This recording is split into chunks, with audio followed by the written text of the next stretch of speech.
The Damned Demon. Chapter 302-341. Chapter 302. Panic and Fear. The man, whose armor was worn and tattered, took a deep breath, trying to steady his voice. "We're broken bar. We were out in the open, gathering resources," he began, taking another steadying breath. Suddenly, the night sky was engulfed in a broken bar. This brilliant, blinding golden light. I've never seen anything so broken bar pure except from a broken bar him. Only one person can ever give off such an aura. Broken bar golden prince, I swear, we're not mistaking it. Rachel's eyes darted from one person to another, absorbing their words, her mind racing. A woman, her face streaked with soot and dirt, gestured to another group. "That's not all," she interrupted, her voice grave. "They were the ones who witnessed it closest." Victor's head snapped to the indicated group, his piercing gaze settling on them. The weight of that gaze made a woman step forward hesitantly. She lowered her head slightly, her voice soft yet filled with unmistakable fear. "Our shelter. A broken bar. It's atop a cliff. From there, we saw that same golden light, but this time, it spread from above a tall rocky structure, the earth. A broken bar. It trembled beneath our feet, even though we were far, and the darkness shielded most of the scene. That aura, it our broken bar. It felt like the Golden Prince. We literally felt it, and we have been near Golden Prince before, albeit from a distance." Amelia clenched her fists, her nails digging into her palm while Rachel's lips were trembling as they pressed together. The crowd was now murmuring louder, unease evident in their eyes. Everyone felt the gravity of the situation. If these rumors were true, then things might become worse. Suddenly, a loud scoff escaped Victor's lips, followed by a smile that didn't quite reach his eyes. "It seems there's been a slight misunderstanding," he began, his voice echoing, capturing everyone's attention. "The corrupted prince is dead. That's a fact set in stone. Anyone implying otherwise is not only undermining the arduous efforts of our brave hunters who sacrificed their lives but also blatantly insulting our esteemed president." The intensity of his gaze made the crowd shift uncomfortably. The man who had first spoken stammered, "We're broken bar. We didn't mean to insult anyone, sir. We just a broken bar. We were worried." Rachel, seeing the distress and fear in their eyes, stepped forward. Her soft-spoken manner and her composed demeanor instantly made the others feel a bit comfortable, especially since she was the president's daughter. "I understand your concerns," she began gently, her voice radiating warmth and empathy, "but we must be careful in how we express these worries. Panic is our enemy, especially in a place like this. If you witness such an event again, I urge you to approach any of us or our high-ranking members to discuss it further. Creating a commotion isn't beneficial for any of us, considering we all are participating in a dangerous quest like this. We have bigger things to worry about than this." Outside the thick of the crowd, Imako and Yui stood, their emotions palpable. Yui's wide eyes met Imako's, the same emotion reflected in both but vastly contrasting with those of fear in the eyes of others. In a voice barely above a whisper, Yui asked, "Imako, a broken bar? Do you think a broken bar? He is really back?" Her hand moved unconsciously to her chest, her heart pounding heavily. Imako's gaze trembled as she clutched Yui's hand, seeking and offering comfort simultaneously. "I don't know, Yui," Imako whispered back, her voice quivering. "It seems impossibly broken bar, but if it's true, then the world needs him again. We a broken bar need him again." After calming down the crowd, Rachel and her team navigated their way through. In contrast to the earlier agitation, a thoughtful silence enveloped the group. That is, until Amelia broke it, her voice hushed with evident worry. "You know, my great-grandparents spoke of times when they saw the spirits of fallen hunters during this very quest. Do you think a broken bar? Could he really be here as a ghost?" Victor glanced sideways at her, amusement evident in his eyes. He chuckled, shaking his head slightly. "Amelia, you're so easily swayed by tales. Even if such tales were true, remember, the corrupted prince didn't fall during the quest of the worthy. His soul can't be trapped here. Other than that," he added with a smirk, "each quest of the worthy is unique. Information from past quests is irrelevant here." Amelia bit her lip, evidently frustrated by Victor's smart-ass answer yet again. But before she could reply, Rachel's voice cut through. Regardless, it wouldn't hurt to be certain. She gestured with her chin, her gaze fixed intently on a figure in the distance. Following her gaze, the group saw a man who stood out even in a crowd, tall, with almost eerily pale skin that seemed to glow in the soft light of the sun. His long white beard flowed gracefully down his chest, matching the pure white of his eyes, which gave an uncanny feeling. His appearance and aura screamed of immense power while at the same time appearing mundane. It was clear from the way others cleared a path for him that they were too terrified to even catch his gaze. NDI circumflex plus minus SNI circumflex inverted question mark VI circumflex micro L dot CI circumflex inverted question mark. And that's the Zone Master, Amelia whispered, eyes wide. She gulped audibly, her expression apprehensive. Rachel broken bar. Are you sure about approaching him? Amelia still hadn't forgotten what happened to those poor bunch of hunters who decided to mess around with the Zone Master thinking he was an old and weak demon. How could they not understand that no ordinary person can be the Zone Master in a quest like this? Rachel nodded resolutely. It's the only way to get to the truth. As the Zone Master, I am sure he knows everything that goes on in this quest. She started forward, the group following closely, every step weighted with anticipation. Rachel took a deep breath and approached the Zone Master, her posture respectful. Honorable Zone Master, she began, her voice steady despite her nerves. I've come to inquire about the rumors circulating here. Is it true that Golden Prince is present within the mini-dungeons of this quest, albeit as a spirit? The Zone Master, his hands clasped behind his back, didn't spare her a glance. He continued gazing into the distance, his eyes opaque and his expression inscrutable. After what seemed like an eternity but was merely a few seconds, he uttered a single word in a voice devoid of emotion, move. That single command, so absolute and potent, made Rachel and her group step back unconsciously, creating a clear path for the Zone Master. The weight of that single word still pressed heavily on them, like a tangible force that threatened to crush their very beings. Oh, for the love of far broken bar. Amelia exhaled loudly in relief, shaking her head. I knew it would be fruitless. The Zone Master will never share information, especially if it's not related to the safe zone. Rachel stared at the receding figure of the Zone Master, her brow creased and her lips pressed in a thin line. Clearly, her thoughts were a whirlwind of contemplation and conjecture. Victor smiled lightly. Well, that's that. Let's not lose our heads over such tales. We need to stay focused on the next mini-dungeon. But the twinkle in his eye dimmed momentarily, his casual demeanor disrupted as he remembered the description of the light emanating from the tall structure from that woman. A broken bar. It sounded eerily like the place where Axton and the others were camping. However, unbeknownst to them, the Zone Master's gaze narrowed as his figure faded away. 2 months later, amidst the hum of the rising sun, Asher emerged from the temporary housing, the light of dawn casting a gentle glow on his dove-gray skin. Following closely behind were Marina, her motherly grace evident even in the way she walked. City, her scarlet hair flowing behind her, her piercing dark blue eyes scanning the surroundings with caution, and Isola, shimmering in the early light, her twilight blue skin reflecting the hues of the sky. However, her gaze seemed to avoid Asher's back as if she was afraid of meeting his gaze. The instant Asher stepped into the open, he felt a myriad of eyes on him.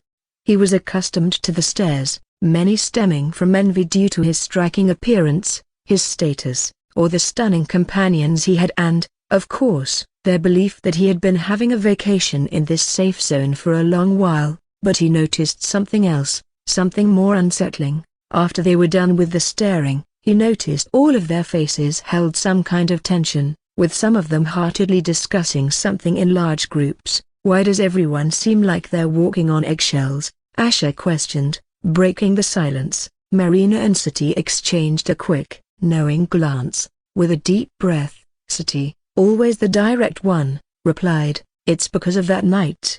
Or, more accurately, what transpired with you. Asher's dark yellow eyes fixed on City, a subtle hint of confusion apparent. What do you mean? City paused, her gaze momentarily dropping. When she looked back up, her eyes were resolute. The talk among the demons is that the ghost of Golden Prince might be present in this quest. You were broken but unconscious. For the past 2 months, you missed the initial uproar, and yet, even now, the panic is palpable. Even though Golden Prince was only known to us for barely more than a decade, he was a nightmare to our world during the years he was alive, and now people are afraid they have to live that nightmare again. Isola's glowing white hair seemed to ripple, reflecting her internal trepidation, but she held her silence, awaiting Asher's response. Asher inwardly knew why they would think, but it was not like he saw it coming, nor could he even make sense of how it was possible. Still, a casual laugh escaped Asher.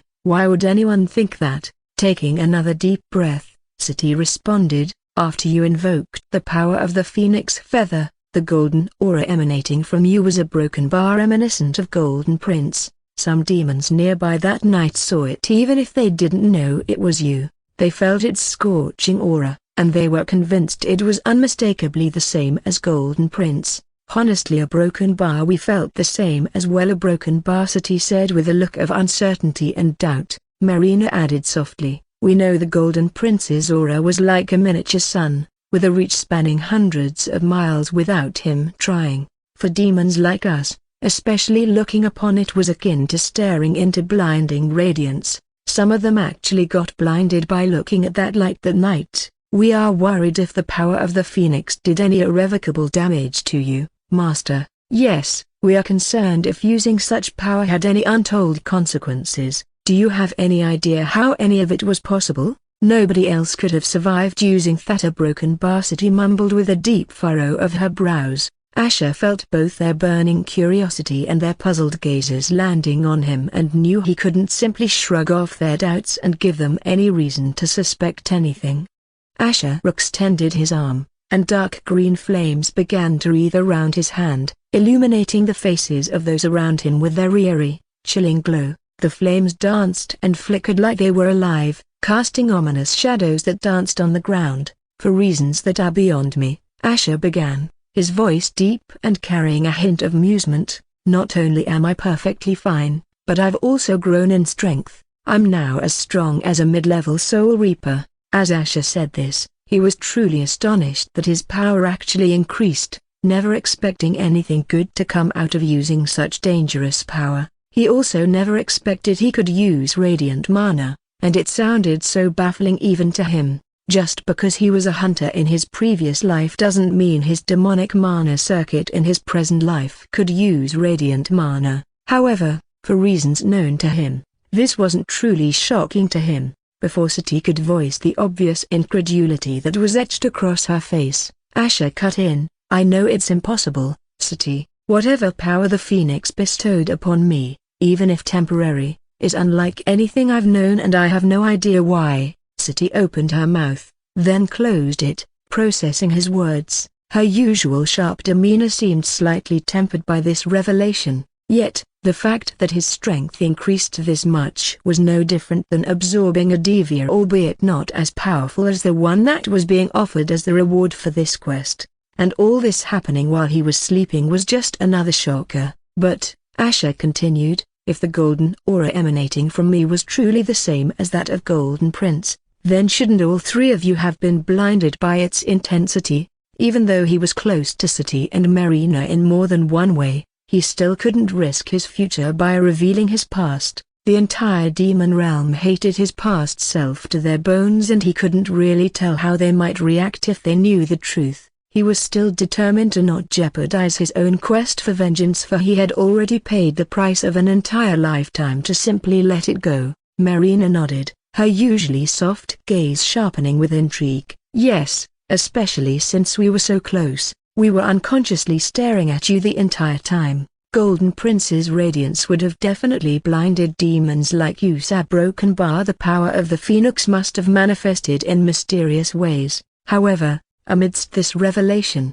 Isola's thoughts took a different turn. Memories flitted through her mind, of a time within the belly of the mother kraken, when Asher's flames enveloped her yet caused no harm. His touch had been warm, almost protective, but never scalding. Even now, as she looked at the green flames dancing on his palm, She was reminded of the warmth she felt amidst their embrace. She could guess why the brilliance of the Golden Prince's light never blinded them. Isola briefly smiled and said, "We should consider what happened to you as a fortunate thing. Even if we can't understand what exactly happened, the heavens banished the phoenix to let it burn to death, so there must have been a chance it helped you despite being a demon as a defiant act against the heavens." Marina nodded with a soft smile, feeling the exact thing while Sati pursed her lips, feeling somewhat convinced, though she was still feeling concerned. "I still don't trust this phoenix or anyone that does the angel's bidding." Buta Broken Bar, "I guess there is no use in pondering about it as long as you area Broken Bar okay,"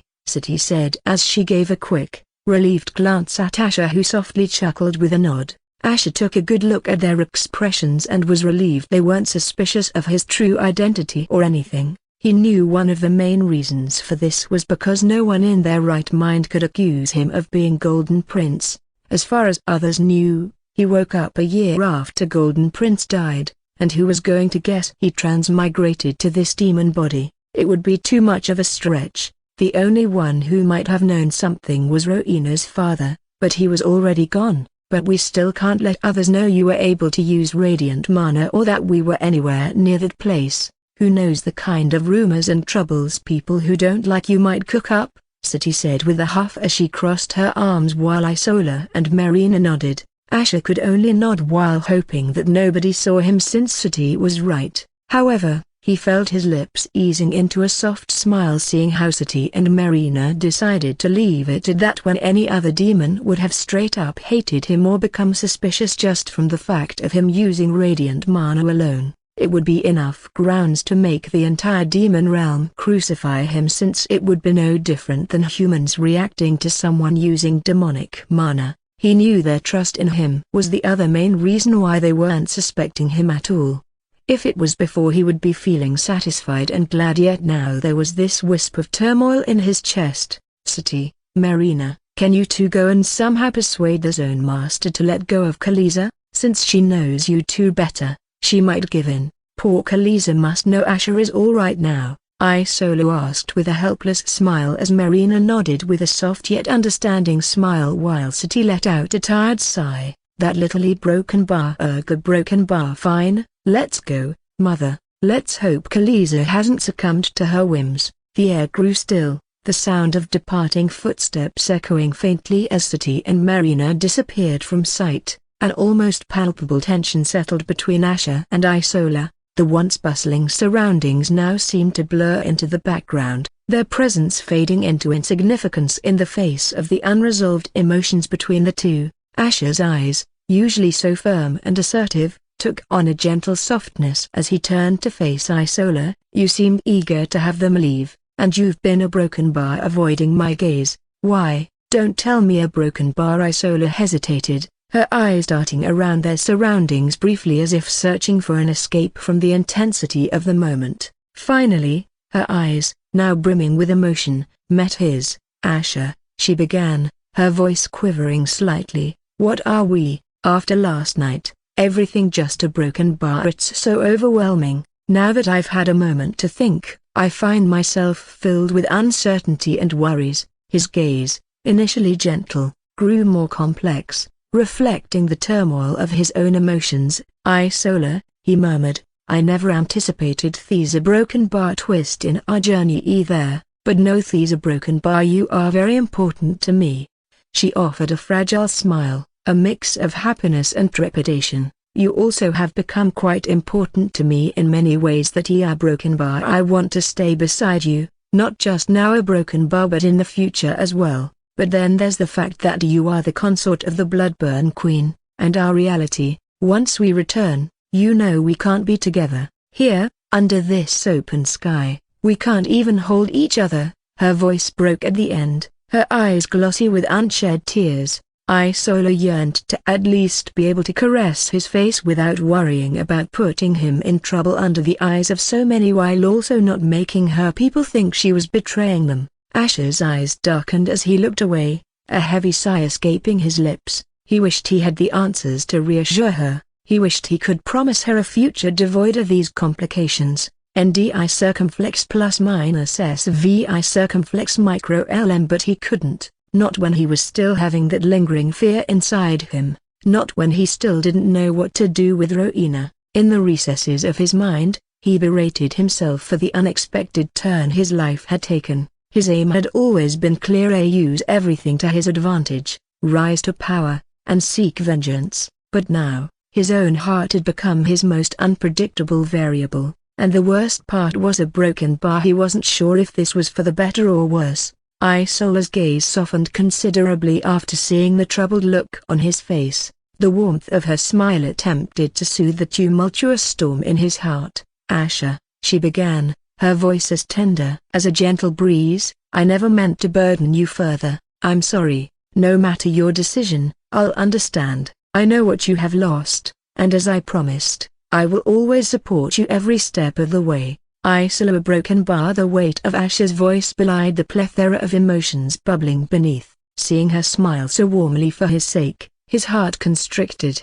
but before he could articulate any of it, she gracefully diverted. "About what we were discussing with Sati and Marina." Broken bar, she began, drawing a deep breath. "How did you manage to use radiant mana without it becoming a death sentence for you?" Asher recognized her intent to shift their focus, but the question distracted his thoughts as past memories flooded his mind. A frown settled on his features as he pondered the implications. "Yeah, broken bar, to be honest, I was both surprised and a broken bar not." Isola's brows knitted together in confusion. "What do you mean? Did something like this happen before?" Asher let out a dry chuckle, a hint of irony in his tone. "It's amusing, really. The primary reason they were so swift to label me a corrupted hunter lies in the myriad of oddities surrounding me." She blinked, intrigued. "Oddities? What sort of strange facts are you talking about?" Asher took a deep breath, his eyes focusing on the horizon. "In my time as a hunter," he began, pausing momentarily, "there were indeed rare instances where I found myself lingering in the demon realm even after the heavenly immunity had lapsed, either by accident or on purpose." Isola's eyes widened, surprise evident on her face. "A few times? Buta broken bar, how?" She was visibly taken aback. Every hunter knows the risks associated with overstaying in the demon realm without that protective immunity. The demonic mana in our world is lethal to humans, draining their lives and granting them a painful death. "How did you not succumb?" Asher nodded in acknowledgement of her valid concerns. "That's the baffling part. I often questioned it myself." He looked into the distance, memories flooding back. "When the heavenly immunity wore off, instead of feeling weak or drained, I felt a broken bar, different but still strong. The son of Zoltha, which typically is a nightmare to any hunter, didn't stop empowering me, but it did transform me in peculiar ways." He took a deep breath, the weight of his confession evident in his voice. "My aura would shift from its usual golden hue to a deep, vivid crimson. With it, my emotions seemed to swire like I was on the precipice of becoming something a broken bar other, less restrained, more volatilely broken bar. Sometimes I had a hard time recognizing myself and I used to hate it whenever it happened." He paused, his eyes lowering. "A handful of people were privy to these transformations. They exploited this knowledge, painting me as a corrupt entity from the outset. The moment I got framed, it made it easier for them to convince everyone that I was corrupted from the beginning. That's why you must have seen some posters or images of me with red eyes and all going around over there." Isola blinked, processing the depth of what she'd just heard. She whispered, her voice tinged with disbelief, "So, does this mean that a broken bar you were able to harness demonic mana even when you were a hunter?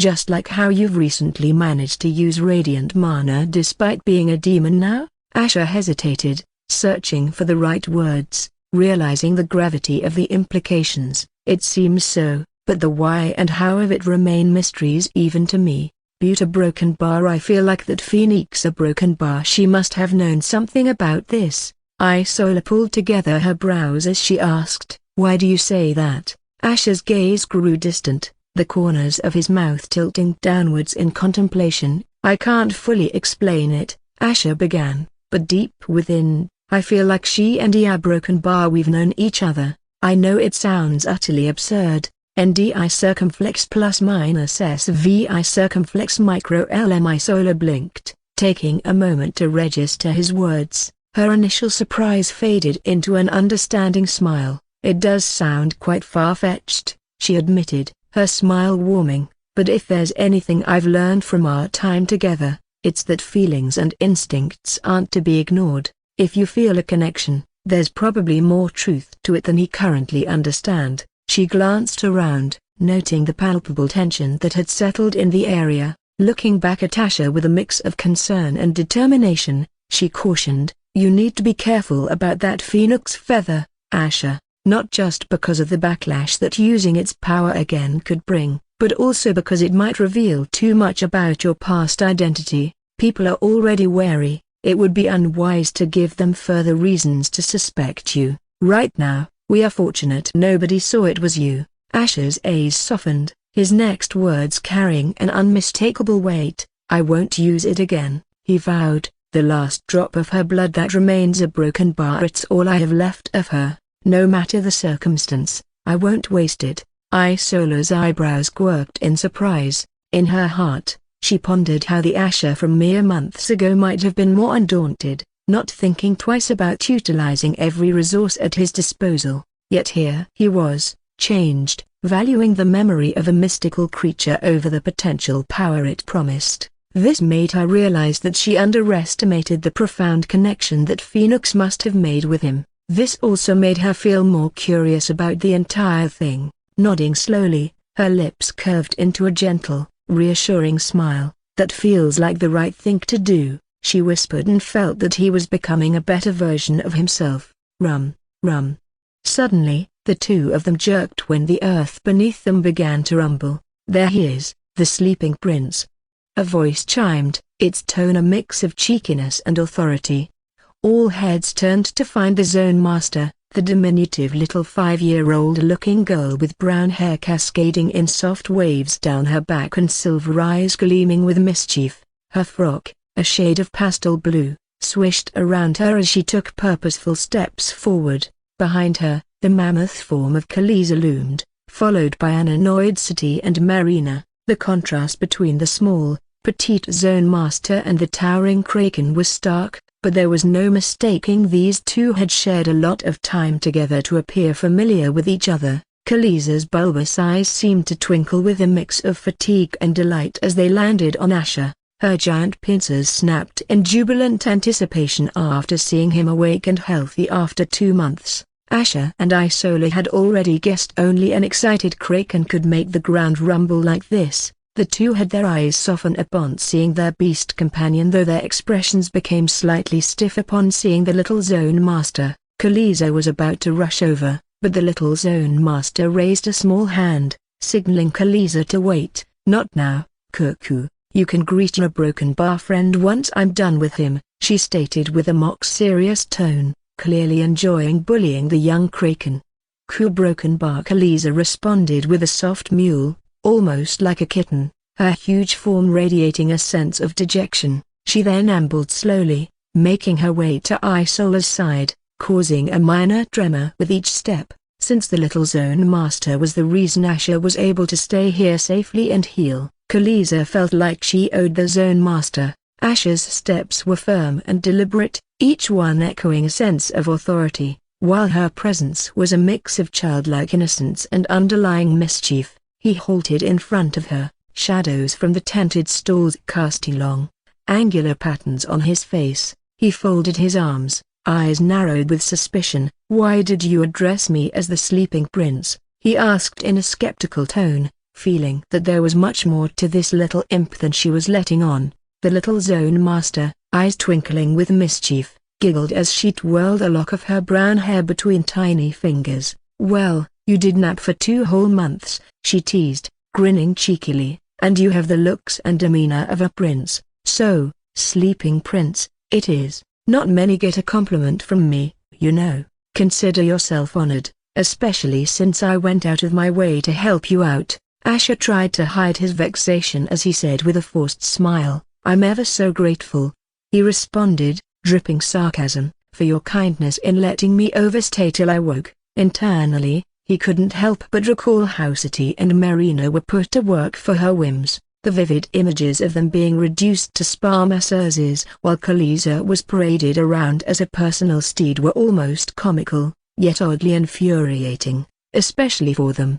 However, he also felt sincerely grateful since no matter how impish this little zone master was, in the end, he was able to heal safely and wake up without any worries, but he knew someone like her wouldn't help him unless she wanted something from him. So his piercing gaze bore into the Zone Master's silver eyes, challenging her with an intensity that seemed out of place given their visual disparity. "So Broken Bar, I believe you came out all the way here to talk to me alone for some reason, or am I mistaken?" The petite figure before him, usually so bubbly and playful, momentarily shifted her demeanor. With a hint of mischief in her eyes, she leaned in, lips curving into a teasing smile. "Aren't you quite sharp, a Broken Bar?" She paused, her eyes briefly darting away before adding with a narrowed gaze, "That feather you're harboring, it's something you shouldn't have received, not as far as the quest was concerned, and you went on to use it to cheat your way out.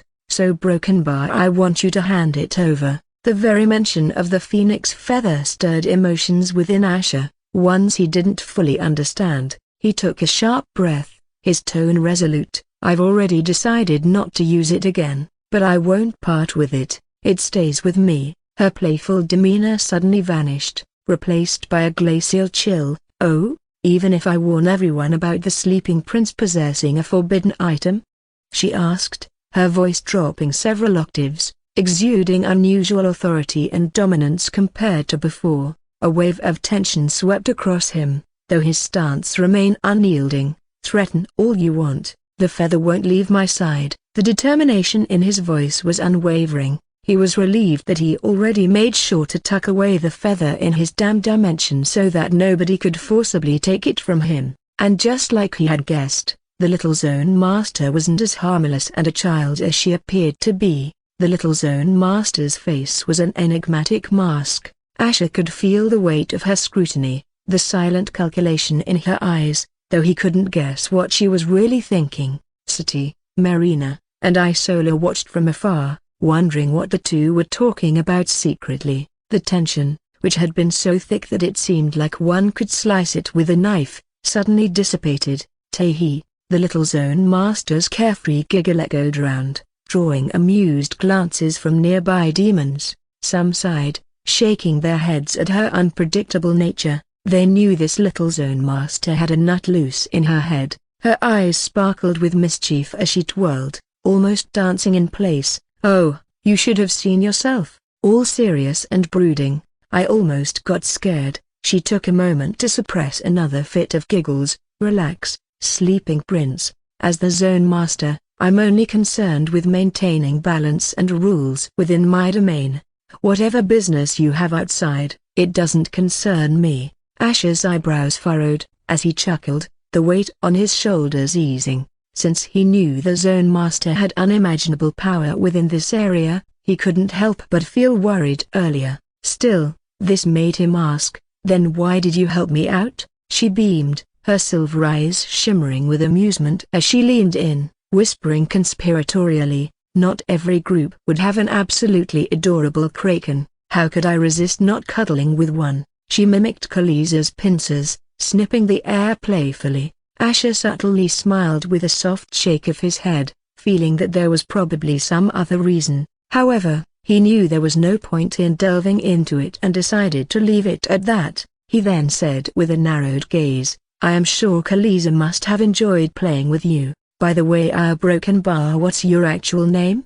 She curved her lips and leaned closer, her voice dropping to an almost whisper. "You know, you're the first one to ever ask my name." She then straightened, playing with a lock of her hair, "But I don't just reveal my name to anyone. Still a Broken Bar if you are able to make it through whatever's coming your way. Then a Broken Bar maybe, just maybe." "I'll tell you, Tehi," she said with a giggle, rubbing his temple. Asher realized she was just messing with him again. "Fine, keep your mysterious name to yourself." The little Zone Master pouted as she said, "You are no fun, but you and your friends have to leave today. I have reached the limit of my kindness, she said with her pout still hanging in the air. Asher chuckled. I am sure you did, but you don't have to worry. We were planning to leave today either way. As Asher walked away, the little zone master's eyes became distant, though they suddenly narrowed as she turned to the side and saw the figure of an eerie-looking old man briefly flickering in the space for a moment, though nobody else seemed to notice it,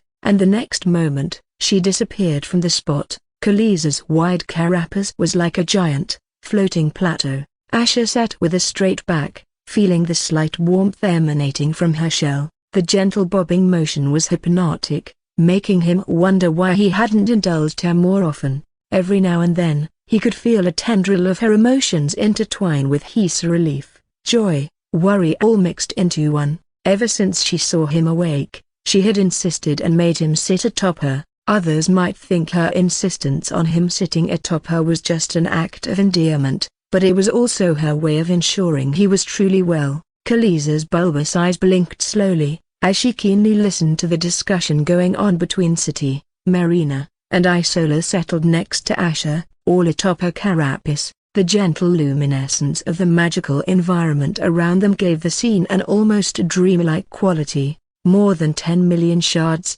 Asher mused, letting the number roll off his tongue with a smirk. We must be the richest group in this quest. He knew it was a very rare opportunity to get to kill so many hunters, including powerful ones, in such a short time, and since the shard count doubled, it made things easier. City leaned forward, her eyes scanning the horizon. It's the only silver lining to us being out of the game for 2 months. Had we not accumulated so much, we'd be far behind the competition. Marina's eyes sparkled with anticipation. Does that mean we can breeze through the next 2 mini-dungeons? I mean, they only require 2.4 million shards collectively. Marina knew Asher had a special title that allowed him to carry over 25% of shards, and it was way better than nothing. However, she also knew he was quite lucky to get that title since the rewards for surviving a bounty vary based on how difficult it was for the one who managed to survive it.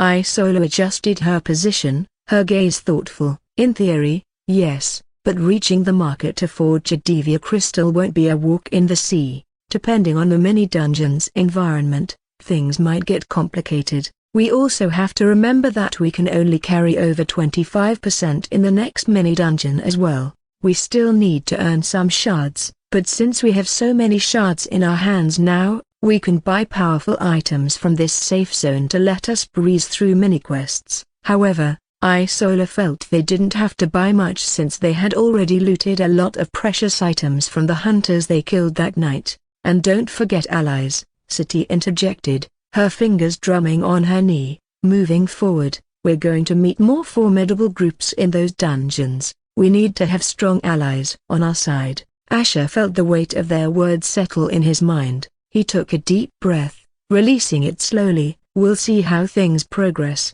but one thing's for sure, we can't ally with just anyone. We need trustworthy partners. City nodded with a sharp gaze and was glad at least he didn't reject the idea outright. The group fell silent, each absorbed in their thoughts, considering the challenges that lay ahead. As they made their plans, Khaleesi moved gracefully beneath them, her giant pincers stirring the waters and creating ripples that shimmered in the light. The next 3 months for Asher and his group were a series of calculated risks, narrow escapes, and constantly watching their backs. The 5th mini-dungeon, while simpler in its construction, was a vast maze-like structure, challenging them with its deceptive paths. However, its real challenge wasn't the dungeon itself but reaching the marker where they were to forge the Divya crystal. Since they already had enough shards to advance to the next dungeon, it was easy to lose track, and the map in their minds wasn't as useful as they thought in a mini-dungeon like this. But thanks to the Wayfinder compass they had, they were able to keep track of their location on the map accurately. The compass was surely quite expensive, but since they looted it from Bowden, it didn't hurt their pockets at all. However, because of the treacherous structure of the mini-dungeon, they had to frequently set up shelters, but thanks to their accumulated resources, these moments of rest weren't a scramble for survival but opportunities for recuperation. They utilized a few powerful artifacts they had to set up wards and barriers around their makeshift abodes, and it wasn't long before they had advanced to the 6th mini-dungeon. One evening, as they huddled under a shelter, Marina whispered, "It's weird, isn't it? We've managed to avoid other groups so far, but it feels almost a broken bar too easy, a broken bar easier than the previous mini-dungeons we had survived." Isola nodded. "With the powerful artifacts we have, it certainly gives us an edge, but we've been careful, always laying low, no unnecessary confrontations." However, City sighed with furrowed brows. "True, but it's just a broken bar worrisome. The fact that we haven't found any potential allies worries me." Asher nodded in agreement. The absence of potential allies did loom over them, especially with the 7th and final mini-dungeon approaching, but he also felt that larger groups should break up into individual groups once they reach the final mini-dungeon, since the interests of each group would matter most, and why would any group help another group get the Devia or aid them? There was even a good chance that friends would turn enemies in such a situation, and it wouldn't be the first time he had seen such things. Couple of weeks passed, and soon they had conquered the 6th mini-dungeon, finding themselves at the teleportation gate leading to the final mini-dungeon. They now had managed to collect 6 Devia crystals, each a different color consisting of dark red, dark green, dark blue, dark yellow, dark brown, and dark violet. Now, all they needed was the final Devia crystal to forge the Devia. As their faces reflected the light of the large and grand teleportation gate, everyone had a look of tension and anxiety, except for Asher. The rest felt it a bit surreal that they managed to reach this far on their own when many groups, stronger than theirs, had already fallen. Right when the quest started, City thought Asher would give up on his own after realizing how dangerous and insanely impossible it was to accomplish his dream of getting the Devia, but now she felt as if not only Asher but she also had surprised herself by being capable of things she never thought she could be. Marina was partly astonished but partly felt that it wasn't so surprising since anything was possible as long as her master willed it. Isola also felt that she had learned things about herself and others in this quest she never expected, but in the end, she was relieved they all made it here safe and sound. It was what lay before them that was making her feel worried. However, the one thing all three had in common was feeling determined to help Asher get the Devia, especially City, who no longer felt it as an obligation or duty. City stepped forward, her brows knitted in concern. She paused before the gate, turning to face the group. "Are we sure about this? Going in alone, without any allies?" Asher took a deep breath, the weight of the upcoming challenge heavy on his shoulders. He knew only the strongest among the strongest would make it into the final mini-dungeon. This also meant that there was a higher chance of them running into a powerful group of enemies. Groups stronger than them had fallen while they were fortunate they had enough shards and resources to speed run through the 5th and 6th mini-dungeons. But despite that realization, he felt a deep sense of resolve. Looking directly into City's eyes, he responded with firmness in his voice, "We've come this far on our own, faced countless challenges, and risked our lives the entire time. We can't second-guess ourselves now and let everything we suffered be for nothing. We will finish what we started." A heavy silence followed, each member aware of the dangers ahead but also drawing strength from Asher's unwavering spirit. They knew the last leg of their journey was upon them, and they were ready to face it head-on. NDI circumflex plus minus SVI circumflex micro LM. Stepping through the shimmering veil of the teleportation gate, Asher and his group emerged onto a floating island that stretched far and wide, surrounded by an endless horizon of golden twilight. The soft, perpetual glow illuminated the diverse terrains of the island. Beneath their feet, lush moss spread out,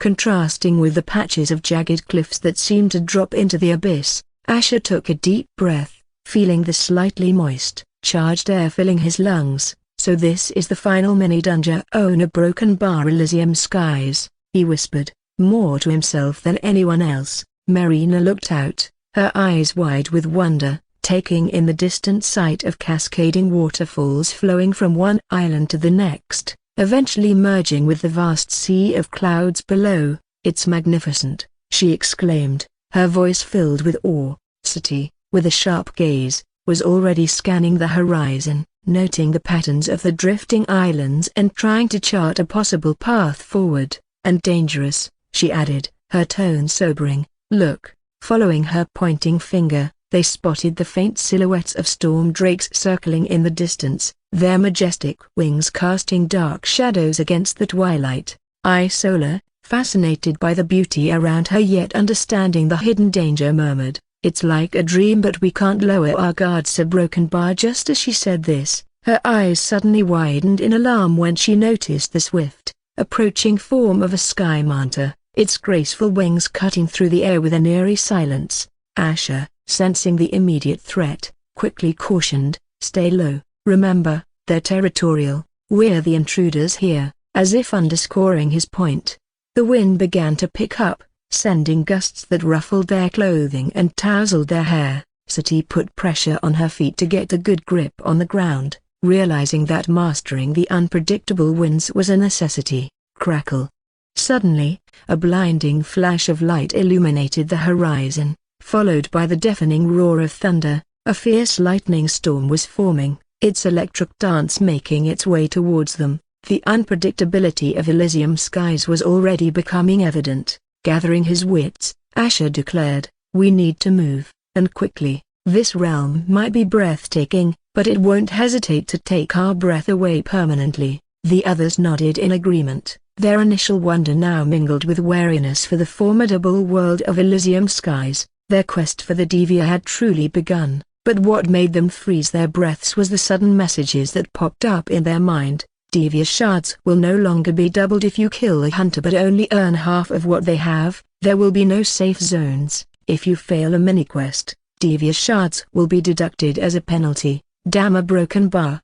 In the vast expanse of Elysium skies, even the mightiest demon and hunter groups found themselves brought to the brink of despair. This mini-dungeon, filled with perpetual twilight wonder, was a realm where raw power and bravado weren't enough. As days turned into weeks, the true, relentless nature of Elysium skies began to reveal itself. Gathering 3.2 million shards was a Herculean task in this realm, with many questioning if it was even possible. Where once confidence reigned supreme, now doubt and hopelessness began to take root. The unpredictable moods of Elysium skies made setting up shelters a game of Russian roulette. Tornadoes whipped out of nowhere, tearing through hastily built structures as if they were made of paper. Lightning storms were no mere flashes in the pan, they were terrifying spectacles that could fry anything in their path. Even the winds themselves, seemingly gentle one moment, could transform into monstrous gales,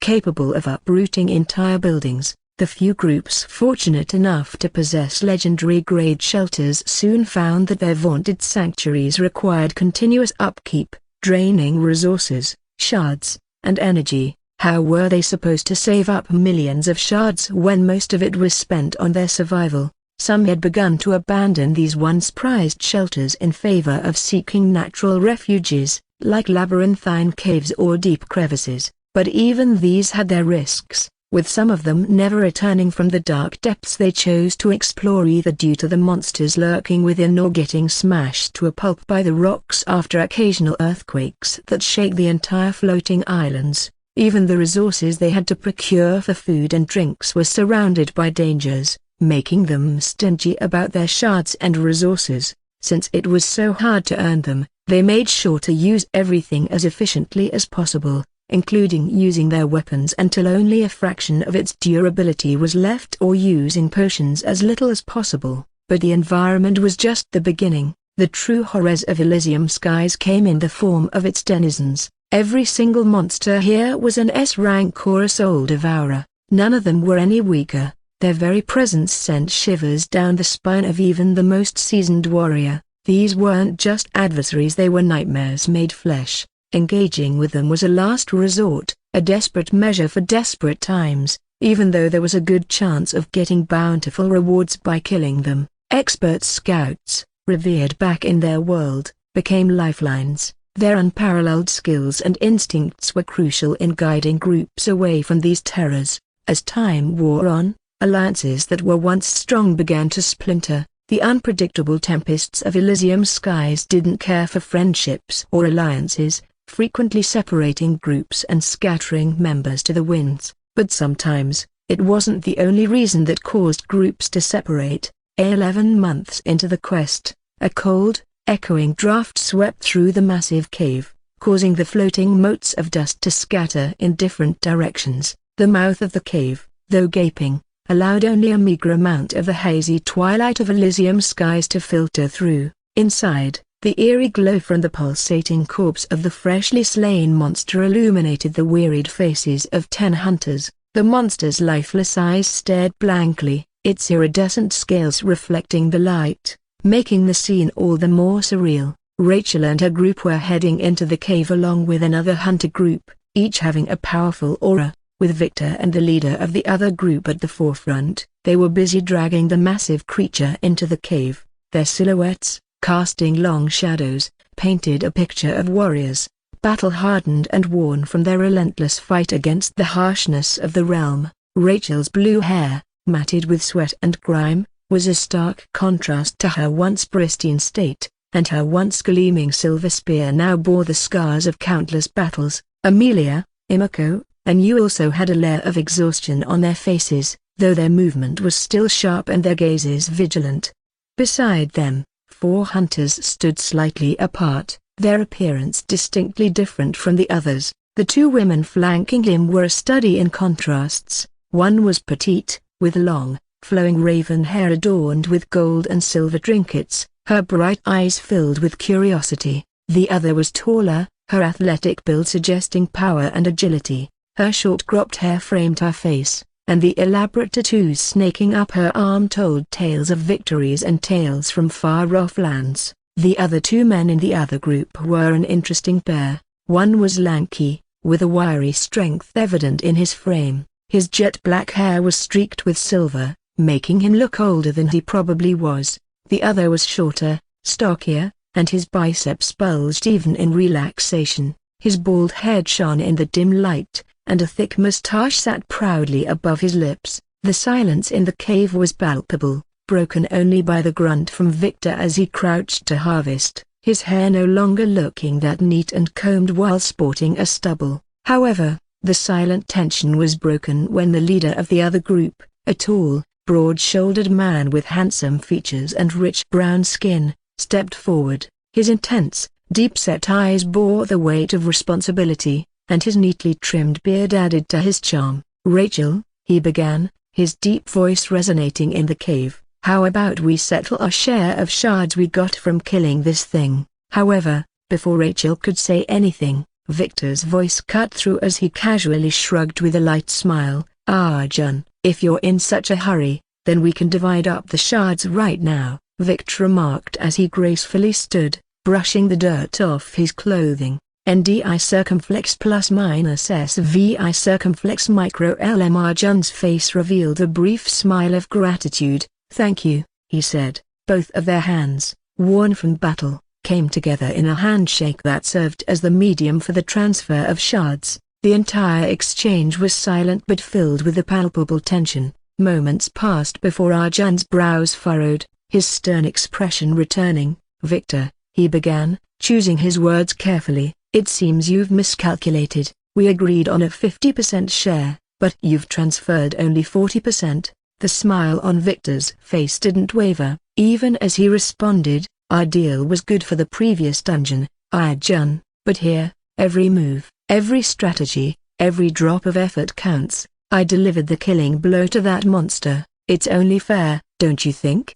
Arjun's posture straightened, his voice calm but clearly on edge. "While that may be true, my team laid the groundwork. We took the brunt of its attacks and weakened it considerably. You guys also get to harvest its corpse." Victor's smile thinned, an amused glint in his eyes. "So did mine," he retorted but politely. Just as the cave's atmosphere became more charged, a soft, chuckling sound punctuated the standoff. All eyes turned to Amelia, her poised figure standing beside Rachel. "You know, Rachel," she began with an awkward smile, "maybe we should just stick to our word. After all, 50% was the promise." Rachel looked between the 2 men, her sigh echoing in the chamber. Meeting her gaze, Victor shrugged, though his smile didn't fade. "All right, my bad. 2 months in this forsaken place seems to have skewed my judgment," he admitted, his tone light yet sincere. "Here you go,"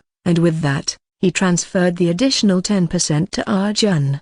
Arjun's team exchanged wary glances, the sudden turn of events taking a moment to sink in. There was relief, yes, but the glances he got from his friends made Arjun realize something and agree with them silently. It seemed like their fears were coming true.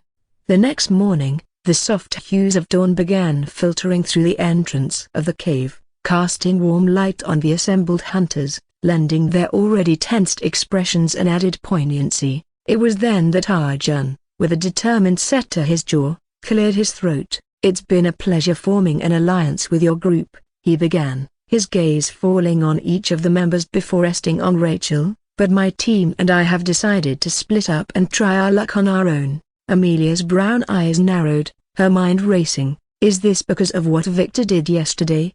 She wondered internally, her thoughts dripping with suspicion. She wasn't alone in her concerns, as Rachel, visibly taken aback, voiced hers. "Are you sure about this? This mini-dungeon is more perilous than any we faced before," Rachel implored, genuine worry lining her voice. "We stand a better chance if we stick together." Arjun, while appreciating Rachel's sentiment, simply responded with a half-smile that didn't quite reach his eyes. "I understand your concerns," he admitted, choosing his words carefully, "but in a place as treacherous as this, other complications can arise, complications that may, in the long run, be worse than facing the dungeon's dangers alone." The unspoken words hung in the air, thickening the already tense atmosphere. Rachel pressed her lips together, her mind working quickly. She grasped the implications behind Arjun's words, the need for resources, the potential clashing of priorities, the overall slowing down of their shard collection pace, and looming above all, the enticing allure of the quest's ultimate prize that any group would equally covet. Just as Rachel was about to respond, Victor's nonchalant voice cut in. A smile danced on his lips as he mused, "Well, if that's what you wish, we shouldn't stand in your way, given that you hail from one of the most esteemed supreme-class families in Asia, and considering the talent of your friends." He gestured to the other members of Arjun's group. "I'm quite confident you'll navigate through this place just fine." Arjun nodded with a brief smile. "Thank you, Victor," he said, his tone measured. However, Victor maintained his smile as he asked, "Allow me the honor to escort you out, then? You geese did a lot for us after all." "No, it's Alria, please, I insist." Arjun narrowed his eyes but then nodded. "Very well, that is nice of you." The world around them seemed charged with energy as violet lightning crackled and lashed out across the skies, creating an awe-inspiring yet terrifying spectacle. Tornadoes, born of that same electrical fury, twisted and spun menacingly in the distance. The two men, Victor and Arjun, stood on one of the myriad floating islands dotting this tumultuous landscape, the vastness of the skies and the chaos unfolding in them dwarfing their figures. Victor, smiling with an assurance born out of knowledge, pointed out a seemingly safe pathway through the chaotic skies. "If you head in that direction," he began, gesturing with a hint of superiority, "my findings indicate that no creatures should be flying overhead at this time." Arjun, casting a wary eye at the storm-ridden skies, nodded his thanks. "Thank you for the advice. Our alliance was mutually beneficial," he responded with a firm handshake. "I hope the path ahead favors you and your team." With a nod and a charismatic smile, Victor replied, "May the angels guide you as well. Farewell." The air grew heavier as Arjun and his team ventured further into the distance. They remained vigilant, every sense alert to the ever-present dangers lurking in this treacherous dungeon, but nothing could have prepared them for what came next. Screech! A bone-chilling screech tore through the charged air just as they traveled a few kilometers. The team's expressions shifted from wariness to outright horror as they instinctively reached for their weapons, but before they could brace themselves, a burst of the same violet lightning that decorated the skies slammed into them, scorching and throwing them backward. Descending from the stormy heavens was a gargantuan creature, wreathed in arcs of violet lightning, its eyes glowing a demonic red. The sight of a monster who was a mid-level soul devourer, one of the Elysium Skies' most feared entities, struck terror into the hearts of even the bravest hunters. As the monster lunged, Arjun, desperation evident in his voice, activated his whisper stone. "Victor!"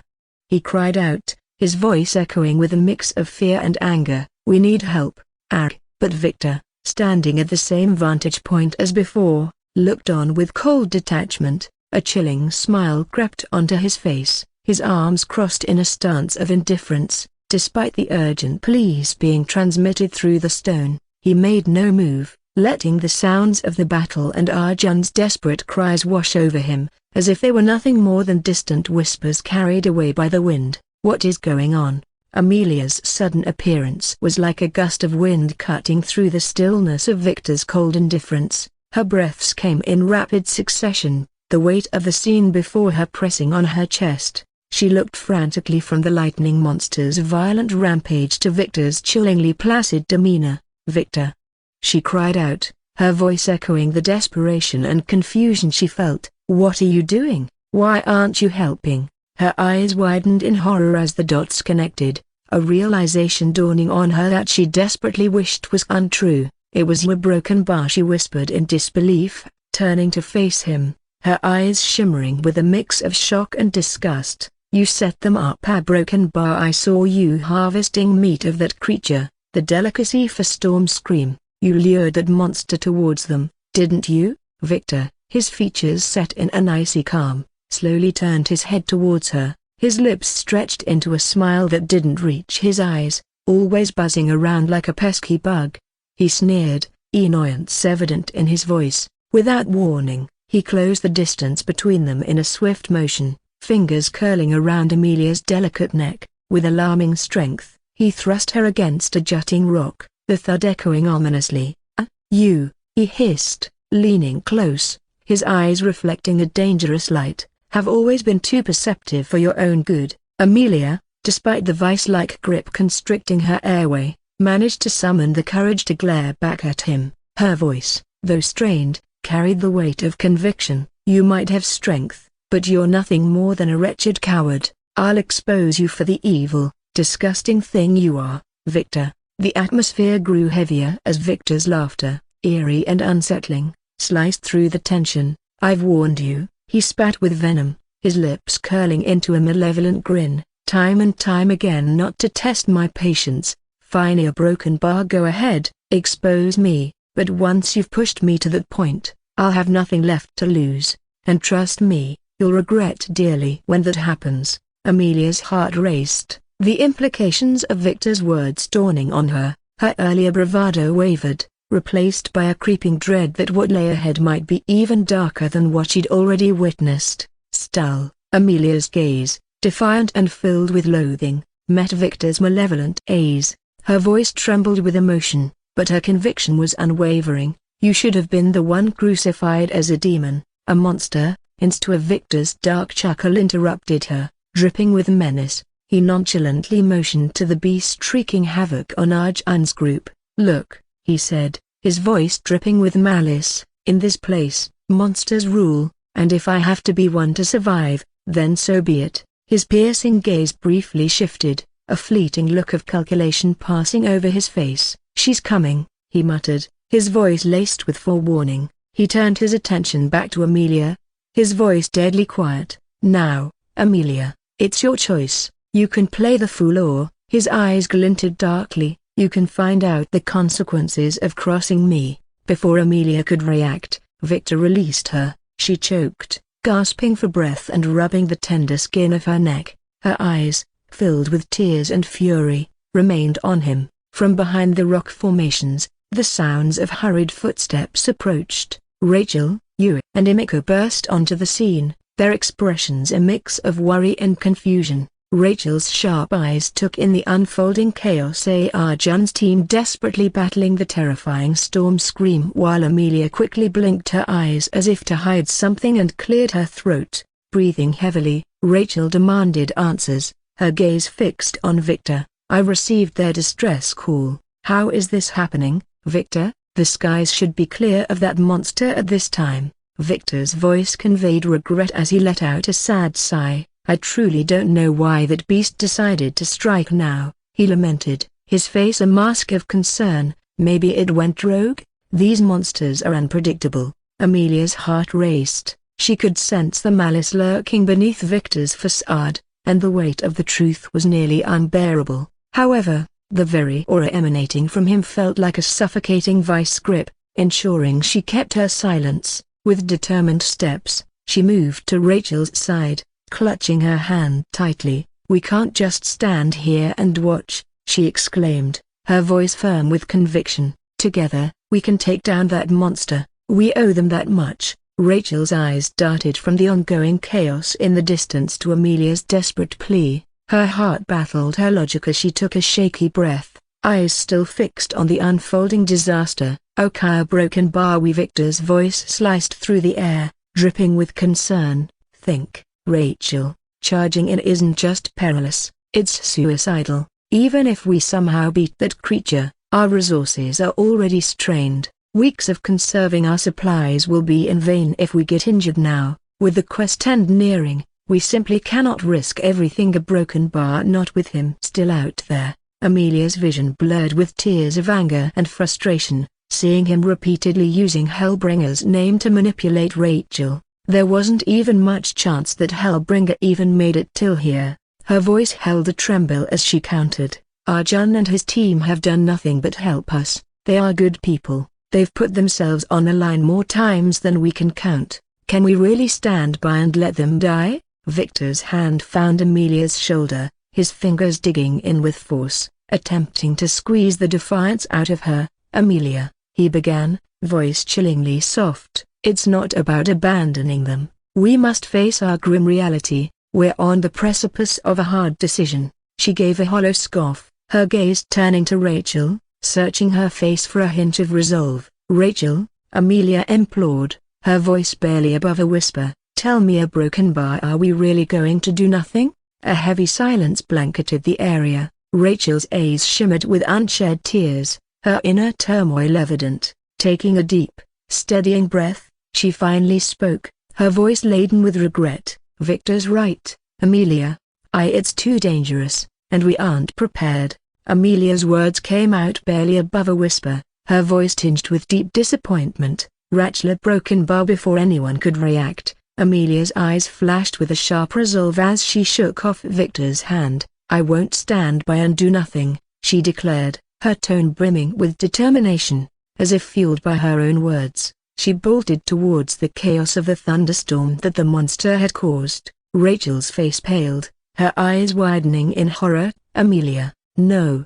she yelled, reaching out, but Victor caught her by the arm, holding her back. "Don't, it's too dangerous," he warned, his voice calm despite the urgency, and as if to prove his words, a blinding streak of violet lightning descended, striking Amelia directly. She was sent flying backward, her trajectory pointing near to the spot where Rachel and the others stood. Gasps of shock echoed around as Amelia's limp form hurtled towards the ground. Imako and Yui gasped, Yui's expression filled with concern as they reacted instantly, their powers manifesting as swirling gusts of wind.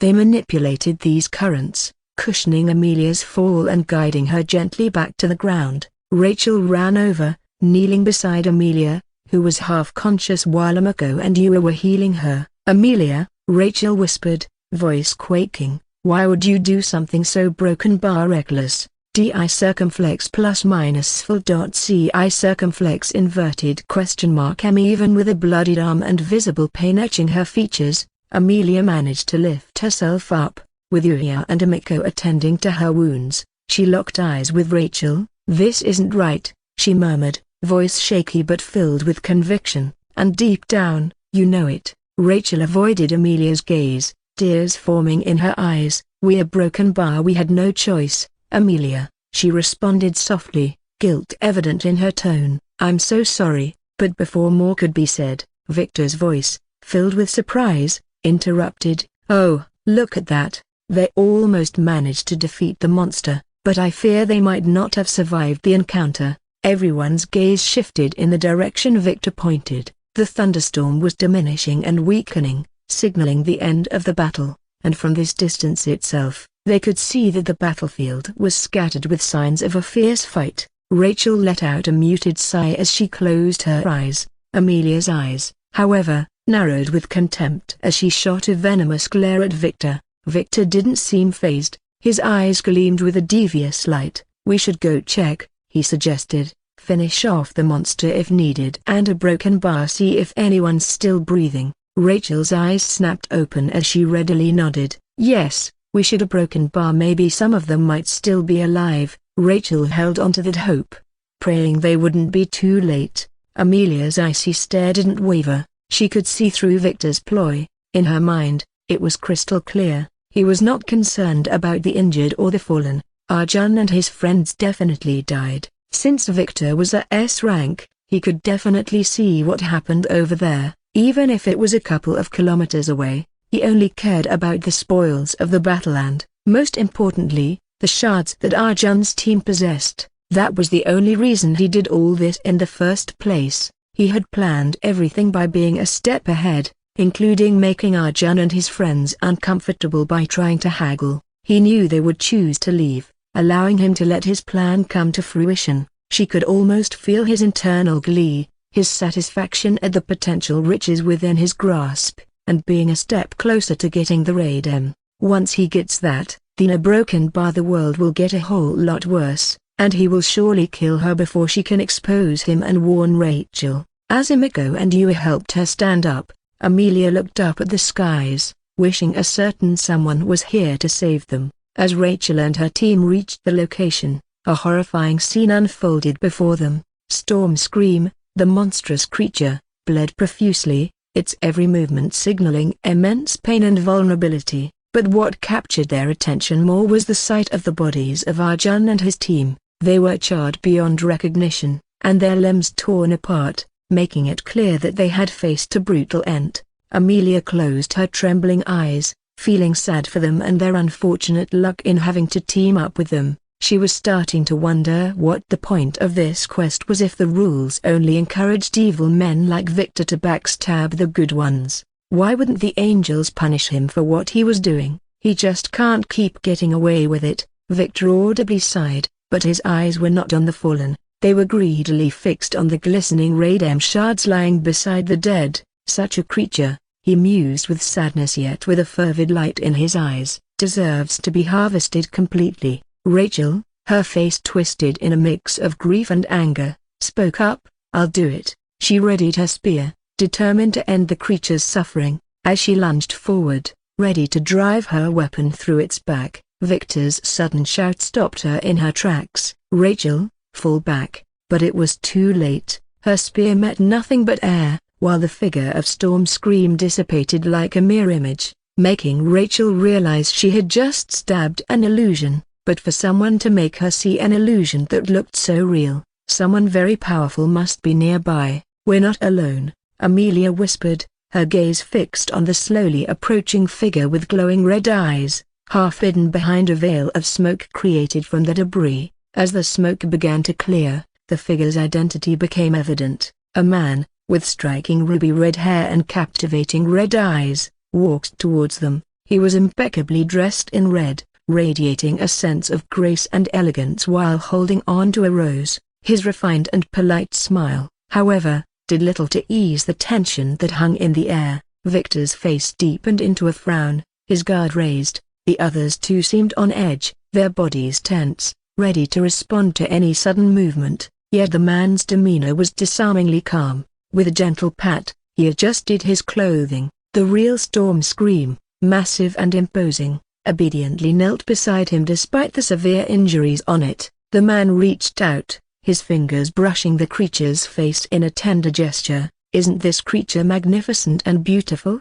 he asked, his voice smooth and poised, but his eyes betraying something much deeper. Even for Rachel, to see someone caressing such a terrifying monster without any fear, and the fact that this monster was obediently kneeling before him, was too shocking. It was a known fact by now it was impossible to tame the monsters in these mini-dungeons, since no matter whether they had demonic or radiant mana, they would only show killing intent at everything around them. Trying to tame them would either result in getting killed or the monsters dying in the process. But recognizing the man before them, Rachel and the others didn't dare to lower their guard just because he was alone, since this demon was definitely a soul devourer. Victor's gaze was firmly fixed on the ruby-haired man as he pronounced, "Jules Valentine, I should have expected someone of your reputation to tame storm screams so quickly." Jules gave a courtesy bow with his head briefly as he said, "Victor Heartbroken Bar, we meet again. It was a shame you had to leave early last time. I wanted to show you some of my rose collections, each one of them having its own magical scent. Only my mother could nurture such beautiful things in a world like ours." Amelia furrowed her brows, wondering if these two had met each other in a previous quest and why this demon was so obsessed over a flower. Rachel stepped forward, her eyes full of resolve. "We're broken bar, hand over the monster to us. It's only right that we harvest it after we kill it. Even if we weren't the ones to inflict this damage, our friends did, and we owe them that much at least." Jill gently smelled the rose in his hand, its fragrance diffusing in the tense air. "Why would you deserve such a thing? Your friends fell before even making a significant dent in my pet here." He smiled gently as he added, "You see, I've been observing from the shadows. Your companions, despite their valor, were caught off guard and never stood a chance. Storm Scream is mine because I was the one to conquer it.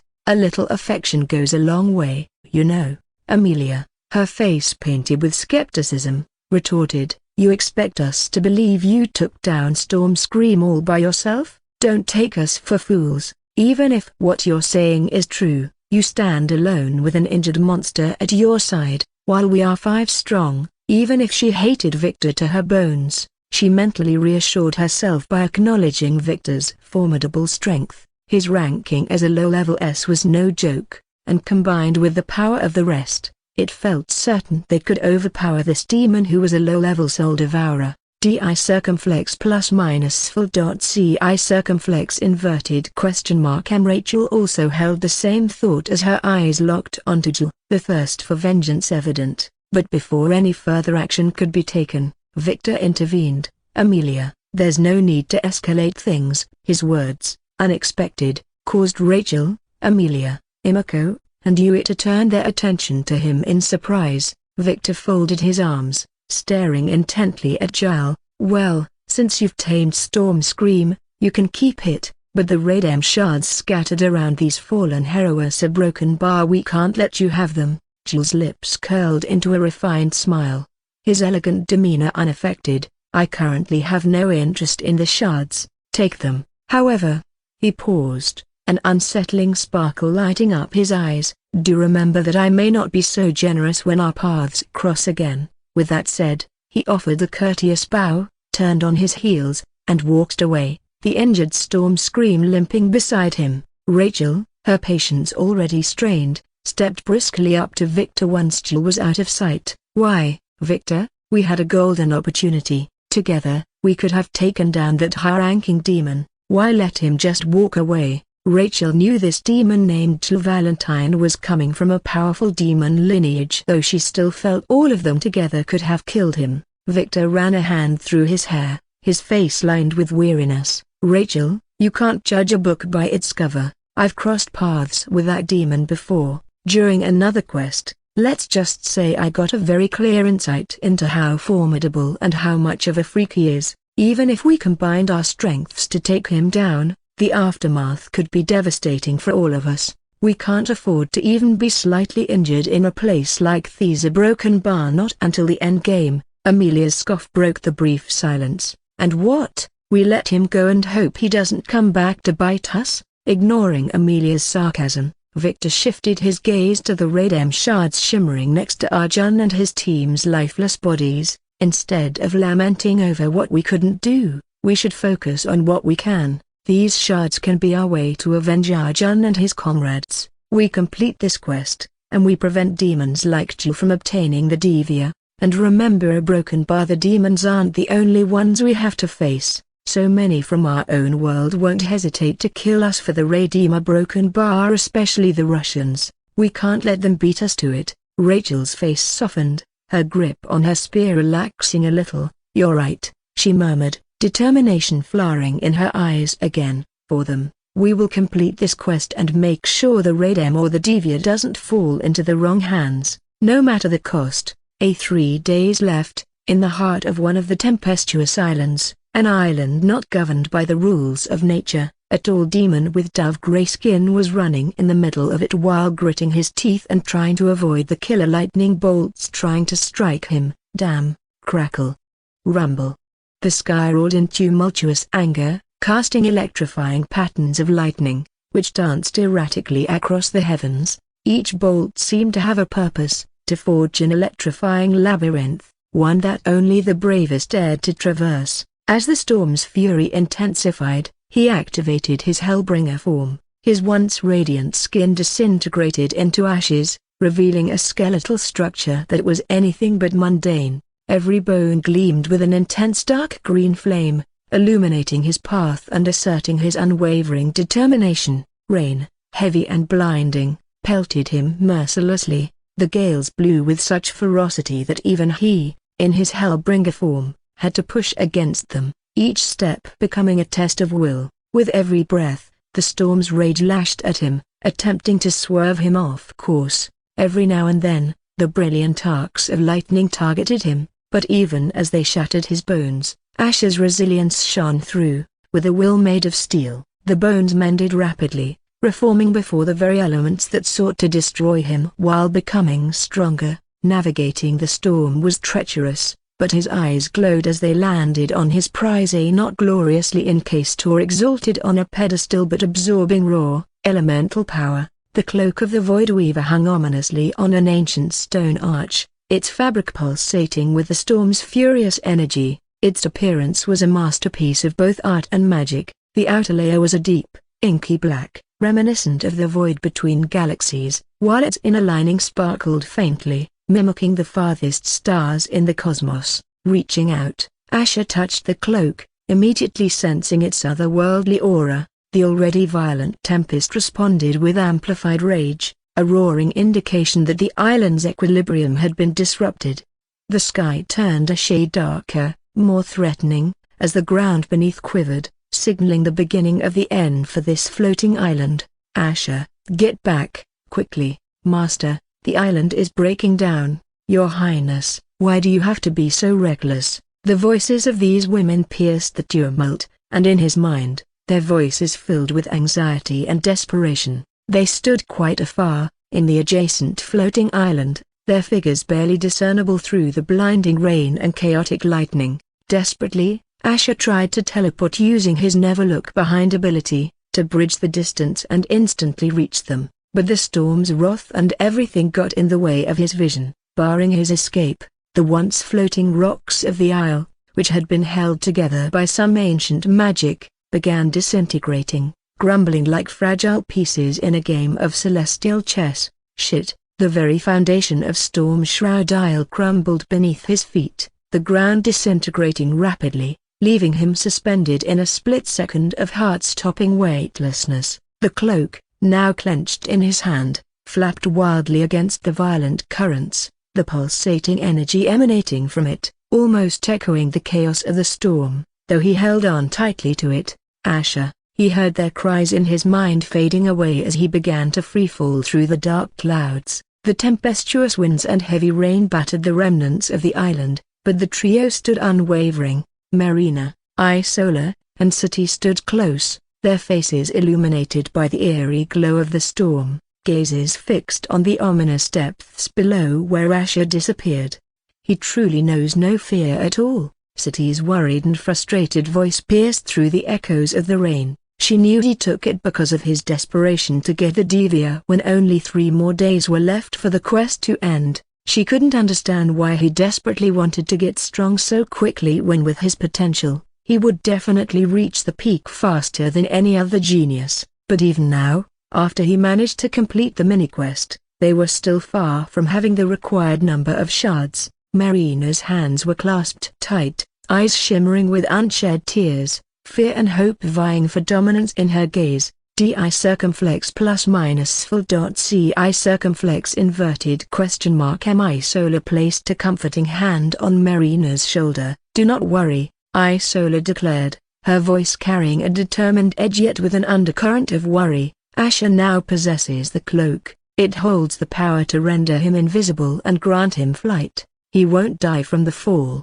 Marina's anxiety was temporarily quelled as the weight of Isola's words sank in. Taking a deep breath, she nodded with a shaky smile. "Thank the devils." A broken bar, however, Sati's voice, laden with concern, interrupted. "It's not that simple. The cloak, powerful as it is, feeds on its wearer's mana. With the chaotic energy of this storm and potential threats lurking below, his reserves could be depleted quickly. What if some powerful group comes upon him? Every group in this place is as strong as they could get." Isola nodded, acknowledging the gravity of the situation. "You are right. We need to get to him, and fast." Her eyes sparkled with determination as she continued. "I know a way to descend safely, though it will cost us some valuable resources." Sati shifted her stance, her red hair billowing in the stormy gusts as she said, her voice firm and commanding, "What are we waiting for then? Let's do it." As the three prepared to descend into the storm's fury, the bonds of loyalty and determination shone clear, even amidst the dark chaos enveloping them. Item name, Cloak of the Voidweaver. Shrouded in legends older than the very skies of Elysium, the Cloak of the Voidweaver is said to be a symbol of the universe's first shadows, crafted by a forgotten celestial being. Its fabric intertwines the essence of starless nights and interstellar voids. Donning this mantle, the wearer becomes one with obscurity, their very aura concealed and form rendered invisible to the world. Whispered tales speak of its untapped power to meld one into the cosmic fabric, making them unseen, untouched, and unfelt. But beware a broken bar. Such boundless power comes with its own mysteries, and the cosmos keeps its secrets well. Level 34, Grade, Legendary, Durability A lasts as long as you transfer your mana. Once you stop, it will be an ordinary cloak. Effect: the cloak will be active while siphoning 0.25% of your MP every second. The sensation of free fall in between stormy clouds would have terrified even a brave warrior, but for Asher, this fall was different, carrying with it the weight of his recent acquisition, the Cloak of the Voidweaver. Even amidst the storm's onslaught and the disorienting fall, a glint of wonder sparkled in Asher's deep glowing yellow eyes as he clutched the cloak. It wasn't every day that one came into the possession of an artifact of such immense and mysterious power. Anybody would kill to have an artifact that could render them truly invisible, including making their aura vanish and letting them fly. And another best thing about it was that it potentially had infinite durability. This surely was no ordinary cloak. The wind howled past him, its roar deafening. Raindrops pelted his form, each droplet stinging like a myriad of tiny arrows. Through the curtain of rain and fog, a looming shadow materialized beneath him, another floating island. The realization struck him just as forcefully as the ground would if he didn't act immediately. Without hesitation, Asher swiftly draped the Cloak of the Voidweaver around himself. The very moment its fabric settled on his form, an overwhelming energy surged through him, stalling his rapid descent. He hovered for a split second, disoriented, before realizing he was no longer at the mercy of gravity. A slow, relieved chuckle escaped his lips. The sensation of flight, once a distant memory, now enveloped him once more. However, Asher wasn't one to let his guard down. With the storm's chaos around him and the unpredictable dangers that these floating islands often held, it was imperative to remain unseen. Channeling the cloak's powers, Asher vanished from plain sight, becoming a mere whisper in the wind. He gracefully glided down, the cloak billowing majestically behind him, merging with the shadows of the storm. Before the storm had completely consumed his vision, he had marked a spot, a large rocky outcrop that offered shelter and concealment. He made his way there, settling behind it, hidden from prying eyes. He deactivated the cloak since it was devouring his mana every second and he didn't see anyone nearby. As the sound of the storm continued to rage around him, a thought crossed his mind: would Isola, city, and Marina managed to navigate through this chaos and reach him? He knew it would be quite tough, especially to survive till they got to him. However, with this cloak, he knew he stood a good chance of survival. Taking advantage of the cloak of the Void Weaver, Asher had become the very essence of stealth. Every few moments, he'd use the cloak's capabilities to scan his surroundings, ensuring no creatures or foes were sneaking up on him. The storm's din was an ever-present backdrop, but the island's unknown dangers required his full attention. But on one of these cautious checks, Asher's eyes narrowed. Emerging from the dense fog was a squad of 5 intimidating hunters, their collective auras crying out danger. He was prepared to leave, but his eyes locked onto the leader of the group, that unmistakable sharp jawline, the short brown hair matted with rain, those piercing brown eyes, and the scar-eyed tail of survival cutting across his face. The memories flooded back. Despite the intense environment, Asher's posture relaxed, a slight smirk playing on his lips. Yet, dozens of meters away, the leader of this hunter group seemed to be on high alert, every sense attuned to the environment. The 3 men with him and the soul woman moved with synchronized precision, their eyes scanning, weapons ready. Suddenly, a stone with some words carved on it slid towards the man leading them. The sudden movement startled the group, causing them to instinctively draw their weapons. The leader's keen instincts signaled them to pause as he raised his hand into a fist. He bent down, retrieving the stone, his fingers grazing the inscribed message. His eyes widened, a myriad of emotions flashing through them: a surprise, recognition, and disbelief. "Sir Mikhail, what is it?" whispered the woman, her voice sharp yet curious. The curiosity was palpable among the group, but Mikhail's demeanor kept them at bay. Straightening up, he pocketed the stone, his gaze more intense than before. "Spread out. Form a perimeter. You are not to return unless I call you or if there's trouble," he ordered in a voice that brooked no argument. The 4 exchanged glances but trusted their leader implicitly. Without further ado, they dispersed, leaving Mikhail alone in the mist, a silhouette of his former self, waiting for what was to come. The moment he made sure they were out of sight, "You have succeeded in getting my attention," Mikhail declared, his voice echoing with restrained power. "Now come out before I find you, because I won't let anyone sully the memory of my..." Before he could finish, a gust of wind whipped through the clearing, and before his very eyes, a cloaked figure appeared, as if birthed from the mists themselves. The entity stood in stark contrast to the stormy backdrop. Mikhail's fingers tightened around the hilt of his blade, his body going rigid as the figure revealed a demonic visage beneath its hood. Yet, this demon seemed weaker than him, giving him a reason to not call the others and first investigate this situation. But as the demon pulled back the hood further, revealing his face, Mikhail's eyes narrowed.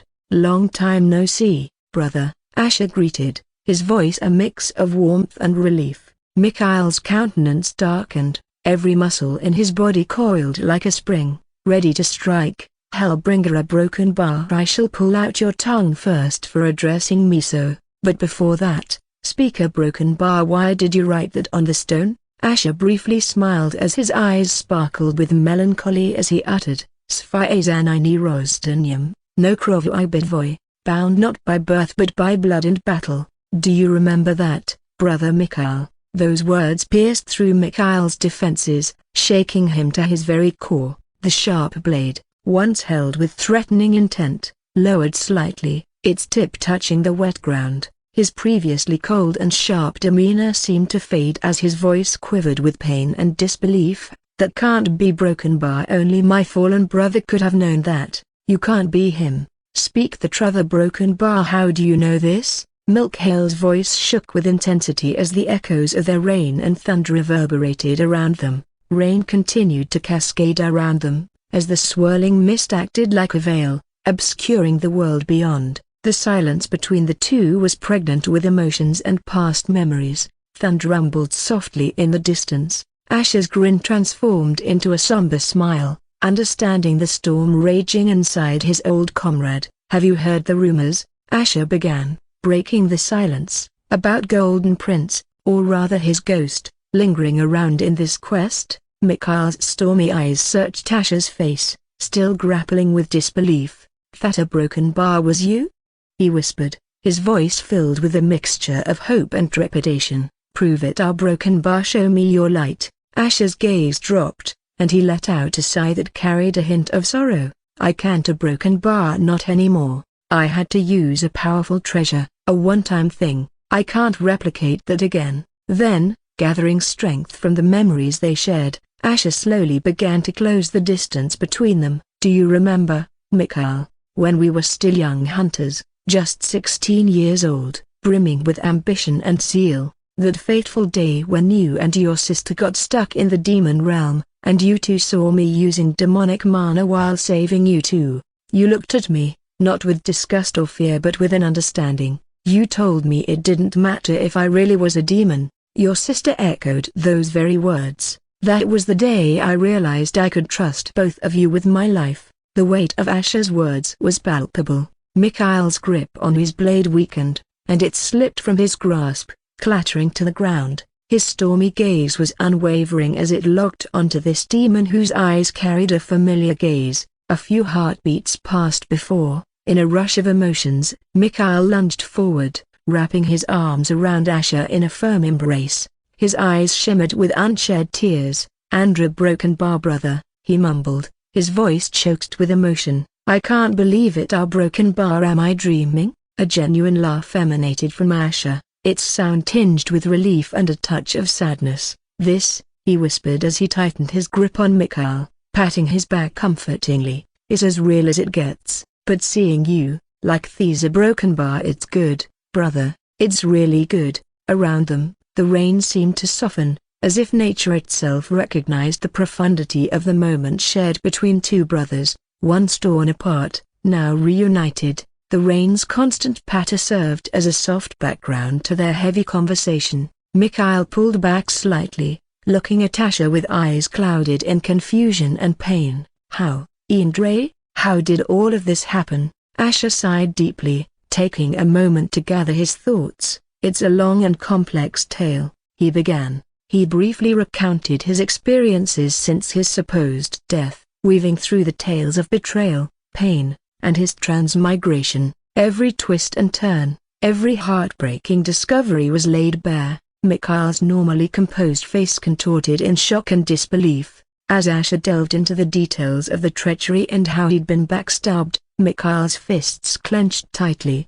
veins bulging on his hands. "Those filthy WHA dogs, a broken bar, using you and then discarding you like that. I am not even surprised." He spat the words out with cold fury, but when Asher spoke of his subsequent experiences and the path that had led him to this moment, Mikhail's face went through a gamut of emotions, from horror and sorrow to eventual relief. Once the narrative was complete, Mikhail looked down, regret etching every feature. "I'm so sorry, Andre, I should have been there. I knew at our broken bar I always felt something was amiss. The damned WHA framing you as a corrupted hunter, a broken bar. If only I had enough power to bring them down, I would have, and we are still trying. But if I had been by your side, together, we could have brought them to their knees and revealed their treachery."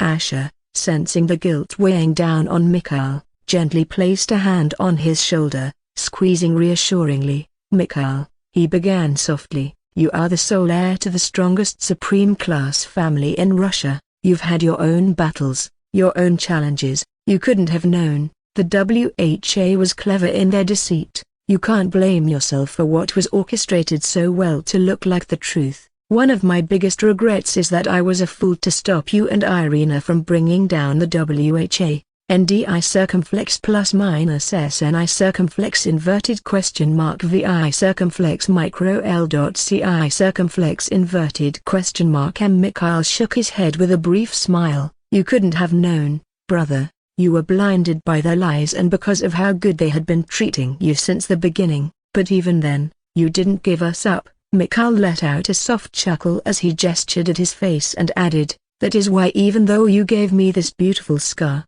Irina and I always were forever indebted to you for everything you did for us. I wouldn't be standing here if not for you. Even if you didn't stop us, we would have failed, and the WHA would have definitely ended us on the spot. It was a pipe dream of ours since the beginning." The two brothers stood there, shoulder to shoulder, as they remembered the weight of their shared past and the trials they'd both undergone. Asher's gaze hardened with a hint of pain and regret. "I'm sorry about Irina. If it weren't for her unwavering belief in my innocence, her pursuit to clear my name a broken bar, she might still be with us." Mikhail's eyes blazed with a mixture of pain and pride. He gritted his teeth, voice strained. "Irina died with pride, Andrei. She fought for what she believed in, for someone she loved. She wouldn't have had it any other way." Hearing this, Asher's gaze became distant, lost in memories of times past, the sorrow of the people he lost,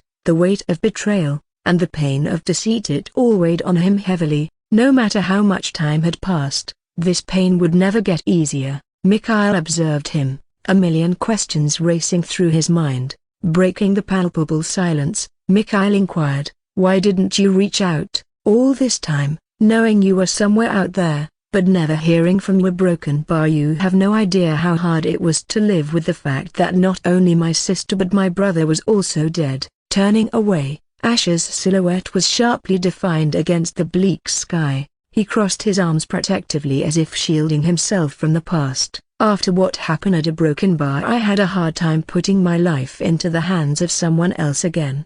Not because I doubted you, but because I was afraid of losing the only chance I had left. The WHA, the betrayal, a broken bar, it was all so fresh. I felt like I could only depend on myself after waking up among demons. Other than that, I needed to be stronger, to stand on my own feet before dragging anyone else into the mess. I couldn't risk tipping off our enemies by reaching out to you. It was not like I could freely travel over there." Mikhail's brown eyes, which had been shadowed with pain, suddenly gleamed with a renewed fire. He took a step closer, excitement evident. "Does this mean a broken bar? You're planning on taking revenge, specifically against the WHA?" A cold, dark smirk danced on Asher's lips. "That was always the plan, a broken bar, ever since I woke up as a demon." Mikhail's hand thudded against his chest, his voice deep and cold, yet filled with fervor. "You know where I stand,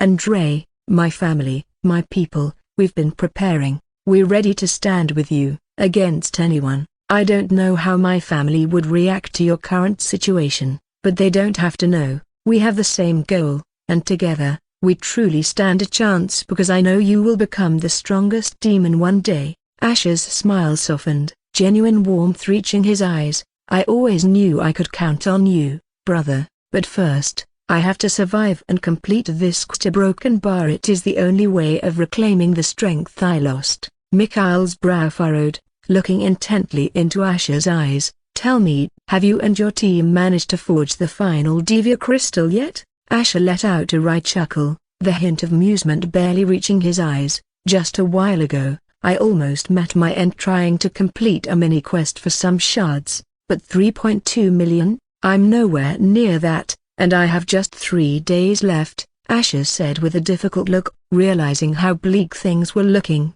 Mikhail paused for a beat, seemingly lost in thought. When he spoke again, hope flickered in his voice. "I can't guarantee you'll successfully complete this quest, Andrei, but a broken bar, I might be able to provide you with a leg up." Without warning, Mikhail reached out, clasping Asher's hand. A pulsating energy flowed between their palms, an ethereal aura illuminating the immediate surroundings. Asher's eyes widened in astonishment as he felt an influx of Divya shards transferred into his own inventory. The numbers surged past 3.2 million, going well beyond 5 million. He stared at Mikhail with a look of disbelief. "Did you just a broken bar give me all of yours?" Asher knew the rule said killing a hunter would only earn him half of what they had, but if they willingly transferred, then, just as he found out now, he got everything Mikhail had. Mikhail offered a brief smile, a mixture of pride and melancholy.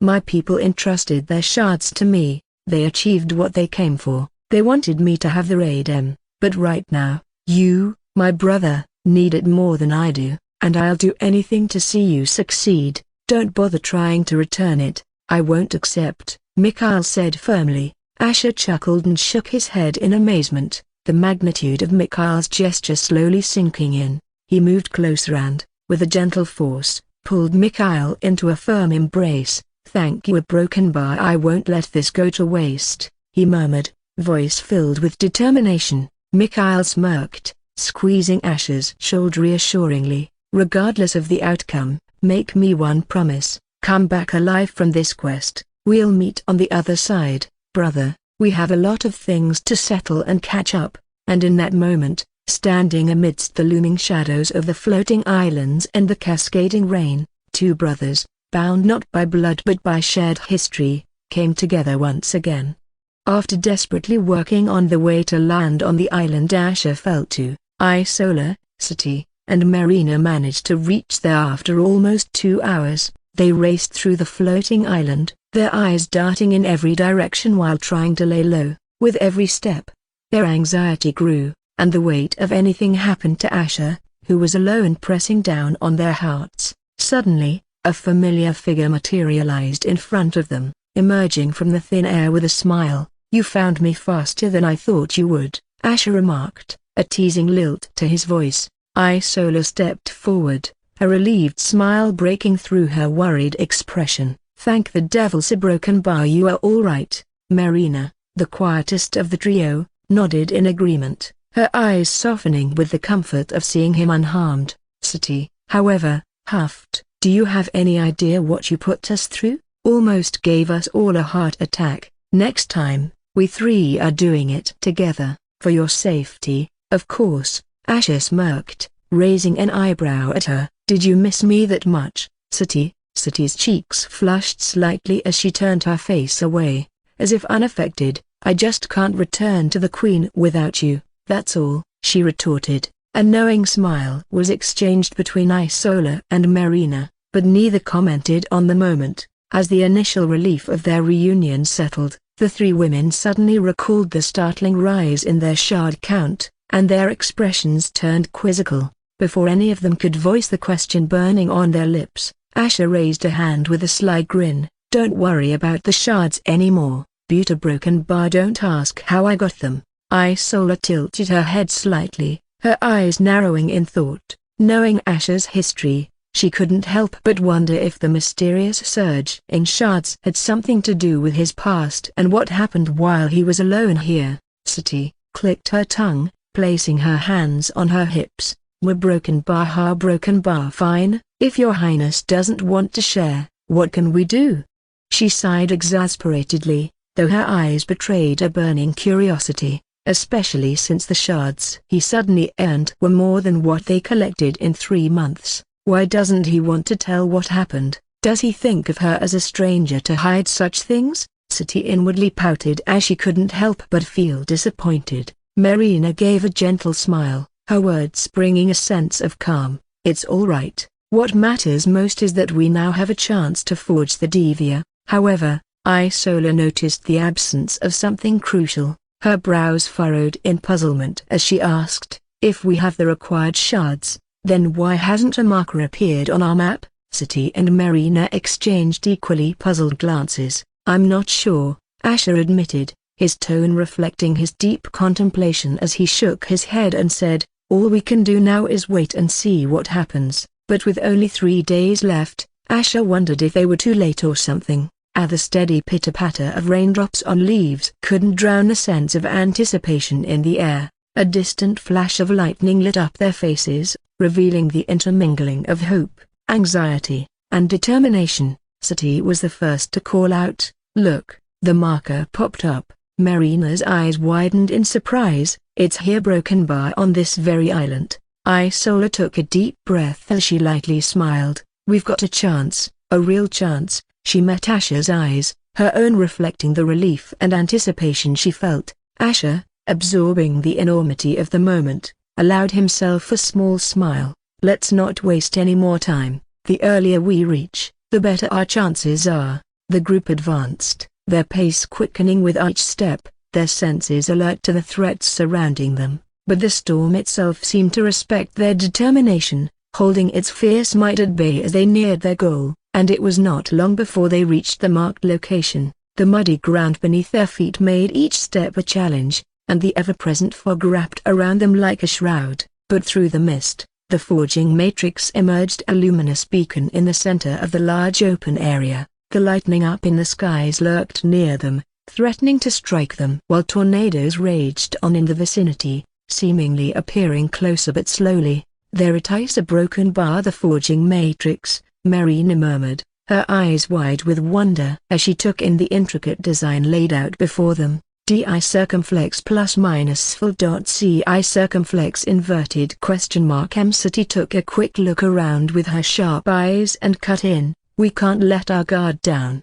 We may be the first here, but others could be close behind." Asha nodded in agreement. "She's right. I need all of you to be alert, including our surroundings. Keep an eye on the skies and don't get struck by lightning." His gaze met each of theirs, ensuring his message was received. Taking a deep breath, Asha reached into his beast bag, summoning Kaliza. Ku-oo! The mighty creature's giant pincers gleamed ominously in the lightning's flash as she came out, brimming with excitement to forge the thing they came here for. "We need to forge the Divya as quickly as possible. Time is of the essence." Asha's tone was resolute, his purpose clear. Marina, Sati, Isola, and Kaliza took their respective positions around the matrix. They placed their hands and pincers upon it, feeling the pulsating energy emanating from the design. The shared sense of purpose bound them, their determination a palpable force in the storm-ridden night. With another thunderclap,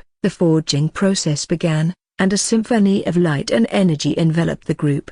The matrix pulsed and hummed, its energy signaling the forging of the seventh Divya crystal. Asha's eyes widened in realization. "We have to forge the seventh crystal first, a broken bar, and then merge all of them to form the Divya," he said, the urgency clear in his voice. Sati frowned as she saw the time remaining. "At least 2 hours? Oh devils, a broken bar, can we stay out in the open that long?" However, as the minutes ticked away, an ominous feeling began to grip them. It was almost too easy, but then, just as half an hour had passed, they felt it, a presence, multiple presences. From the dense fog, 5 silhouettes began to form. The first was a towering figure, obsidian black scales gleaming, and wings expanding into the misty air. Beside him, a slender figure with radiant crimson skin and shimmering silver hair began to emerge. Another shadow, taller yet more elusive with charcoal gray skin, appeared next. There was the unmistakable sight of blue skin adorned with golden tattoos, and finally, a soft lavender glow that hinted at another figure's entrance. Isola was the first to get up, followed by the rest, all of their expressions vigilant and sharp. "Nightmare Reapers, a broken bar," Isola mumbled with a furrow of her brows, feeling that their luck was too bad to come upon them at a time like this. Broken bar. Kaliza was letting out a low growl upon recognizing this unpleasant bunch of people. Sati and Marina clenched their fingers as they realized how seriously bad their situation had become. Of all enemies, why did they have to come upon the Draconians? Asha's eyes dangerously narrowed upon seeing the infamous Draconians, especially one of the groups that he suspected put the bounty on his head, but he could feel the heavy, domineering auras surrounding each one of them, especially the one in the front. The draconic auras they had could send shivers down the spine of even hardened warriors. Many considered them dragons in humanoid form. He could see why people feared the Draconians the most, though his heartbeat was steady, and the reason so many people feared and hailed Prince Aganon as the second strongest genius of the younger generation was because he was the only one to become a mid-level soul devourer at his age. The only one who surpassed him was Rowena. He had no doubt these Nightmare Reapers were the strongest group in the entire quest, and it must have been a cakewalk for them. Circe, with her cold golden eyes, sneered as she stepped forward.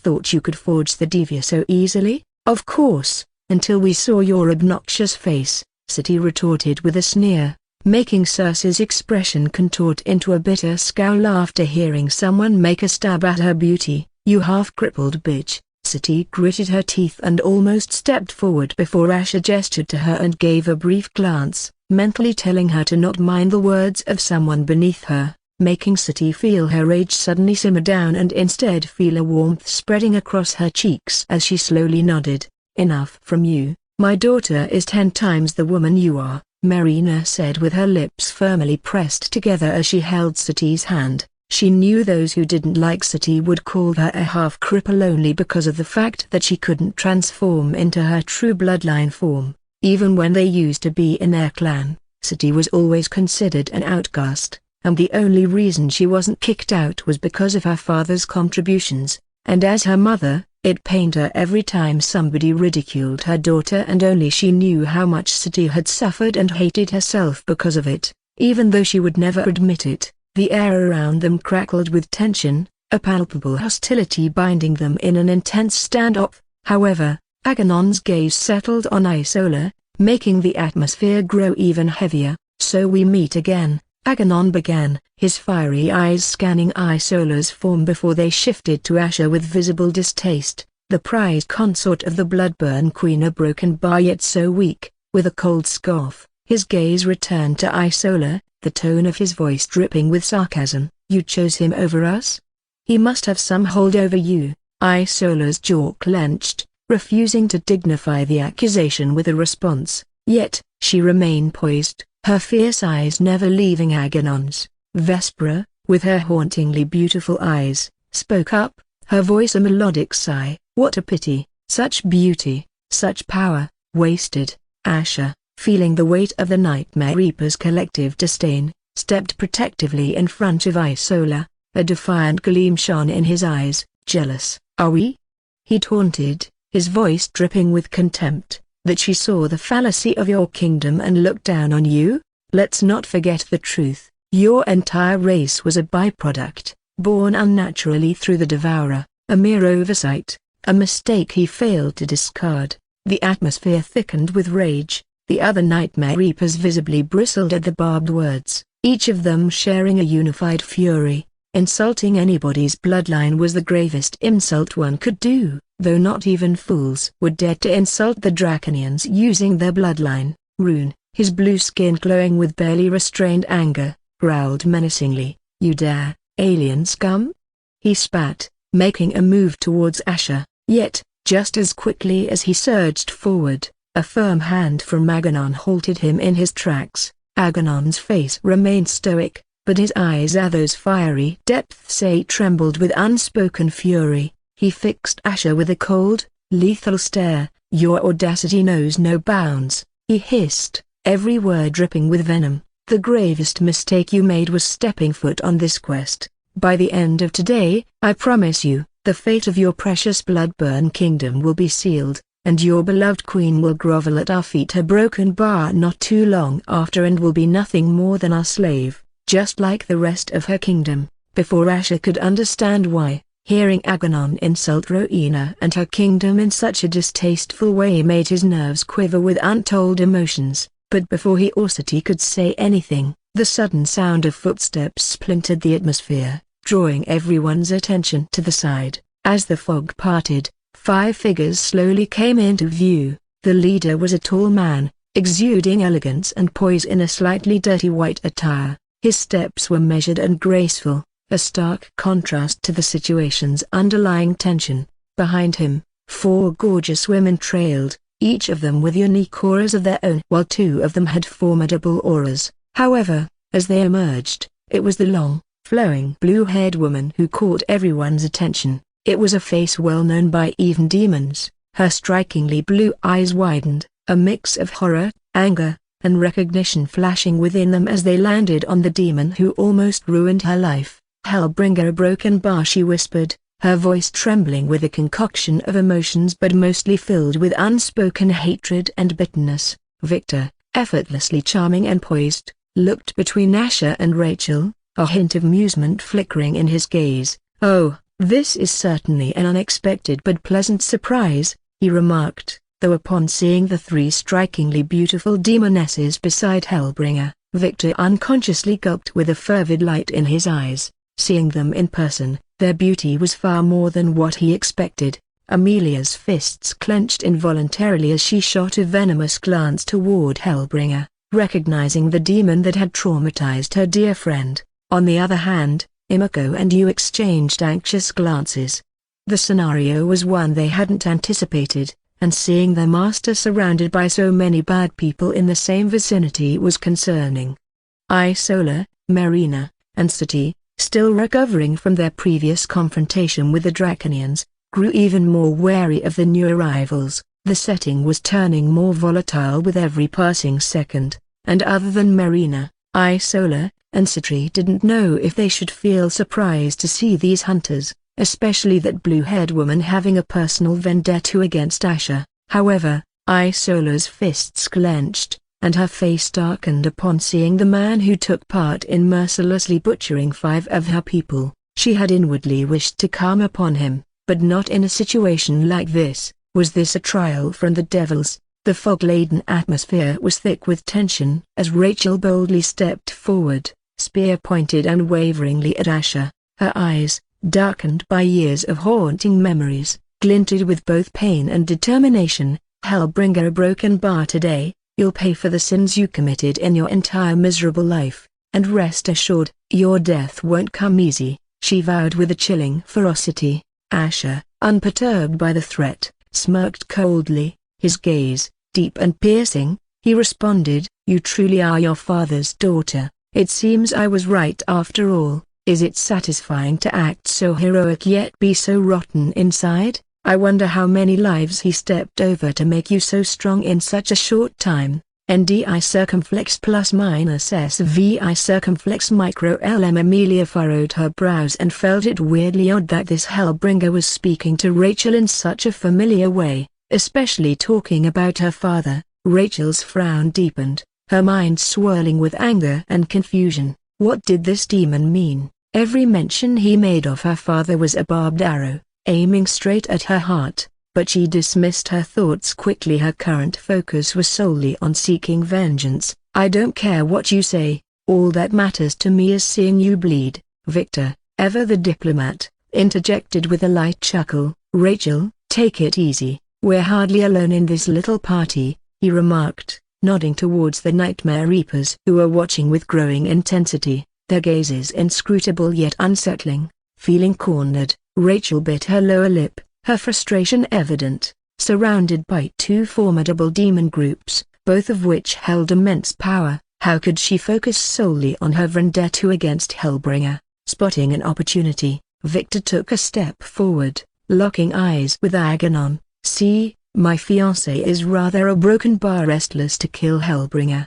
Perhaps we might consider a temporary alliance. Neither of us can handle all of them alone without suffering some damage, especially with the captivating Umberelfiend princess, her pet Kraken, and the royal battlemaster in their midst. Don't you think so? Circe let out a cutting scoff. Pa, you pathetic hunters think we need your help. We are more than capable of cutting up the little beauties surrounding you as well, she said as she licked her lips upon seeing the women surrounding Victor. Imiko and Amelia winced in disgust as you hid behind Imiko, while Rachel wondered why Victor even bothered to ask these demons. Why would they even help? However, Victor still had a subtle smile as he kept looking at their leader and said, don't let down your guards that easily. Did you know that they somehow managed to take down dozens of hunters, including my friend Bowden, who was a S rank, all on their own or maybe a broken bar with some help? Aganon's fiery eyes flicked between Asher and Victor, making it hard for anyone to tell what was going through his mind, though it was evident he was considering something. The unspoken fear was lingering among all of them. A broken bar was Golden Prince behind this? Was his spirit truly haunting this place? And on the off chance it was true, why would he choose to help Hellbringer and his people, or was it just a coincidence? Amelia inwardly snorted, realizing how hypocritical it was of Victor to shrug off the rumors in front of others but being scared of Golden Prince's ghost being real all this time. Was he that scared to the point he would stoop to propose an alliance to demons? She glanced at Rachel to see why she wasn't even speaking against this, but all she saw on Rachel's face was the lurking killing intent focused on a certain someone. It was as if she didn't care about anything else. Why was she so obsessed with Hellbringer to the point she was forgetting the important things? Still, Amelia also couldn't help but wonder if his ghost was really here. Nobody else could have taken out Bowden and so many hunters at the same time. Isola and her group exchanged glances, especially with Asher. Only they knew how it happened, but it wasn't something that could happen again. Isola knew Asher still had one drop left in that feather, though she knew he was determined to never use it. Even if Asher wanted to use it, there was no telling if there might be permanent damage, and now wasn't a good time for him to go into a coma for months or worse. Yet the audacity of this hunter proposing an alliance right in front of them was something else entirely. Would the Draconians truly consider joining forces with these hunters against them? Will they lower themselves like that? Every eye was on the unfolding drama, as each party braced themselves for what might follow. However, Khaleesi was sneakily using her pincers to keep powering the forging matrix based on Asher's instruction. Her bulbous eyes kept moving side to see if anybody was looking at her. Though the forging matrix was shining, Asher knew how things were looking really bad for them, and he had no idea if they could even make it out of this place. And so, he clearly intended on using every trick in his arsenal to buy Khaleesi more time, and focused on Victor with a pointed, accusing stare. "Victor, broken bar, every time I think you've sunk to a new low, you manage to surprise me. I wonder, does your family know about these a broken bar little predilection of yours for demons? Or perhaps your sister, does she know about her dear little brother's a broken bar unhealthy interests? Even if they might, the world certainly would be shocked to hear of it, wouldn't they?" Amelia's eyes narrowed dangerously, trying to decipher Hellbringer's insinuations, while Emiko and Yu exchanged knowing glances. Their master's revelations hinted at depths they had never suspected. Victor, usually unflappable, had a rare moment of his expression faltering, his fists clenched, knuckles turning white, and while he managed to keep his smile, a single eyebrow twitched, yet he maintained his composure as he said, "Hellbringer, perhaps the impending threat to your life is causing you to grasp at delusions, but rest assured, no matter your desperate attempts, I'll ensure my fiancé gets to have a good time with you." But Asher wasn't done yet. With a sly, cold chuckle, he responded as he glanced at a dark-faced Rachel, "Your fiancé? Oh, I've had a wonderful time with her, and between you and me, she seemed quite taken with our broken bar encounter, didn't you, dear Rachel? Or did you forget about our photo shoot session?" Sati and Isola glanced at each other with blinking eyes while Marina's eyes glinted upon remembering what happened that day. It was the first time in a long time she felt glad to see her master punishing those hunters. All eyes swiveled to Rachel, who appeared caught off guard. Her resentful and hostile demeanor wavered, her eyes shimmering with a mixture of anger and shame, desperately avoiding Victor's searching gaze. "Rachel, what the hell is he talking about?" Victor asked with a light smile, though the corners of his lips were twitching. Did this fucking demon touch his fiancée? Does anyone else know? Was she hiding things from him?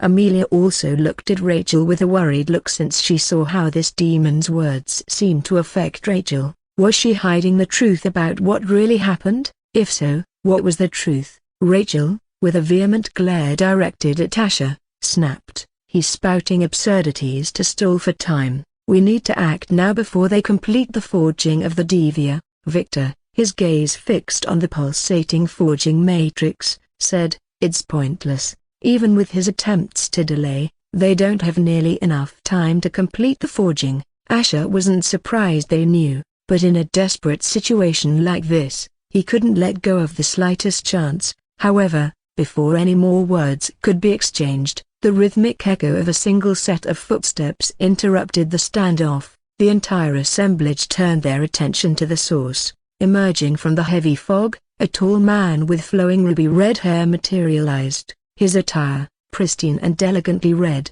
was a stark contrast to the grim surroundings. In his hand, a single rose, its petals as deep and red as his hair. His face bore a gracious smile, exuding charm and affability. Stopping at a respectful distance, he remarked with genuine amusement, "I am not too late, am I?" His sparkling eyes then locked onto Asher, and with a touch of respect, he offered a slight bow. "Your Highness, seeing you here, getting this far, makes me feel truly humbled." A hint of uncertainty clouded Asher's eyes as he softly uttered, "Gila broken bar." While he never had any personal interactions with Jill, always being neutral towards him, and he hailed from the same kingdom. Asher was all too aware that in a setting as precarious as this, allegiances could shift like sand. As Jill approached Asher and his group, every eye was trained on him, filled with suspicion and apprehension, but as he drew closer, his amiable smile never wavered. "I hope I'm not intruding," he began, "but my dear mother holds you in high regard, consort Asher. She told me that if ever our paths were to cross, I should lend a hand. After all," he looked around, encompassing everyone with a sweeping gesture, "we belong to the same kingdom and serve the queen." Asher's tense stance relaxed slightly, a spark of hope lighting up his eyes. Isola, Marina, and Sati exchanged surprised glances, their eyebrows raising simultaneously. The gravity of the situation had been weighing them down, but Jill's sudden and unexpected allegiance brought a glimmer of optimism. "You do us great honor, Jill," Asher replied with a smile. "I always knew your mother was too kind, and we truly appreciate your offer of assistance in this perilous situation." Asher didn't expect Nada to offer a helping hand even without being here. It seems like he definitely has to help her out with whatever favor she wants from him. On the other side, Victor and Rachel exchanged uneasy glances. Their calculated plans seemed to be teetering on the edge of chaos with Jill's entrance. Before any of them could react further, Aganon took a decisive step towards Victor. "Seeing the circumstances, perhaps we should consider joining forces," he proposed calmly, his voice edged with danger. Victor's lips slowly curved when, suddenly, a mental alert jolted everyone present. The disembodied message echoed in their minds. Multiple forging matrices have been activated throughout the mini-dungeon. Once any group completes forging a radem or a devia using a forging matrix, all other forging matrices will cease to function. The location of the group who forges the radem or devia will be revealed once the timer runs out. The information was like a bolt from the blue, drastically altering the dynamics of the situation. Shock, realization, and urgency reflected in the eyes of all present. They realized multiple groups in other parts of this mini-dungeon were racing against time, just like them. It also seemed as if the quest wouldn't really end right away, even if they managed to forge it. With the stakes higher than ever, an intense atmosphere enveloped the area, thick with palpable killing intent. The race to forge the most coveted treasure of this quest was truly on. As the tension in the air thickened, Asher and his group squared off against Aganon and his group. The two groups stood like poised chess pieces, assessing the others, ready to strike or defend at a moment's notice. Jill, however, gracefully stepped towards Victor's group, a serene smile playing on his lips. "I'll handle this lot," he announced to Asher, an almost teasing glint in his eyes as he and Victor and the others stepped away from the rest to avoid getting caught up in the battle from the other side.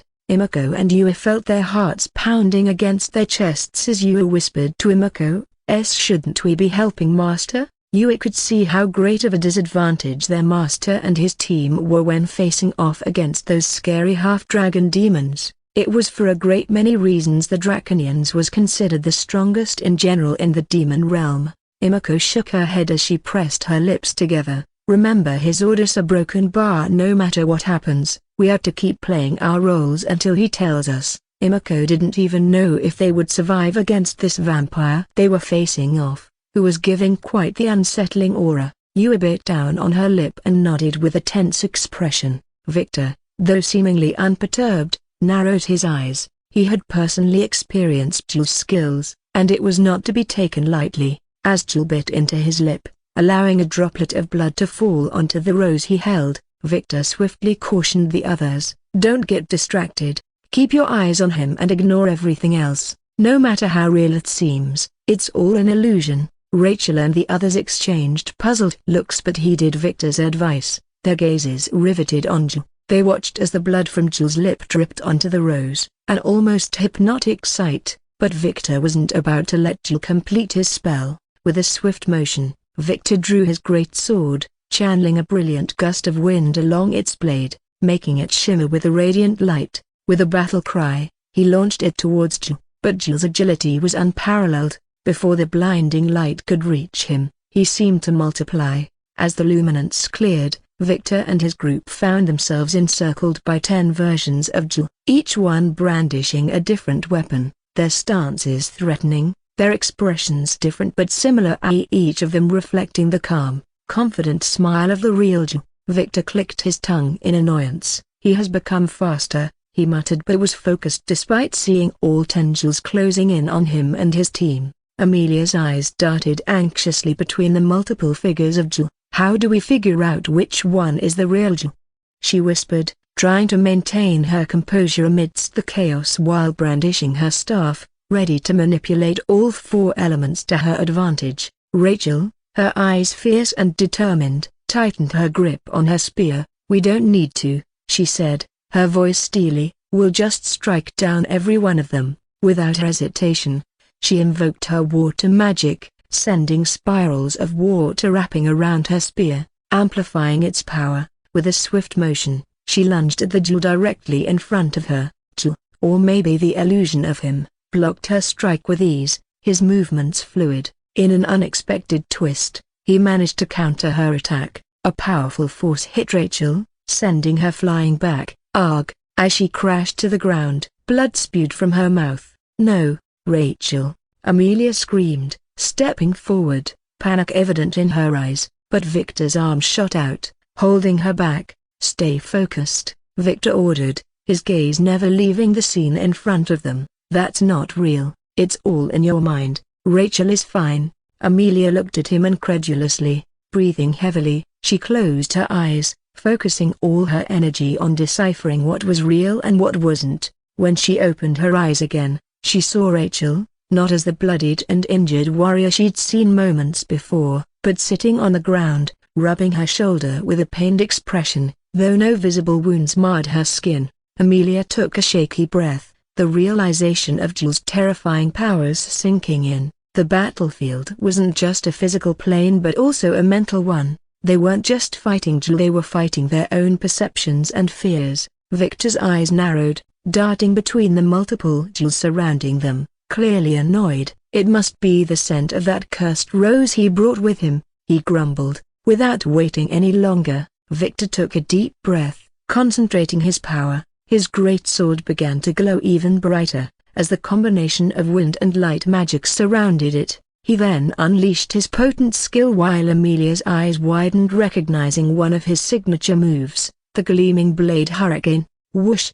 Suddenly, a blinding light burst forth from the sword, rapidly expanding in all directions. As it did, the wind began to pick up, forming a fierce, whirling cyclone around Victor, making the fabric of his clothes billow dramatically. Amelia, Imako, Yui and Rachel still had to use their mana to not get pulled into the hurricane despite standing right behind Victor. The fierce wind, combined with the intense light, began to pull in the multiple figures of Jill, who seemed to be momentarily caught off guard. The force of the cyclone was so strong that it kicked up dust and debris for more than a mile, obscuring the vision of everyone present. The cyclone's intense slashes were not just meant to damage, but also to disorient the illusions. The sheer force of Victor's attack made the ground tremble, and the sound of it roared in their ears, momentarily deafening them. As the devastating attack subsided, the dust slowly settled, revealing the aftermath of Victor's skill.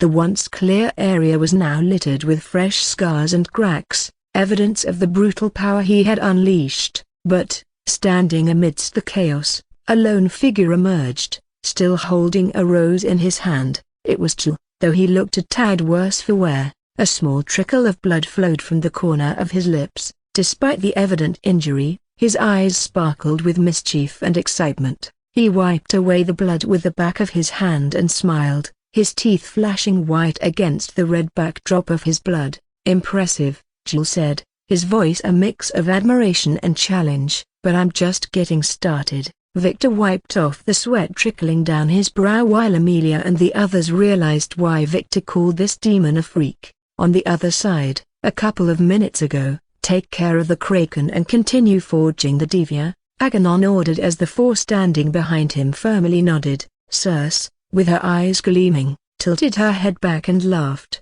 "Consider it taken care of. It's a bit unfair you get to enjoy toying with them on your own, my prince." Isola and Asher were worried about Khaleesi, but at this moment, they didn't have the luxury to do anything else. All they could do was instruct Khaleesi to retreat, though as expected, the stubborn young kraken refused to run away and was snapping her giant pincers together, facing off against the 4 draconians with killing intent glowing in her bulbous eyes, whereas Agamemnon's attention was solely fixed on the 4 before him. His deep, fiery eyes locked onto theirs, sending shivers down Marina's spine, who wasn't used to facing terrifying people like him. They didn't find it relieving that Agamemnon was going to take on all 4 of them on his own. Since Agamemnon was a mid-level soul devourer with a powerful bloodline and insanely talented, they didn't really have an advantage despite having more numbers. Isola, Sati, and Marina could feel his indomitable aura weighing heavily on them while Asher's figure suddenly vanished into thin air, though Agamemnon didn't seem to care about it. "I am going to offer you one last chance, Princess Isola. Are you still willing to die like a fool?" There was an unsettling calm in his voice as he asked her, but the silence that followed didn't last long. Isola, her lips set in a firm line and determination shining in her eyes, gave her response by parting her lips as her expression contorted. Inhaling deeply, she released a chilling, almost supernatural scream, amplified with her power. Scream. The scream acted like a destructive wave, causing the earth to crack and tremble, sending debris flying all around. Agamemnon's frame tensed as he felt the impact of Isola's attack. While it did force him to shift his position, with his feet only pushed back a couple of meters, it was evident he had resisted the bulk of the force. DI circumflex plus minus full. CI circumflex inverted question mark. And he looked up and, brushing some stray dust off his shoulder, grunted, "All this struggly broken bar, it's futile." Isola's sapphire blue eyes widened, dismay evident seeing how her attack barely affected him. It was as if she attacked a massive mountain and realized she underestimated his physical strength. Sati's features turned stern, her protective instincts kicking in. She said, "Mother, stay back." Without waiting for a response, she lunged forward, brandishing her weapon, her every move precise and deadly.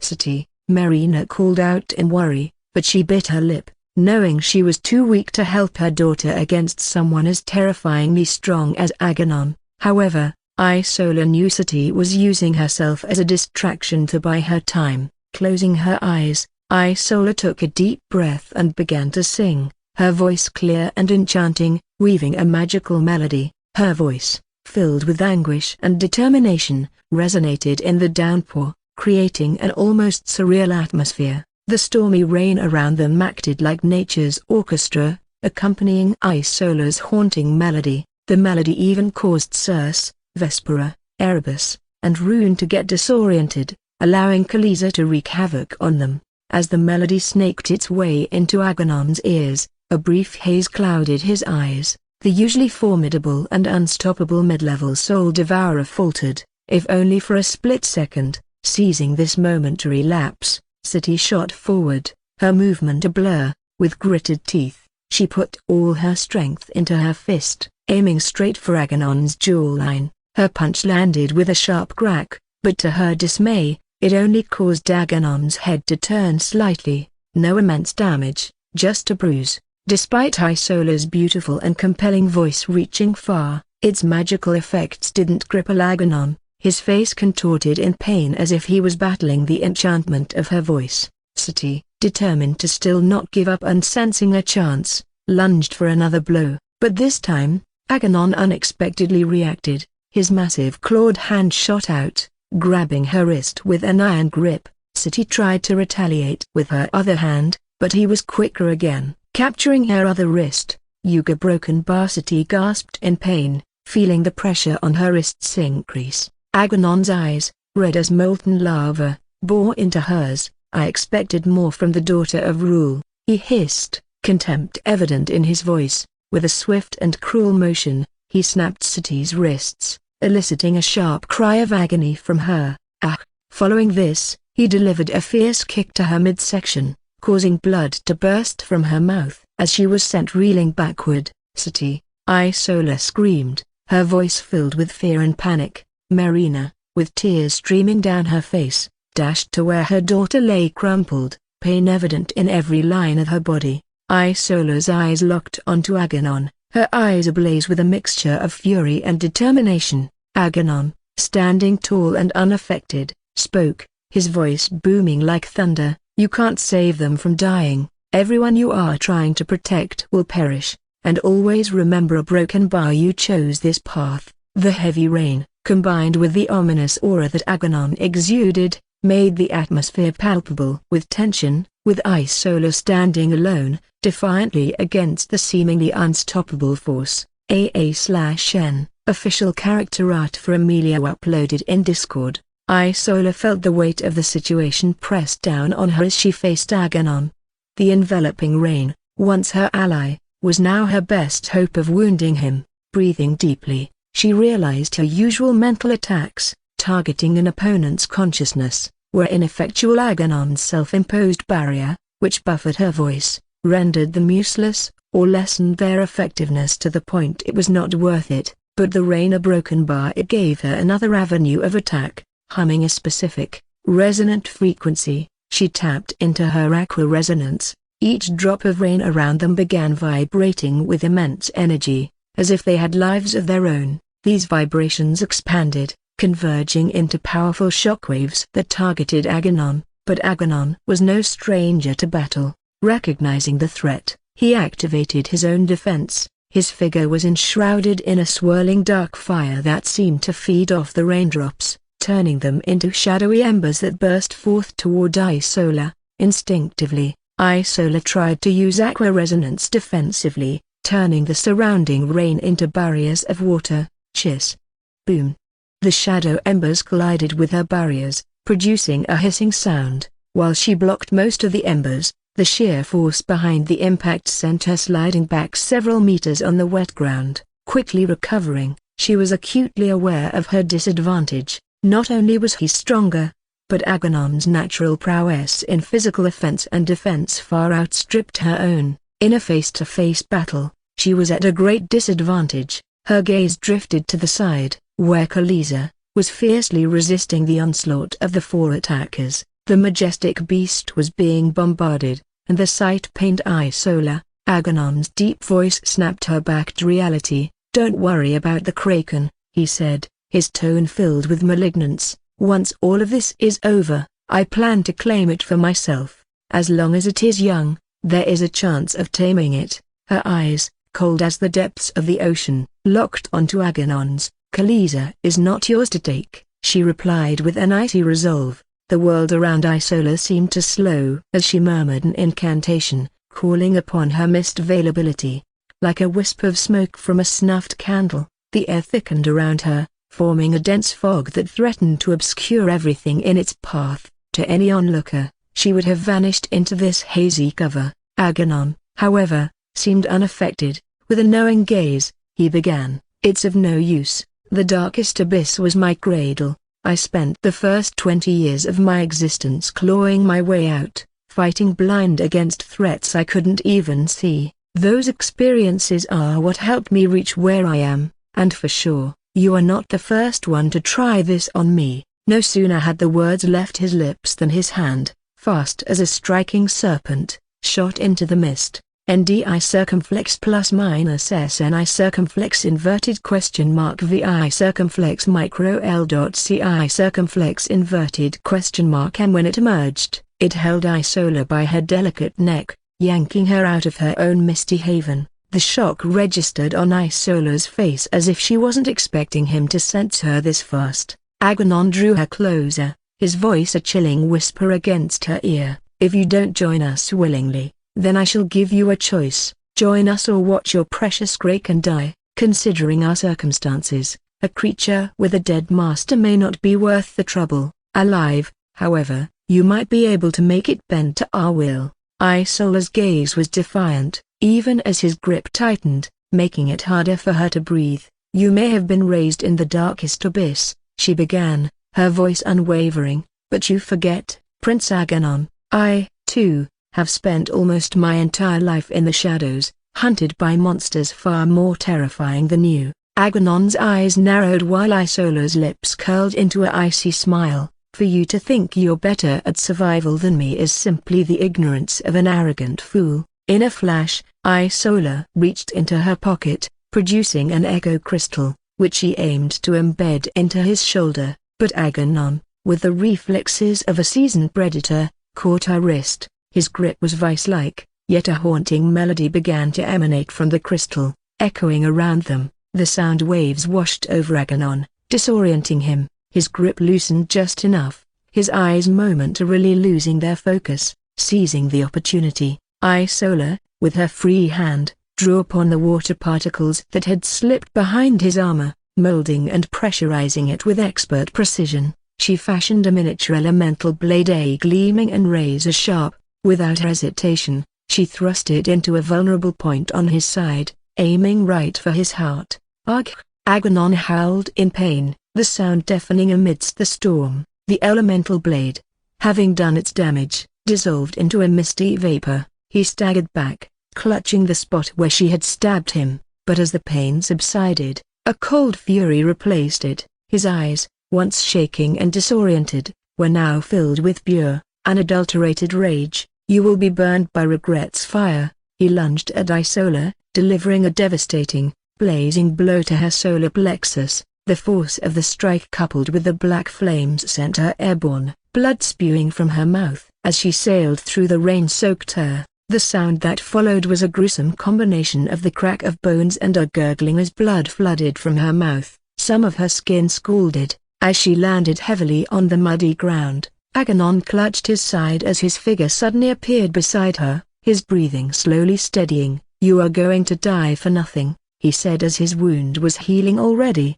However, the very fact that he almost got killed by her due to an oversight stung his nerves. He realized she purposefully let herself get caught to activate the echo crystal near his ears. He never expected her voice to be this powerful, nor her prowess in manipulating the water element. If he hadn't quickly recovered and used his mana to vaporize her blade, he may not be standing now. She was a level weaker than him, but he realized she was too dangerous to be kept alive. Isola, coughing out blood and vision blurring, watched as Agamemnon, like a predator stalking its prey, raised one of his massive feet. His massive foot began its descent, aiming for her vulnerable neck. The killing blow would be quick, almost merciful, but just as the foot was about to crush her, an unexpected blast of dark energy, powerful and blinding, slammed into Agamemnon. The impact was so fierce that his massive figure was thrown back several hundred meters,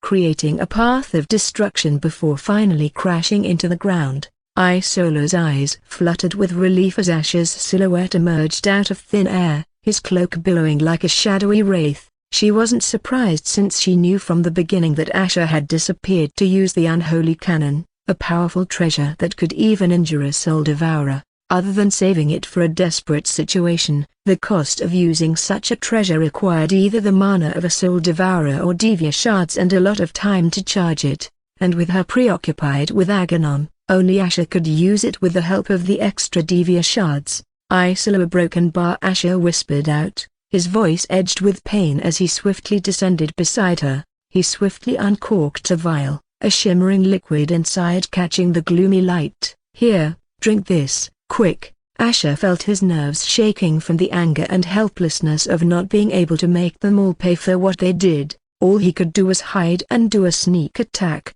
It was in times like these that he was frustrated about losing all the strength he had painstakingly built in his previous life. Isola coughed weakly but managed to nod, taking the healing potion and gulping it down. As the soothing warmth of the potion began to take effect, she could feel the pain subsiding, if only just a bit. Asher scanned their surroundings, his expression darkening. "It was foolish of me to think we could get the Divya this easily. We need to retreat. We're outnumbered, and the odds are not in our favor," he said with clenched teeth. The weight of his words pressed down on Isola. She could feel the sting of their failure, thinking of the numerous sacrifices and hardships they had faced to get to this point. "Asher, a broken bar, I'm sorry." He looked down, his jaw tensed, as he shook his head. "This isn't your fault, it's just a broken bar. We came so close, His gaze drifted to the distance, where Khaleesi was bound in blazing chains, writhing in agony. "We need to get Khaleesi and leave to fight another day." Isola nodded as she stood, albeit shakily, the rain mingling with the blood and sweat on her skin. Right when he was about to pick her up into his arms, Isola refused with a gentle push of her hand. "The rain will help me heal," she interrupted, her voice soft yet resolute. She couldn't risk making him more vulnerable by having to carry her. As they moved, every step of Isola felt like a weight, but Asher's support kept her upright.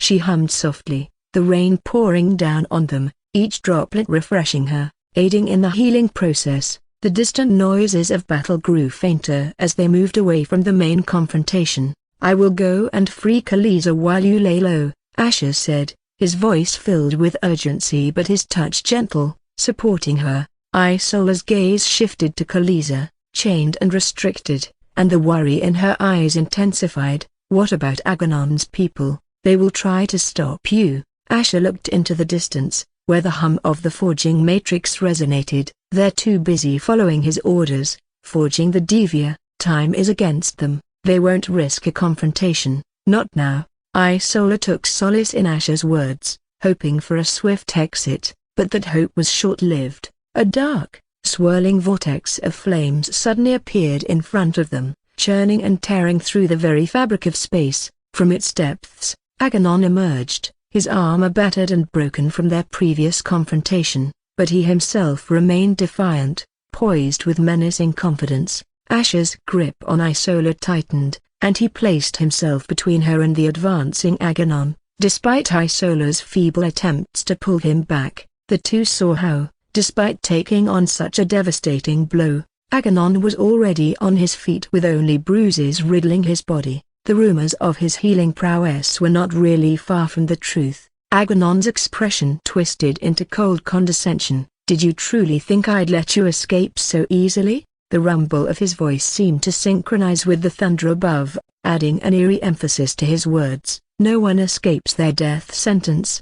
Isola's heart raced as she heard Asher's voice in her mind, urging her to save Khaleesi, and to check on Marina and City. While he claimed he would buy enough time, she would have agreed without hesitation if it was any other situation, but against Aganon, she knew that Asher was trying to buy time at the cost of his own life. She wanted to stay back, but his actions and their circumstances left her no choice. As Asher surged forward, determination burning in his eyes, Isola couldn't help but think how unfair fate was, how they always seemed to be steps behind, no matter how much they fought. The rain intensified around Isola, mirroring her tumultuous emotions. Taking deep breaths, she pushed away her desire to stay and fight with Asher and rushed towards Khaleesi. She could see the glow of the forging matrix grow closer and more intense. The eerie hum growing louder in her ears was a constant reminder of their ticking clock.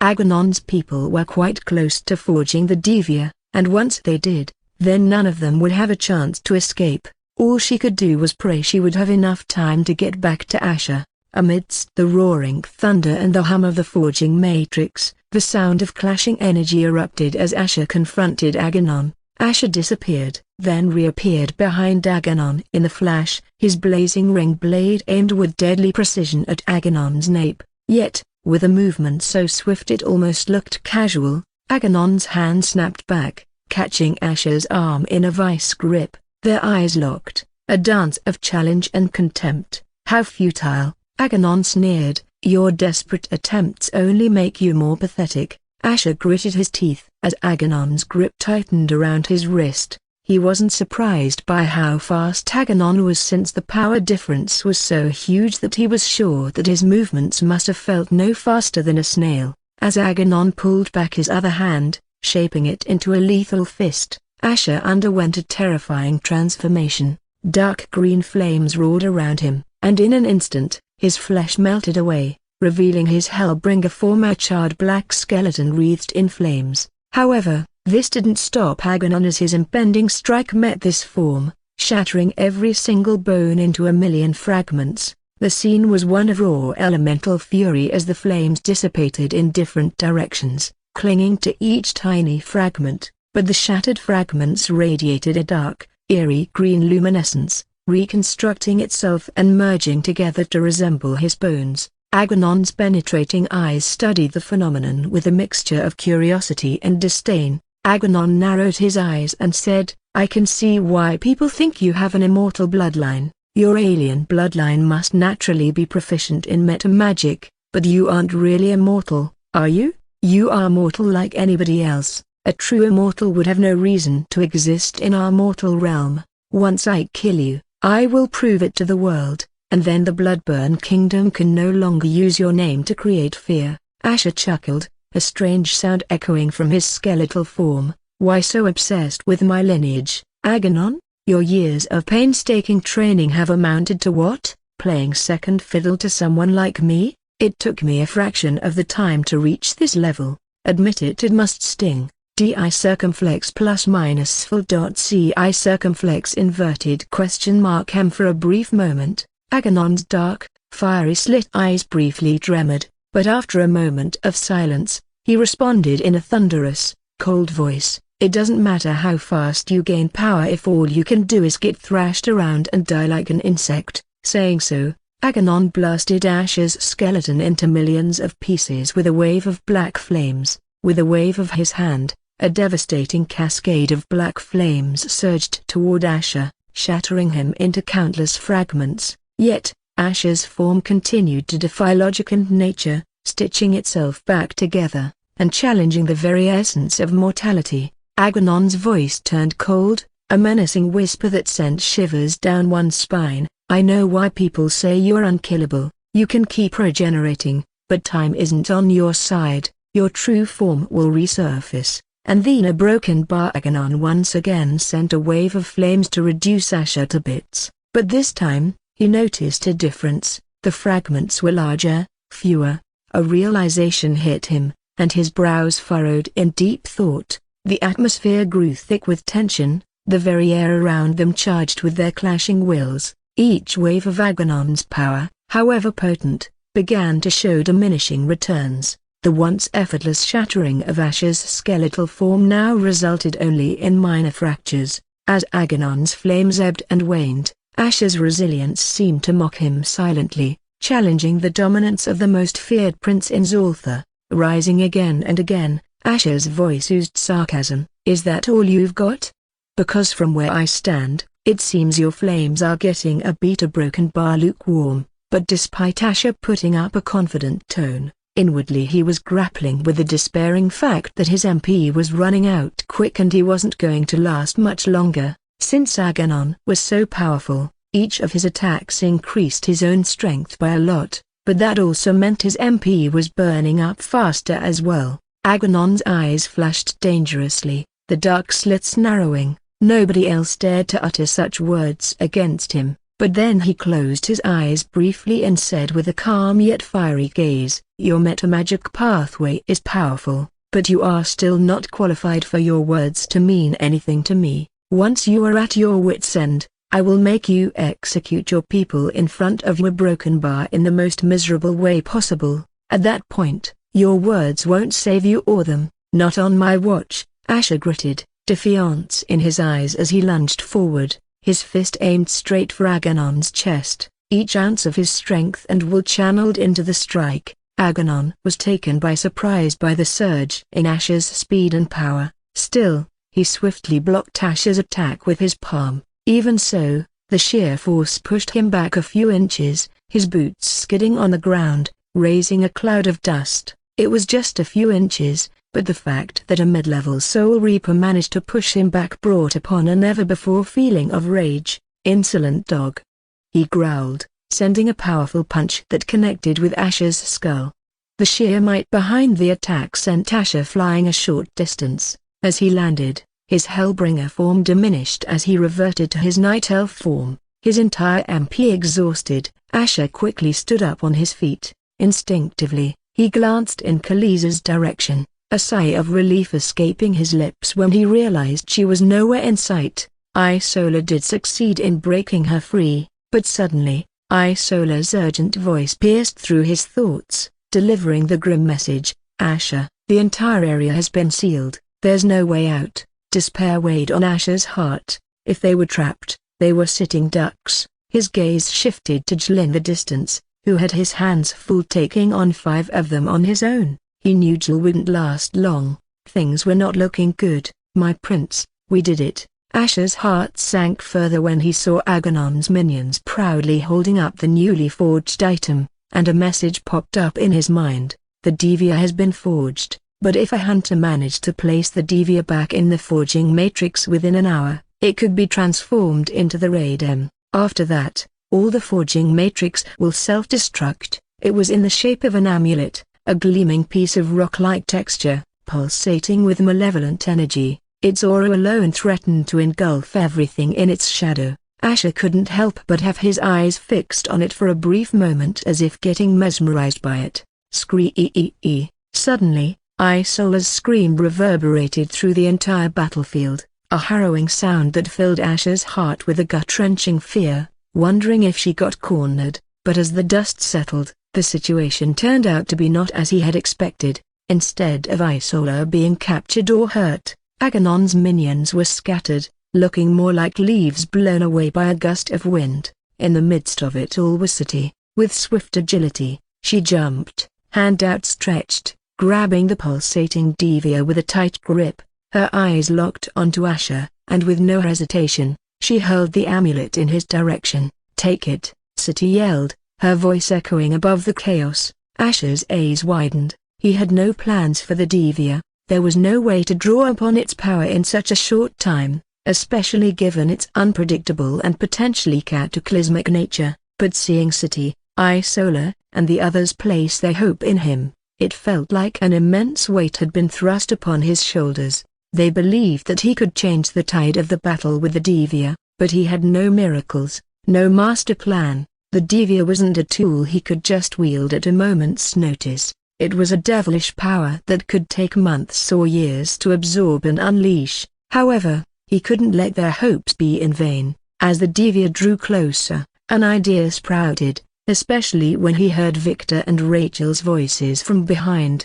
"Hellbringer, fuck, let's get him." The allure of the Devia was undeniable, and surely Victor and the others would still be determined to grab it since they still had a chance. With such a prized possession, he could make them all turn on each other, and maybe he can find a way out as they fight over it. Launching himself, Asher snatched the Devia from the air. Its cold touch sent ripples of unknown energy through his arm, but his momentary victory was cut short by a palpable wave of killing intent. It was Aganon. "You dare covet what's mine?" Aganon sneered, his voice dripping with killing intent as his wings spread out and shot towards Asher, his speed causing shockwaves to ripple in every direction. The wind howled and roared in Asher's ears as Aganon charged at him with unstoppable momentum. He tried to evade, but Aganon's speed was terrifying. Just as the fatal blow was about to be dealt, a huge, colossal force slammed into Aganon.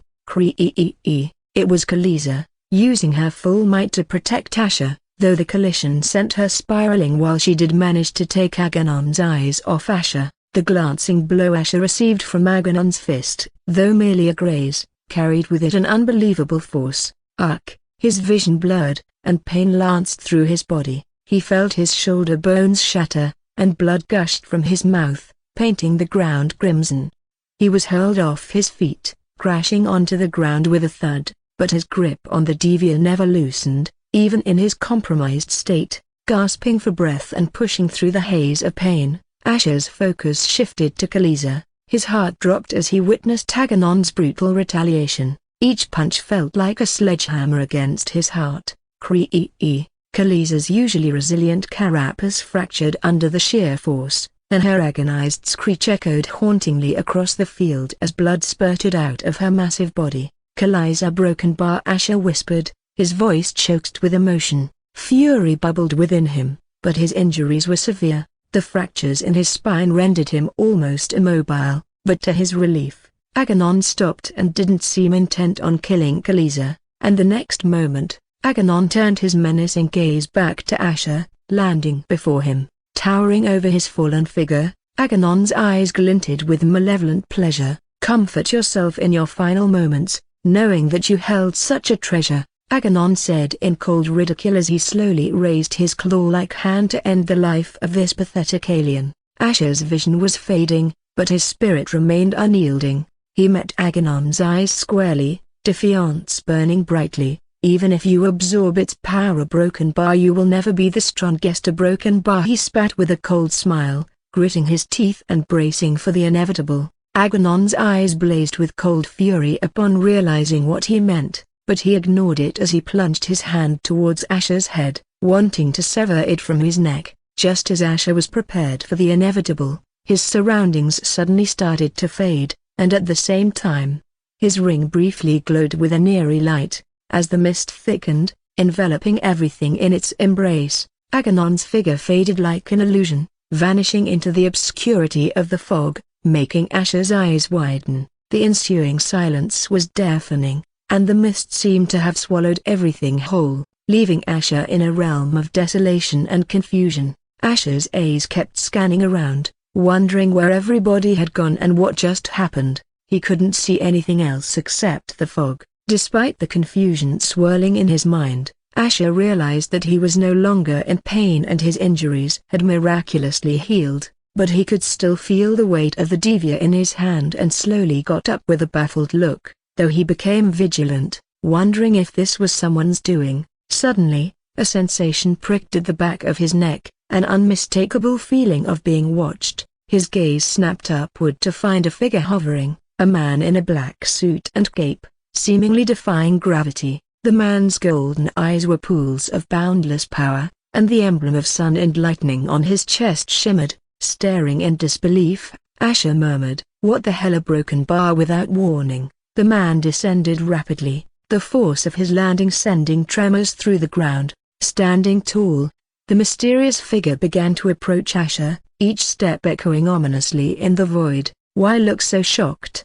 the man asked, his deep voice dripping with a mix of amusement and sarcasm. "I am no stranger. A broken bar, am I?" Asher's mind raced. This tall, dashingly handsome man with a heroic charm bore an uncanny resemblance to someone he once knew, to someone he once was. If it was anybody else, they would have definitely believed the rumors of Golden Prince's ghost roaming around and died from fright, but obviously he didn't. Despite seeing the mirror of his past self, with narrowed eyes and a biting tone, he chuckled coldly. "Have I died and ended up in some twisted afterlife? If the angels or devils are doing this, tell them I am not in the mood for games, especially with whoever you are, trying to impersonate my past self." The man's chuckle rang out in the void, a sound of pure amusement that grated on Asher's nerves. "I'm not impersonating anyone," the man said calmly, yet with a weight to his voice that made Asher shiver. "I'm your past, but I think it's quite obvious. A broken bar, isn't it?" In an instant, the playful demeanor vanished, replaced by an air of deadly intent. His eyes, once a shimmering gold, transformed into a blood-red hue, and the sun and lightning emblem on his chest followed suit, morphing from brilliant gold to a menacing crimson. "But I'm here," he continued, his voice dripping with malice, "because you are too weak to accomplish what needs to be done. I will take over your body and do what needs to be done." Before Asher could even react, Cedric's hand moved with an inhuman speed, snatching the devia from his grip. "You won't be needing this, I believe," he remarked, his tone dripping with cold ridicule. Rage bubbled up within Asher, and without a second thought, he lunged at Cedric. "Give it back, you imposter!" he shouted, his voice echoing in the vast emptiness. His fist flew towards Cedric's face, but the moment of impact felt like striking solid iron. Arc! The force of the recoil sent a shockwave of pain through Asher's arm, making him grimace with gritted teeth. "I told you," Cedric said with a smirk, a shadow of pity in his eyes. "You are too weak." In a blur, Cedric's fist lunged forward, targeting Asher's chest. Asher's instincts screamed at him to activate his Hellbringer form, but Cedric was too fast. The force of the blow sent ripples through Asher's body, his organs jostling within, and then he was hurtling backward while transforming into his Hellbringer form. NDI circumflex plus minus SNI circumflex inverted question mark VI circumflex micro L dot CI circumflex inverted question mark M. The world was a blur as he flew hundreds of meters before crashing into the ground. The impact shattered his bones, but almost immediately, they began to reconstruct themselves. Quickly getting up on his feet, Asher barely had time to register his surroundings when Cedric materialized in front of him, a look of cold determination on his face. But before Asher could react, Cedric's fingers closed around his wrist in an unyielding grip. His cold crimson eyes bored into Asher's as he began to slide the ring of damnation from Asher's finger, each millimeter adding to the weight of Asher's impending dread. The ring, pulsing with its dark energy, had always been a source of unimaginable power, something which helped him survive this far. As the ring slid off Asher's finger, its malevolent power began to wane within him. His transformation into the Hellbringer form began to unravel, forcing him back into his night elf appearance. Blood stained his lips as the injuries he suffered earlier washed over him, rendering him weak and almost lifeless. "You are nothing without this ring. You would have died the first day you woke up if not for this," Cedric said in a harsh tone of ridicule as he put the ring onto his own finger. Asher's eyes, still holding a defiant spark, met Cedric's. "Wrong," Asher spat out with difficulty, his voice a raspy whisper. "If you're really me, you'd know the damn ring doesn't define me." A cruel smile tugged at Cedric's lips, the coldness in his eyes replaced momentarily by a flicker of amusement. "Really?"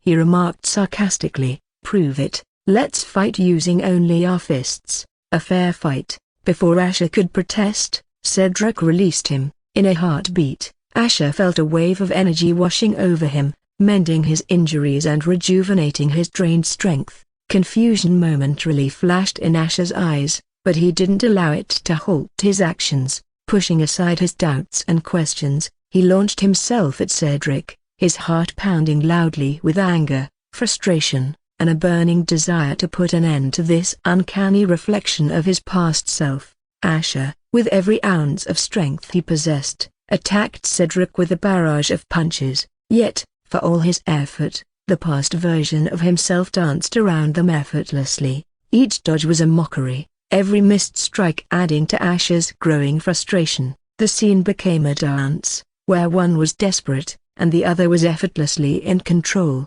With his increasing desperation, Asher's movements became more erratic and unpredictable, but still, Cedric's cold, mocking smile never wavered. In the brief pauses between Asher's frenzied onslaught, Cedric's laughter rang out, dripping with derision. "Is this really all you've got?" Cedric scoffed, ducking another of Asher's blows. "How could you be this pitiful? You are supposed to be a better version than your past." Asher pretended to ignore his words as he continued attacking, but Cedric just seemed to always read his moves one step ahead. Finally, Cedric released a sigh, laced with disappointment. "I saw enough," he muttered, and with a single, swift movement, his fist connected with Asher's stomach.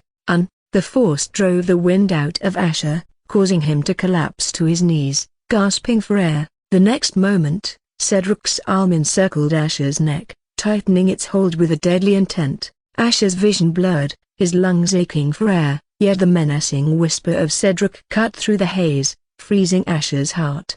"After I've claimed your body," Cedric murmured, "the first thing I'll do is exact our revenge. That demoness, the one who stole our mother from us, she'll pay." Asher's eyes widened as memories of that fateful night flooded back while Cedric's voice grew colder, filled with rage and disgust. "How could you, sharing a bed with the monster who caused our mother's death? You insult her memory every day. You don't take vengeance. You have learned nothing after getting betrayed like a fool." Asher's hands clawed at Cedric's arm, desperate to break free, but the pressure on his windpipe was unyielding. Those memories, sharp as daggers, pierced through his mind. His mother's pleading eyes, her final sacrifice, a broken bar. It was a nightmare he had never truly awoken from. "I remember every tear, every scream," Cedric whispered venomously. "Our mother was an innocent soul, torn apart by the cruelty of that wretched woman. You've forgotten, but I haven't. She took everything from us. You two were never meant to be, and once I've made her suffer, once I've killed her like I did her father, everything will be set right. I will then take care of the others who betrayed us while you can sleep forever like the useless thing you are." As the shadow of death threatened to take him, Asher's thoughts turned to Rowena. In his mind's eye, he saw her looking after him as a small girl, staying by his side the moments she risked her life to save him as the queen the last night they shared together before this quest, the love in her eyes when she looked at him and the warmth she gave him, but it was the memory of a much younger Rowena, tears streaming down her face, that truly struck him. He had seen this memory before, but he heard something from her that he never did before. Her voice, trembling with fear and guilt, echoed in his ears. "I didn't want to kill that boy's mother." Her emotions a broken bar, they were too much. "I lost control." That confession, buried deep in his memories, shook Asher's soul as realization struck him. He couldn't believe he never thought to think about it and let his anger blind him. As the darkness tried to pull him under, a surge of willpower exploded from Asher's core. The ring of damnation, which Cedric wore confidently, began to disintegrate, turning into a dark green mist that raced toward Asher, merging into his very essence. Asher's voice, though weak from the chokehold, was filled with determination and newfound power. "You are right to Broken Bar, we were never meant to be," he rasped, his deep yellow eyes slowly transforming into an eerie green light. "But that doesn't mean I can stop loving her, nor will I let anybody else stop me from doing so, including you." In one swift movement, Asher thrust his head forward, connecting with Cedric's surprised face. The force of the impact caused Cedric to release his grip, stumbling backwards. Without waiting, Asher lunged, his fist driving into Cedric's chin, launching him upwards. The sky, which was vast and endless, became the backdrop as Cedric's figure continued to shoot up into the air. With his cape billowing like the wings of an avenging angel, Asher flew up and positioned himself above the disoriented Cedric, and with both hands joined together, he struck down with all his might. Boom! The impact was catastrophic. Cedric's body plummeted to the earth, causing the ground to shatter beneath him, creating a vast crater. With a fierce determination, Asher descended gracefully, landing near the edge of the crater. Looking down, his eyes glowing with an eerie dark emerald light and the ring of damnation nowhere to be seen. Asher's eyes remained trained on Cedric, expecting another bout of conflict as the latter slowly regained his posture. Instead, the malevolence that once consumed Cedric's aura slowly vanished, replaced by a serene golden light that emanated from his eyes and the emblem on his chest. Noticing this drastic change, Asher's flaming skeletal hand extinguished itself, the hellish fires dimming down to nothingness. As Cedric straightened, a moment of stillness lingered between them, creating a void filled with tension and unanswered questions. "Your will is strong." Finally, Cedric finally broke the silence, his tone completely transformed from the chilling voice that had once declared war. Asher furrowed his brows and looked at his ring finger only to see that the ring of damnation was nowhere to be seen. The ring of Broken Bar. How a Broken Bar? Asher couldn't understand how he was still able to use mana without the ring. As if noticing his confusion, Cedric said with a slight nod, "The ring was nothing but a tool that shackled your soul. It wasn't the reason you got your power, a Broken Bar, but a perfect illusion to appear itself as one until you began to embrace your soul. You never really needed it, and now you will be stronger than you ever have been." And saying so, Cedric slowly turned around and began to walk away. The sincerity in Cedric's voice threw Asher off guard, and Asher was left with a million questions. Was this the reason why he always felt as if his hunter self was stronger than his demon self? Was he weakened the entire time? But leaving that aside, wasn't this guy trying to take over his body the entire time? What was going on? Asher felt an urgency, a need to make sense of this perplexing twist. "Wait.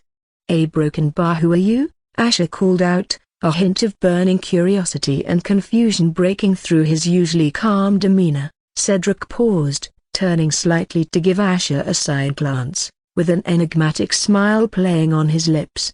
He responded, "As I told you before, a Broken Bar, I am your past." And then, as if unraveling from the fabric of existence itself, Cedric's entire being was consumed by a luminous golden glow. The light spread throughout the surroundings and engulfed Asher as he softly sighed, though his eyes were glowing with a never-before-seen determination and certainty. The thick tension of the battlefield was suddenly punctuated by the sharp grasp of Aganon's hand closing around Asher's throat. "Asher!" Isola cried out in horror upon seeing that Aganon was about to kill Asher. City and Marina, who were also preoccupied with their own battles, heard Isola's cry and gasped as they tried to run towards Asher, but all three of them were blocked by Aganon's group and Victor's. Both these groups were mortal enemies to each other in general, but one thing they had in common was the satisfaction that Hellbringer was dead meat under the hands of Aganon, though Rachel didn't want Hellbringer to die that easily. However, that expectation was shattered when an eerie dark green light started pulsating from deep within Asher's core, growing brighter and more menacing with each heartbeat. Aganon, who was just an inch away from crushing Asher's neck, had his expression quickly morph into one of shock as the light's intensity reached its peak. Boom! In a blinding flash, an explosion of darkness detonated at the very spot where Asher was restrained, sending a shockwave of energy outwards that made the very ground tremble. Aganon was launched back, a rare sight of vulnerability on his face as he tried to stabilize himself mid-air, though his skin hissed, his eyes trembling to see that the blast had seared his skin. Onlookers from both sides of the battlefield, each engrossed in their own duels, stopped to turn their heads toward the epicenter of the explosion. The stormy rain above seemed to react violently to this sudden upheaval, yet amidst the rain and chaos, a blazing figure emerged, standing tall at the heart of the devastation. Gone was the expected figure of Asher collapsed on the ground. In the very same place was a specter made of dark green flames, the tempestuous fire licking up into the stormy sky. Underneath the roaring flames was a structure of charred bones, a skeletal visage with hollow eye sockets emitting the same haunting dark green glow. The silhouette of his cloak billowed in the violent wind, catching reflections of the lightning overhead, adding to the ghostly spectacle. The presence of this entity was chilling, its aura, heavy and oppressive, bore down on everyone present. The minions of Aganon, as well as Victor and Rachel with their team, took an involuntary step back, their faces betraying a mix of shock and terror. To their astonishment, they didn't sense the signature aura of a soul reaper emanating from him. Instead, it was a power that felt akin to a peak soul purger, a level of might that should have been impossible for Asher to attain unless a broken bar. Isola, City, Marina, and Khaleesi had their eyes glow with astonishment and relief. Isola smiled at the three as they all realized that Asher had somehow absorbed the Devia already, and now, they had no doubt what was going to happen now. Victor's eyes widened, the pulse of shock evident as he mumbled, his voice trembling with immense anger and disbelief. He absorbed the Devia, impossibly broken bar. Rachel's expression fell and suddenly seemed frail, her pale face stark against the stormy backdrop. She felt an involuntary shudder grip her, her fingers quivering from the raw power emanating from Asher. Amelia's intuition pricked at her, a creeping realization that they might be in over their heads. Imako and Yue shared a brief glance, a silent exchange filled with a mix of astonishment and relief. Now, they had absolutely nothing to worry about, for they knew how terrifyingly powerful their master could be. In stark contrast, Circe, having her smug composure replaced with shock and urgency, shouted at Aganon, her face contorted with worry, "My prince, that alien has absorbed the Devia. We need to act now. Let us help you defeat him and reclaim what's yours." The sheer impossibility of the scene before them confounded them all, but there was no time to dwell on the hows and whys. However, Aganon's gaze snapped towards her with a dangerous light, making Circe gulp. "You think I need your help against him?" Circe's lips trembled as she offered a shaky smile. "Oh, of course no." But before she could complete her apology, Aganon rocketed towards Asher, letting his killing intent envelop Asher. Yet, Victor wasn't going to be left behind. Ignoring the weight of dread in his chest, he surged forward, teeth gritted. He survived in this goddamn quest for an entire year. He can't return empty-handed after going through all that. Rachel was about to join the fray, not wanting to give Hellbringer the slightest chance to come out of this alive. But Amelia grabbed her by the wrist, her voice low and urgent. She urged, "Rachel, we need to go. Even if, by some miracle, Victor takes down Hellbringer, those Draconians will be the end of us." Amelia then hesitated as she added, "We shouldn't worry about Victor. A broken bar, let him die here, consumed by his own greed. You have no idea the evil things he did the entire time he was with us. He caused the death of I know a broken bar." Rachel's sudden response took Amelia by surprise as her eyes widened. Rachel lowered her gaze as she added with a quivering chin, "But a broken bar, we need Victor to kill Hellbringer, especially now that he absorbed the Devia. We can't let an evil thing like him walk around freely. Think about the number of potential lives we could save by killing Hellbringer. After that, I promise we can think about what to do with Victor." "What a broken bar!" Amelia's eyes quivered as her hold around Rachel's wrist loosened as the realization struck her like a bolt of lightning while Rachel stormed away with a heavy expression. Now it made sense. He broken bar all this time. Rachel knew but pretended to remain oblivious to it since she needed Victor. She couldn't believe her best friend would choose to compromise her morals just to kill a demon. Amelia's eyes glistened as she wondered if the Rachel she knew was gone, but she still didn't want to abandon Rachel, and with gritted teeth, Amelia ran after Rachel to help her. However, their path wasn't free. The ominous shadows of 4 Draconians loomed before them. These menacing demons, with their intimidating build and wings, were daunting adversaries. Hellbringer's Group 2 found themselves cornered, and thus, the scene was set for an explosive clash. However, their eyes were glowing with a renewed sense of hope and confidence. The battlefield, with its dimming light and rumbling skies, seemed to echo the tension of the 3 groups. NDI circumflex plus minus SNI circumflex inverted question mark VI circumflex micro L dot CI circumflex inverted question mark M. A collective breath was held before they collided with each other in a chaotic swirl of blades, magic, and raw power. Away from this tumultuous ground zero, Aganon was soaring through the air, propelled by his intense desire to destroy Asher and reclaim the Devia. He regretted not finishing him off quickly earlier, though he wasn't worried about taking it back. As he neared Asher, his anticipation turned into surprise. The fearsome, blazing skeletal figure he expected was gone, replaced by Asher's original form. Becoming complacent, "Are we?" Aganon sneered coldly and added, "You're still too weak to challenge me." Confidence dripped from his voice as his fist ignited with pitch-black flames, aiming a devastating blow straight for Asher's face. A peak soul purger was still nothing compared to him. Aganon knew his skeleton form was the only thing that could have given him an edge, but reverting back to his original form, he was courting death. But Asher, unperturbed, smirked coldly. "Is that so?" In a blink, Asher's hand snapped up, catching Aganon's fiery fist in his grasp, creating a thunderous shockwave that rippled out from the collision. The sheer force behind the blow was evident, but Asher's grip was unwavering, firm as if carved out of stone. Aganon's eyes widened and quivered in shock. The momentum of his attack completely halted. It felt as if he had just tried to punch through an impenetrable barrier and felt Asher's mocking gaze on him.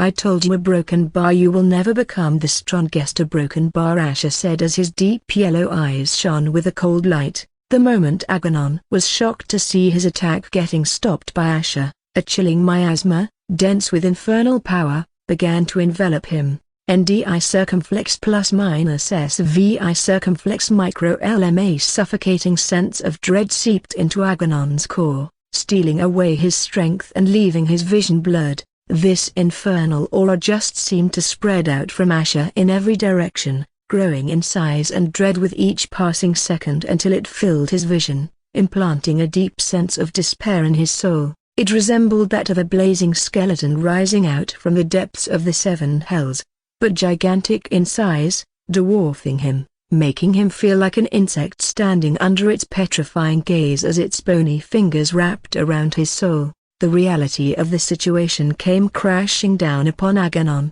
He had felt many things throughout his life: pride, anger, lust for power, but this gnawing fear was new. The crushing aura was overwhelming. It wasn't just a physical restraint, but a psychological one. The chilling presence threatened to drown Aganon in his own weaknesses. A gut-wrenching sound broke through the haze of power and dread, the sound of bone grinding against bone. Asher's grip on Aganon's captured fist tightened, each finger exerting a pressure that could shatter stone. The pain shot through Aganon like a raging wildfire. Yug, still trying to reel in his wits, Aganon tried to retaliate, roaring furiously as he swung his other fist at Asher, but Asher, with seemingly effortless ease, caught it as well. Aganon's once piercing eyes now radiated fear and disbelief. "What have you become?"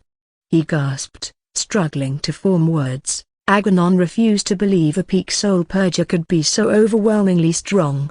A Devya can't grant any other benefits unless his bloodline was naturally meant to be that powerful, but that should be impossible. Asher's voice, now colder than the deepest abyss, sent shivers down Aganon's spine. "Your worst nightmare." His grip tightened further, crushing both of Aganon's once feared fists, rendering them useless. "Arg, you are no dragon, not even a halfling, just a poor excuse of a flying lizard whose ancestor happened to be born because of an unplanned seed left inside some trash bag." Asher sneered, making Aganon's eyes redden, and even coughed out the blood stuck in his throat in sheer fury. He had never heard anyone insult his progenitor and his entire lineage in such a crass way. "But my wifey a broken bar. She has a true, powerful draconic lineage, and not long after, both of us together will make your precious kingdom grovel at our feet, including your wives, mother, and sisters, of course," Asher said with a cold smile. Veins popped up across Aganon's face as he gritted his teeth, though the sheer terror of Asher's infernal aura was instilling fear in him again and again, to the point he couldn't even find the strength to curse at him. But Asher wasn't done yet. With a swift motion and a strength that seemed otherworldly, he swung his leg and delivered a devastating kick right to Aganon's chest. Croak. The horrifying sound of bones cracking echoed throughout the battlefield, momentarily drowning out all other sounds. The onlookers watched in shock. Aganon, the mighty draconian prince who had been feared and revered for his power, was now on his knees, clutching his chest, his face contorted in pain. Blood spewed from his mouth, a scarlet testament to the blow's severity. The dark puddles that formed under him starkly contrasted with the pale hue of the land. Amelia and Rachel, still locked in their battle, hesitated for a moment, their attention inadvertently captured by the scene before them. Even the Draconians faltered in their assault, the impossible having been witnessed. "My prince," Circe screamed in horror while the rest were shocked by the sight. They had never seen their prince ever appear weak, let alone kneel on the ground. They immediately forgot about fighting the others and were about to rush to help him when Isola, Sati, and Khaleesi, in her Hellbringer form with Marina atop her, stopped them all. "Your prince is going to die like a dog," Sati said with a cold smirk, feeling satisfied by the look on Circe's face. "I will kill you, bitch." Circe's eyes burst forth with anger and killing intent as she and the others rushed at Sati. Scree. But a near-ending scream from Isola stopped Circe and the others in their tracks as they clutched their ears that were spitting out blood. "No!" Circe screamed in horror as she was startled and shocked to feel a giant, blazing, bony pincer swooping her up, and before she knew it, she was staring right at a large pair of hollow bulbous eyes. "Broken bar." The low growl from the kraken made Circe gulp, but before she could recover from Isola's attack, she felt the giant pincer tightening its grip around her body slowly, the sound of her bones fracturing slowly. The eerie dark green flames instantly wrapped around her entire body as her limbs flailed. "No, stop, you ugly monster, help me!" Circe howled in pain as she desperately cried out for help, but every member of her group was too occupied to come to her aid. All she could do was desperately stare into the kraken's eerie eyes as blood began to seep out of all 7 orifices of her body while her skin and flesh were slowly breaking down into ashes. Her howls began to grow weaker as her internal organs were getting pierced by her own bones and slowly turned into a charred mush. Snap. And with a bone-crunching snap, her eyes turned lifeless, and Khaleesi threw her corpse away like a piece of garbage. At the same time, Vespera, Rune, and Erebus had also succumbed to the ground from the combined attacks of Isola and City, and not long after, they were getting their faces crushed in by City's fists, each of her blows turning their bones and flesh to paste. Her face twisted in fury. Worthless draconian dogs. Marina looked on with satisfaction and felt that it was good for City to vent her anger and frustration like this. Isola was panting, trying to catch her breath after expending her entire energy and taking down Aganon's people despite her injured state. But now that she and City finished them, her gaze shifted towards a certain someone. Rachel and Amelia, who saw this werewolf's raging butchery, had their eyes shuddered.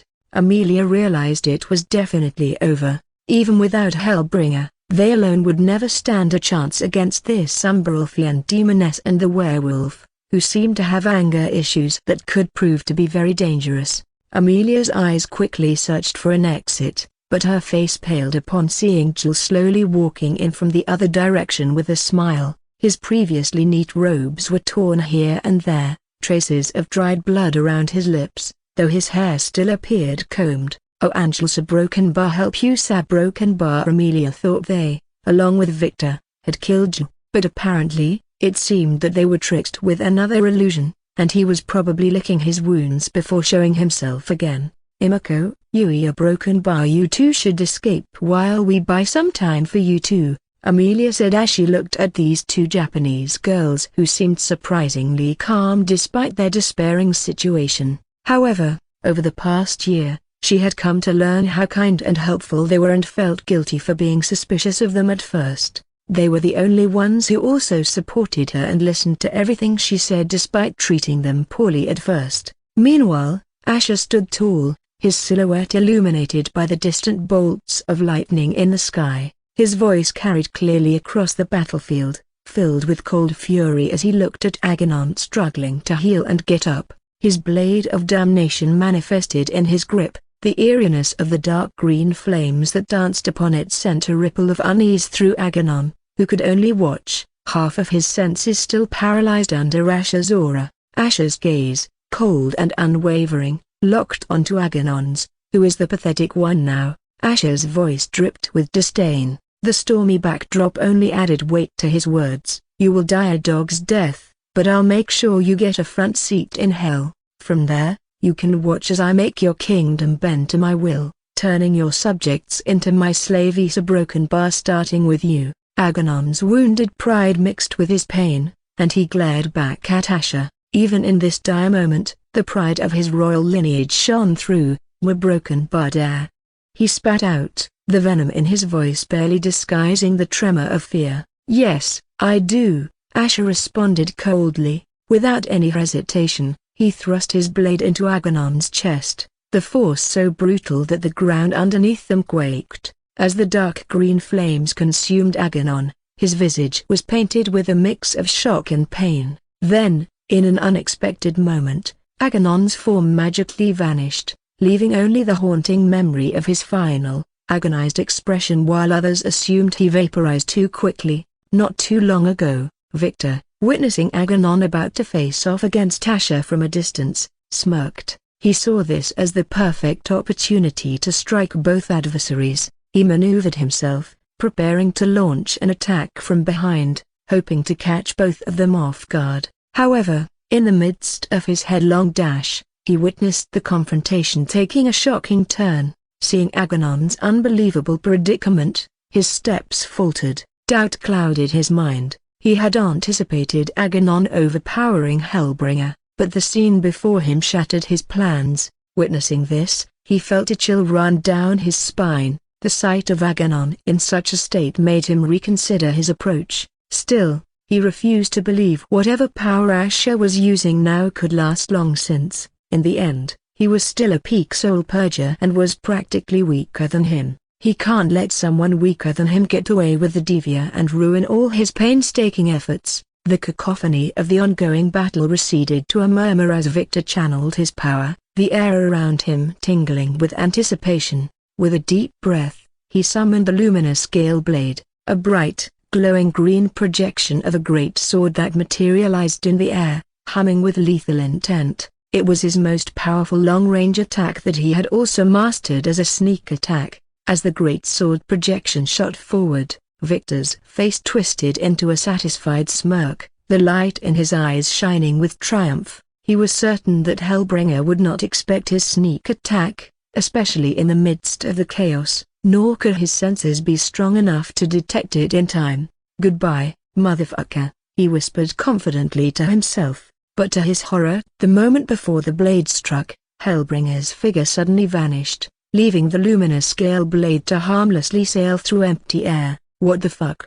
A broken bar. Victor's voice wavered, his confidence shattered. His shock was short-lived as a strong grip suddenly closed around his neck from behind. Twisting around in panic, Victor found himself staring directly into Hellbringer's deep, glowing, dark yellow eyes that were filled with cold mockery. "Fuck a broken bar." Victor tried to muster his energy, to repel this demon, but a torrent of dread, emanating from Hellbringer's aura, froze him to the core. It was paralyzing, like a python's grip on its prey, rendering him helpless, his mana circuits numbed, and his senses fading. What kind of abominable power was this motherfucker using?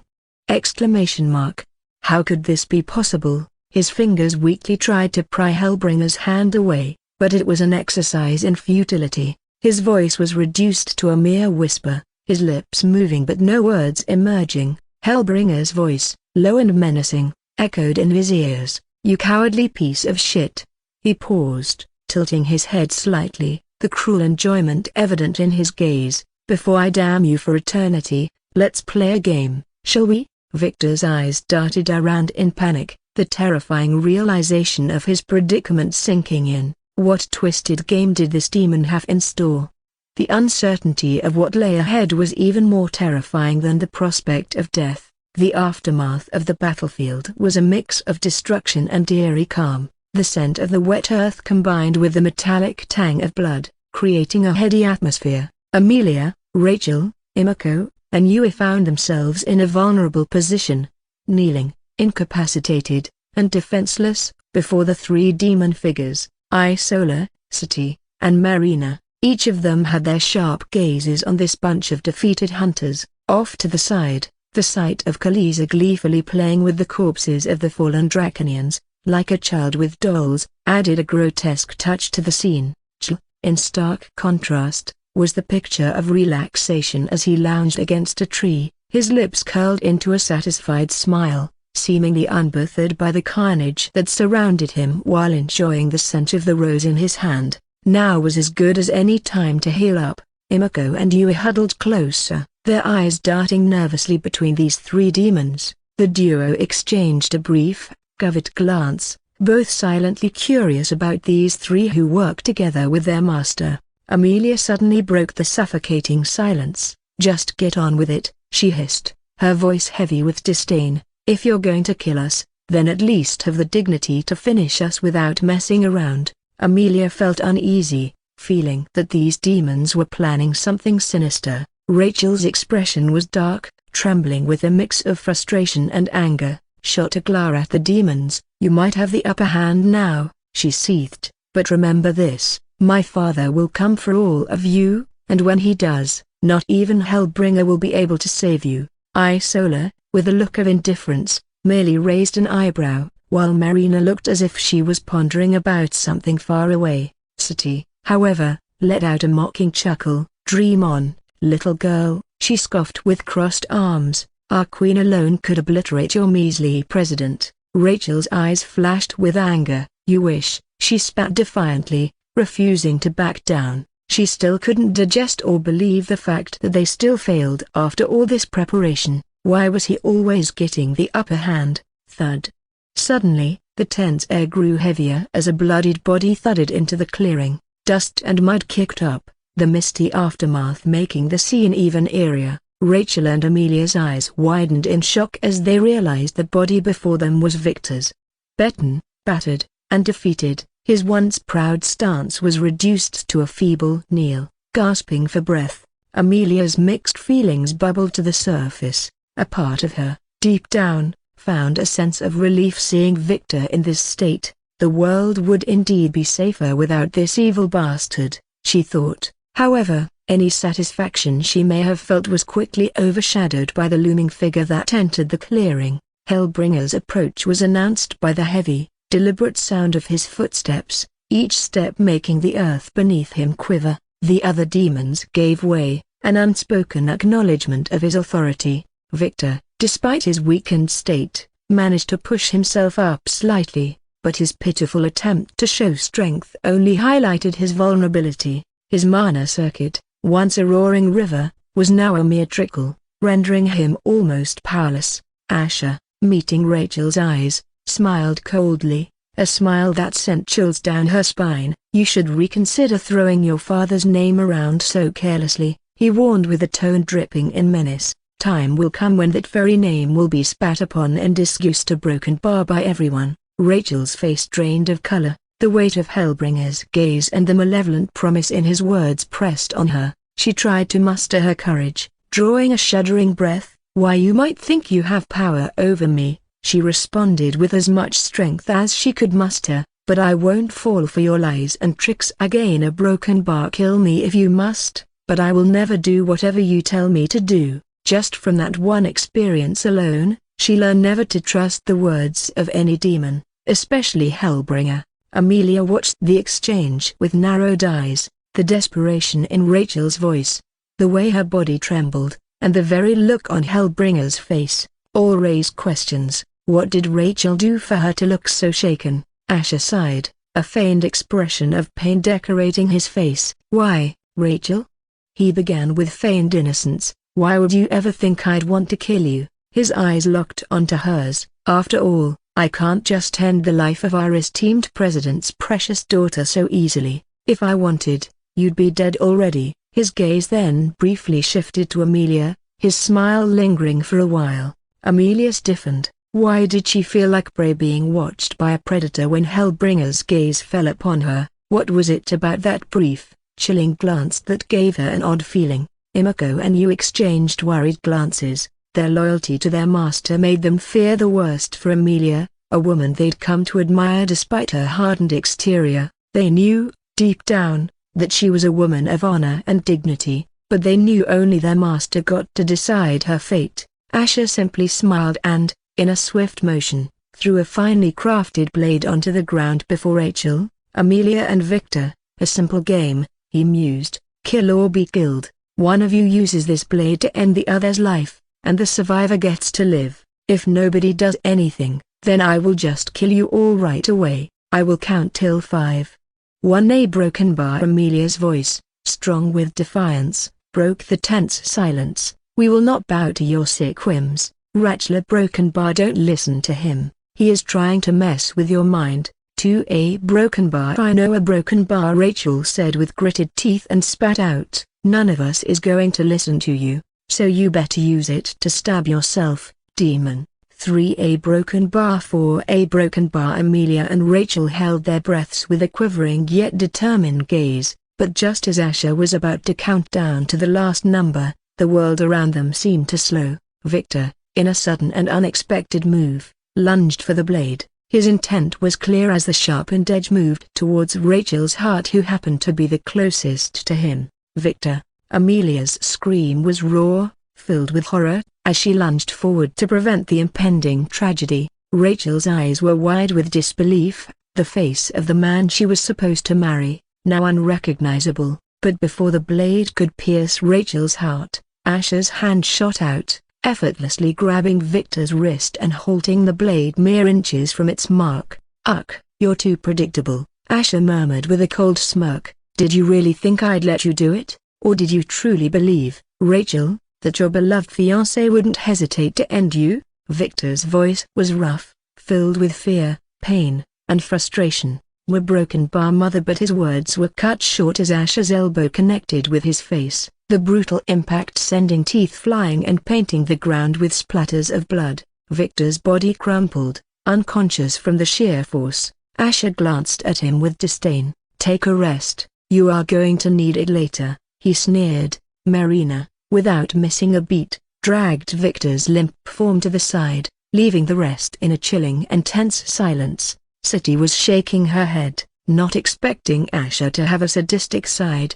toying around with these hunters. If it was her, she would have already finished them and gone about her business. However, she had to admit seeing these hunters sprawling on the ground and in such distress was satisfying to see. Rachel was left reeling, the weight of Victor's betrayal pressing heavily on her heart. Amelia's anger was palpable, a cold fire that threatened to burn through her restraints. Every fiber of her being was crying out for vengeance against the man who'd disgraced them, their cause, and humanity. Asher, always one to seize a moment, crouched before Rachel, his eyes cold and calculating. "How does it feel, Rachel?"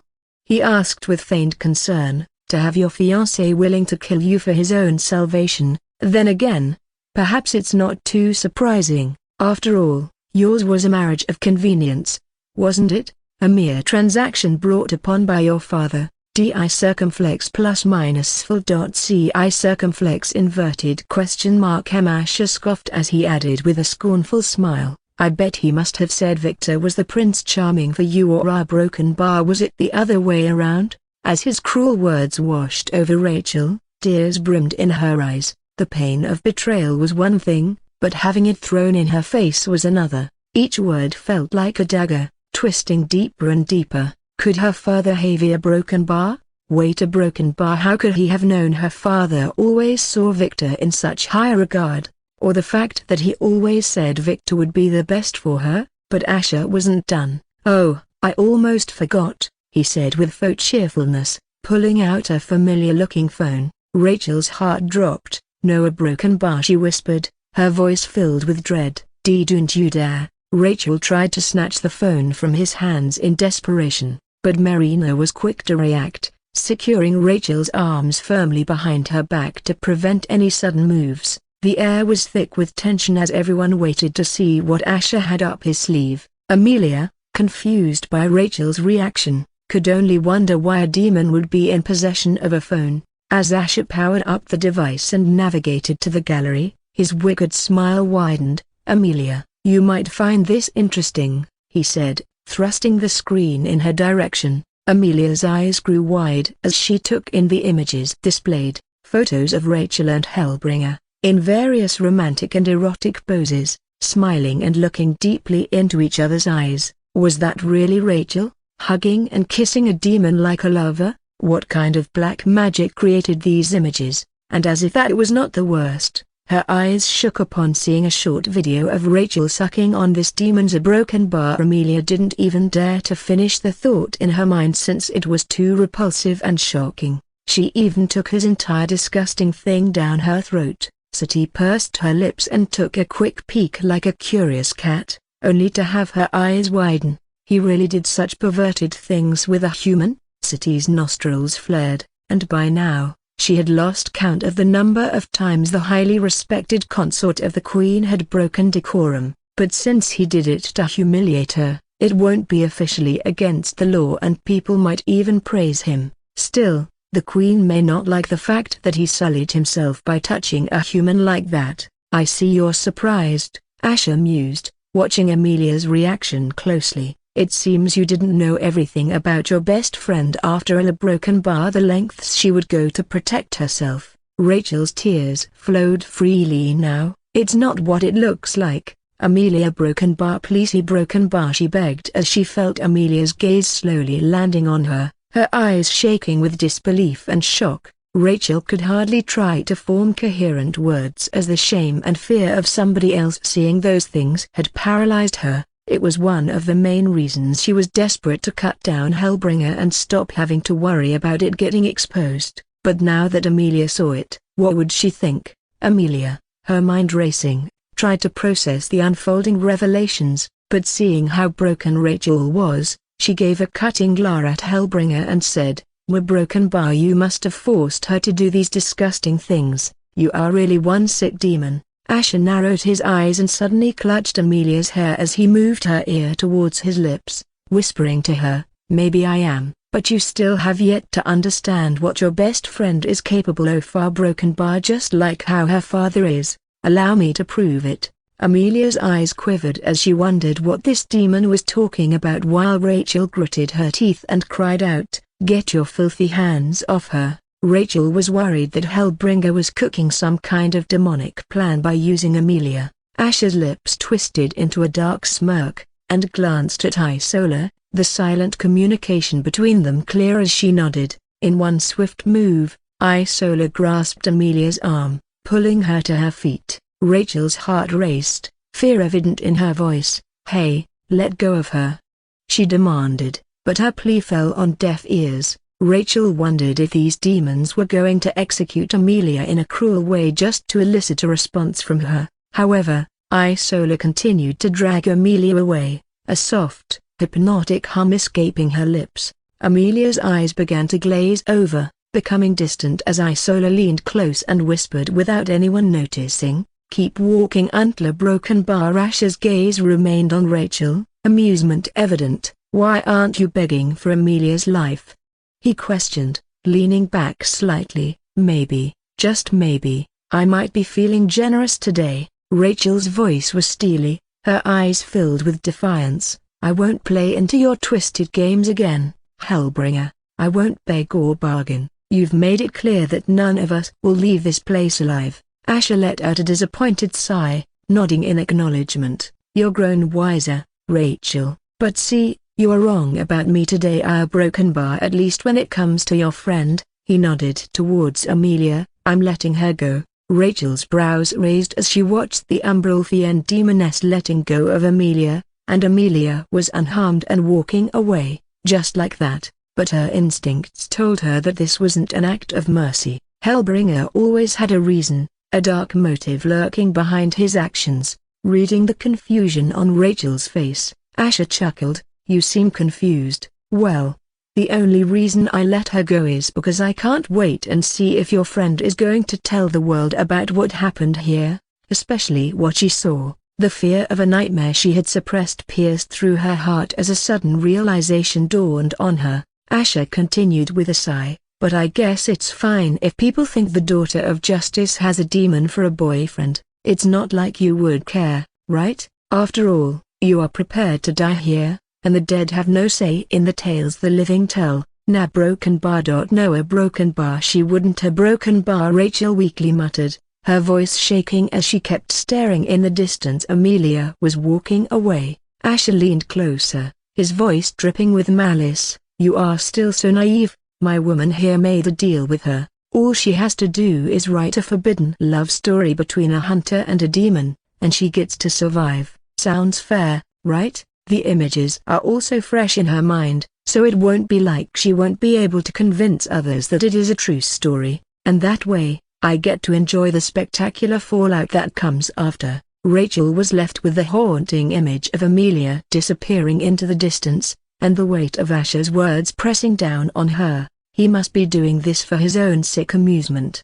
She wouldn't a broken bar, Rachel mumbled, desperately clinging to the belief she held of Amelia. But then again, the sight of Amelia walking away without even turning around was real. What if she couldn't bear to look her in the eyes after accepting such a disgusting deal? Rachel's heart pounded loudly in her chest. Her best friend, the one she grew up with, the one who stood by her side through thick and thin, a broken bar. How could she betray her like this? The very idea of people gossiping, the whispers, the looks of disdain that she would receive if the world believed this concocted story was unbearable. But most of all, she imagined the look on her parents' faces if they happened to learn, and how it would affect their entire family. Centuries worth of prestige and honor washed down the drain wouldn't be the worst that could happen. Even her own fiancé didn't hesitate to kill her just to survive. Then maybe she also might have broken bar. As her heart shuddered with the realization, she felt red filling her eyes.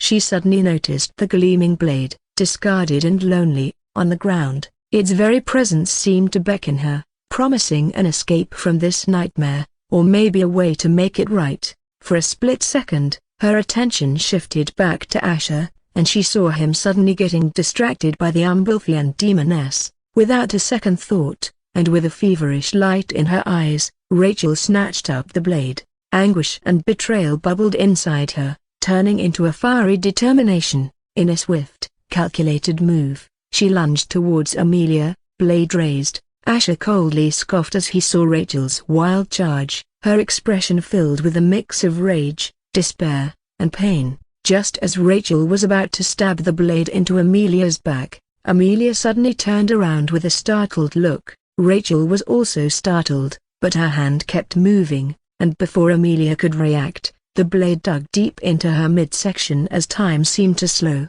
Amelia's body jerked as her gaze locked onto Rachel, a mix of disbelief, shock, and hurt evident in her wide eyes. Rachel?" Amelia stuttered, clutching at Rachel's wrist. "Why?" Rachel's grip on the blade slackened, her heart pounded, matching the rhythm of Amelia's ebbing life. "We're broken, but you were going to betray me," Rachel managed to croak out, her voice trembling. Amelia's face paled further, her blood mixing with the soil beneath. "Betray you? A broken bar? I've always thought of you as a sister. How could you?" A broken bar? Her voice was weak, but choked with emotions. Realization suddenly dawned on Rachel as she gasped, and her shivering hands withdrew from the blade, leaving it embedded within Amelia's body. With a soft thud, Amelia crumpled to the ground, eyes clouding over but still fixed on Rachel, still unable to believe Rachel would do this to her. "Yeah, broken bar. I am sorry, a broken bar. I didn't." A broken bar. Rachel struggled to cough out words as a lump formed in her throat, and the blood on her hands only made her heart shudder. Turning her head and her burning eyes towards Hellbringer, Rachel screamed, the sound raw with grief and rage. "You villain, you tricked me again. I'll end you." She lunged at him with reckless abandon, her thoughts filled with only ending him, since none of this would have happened if not for him. Asher, without breaking a sweat, swatted Rachel aside. "Di circumflex plus minus full dot ci circumflex inverted question mark," and the sheer force of his slap was enough to knock the fight out of her, leaving her sprawled on the ground, unconscious.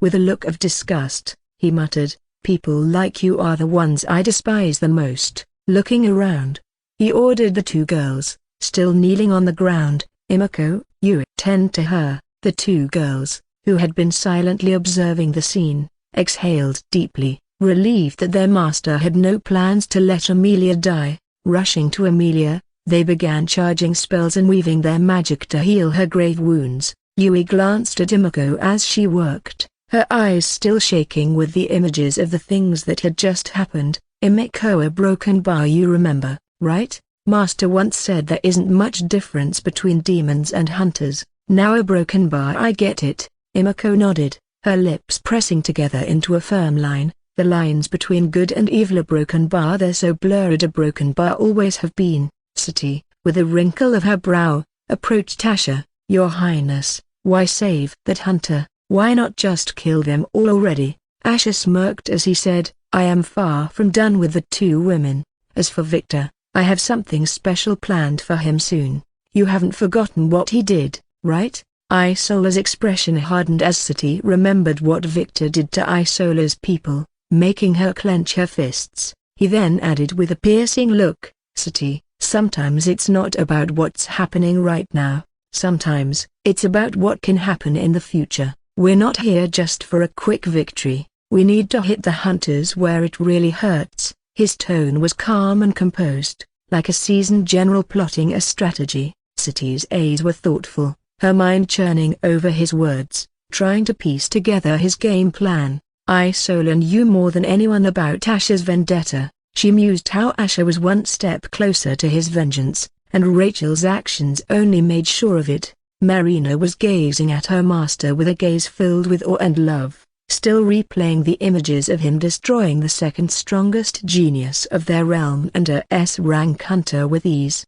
Once more, she realized how lucky she was to be his maid. Breaking her thoughts, Sati spoke again, her voice filled with admiration. "Okay, a broken bar. Other than that, I must say, absorbing the Divya in a mere moment is a feat no one has achieved before." "Congratulations, Your Highness," Sati said with a sincere bow of her head, a hint of awe and admiration lingering in her voice. Isola and Marina nodded in agreement. Even though they knew he had a clear track record of achieving the impossible, the fact he absorbed a Divya almost instantly was still hard to process. The moment people back in Zoltha heard about this, they were sure it would create a lot of ripples across the world like never before. No, a broken bar. Not only Zoltha but even the humans in the severed realm would dread the very mention of it. Sati's lips curved as she remembered Aganon and his obnoxious minions. She couldn't help but say with a smug smile as she raised her head,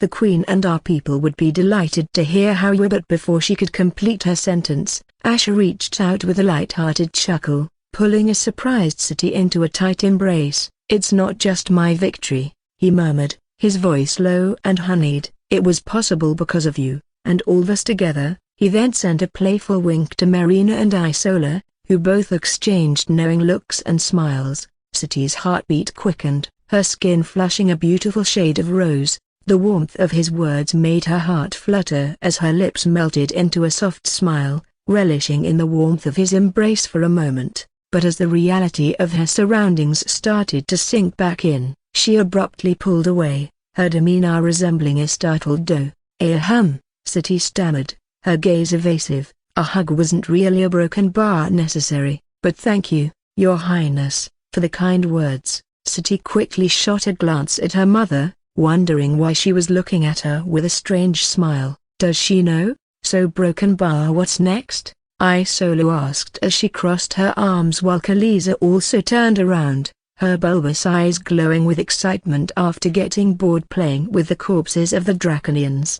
"You have gained 2 passive abilities, you have gained 2 talents, you have gained 1 skill, level, 30 rating points, 0, 67,525 HP, 28,688, 28,688 MP, 15, 231, 42,333 STR, 8,586 Def, 5,737 INT, 8,467 Dex, 5,265 Passive ability, Eternal Damnation. A scorch the souls of your enemies in the dimension of the damned to command their damned souls. The more darkness in their souls, the stronger their damned form would be. Rupture of the damned. Upon unconscious or conscious activation, you will undergo a cataclysmic transformation into your Hellbringer form,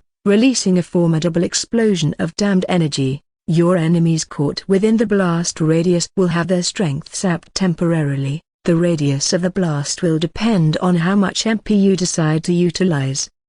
Talents. Talent, inactive, Doomfall -25% INT, -25% Dex, Diabolic Defiance. You gain Doomfall's strength and defense, increasing your STR and Def by 25% instantly, 0-20. Hellbringer's Havoc. You will deal 100% of your STR as damage and steal the strength of your unfortunate enemies that get caught up in the blast upon activation of Rupture of the Damned. This stolen strength will last for 30 seconds while you will temporarily lose 100% of STR from your MP, 0-30. Skills. Skill, inactive, Doomfall, Infernal Aura. It emanates a palpable aura of pure infernal power, a chilling miasma that seeps into the very soul of your foes. Those close to you will feel crippled by your aura and will last as long as you have enough mana. Cost, 2000 MP/second. Cooldown, 5 minutes. Cast time, immediate, 0-25. The Devia has been forged. All forging matrices will be permanently shut down. The duration of the quest has been extended by 2 months. The location of the group that claimed it will be exposed from tomorrow onwards. Anyone can teleport to previous mini-dungeons to and fro. Safe zones in all mini-dungeons are no longer managed by the zone masters. Anyone can take control. Asher's eyes skimmed the messages flashing in his mind that he had received earlier. He knew these 2 months were just a last desperate chance for demons to try and take back the Devia while others could still use it to search for some measly treasures. Despite the gravity of the messages, he couldn't help but feel a sense of detachment from them, a reminder of how much he had evolved in power. These were not threats, they were just minor obstacles. Brushing off the warnings, he turned to his companions with a devil-may-care smirk. I think it's time we took a breather until the quest is over, don't you? Tidal Tempest seems the perfect place to unwind.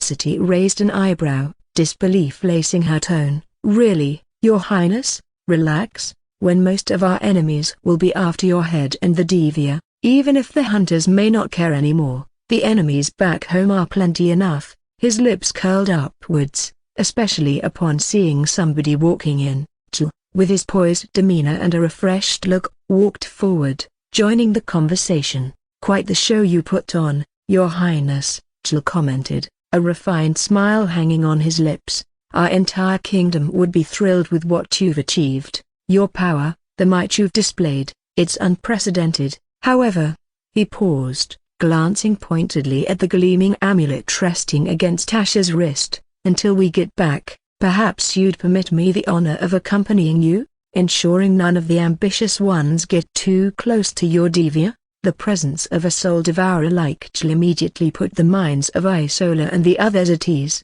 The odds of successfully defending the Devia just tilted in their favor. Once Asher gets back home, he no longer has to worry about the Devia since he can hide it in some secret place that nobody else would know. That would discourage anyone from trying to kill him for the power of the Devia, since without the Devia itself, killing him would be pointless. NDI circumflex plus minus SVI circumflex micro LM. Asher's smile widened, his gratitude evident. I would greatly appreciate that, young lord. A word traveled fast across all many dungeons. The rapid pace of the whispered conversations, hurriedly passed messages, and echoing cries of disbelief carried the same message. The damned hunters, led by the notorious Hellbringer, had claimed the Devia. In one of the mini-dungeons, a dim-lit tavern put up by the collective effort of a lot of hunters, a group of disgruntled hunters sat around a wooden table. A burly man with an eye patch slammed his tankard down. Damn demons, how did we let this happen? How did we let them take the Devia? A woman with long braids and a quiver full of arrows shook her head in disbelief. We all had hopes on the president's daughter and her team. With Sir Victor and Lady Amelia by their side, we thought the raid was ours. A man with a scar running across his cheek sighed. I've heard they're dead. Hellbringer and his lackeys probably slaughtered them. Another piped in, a tinge of hope in his voice. No, I've heard different. They're taken prisoners. That demon doesn't show mercy by killing. He prefers to torture. That sadistic bastard. It can't be. They must have escaped. Those prisoners traveling with him must be some other group. Do you seriously think the daughter of our president and elite geniuses like Sir Victor and Lady Amelia is going to get themselves captured? However, no matter their speculations, the mention of Hellbringer's rumored support from soul purgers and soul devourers sent shivers down the spine of many. Murmurs of revenge, retaliation, or rescue were quickly replaced by fearful glances and hushed tones, though there were still very few willing to save their heroes. Across many dungeons, the demons had mixed reactions. Those who worshipped and admired the monstrous genius who happened to be the consort of the Bloodburn Queen, only felt even happier, especially those who belonged to the Bloodburn Kingdom. However, the werewolf clans, the Draconians, and so many other demons of different tribes or kingdoms could only growl upon hearing the news and even started to make plans to ambush Hellbringer and take back the Devia after killing him. But those were only a minority, as some of them decided to play it safe and not rush to do anything. Yet, in shadowed corners and behind closed doors, plans brewed, alliances shifted, and the sudden domination of Hellbringer set the stage for a conflict that threatened to shake both realms. As dawn broke over the horizon, casting a golden hue on the vast landscapes, a grand procession began its journey. At the head of the convoy was Asher, his demeanor commanding and aura overwhelming. Behind him, a gathering of some of the most powerful figures from the demon realm followed, forming a formidable sea of power and influence. It didn't take too long before Asher's vassals found him. Thanks to his location being exposed, it seemed as if they rushed towards him with everything they had, as if they were worried they might be too late. Leonidas Stormrider, a proud demon with a mane of deep shade of red, falling to his shoulders in thick waves, and Kelem Nightshade, a charming Vulpini, adorned in dark, ethereal robes reflecting the vastness of a night sky, were among the first to offer their support to the royal consort. The might of their groups, trained in the arts of both battle and magic, added even more gravitas to Asher's already imposing entourage. Isola, City, and Marina watched with relief, as more people flocked towards them. Every new arrival presented gifts, rare artifacts, and treasures, each more magnificent than the last. In a bid to earn Asher's favor, the shift in power dynamics was palpable. The Bloodburn Kingdom was poised for a new era, and all could feel the winds of change. Among the merriment, Khaleesa was an amusing sight to behold. Her massive pincers reached out, playfully snatching up some people and tossing them into the air, treating them like toys. Much to her delight, the people squealed in fear, but none dared complain.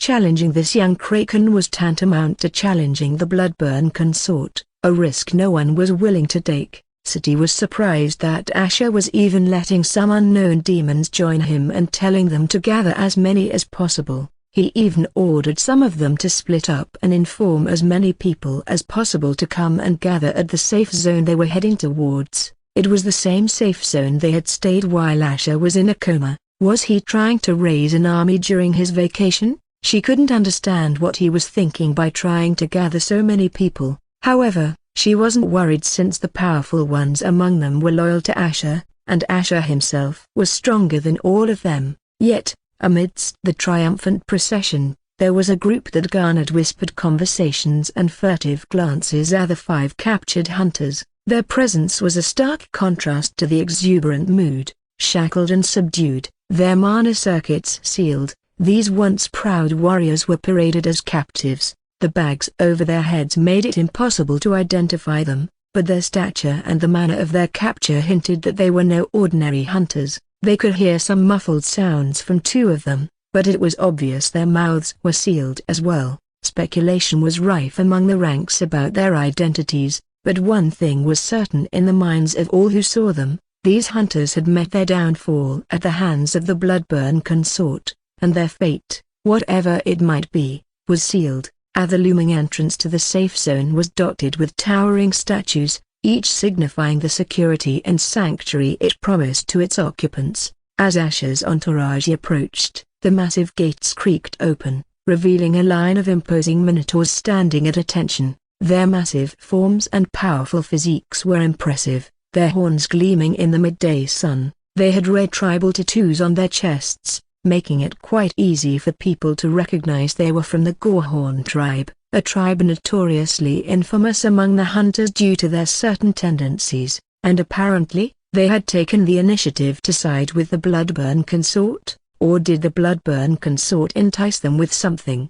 A particularly burly minotaur with an ornate silvering piercing his nose, stepped forward. His deep voice rumbled like distant thunder. "Your Highness, we have received your message. The safe zone is now under your command. Is there anything else you wish of us?" Asher, acknowledging the minotaur's loyalty with a nod, replied, "You have done well, Goran, but yes, there's one more matter you and your people could help us with, and before that, I have an announcement to make." Curiosity sparked in the eyes of everyone present, both from Asher's group and the minotaurs, as he curved his lips. Whispers of Hellbringer's haven spread like a wildfire, fanning the flames of both intrigue and trepidation across all the many dungeons. All the many dungeons buzzed with talk of the enigmatic message broadcasted by Hellbringer or the Bloodburn consort himself, a proclamation promising a spectacle so grand that even his sworn enemies from Zoltha would desire a glimpse.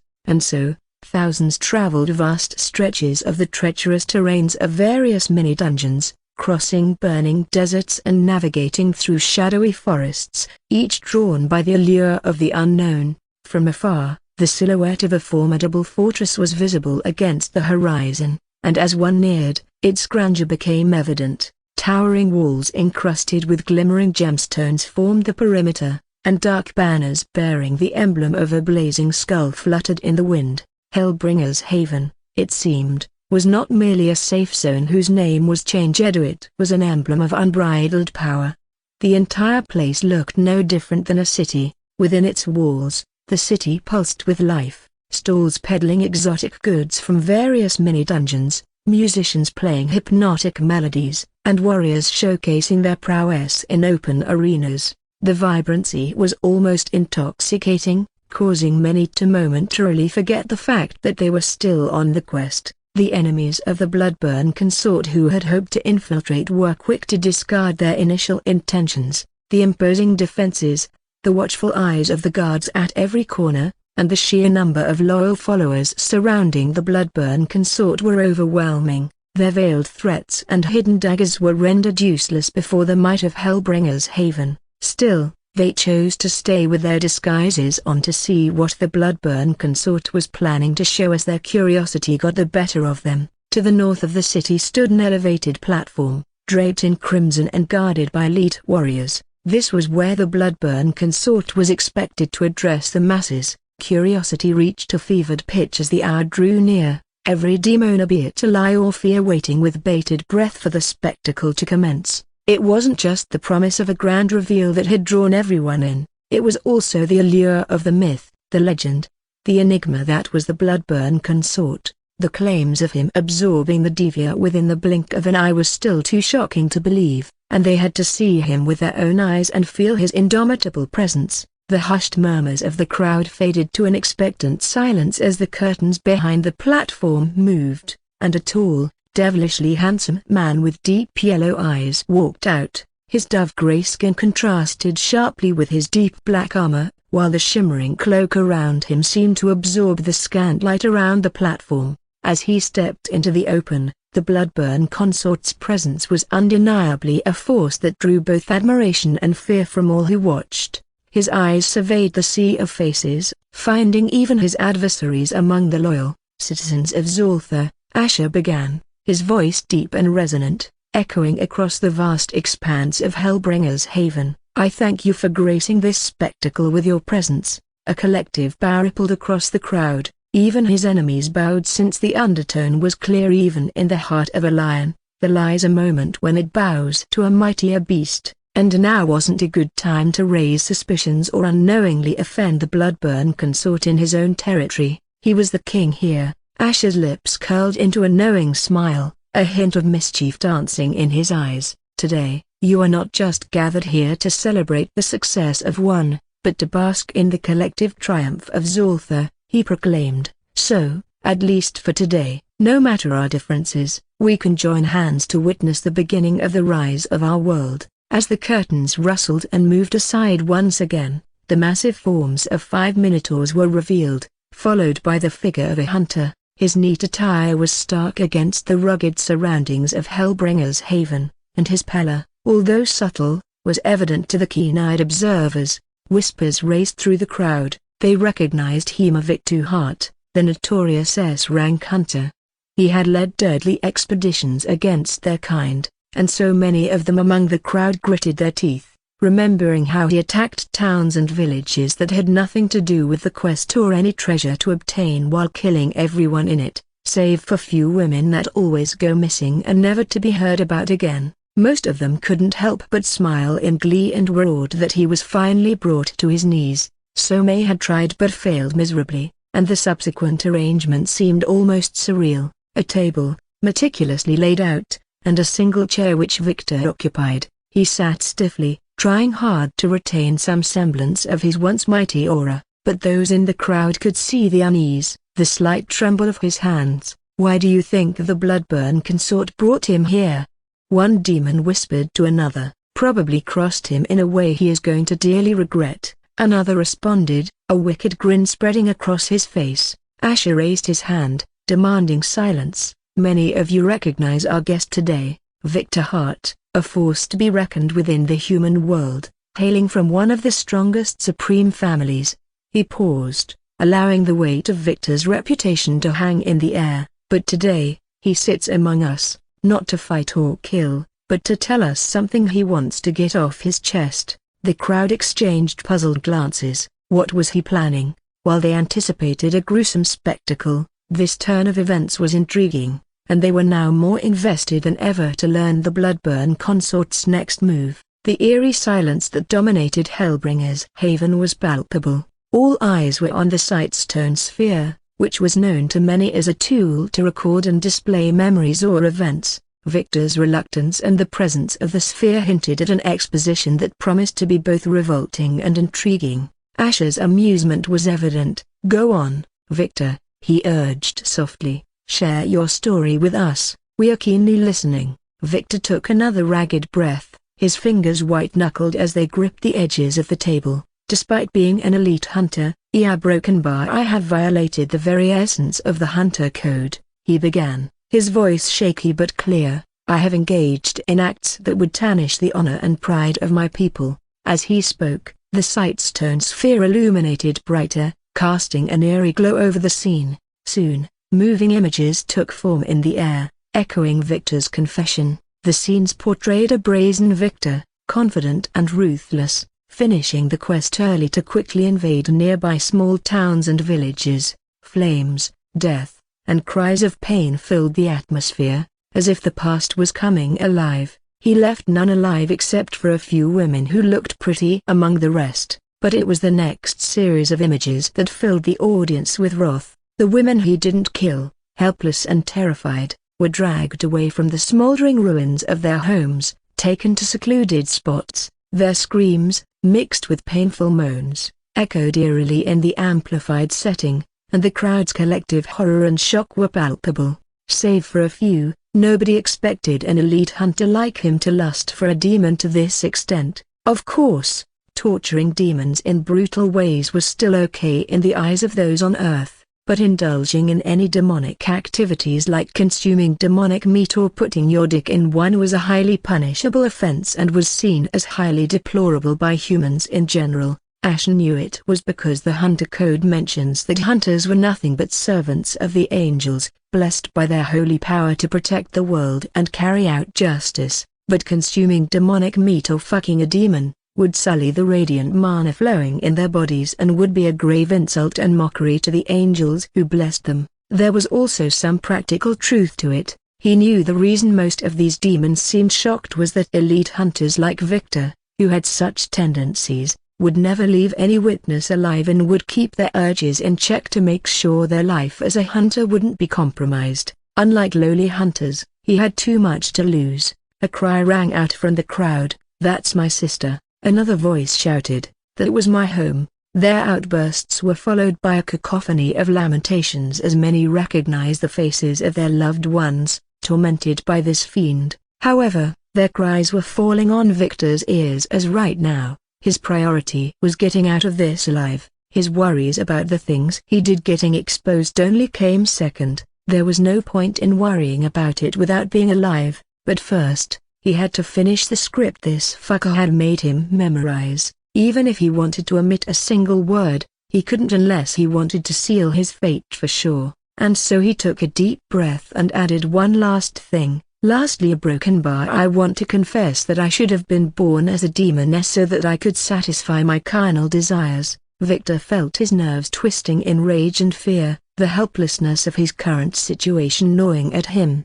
But suddenly, he heard Hellbringer's chuckle. "Oh, Victor, don't worry, it's indeed a pity you were born on the wrong side, but I won't let that stop you. The 5 friends behind you are going to show you a good time and satisfy you, more than you can imagine." Asher ended the last sentence with a dark smile that sent shivers down Victor's spine as he almost jumped off his seat and looked behind. "No, a broken bar.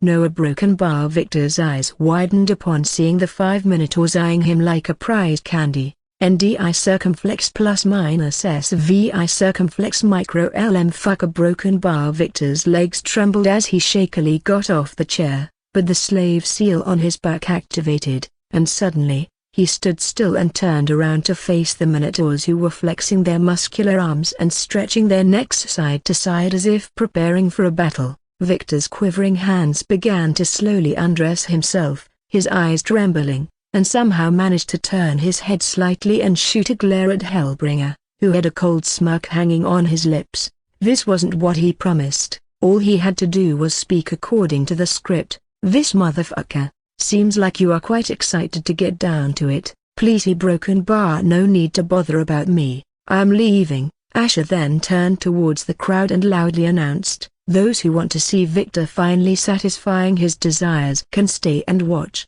He then whispered to Victor with a smirk, Golden Princess Ahai, your sister will get my blessings soon as well. Can't let her glorious deeds go unrewarded, eh?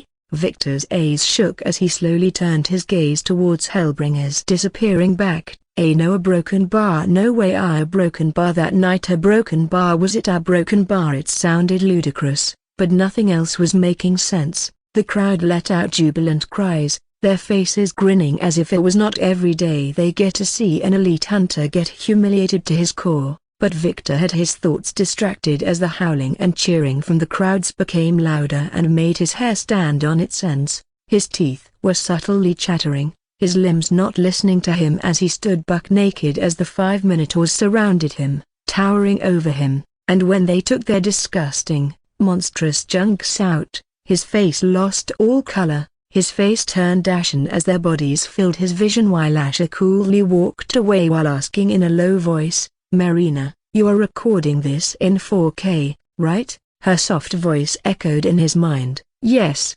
Master, thanks to Imako and you. We have a new phone with high storage. Good, since he is an elite hunter, it would certainly eat up a lot of space. Asher grinned as he exited the platform while cheers, shouting, howling followed by loud groans and grunts began to echo around the safe zone. The mix still on. Maybe in history, but never in their lives did they see an elite hunter getting publicly humiliated like this, and the enjoyment from seeing it was just one of the good parts.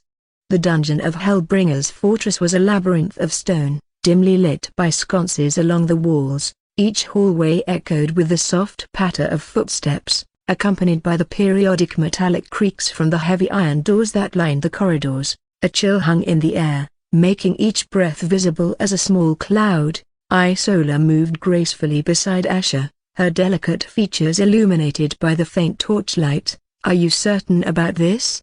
She whispered, casting a glance towards the formidable cell doors. Asher glanced at her, his face inscrutable. I don't know, he confessed, pausing before a particular door. That's why I need your help. She nodded, her silver eyes filled with determination. I'll do my best, but it'll work flawlessly only if she's willing or doesn't resist. It won't be easy. I guess we can only find out. Asher grabbed the heavy iron handle of the cell door and pulled. The door emitted a loud, protesting creak as it swung open, revealing a small, dimly lit chamber. The chamber housed a lone woman, her armor lying around in broken fragments, her clothes slightly dirty and her long chestnut hair flowing down her back with a disheveled appearance. Amelia sat in the corner, her back pressed against the cold stone wall. The cell's only source of light was a tiny window near the ceiling, casting a sliver of illumination onto her pale face.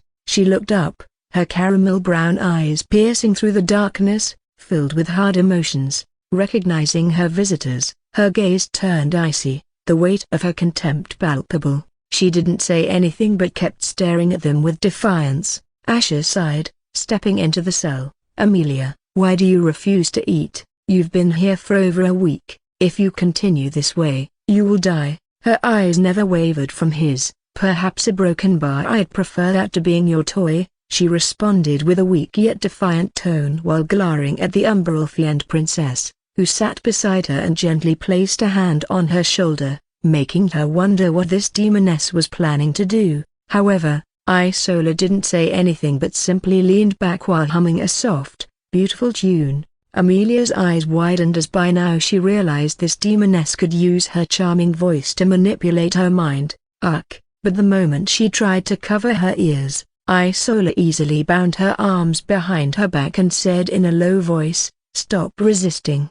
I'm not trying to hurt you." Saying so, Isola slowly let go of her hands. Amelia still had her brows furrowed, her expression skeptical, though the look in this demoness' eyes made her feel as if she was telling the truth. Even if she wasn't, her situation was hopeless. The cool dampness of the cell only accentuated the tension as Asher crouched to Amelia's eye level, distracting her from Isola's humming. "There is no point in being angry at me. It wasn't my doing," he began, his voice heavy, "that your childhood friend attempted to take your life just because she thought you were going to ruin her prestige. It's funny she only had so little faith in you, or maybe she cared about her face more than your life. She is also happily eating and drinking 2 times a day despite being in the same situation." Amelia's gaze wavered momentarily.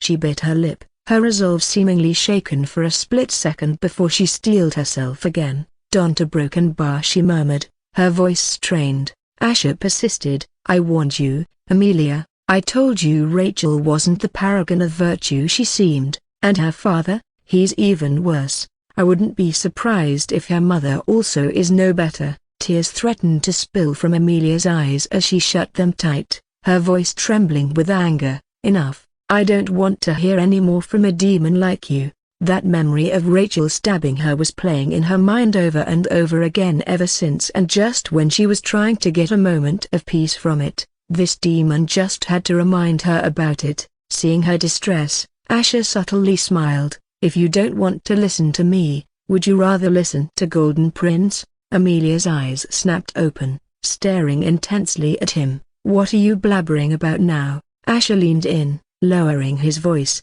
"The rumors are true.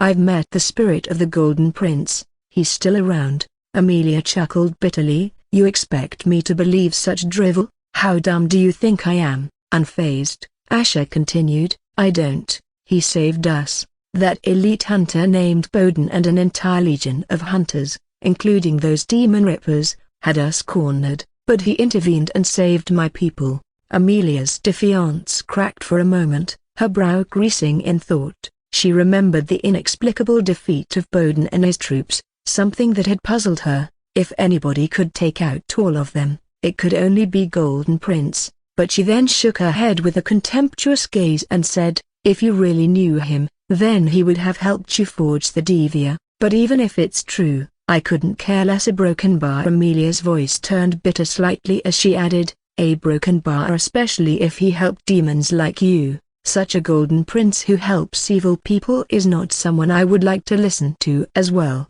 She added in a barely discernible murmur, "It wouldn't even be him a broken bar." Asher curved his lips and said, "Is that so? He also told me some interesting things about you." Amelia's eyes briefly shifted, but she kept staring at the cold floor as if ignoring him. Asher continued, "Golden Prince told me that you were the first junior he took in as his disciple and that he chose you because he felt you were truly different from the rest of the elite students." Amelia's lips began to slowly press together, but she still remained silent as Asher continued with a sigh. "He was proud to call you his disciple. He trusted you, and it shattered him to see you amongst those who so easily turned against him." "No," Amelia suddenly cried out as she stared at Hellbringer and said, her voice a choked whisper, "I didn't turn against him. I believed in him with everything, a broken bar more than anyone else." Her eyes began to glisten as she added with her head lowered, "Be beaut a broken bar. I don't know what happened at a broken bar. He can never do something like that. A broken bar. It can't be the Golden Prince. I know a broken bar, but I am helpless to do anything to find out a broken bar." Asher narrowed his eyes and glanced at Isola, who was still humming, but her humming intensified, but it was pierced by Amelia's sharp intake of breath as she felt some force trying to scour through her mind and clutched her head. Her eyes widened in panic. "What a broken bar? What are you doing? Stop it!" Asher's hand snapped out, gripping her by the nape, pulling her close. His voice was a fierce whisper, the undercurrent of anger evident. "You are no different than Rachel, simply giving excuses. When the time came, you abandoned your mentor who gave his everything to help you just to save your own skin. Don't you even have the least bit of shame or guilt? Where's your honor, your loyalty?" Tears streamed down Amelia's face, pain and regret evident in her eyes. "Yeah, broken bar. I'm sorry," she sobbed, her voice raw.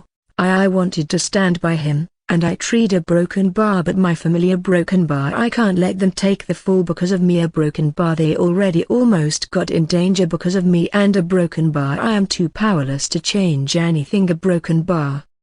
As she spoke, Isola's mysterious humming ceased. Her penetrating gaze met Asher's, and with a subtle nod, she confirmed something. Asher's grip loosened, and he took a step back, taking in the broken figure of Amelia before him, sniffling heavily, her face lowered. The weighty atmosphere in the cell grew even more intense. Asha exchanged a brief look with Isola, her sapphire blue eyes shimmering with something unspoken. Gently, Isola placed her hand over Asha's, and the two then reached out, Isola's long, slender fingers wrapping around Amelia's trembling hand. Amelia was a tempest of emotions, her chest heaving as sobs racked her body, but then the sensation of the touch brought her to a sudden stillness, her eyes glazing over. Memories flooded in a warm sunlight, the shining beacon that was Cedric, always just out of reach. That soft smile of his always seemed to captivate her,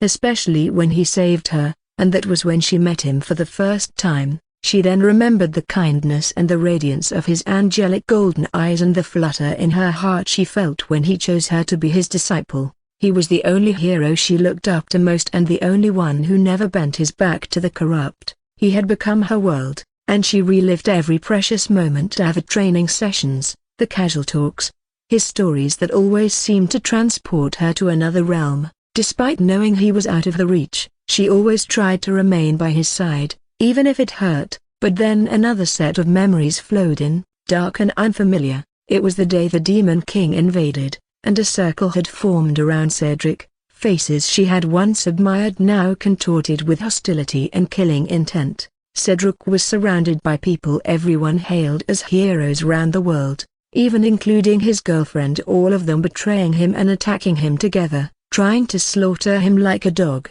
How could they? Some of these people were ones she respected, and to see them show such ugly, cowardly sides threw her off. The last person she thought would backstab Cedric was Era. Those tears a broken bar. How could she even pretend to care even after all that? Each stab, each blow, felt like a knife through her own heart. The raw betrayal, the agony, the despair. Amelia could feel it all, a cacophony of emotions that threatened to drown her. Never before had she felt her heart constricting like this. All these emotions were choking her, and every second, she was wishing she could somehow intervene and help him. However, a glimmer of hope sprouted within upon seeing him shockingly kill off so many of them despite being alone and injured, a feat nobody in history could have done. But then she saw him falter, his will weakening and enduring underhanded attacks from every side until he fell on his knees, and then the final blow. The one that she felt would tear her apart, the man she once thought of as a second father, raised his weapon against Cedric, sealing his fate. DI circumflex plus minus full dot CI circumflex inverted question mark no, Cedric. Her voice, a heart-wrenching scream, echoed in her mind. The onslaught of memories began to fade, and the following scenes only made her eyes widen to their extremities. Gulping in a ragged breath, Amelia's gaze slowly met Asha's, a myriad of emotions playing out on her face. Her voice, shaky but carrying hope, was a mere whisper, and her eyes trembling with untold emotions. See Cedric, is that a broken bar really you? The oppressive air of the cell seemed to momentarily lift as Amelia's words filled the space. Asha looked down into Amelia's tear-filled eyes. Not anymore, Asha whispered, his voice tinged with an underlying wistfulness.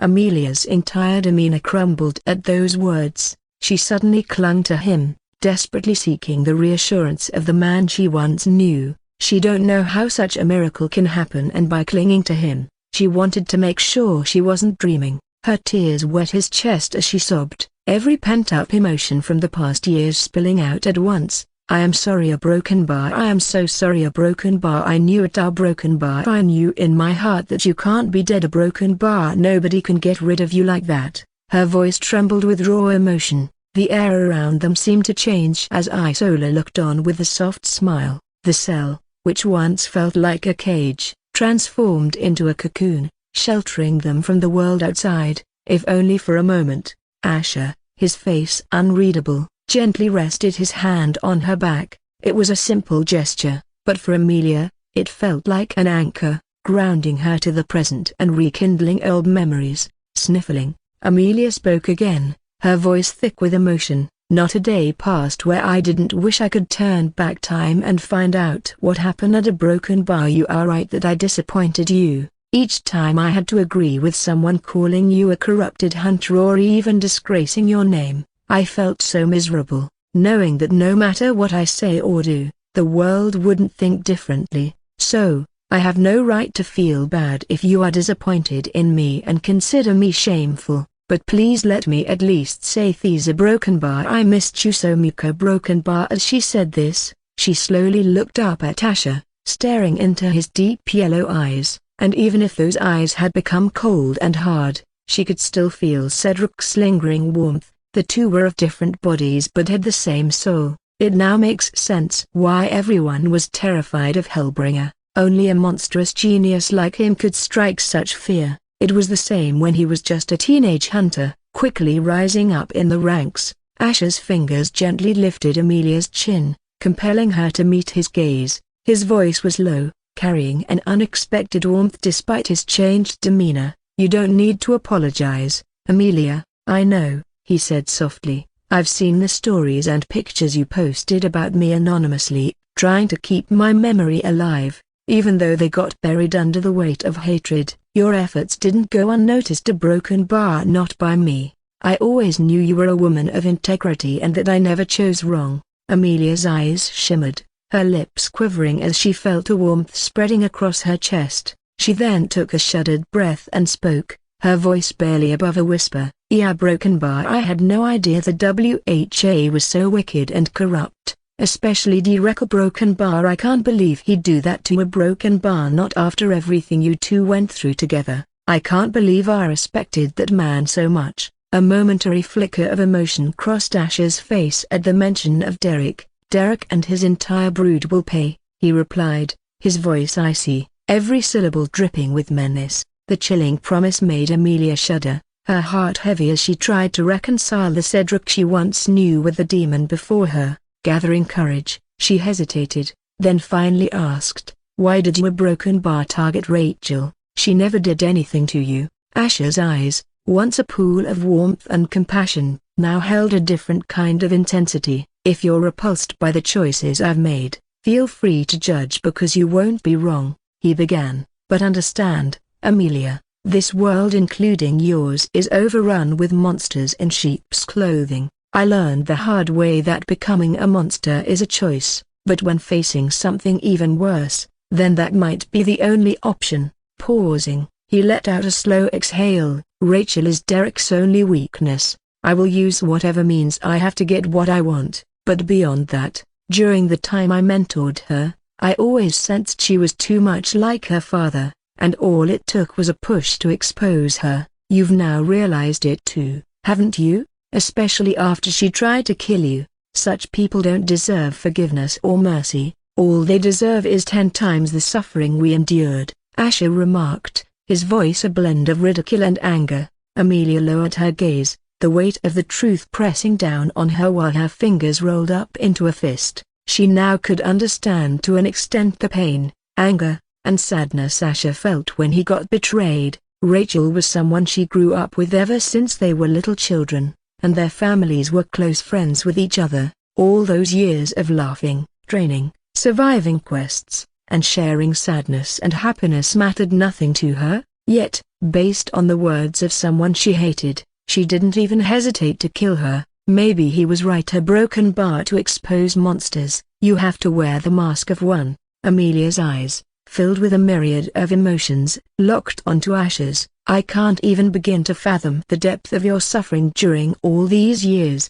she whispered, her voice thick with emotion. "The world turned its back on you after everything you did for it. None of them would be alive today if not for you. No matter what choices you've made ever since, I'm in no position to judge. No one is. What they did to a Broken Bar, it's unforgivable." As her thoughts raced, Amelia marveled at Asher's resilience and determination. To rise from the ashes of betrayal and establish himself as a formidable demon in just 3 years was nothing short of miraculous. It spoke volumes about his frightening strength and determination. "You might have changed, but your spirit remains unbroken," she murmured, her voice resolute, "and I'll stand by you, Asher. I don't care who or what you have become. A Broken Bar, I want to help right the wrongs done to you. The world must witness the crimes of those who wronged you. especially the WHA. Asher's eyes softened, and a smile played on his lips as he gently patted Amelia's head.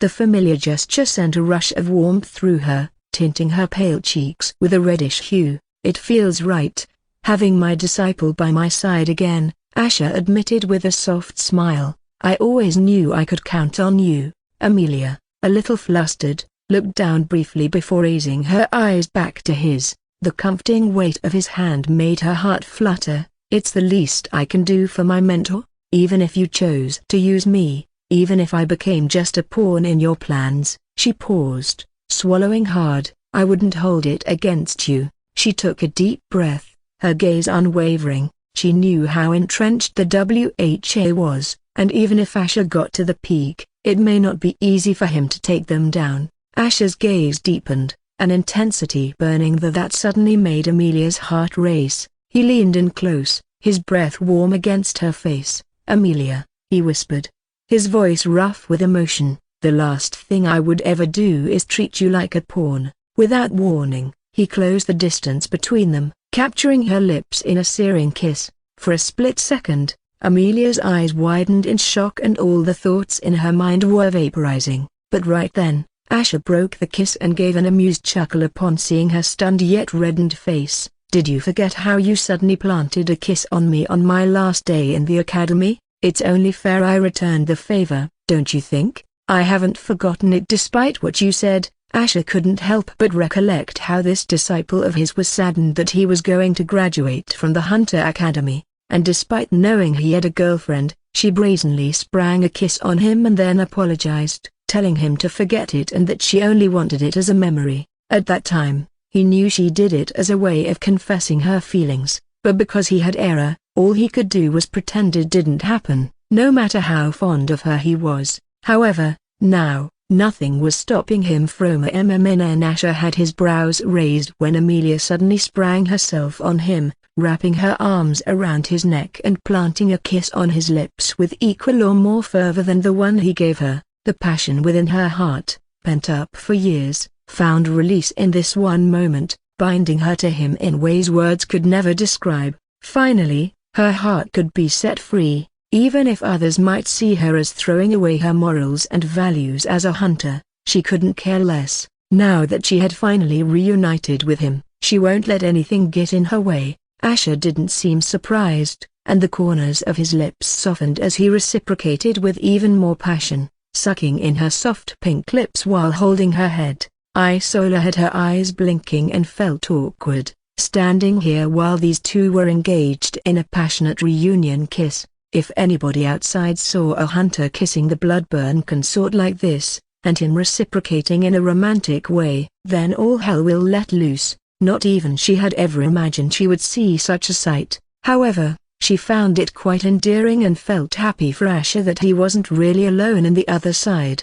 In the adjacent cell, beyond the thick stone walls that separated the other cells, a woman sat huddled. NDI circumflex plus minus SNI circumflex inverted question mark VI circumflex micro L dot CI circumflex inverted question mark M. Her complexion was rosy, and her long blue hair cascaded around her, catching glints of the faint torchlight. Her pristine skin was slightly glistening under this suffocating prison's hot and uncomfortable atmosphere, though despite being in such a situation, it did little to veil her striking beauty. Her white shirt and pants were clean, and her hair was not combed like usual but tidy as they draped over her back. However, her bright blue eyes, once radiant and filled with determination, were now dulled with hopelessness. The bitterness and regret etched in her gaze, memories of what happened that day replaying in her mind again and again, and the face of a certain villain also kept showing up in her mind, making her nerves sting every second. Creak. Her eyes suddenly became sharp after hearing the grating sound of the thick iron door being opened. The tension in the cell was palpable as Asher's boots echoed ominously against the cold stone floor. His eyes, cold and unyielding, locked onto Rachel's, whose unfocused gaze suddenly regained light upon sensing his presence. "Stop right there, broken bar," Rachel hissed, her voice dripping with venom as her posture tensed, ready for an attack or defense. Get out of my sight, a broken bar. She wanted to threaten him to let her leave by saying her people won't leave him alone once they come to learn upon this. After spending the past week throwing threats at him, she realized he doesn't even care. All she could do was grudgingly accept the food to keep herself healthy and ready to think of a plan to escape. Asher clicked his tongue, a smirk playing on his lips. Such ferocity and the audacity to make demands from a prisoner. You forget your place, and must have lived such a pampered life all this time,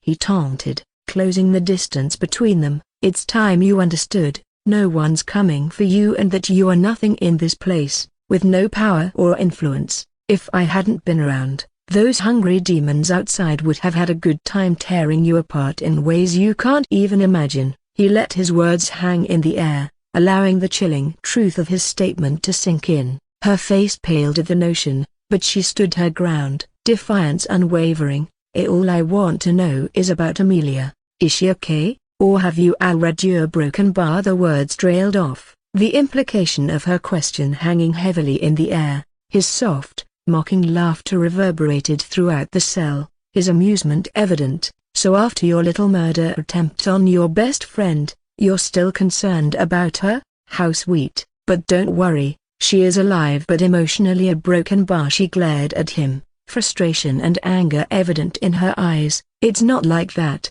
You played me, you know it best. You tricked me. A broken bar again. A broken bar. He shrugged nonchalantly. Does it change the fact that your own hands tried to end her? Your intentions, your actions, all your own. Blaming others for your own sins only makes you even worse. A choked sob escaped her as she backed up, her back pressed against the cold stone. She lowered her gaze, trying to hold back the flood of tears threatening to spill. Her voice cracked, the weight of her actions and the reality of her predicament weighing heavily on her. A broken bar. It wasn't me. A broken bar. I couldn't have done it. A broken bar. Rachel kept shaking her head, as if hoping she could shake away that memory. Surprised at what you are capable of? Asher asked with a scoff as he approached her. Rachel's breath hitched as Asher's cold eyes bore into her own, his proximity unsettling and suffocating. You know, it's fascinating to watch, Asher began, his voice low and dripping with mockery. Nobody really cares about you, not anymore. Amelia was the only one who seemed to actually care, but now, thanks to you, you are alone. In a burst of anger and desperation, Rachel gripped his shirt and said, You're wrong. A broken bar. I still have my family. A broken bar. And once they learn what you exclamation mark. Before Rachel could even complete her sentence, Asher's eyes became cold as he grabbed her hands and pinned them above her head while pushing her back against the wall. He then leaned his face closer to hers as he said with a voice of cold, mirthless chuckle, You really think they care about you? Maybe a broken bar, but only as long as you continue to uphold their pride and status. The moment your reputation gets tarnished because of, sire broken bar, our little photo shoot getting exposed, then they will disown you without much hesitation, just like cutting off a poisoned limb to save the rest. You will be surprised at how quick they will be to protect their precious last name. Rachel's lips trembled as she shook her head in a jittery way, tears glistened, threatening to spill. You can't do that. A broken bar. They wouldn't. A broken bar. Don't you dare tell me otherwise. Asher's smile didn't reach his eyes. Oh, Rachel, it's heartbreaking how naive you still are. Do you truly believe they'd jeopardize everything they've built for you?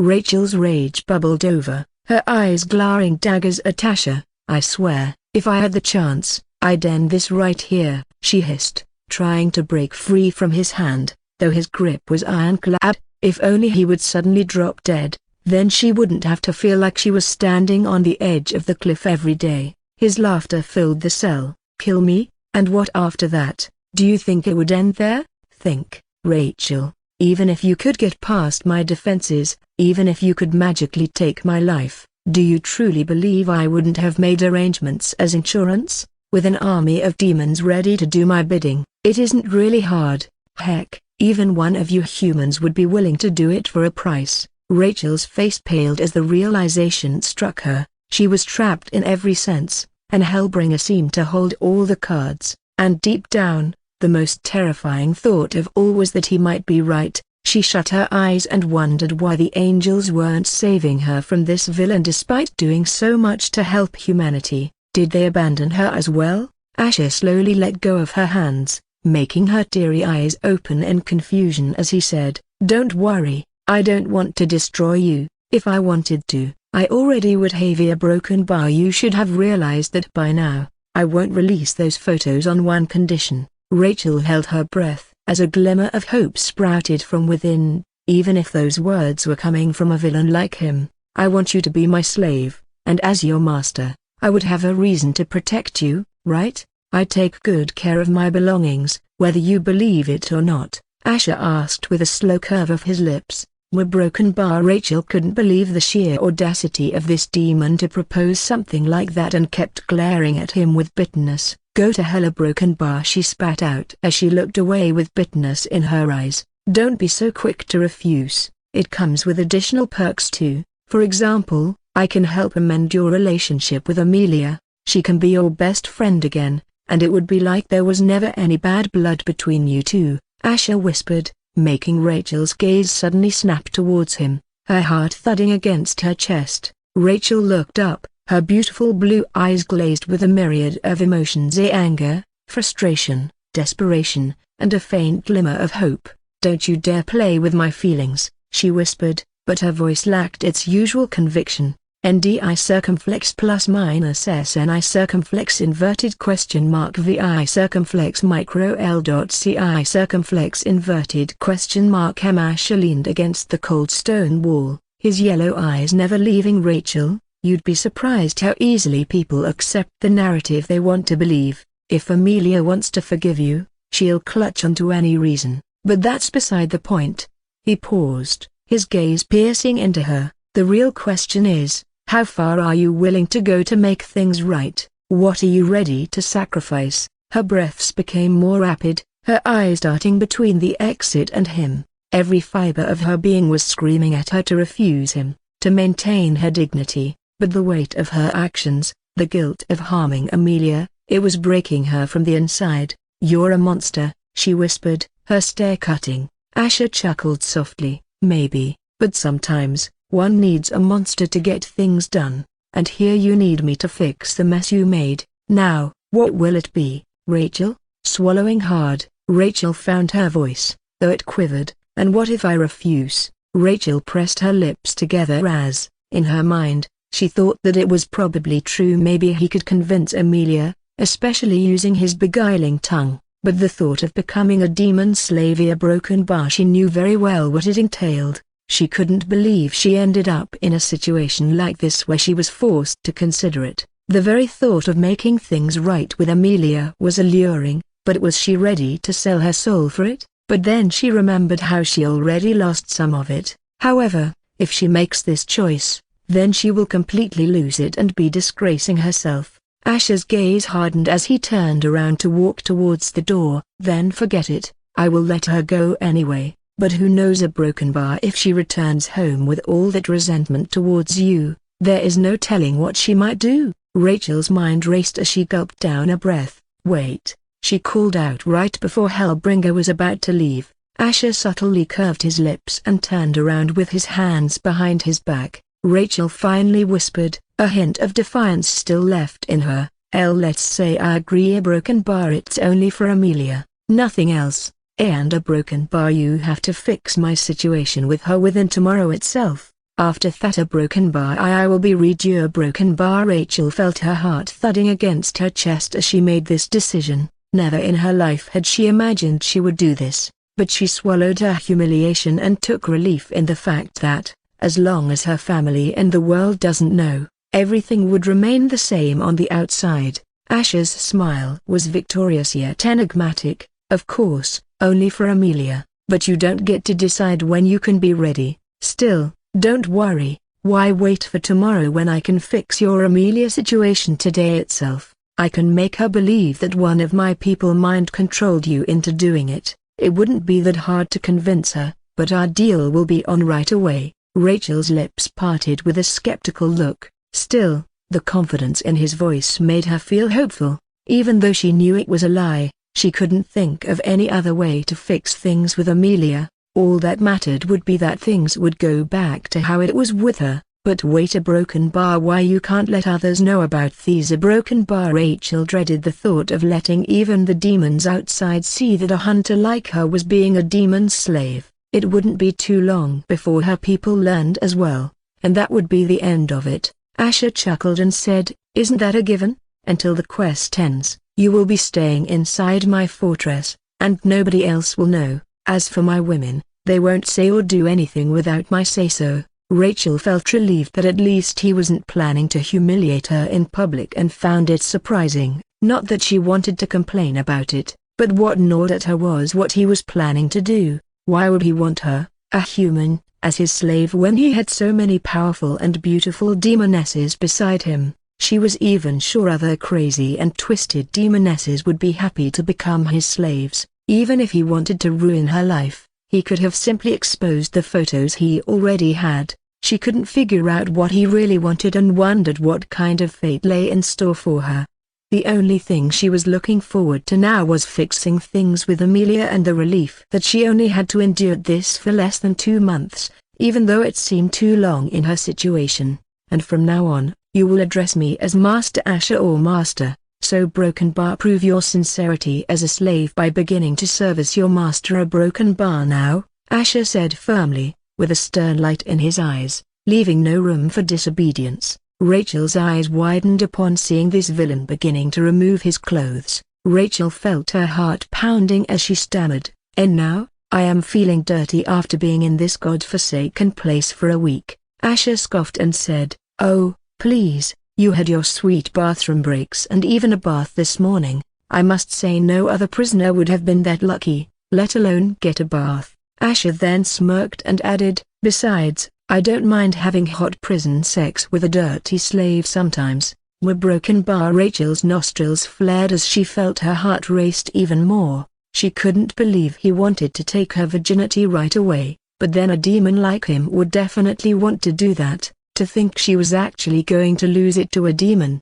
"Why, your demonic mana will kill me. You can't put it in our Broken Bar," Rachel protested with a red face. Asher laughed as he sat down on the bed and said, "I am so good at controlling my mana circuit that I can make sure not a wisp of my mana will come out." Asher knew this was the main reason weaker demons would never do anything sexual with a human and vice versa. Mixing demonic and radiant mana would cause the worst and the most destructive chain reaction. If one was stronger than the other, then the weaker one would be in danger. The only solution would be to completely seal off the mana circuit, which could leave one vulnerable, but all this wasn't really applicable to him. "Nonsensy Broken Bar," Rachel muttered, knowing fully well now how ridiculous that was. It was no different than trying to hold one's breath until they die. It was just impossible. Nobody could control their mana circuit to such an extent. "Did you really forget the finale of our photo shoot, sucking on my popsicle?"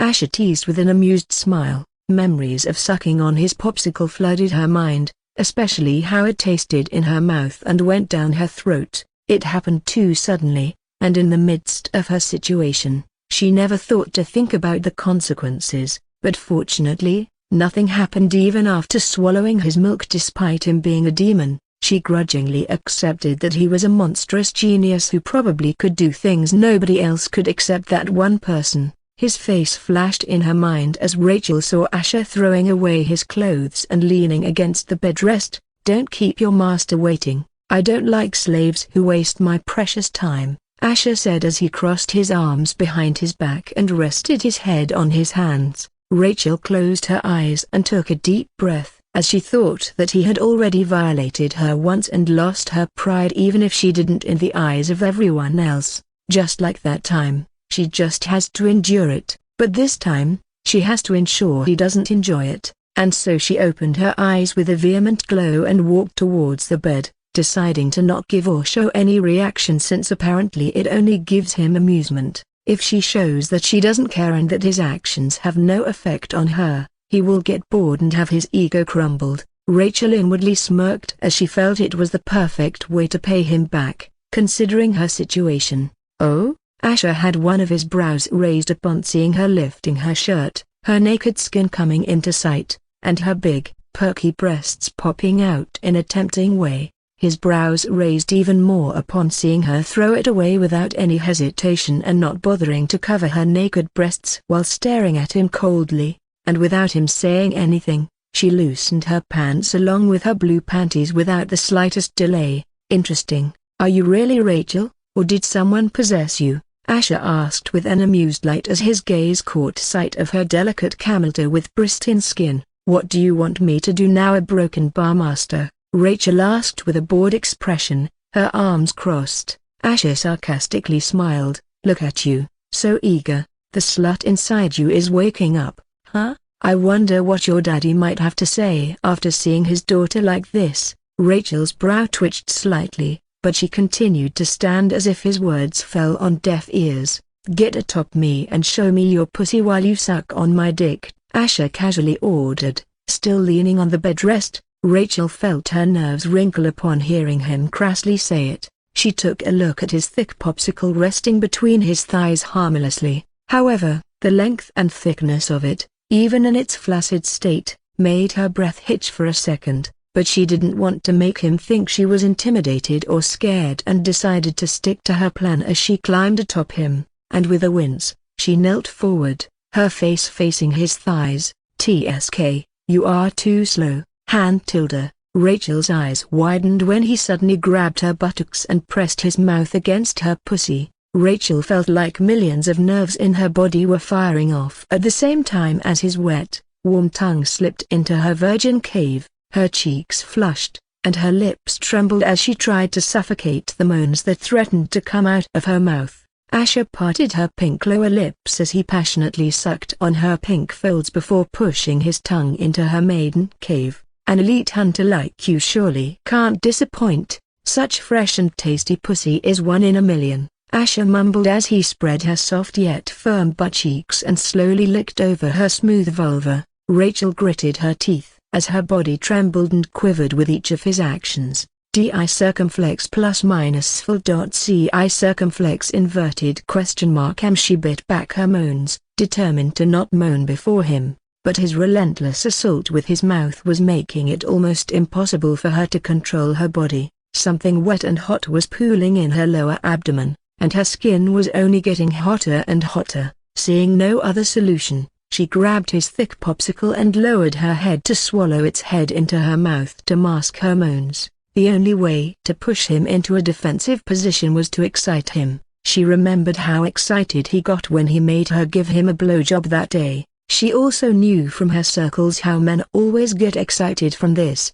She pulled back his dove-gray foreskin as the red head of the popsicle slipped into her wet mouth.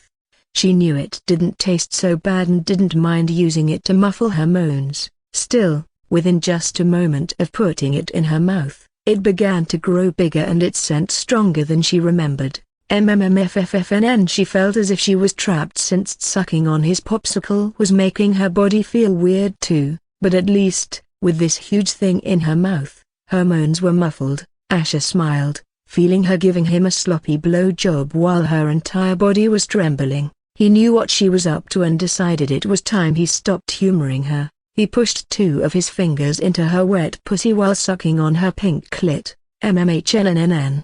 Rachel, who was timidly sucking on barely 1/4 of his popsicle, suddenly had her entire body tremble upon feeling a dam exploding in her nether regions. Her toes curled up, and her mind blanked out for a couple of moments as a wave of pleasure flooded over her. It was as if her thoughts and her surroundings evaporated for mere moments, and only this feeling of bliss existed. She felt her body going limp, though his popsicle was still in her mouth, but suddenly, she felt a warm hand sliding over her stomach and pushing her back, forcing her to fall back on the bed. Her mind was still giddy, reeling in from whatever just happened, but she saw Asher lifting one of her legs up into the air and laying beside her, pushing his body up against hers. But before she could collect her thoughts, he clutched her face and forced his lips onto hers. MNNNHN. And Rachel felt his hot tongue pushing into her mouth and wantonly toying with her tongue. She felt blood buzzing in her ears, and his searing kiss, coupled with the pulsing sensation all over her body, was melting her defenses even if she didn't want to. Her lips were mercilessly being ravaged, and her cheeks were burning hot. Why was it so hard to not feel anything from the kiss of a demon like him? Now you will see how a demon like me disciplines his slave. Saying so, Asher, still holding her right leg up in the air, positioned his cock near her wet pink pussy. Rachel let out a shaky breath, trying to breathe after such an intense kiss, but right before she could process what he said and what was going to happen, an exclamation mark tilde aloud, oily moan escaped her throat as she felt his thick, hot popsicle sinking into her virgin cave and thrusting deep into it with full force. Fuck, you are damn tight, Asher exhaled with a blissful look as he buried his cock deep into her tight cave. The shock and the dizzying explosion of feeling from suddenly getting penetrated so deep made her back arch, and her eyes roll up. What kind of demonic sensation was this? She could feel his thick popsicle pulsing within her, forcing her inner walls to expand. It was not so painful as she feared, but shockwaves of pleasure were gripping her body and preventing her from maintaining a steady mind. She can't let herself appear weak before him. She gritted her teeth and tried to quickly regain her wits, but before she could successfully do that, Asher let his cock slide out, and with a smirk, he rammed deep into her wet pussy while using his other hand to squeeze her big breasts. He HNN a broken bar. Rachel's sensual moans began to echo in the cell as Asher kept pounding her pussy, his hips striking her ass while working his thigh muscles with everything he got. Her skin glistened and glowed with a rosy flush while her big breasts thrust forward, each time his thick popsicle rammed deep into her womb. Slush exclamation mark tilde slish exclamation mark tilde slush exclamation mark tilde. The sound of his cock massaging the walls of her wet pussy echoed beside Rachel's ears, unable to believe such lewd sounds were coming out down there as well and not just from her mouth. She wanted to stop herself from letting out any moans, but she couldn't even find the strength to close her lips nor even form one coherent thought under his relentless assault. Each time he rammed into her, waves of pleasure would paralyze her mind and senses. It was as if he was taking control over her body using that monstrously thick popsicle of his. She couldn't even recognize her own body after acting like this. NNMGH, enjoying my dick that much? Aren't you one little slutty daughter of justice to enjoy a demon's dick? HNNGH. Asher's balls were swinging as he kept pounding her, his pace increasing while her body was quaking under his thrusts. Hannah no a broken bar tilde a broken bar I wouldn't a hoon tilde. Rachel wanted to curse at him, but her skin was burning hot under his brutal pace. Wow, I can feel your pussy squeezing harder. Does calling you a slut turn you on even more? Asher chuckled as he kept rubbing her soft insides with his cock, especially the cluster of nerves that women find quite sensitive. Nu HNNN tilde a broken bar HNNN tilde exclamation mark tilde. Rachel's hand gripped the sheet as her inner walls spasmed and contracted upon feeling the sensation of peeing again, but it was like a dam, and she couldn't stop it. Her gut tightened, and her body jerked as a flood of her juices spurted. Slish slush slkshhh. Her juices kept spurting out from her pussy as Asher didn't stop and kept pounding her even after she came. Rachel felt like her body was dissolving in this pool of hot pleasure, and her senses coming undone with his popsicle still ravaging her despite her body recoiling from the aftershocks of what just happened. Seems like you enjoyed it thoroughly with such a beautiful orgasm. NNGH. After one last powerful thrust, Asher took his cock out as a stream of his cum exploded out and painted her sweaty skin, falling right over her stomach. Rachel's breath was shivering, sucking air through her teeth while her body completely slumped against the bed. It was like her nerves were still on fire, and her lower abdomen was throbbing with this strange ache. She couldn't even make sense of her surroundings as her vision was blurry, and she couldn't believe she couldn't even control her own body against this villain. Is this what sex feels like? And the thought that her first time was with a demon and the fact that she didn't even feel bad during it made her feel disgusted at herself. She could barely see his smug smile looming over her and slowly raised a trembling hand, as if to claw at him. She can't let him win, but Asher curved his lips as he caught her hand, and he said, "Catch your breath quick, my slave, because we are going to have company." As Asher said this, Rachel heard the door creak open. Her heart pounded as she wondered who was going to enter. The dim light of the dungeon flickered as the door creaked open, revealing the unmistakable silhouette of a gorgeous beauty who was none other than Amelia. Her long, wet chestnut hair clung to her back and shoulders, its natural waves emphasizing its dampness. The droplets that had not been absorbed by her hair trickled down her neck, contrasting her pale,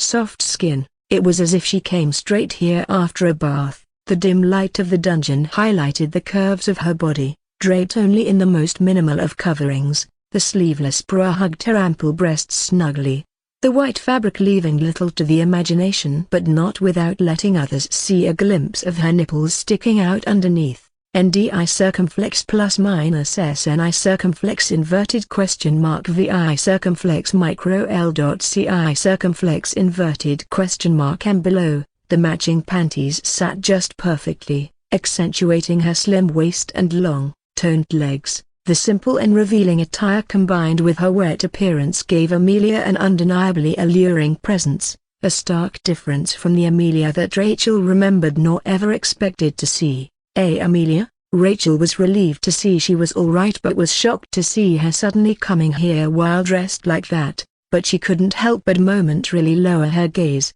especially after remembering what happened. Amelia's caramel brown eyes held a mix of nervousness and fear as she scanned the cell. The moment her eyes locked with Rachel's, worry and concern seemed to cloud her gaze with a hint of shock upon seeing Rachel lying on the bed, naked, her skin rosy and with some milk-like liquid pooling on top of her stomach and dripping to the sides. Rachel felt her face burn with shame upon feeling Amelia's gaze, knowing very well what she might be thinking now. She wanted to cover herself with a sheet, but she couldn't even muster the strength to sit up. However, she desperately wanted to talk to her, to apologize and to make things right, though first, there was something she had to make sense of. Rachel somehow found some strength to push herself up despite the numbness down there and looked at Asher before asking in a trembling voice, Broken Bar, what is she doing here?" Asher smirked as he beckoned at Amelia to come near him while Rachel had her lips part upon seeing Amelia lowering her gaze with a heavy expression and standing beside Asher, letting him wrap his arm around her waist. "Just like you, she has agreed to become my slave in return for letting you get back home safe and sound." Sigh. I have never seen such a beautiful friendship before, especially after everything that happened between you two, Asher said as he tugged at Amelia's wrist, making her lower her head as he plundered her lips. SMMCHMNNNMM soft moans escaped from the back of Amelia's throat while Rachel was shaken upon seeing the two engaged in a steamy, wet kiss, sucking on each other's lips. Amelia Broken Bar, what a broken bar. Rachel's jaw slacked as she couldn't believe the sight of Amelia kissing this villain with such passion and vigor. He must have terrorized her into doing so. "Stop touching her, we had a deal. I am your slave, not her." Rachel grabbed Asher's arm as if to make him pull away from Amelia, though her grip was far too weak to even budge his arm. She was relieved to realize that just like this villain promised, Amelia seemed to have forgiven her and even took an extreme step to save her. The best friend she knew would definitely do something like that, and it only made her feel even more guilty. However, did this mean that this villain had already convinced Amelia it wasn't her fault before he even came here? Was he that confident she would agree to be his slave? How presumptuous of him. However, in the end, she did accept, just like he expected. But suddenly, they stopped kissing as Amelia leaned forward and whispered into Rachel's ear, "Please, Rachel, don't anger him. We have to play by his rules if we are to survive and get out of here together. Until then, a broken bar, let's just endure it. Our broken bar, okay?" Rachel saw Amelia's pained smile, making her feel a lump in her throat, especially after realizing that Amelia was pretending to enjoy kissing that villain for their sake. "Come back here, bitch." Amelia grimaced as Asher pulled her back by her hair and nuzzled her slender neck, tasting her wet skin while squeezing her breasts over her bra until her hard nipples popped out even more. "Ah, master, please be gentle." Amelia weakly pleaded for mercy as whispery moans escaped her lips. Rachel saw this villain violating her best friend and gritted her teeth as she said, "Wait a broken bar, I alone am enough. You don't need her as your slave." She had already wronged Amelia enough. She can't make Amelia hate her even more by putting her through this. Asher stopped, sinking his face into Amelia's soft cleavage as he raised a brow and looked at Rachel, and asked in a mocking tone, "How audacious of you to make such a claim after giving me a sloppy blowjob and selfishly orgasming twice without satisfying me to my expectations." Rachel's lips pressed together as she hatefully stared at him. How the hell was she supposed to satisfy his monstrous popsicle and whatever perverted expectations he might have? "You see, one of my main expectations is that I don't mind if my slaves are a bit rude, but they should be diligent and sincere enough to satisfy me. If not, I will be very disappointed, just like I am at you after our little session earlier," Asher said as a matter of fact as Rachel harumphed, though inwardly she was frustrated and angry that he was just giving excuses and wanted to toy with them both. "Buta broken bar, I am willing to give you a chance here." Broken bar. Rachel's eyes suddenly lit up while Asher added with a narrowed gaze, "It's already night, but you will have until tomorrow morning to satisfy me. If you succeed, then I shall leave your dear friend alone." Rachel was surprised that was it and expected something extreme and unreasonable. She took a deep breath and nodded. "Okay, Iano, I will take her place. Please, I can satisfy you and prove to you that you don't need her." Amelia suddenly spoke as she clasped her hands together and fell on her knees, begging before Asher. Rachel had her brows raised when Amelia pulled her close and whispered with a pleading gaze, "Rachel, please." He broken bar, "You don't have to do this if you think you are helping me. He already had his way with me, and all I can do is help you, even if it means using my sullied body." Amelia broken bar. Rachel was aghast to learn that this villain raped her best friend and forced her into this situation. "Ugh, I don't have time for this drama. Since you both are so adamant about saving each other, you both shall have an equal chance to save the other. So, the one who manages to satisfy me by tomorrow morning will get their wish fulfilled. If both of you do, then both of your wishes get fulfilled. All you have to do is exhaust me to sleep." Rachel had her brows raised and wondered how strange it was for this villain to offer up such a not-so-despairing option where both of them could be free by tomorrow. "Buta broken bar, if both of you fail, then you two will end up as my slaves for good," Asher added with a slow curve of his lips. "I knew it." Broken bar. You were broken bar. Rachel now realized why he even offered such an option. This was a dangerous gamble, especially since he seemed to have insane stamina, specifically for perverted things. But with two of them present, how hard can it be to overwhelm a single demon? She had already heard from others how women generally last longer than men in sex. "I agree with this, Master." Broken bar. Amelia said with a determined gaze as she glanced at Rachel and nodded while gripping her hand. Rachel pressed her lips together as she softly smiled and nodded, her eyes slowly becoming determined. With her best friend supporting by her side, then maybe they can do this together. But just to be safe, she was determined to try harder to save her. "Good girls. Now both of you suck on my dick, and the one who makes me come and turns me on better than the other will get bonus points," Asher said as his one-eyed dragon began to slowly rise up until it stood straight like a thick iron pole, right in between the two women whose eyes reflected its intimidating silhouette. Rachel took a deep breath to prepare herself, but to her surprise, she saw Amelia suddenly leaning forward and grabbing his thick popsicle. Without hesitation, she pulled down the foreskin to reveal its shiny red head and sensually began to lick it all over while stroking his veiny shaft. Asher smiled upon seeing Amelia getting into action right away and being quite decent at it despite being a newbie to this. Earlier, before he came to visit Rachel, he ended up taking Amelia's virginity in the heat of the moment and spent at least an hour with her. He was a bit surprised that she somehow lasted so long despite being in a weak condition at that time, and now, it seemed like Amelia had regained her stamina after a nice hot bath and a nice meal. SRRRPPPMNNN. Rachel was in a daze, seeing Amelia making such sultry yet skillful movements, especially with her hands and mouth. letting her tongue slide over the length of his popsicle. Where did she even learn to do that? Even her eyes were closed as if she was literally enjoying tasting a popsicle, though she had to grudgingly admit it wasn't really yucky despite how monstrous it looked. But only she knew Amelia was doing this to satisfy him and could only imagine how disgusted Amelia must be feeling on the inside. "Oh you are doing great, Amelia. At this rate, I have no doubt you will save your friend," Asher said as he looked down at Amelia, warming up his cock with her hot saliva. "Not so fast." Rachel's eyes regained focus as she realized how stupid she was to get distracted and let Amelia get ahead of her. Swallowing whatever pride she had, Rachel shot forward, grabbed his popsicle, and began to imitate Amelia's movements by licking all over its smooth, veiny dove-gray warm skin. Fessara ppmmmmmn. Amelia shot Rachel a sharp glance as she increased her pace to not let Rachel outdo her. She even went the extra distance by kissing around his thick, hot demonic cock and sucking his ballsack into her mouth, only to let it leave her mouth with a plop!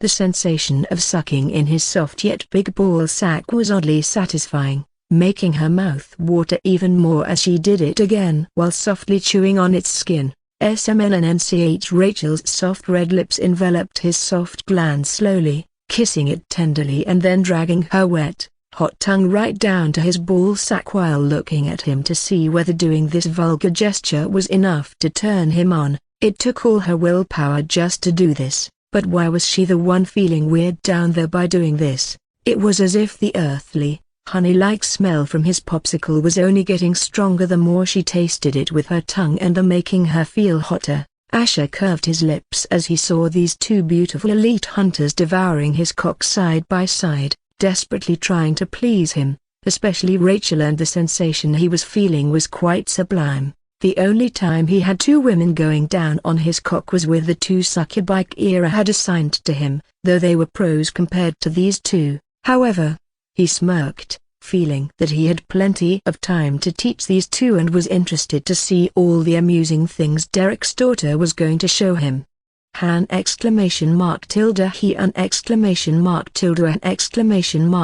Rachel's loud, sensual moans echoed in the cell as Asher pinned her arms behind her back while pounding her pussy from behind. She felt her head spinning under his rough thrusts, making her feel as if everything around her was convulsing, and, as if to make matters worse, Amelia was teasing and pinching her hardened nipples to make her climax faster so that Amelia would get the opportunity to take the lead, even if she was her best friend. And despite knowing she was doing this to save her, Rachel couldn't help but see Amelia as a rival in this perverted competition. DI circumflex plus minus full. CI circumflex inverted question mark. Come on, say it, let me hear it. And GHH. Asher grunted and sucked on Amelia's tongue as she offered it to him. Fuck me harder, daddy! Rachel winced as she rasped out these words in between her moans. Even though she cringed at herself by saying it out aloud, she had no choice but to say this to turn him on even more. According to what he said earlier, since she was racing against time and competing against Amelia, she had to do whatever it took to make him fall. You asked for it. Asher smirked as he pushed down Rachel's body, pressing her against the bed with her buttocks raised, her arms pinned behind her back, and his cock still buried in her reddened pussy, and with full vigor, he continued to hammer his cock into her wet cave, his thighs slapping against her rosy buttocks, causing it to ripple each time his hips smacked against her flesh. PHA. His hands occasionally slapped her reddened buttocks, causing the skin to ripple like waves while leaving behind red palm prints. Who at HNNG!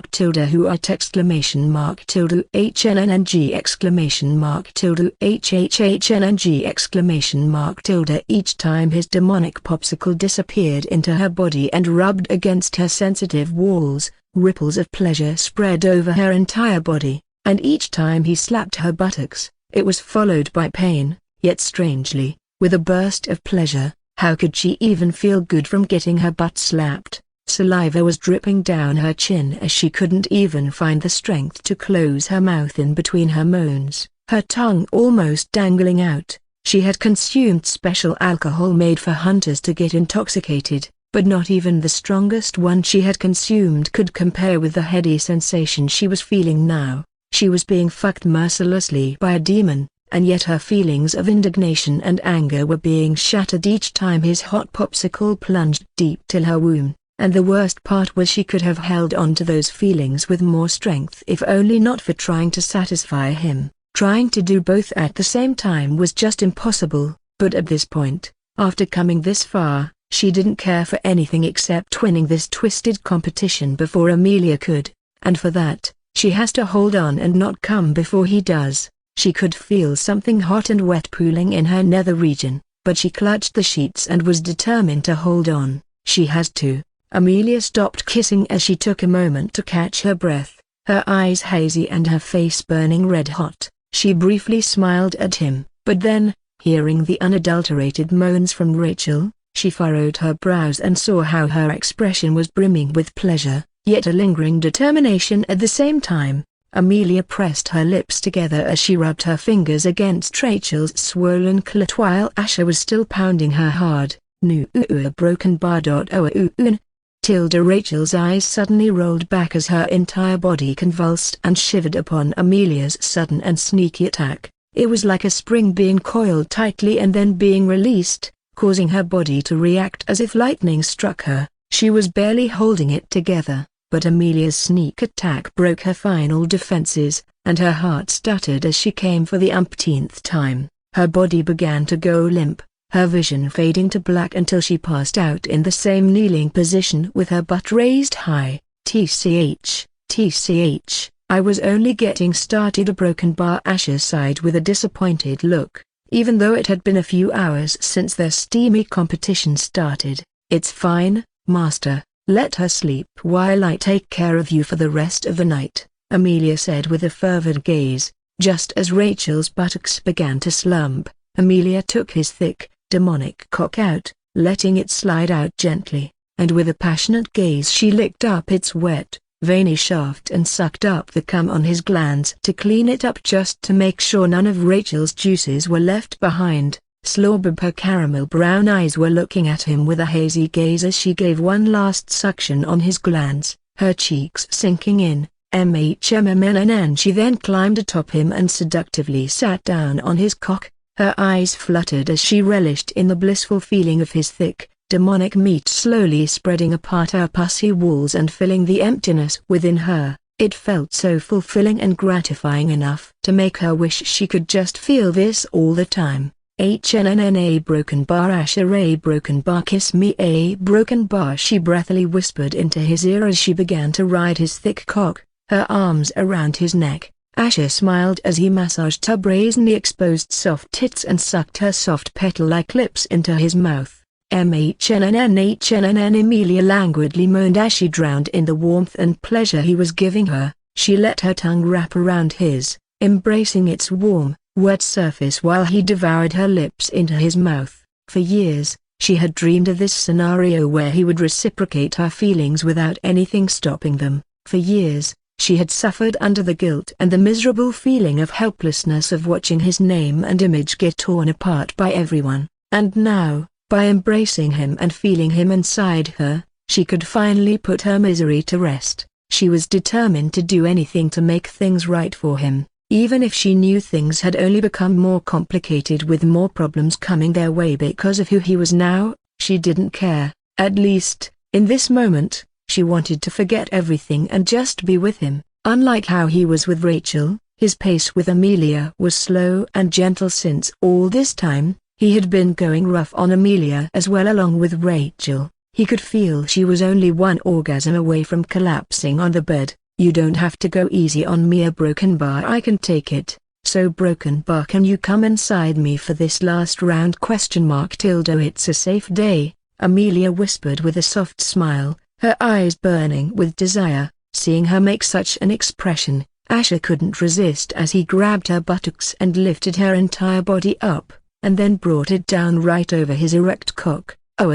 Exclamation mark tilde. Exclamation mark tilde. Yes tilde. MNNN exclamation mark tilde. Amelia's sensual moans echoed in the cell, and she could feel his demonic cock getting bigger inside her, pulsing against her sensitive walls. It was as if her request aroused him even more, and she only felt glad to have done so. He was making her entire body dance atop his veiny, hot cock while her shimmering flushed breasts were bouncing up and down in tandem with his rhythm. Flop exclamation mark tilde, flop exclamation mark tilde, flop exclamation mark tilde. The sound of her soft, reddened buttocks slamming against his thighs was like music to Asher's ears. And she could feel his searing hot tongue licking up the sweaty skin of her cleavage, and each time her tender buttocks smashed against his thighs, her nerves would explode with ecstasy. She could sense she was getting close to reaching her glorious peak, and Asher's cock was also throbbing,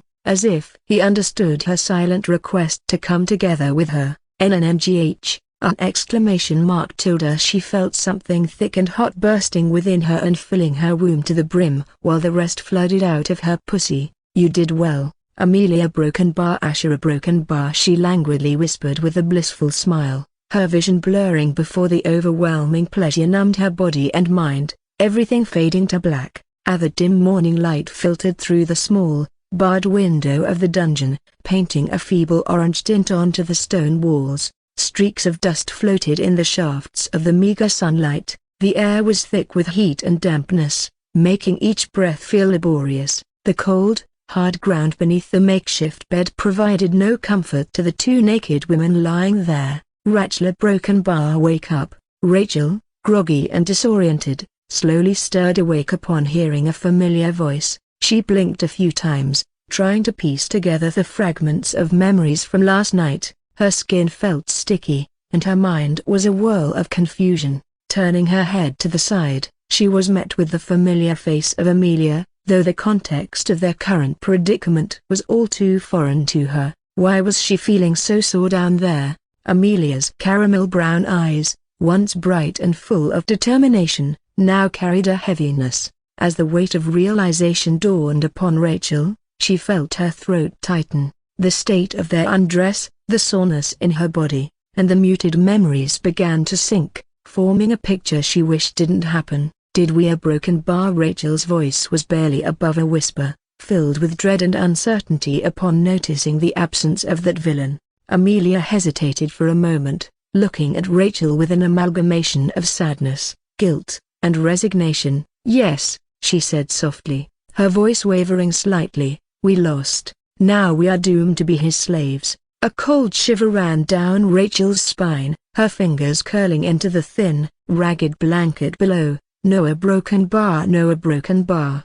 As the weight of the situation pressed down on her, Rachel's eyes welled up with tears, which she quickly tried to brush away. She held onto Amelia's hands, the warmth providing a contrast to the chill of their surroundings. I'm so sorry, Amelia, Rachel sobbed, her voice catching. I never should have. A broken bar. I can't even begin to imagine how hurt you must have felt. Her shoulders shook with the weight of her guilt, remembering the chilling moment when the knife had driven into Amelia's flesh. Amelia's caramel brown eyes, which were glistening too, searched Rachel's face. She sighed, a hint of pain in her voice. Rachel, she began softly, when it happened, I won't lie, I was devastated. The very idea that my best friend could turn against me based on the words of someone else. Broken bar. It shattered me. She paused, taking a deep breath. But then I was told that you were under some sort of spell or mind control, that it wasn't really a broken bar, right?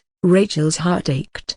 The explanation was a facade, one she knew all too well was false, but she couldn't bring herself to correct it. The idea that Amelia believed her actions weren't her own offered a momentary reprieve from the guilt, but it also deepened the sting of deceit. She nodded slowly, offering a melancholic smile. Why, yes, a broken bar. It couldn't have been me. I truly felt as if I was possessed by a demon. A broken bar. You know I would never hurt you. Of course. A broken bar. Amelia nodded with a sigh, though her eyes briefly flashed with a cold light. With you by my side again, Amelia, Rachel said, her voice filled with renewed determination, I believe we can face anything. A broken bar. Her expression became mixed with doubt and frustration as she added, a broken bar. I don't know how we can get out of this hell. Amelia's grip on Rachel's hands tightened, and her caramel brown eyes bore into Rachel's with an intensity that reflected both her rage and her fear. "Listen, Rachel," she began, her voice hushed but urgent. "I'd like nothing more than to plunge a knife into that monster's heart, but we can't be reckless. Right now, he has the upper hand." Rachel's face twisted with bitterness. "So what? We just play nice and pretend everything is okay? Pretend we're okay with being his playthings?" Her voice rose with a mix of anger and despair. Amelia's gaze softened with empathy. "Believe me, it's the last thing I want to do too, but think about it. We need to be smart. We're in his territory, surrounded by his minions and a flood of demons outside. We don't know the extent of his capabilities. Our best bet is to stay on his good side, dear Broken Bar, at least for now." A scoff escaped Rachel's lips. "No, you are right. It's hopeless, a Broken Bar. Even if he suddenly drops dead, it's not like it would erase everything." Amelia took a deep breath before saying, "Rachel, we're still alive. We still have a chance to get out of here and get back to our families who are waiting for us, and they don't know about any of this. We should try to keep it that way. Even if we know we have lost our dignity and are no longer fit to be a hunter, the world doesn't know, and we shouldn't let them down." Rachel's piercing eyes glistened, her lips trembling as she remembered their families back home, oblivious to the situation they were in now. "Then a Broken Bar, even if we return, wouldn't we have to forever look behind our shoulders?" Amelia shook her head and said with a determined glint in her eyes, "It doesn't have to be that way. If he knows how to exploit our weakness, then we can do the same to him." Rachel's brows raised. "But how? His DVR Broken Bar, the Emerald Broken Bar, we can steal it from him and use it as a bargaining chip to hold him at bay and make sure he never comes after us again," Amelia said confidently. Rachel's eyes brightened up with some hope, though her expression still held hopelessness as she asked, "But we are too powerless to even get past his defenses, let alone steal something he had hidden somewhere secretly." Amelia nodded, though her expression didn't falter. "I know it's not easy, but as slaves, we can let his guard down and find out where he is hiding that amulet. He is probably hiding it in his room, so we just have to get in there somehow, find it and escape." Rachel couldn't help but feel a little nervous hearing such a bold plan. "That's a Broken Bar." Amelia nodded. "Yes, we will have to play along and be nice, but don't overdo it and make him suspicious. Just be yourself, except don't do anything to anger him. We have so many weeks left, and if we succeed, then we can regroup with our people outside and raid this place and kill everyone." Rachel's lips slowly relaxed, her blue eyes gaining some strength. "That sounds like some plan, a Broken Bar, better than nothing. It's not like things can get any worse than this." She ruefully smiled, though her eyes were glowing with a ruthless determination. "Di circumflex plus minus full dot ci circumflex inverted question mark m." Amelia nodded with a determined light. "Okay, a Broken Bar, you should be really careful though. For now, I will have to return to my cell."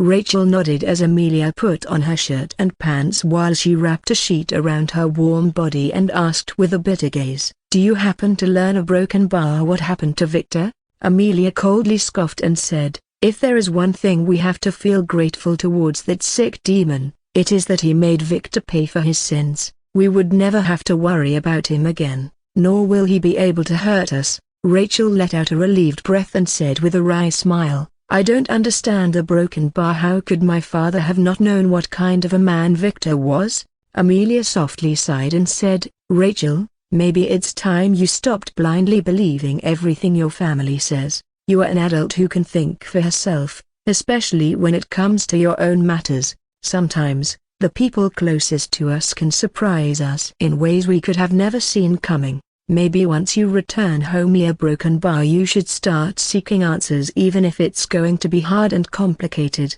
Rachel knew what Amelia was hinting at, but to even doubt her own father's decisions, a Broken Bar, can she do that? She felt a heaviness in her chest just thinking about the worst-case scenario. "But don't worry, I won't let you do it alone. Together, we will find answers," Amelia said with a comforting smile as she walked towards the door. "Thank you, Amelia Broken Bar." Rachel smiled and felt glad that her best friend was back. Now all she has to worry about was letting down the guard of that villain and escape his grasp. At the moment Amelia stepped out the door, her former warm smile was replaced by a cold detachment. Her footsteps were the only consistent sound as she made her way down the dimly lit corridor of the dungeon. Asher, with his ever-confident posture, suddenly appeared from a side corridor, his deep gaze locking onto Amelia's. The two women, Imiko and Yui, followed him, with Yui having a soft smile while Imiko had a softened gaze.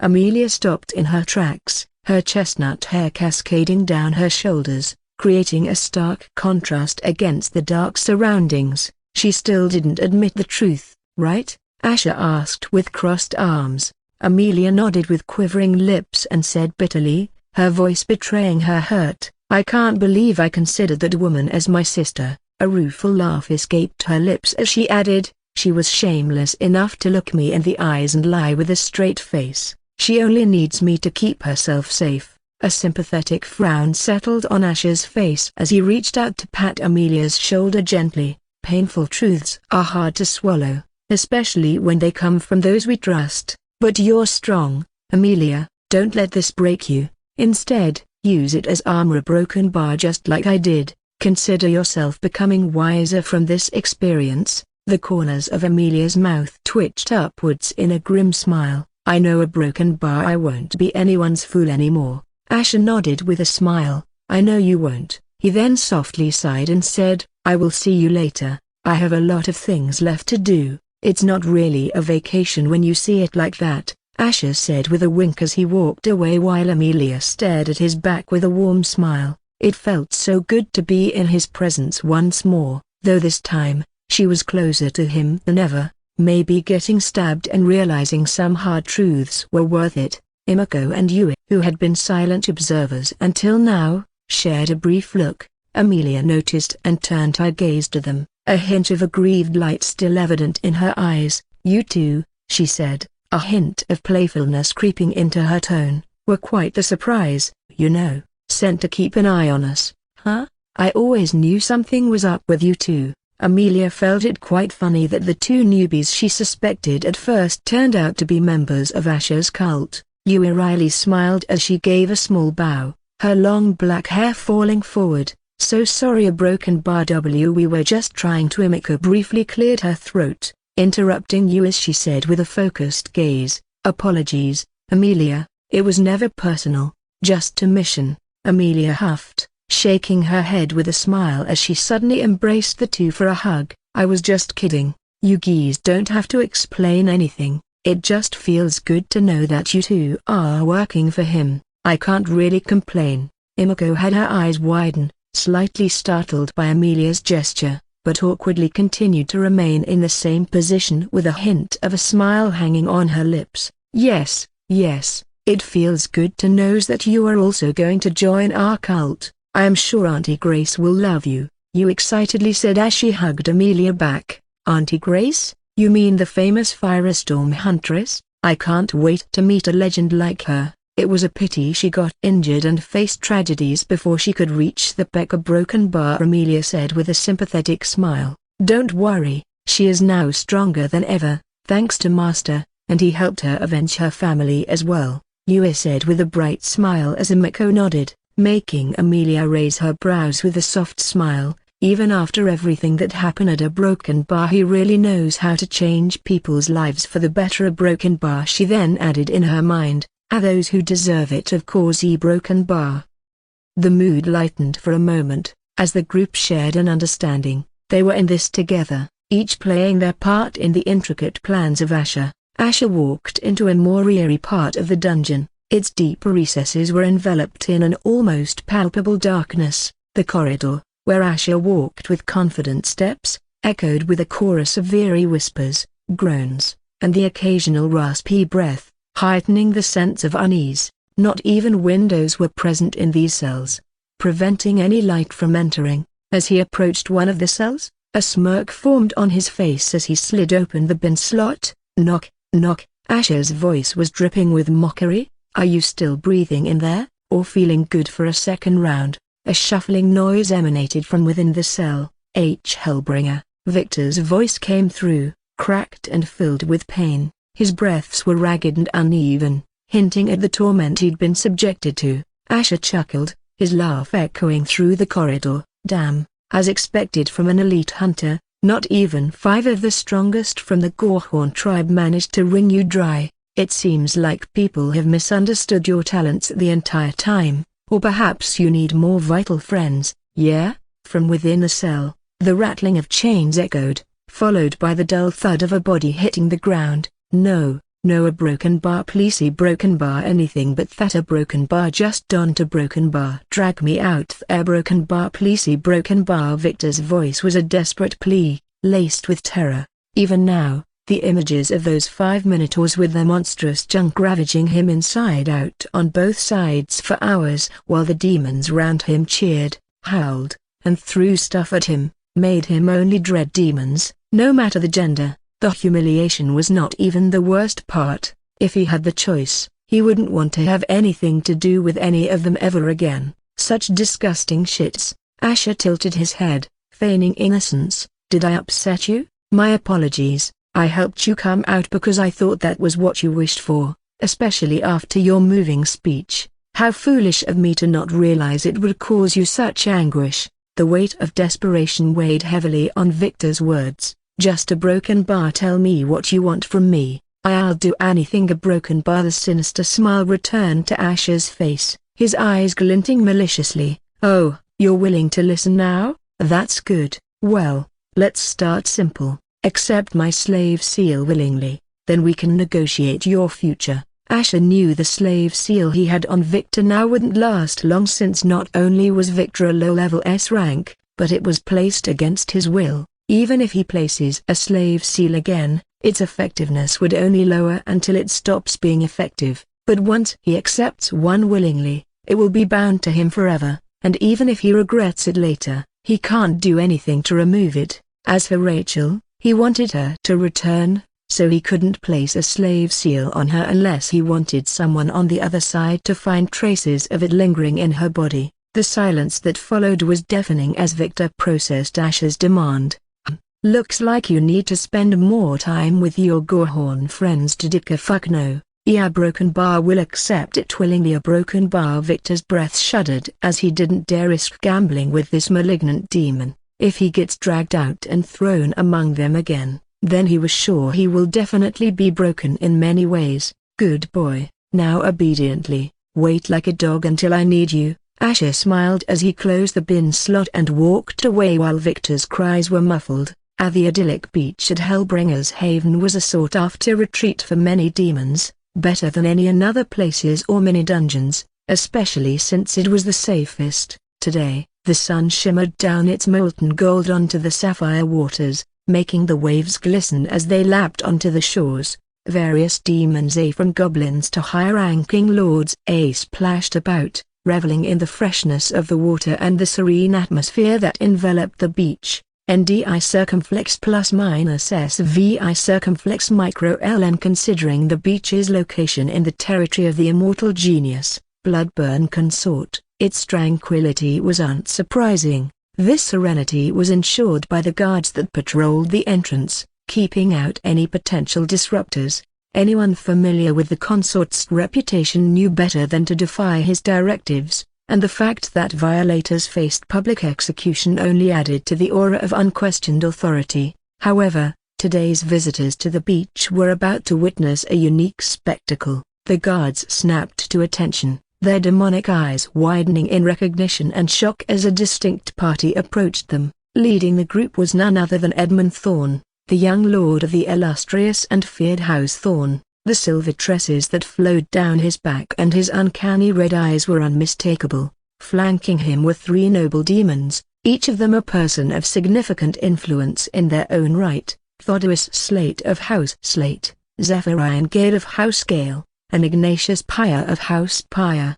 Behind them, adding a sinister touch to the regal procession, was a group of orcs, dragging 2 chained, naked, and pregnant hunters, their spirits broken and their faces brimming with despair. Their figures also seemed weak and sickly, as if they were dancing with death. Gulping down his initial shock, one of the guards managed to find his voice, albeit slightly shaky. My lord, he began cautiously, may I ask what brings you to Hellbringer's Haven?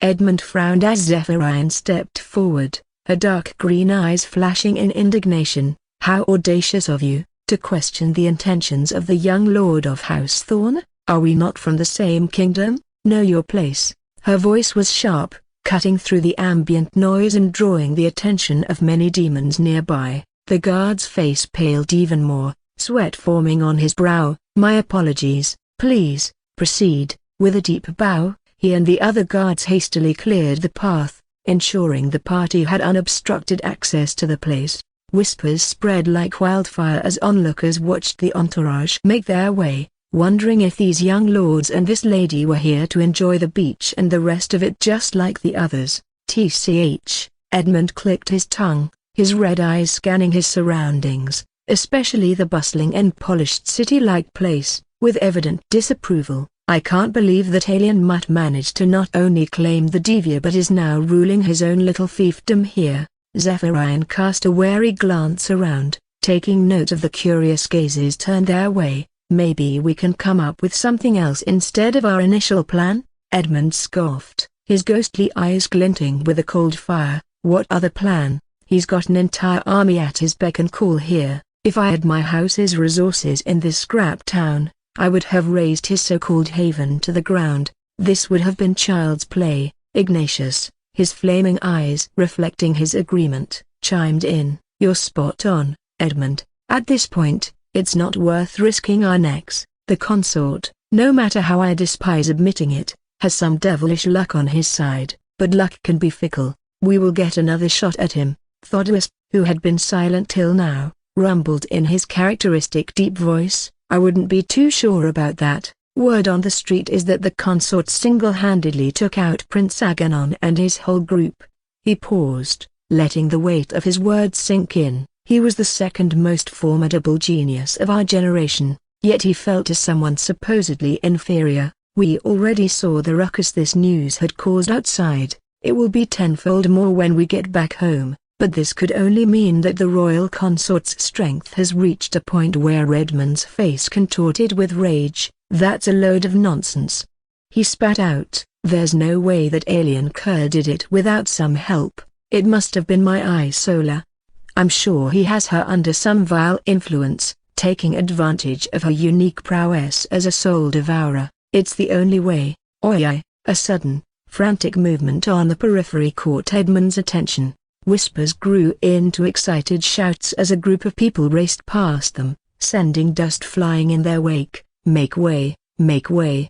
One of them hollered, the Bloodburn consort and his gorgeous entourage from the Bloodburn kingdom are headed to the beach. All around, the beachgoers' reactions were instantaneous. Many, drawn by the allure of seeing the famed beauties of the Bloodburn kingdom and the illustrious consort of the Queen himself, immediately abandoned whatever they were doing, charging in the direction of the beach. Edmund watched the scene with growing distaste. With a click of his tongue, he remarked with thinly veiled sarcasm, really now? Are these fools so starved for entertainment? Would they make such a fuss if their so-called immortal genius decided to relieve himself in the sand? However, amidst the brewing sarcasm, Zephyrian's eyes glittered with a newfound resolve. She stepped forward, her silver blue gown shimmering in the blazing sunlight. Maybe it's not that bad, she began, a cunning smirk playing on her lips. I might just have thought of something. If I can pull this off,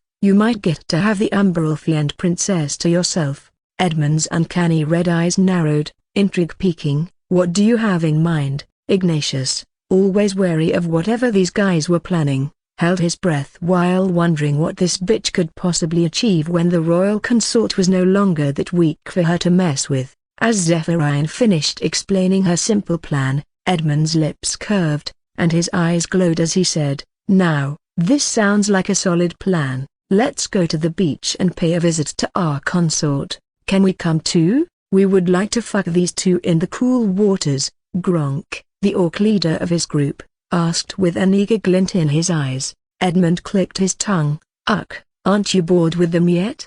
They are going to die any time, just like the others. But either way, stay away. I don't want you idiots ruining anything. AA/N. Imako and Yui official art uploaded in Discord. Not too long ago, in a luxurious, quaint ladies' cloth shop, the interiors were bathed in warm golden light from the ornate chandeliers that hung above. Gossamer drapes billowed softly from the ceiling, and elegant mannequins showcased the shop's finest bikinis. The walls were adorned with a mesmerizing array of fabrics, from the shiniest silks to the softest cotton, in every color imaginable. However, the atmosphere was laden with tension. City's sharp glare sent the last of the shop's patrons scurrying away, leaving her and her mother in an oasis of solitude amidst the paradise of textiles. The reverberations of the door chime echoed in the empty shop as City hesitated, her fiery demeanor contrasting with the gentle surroundings.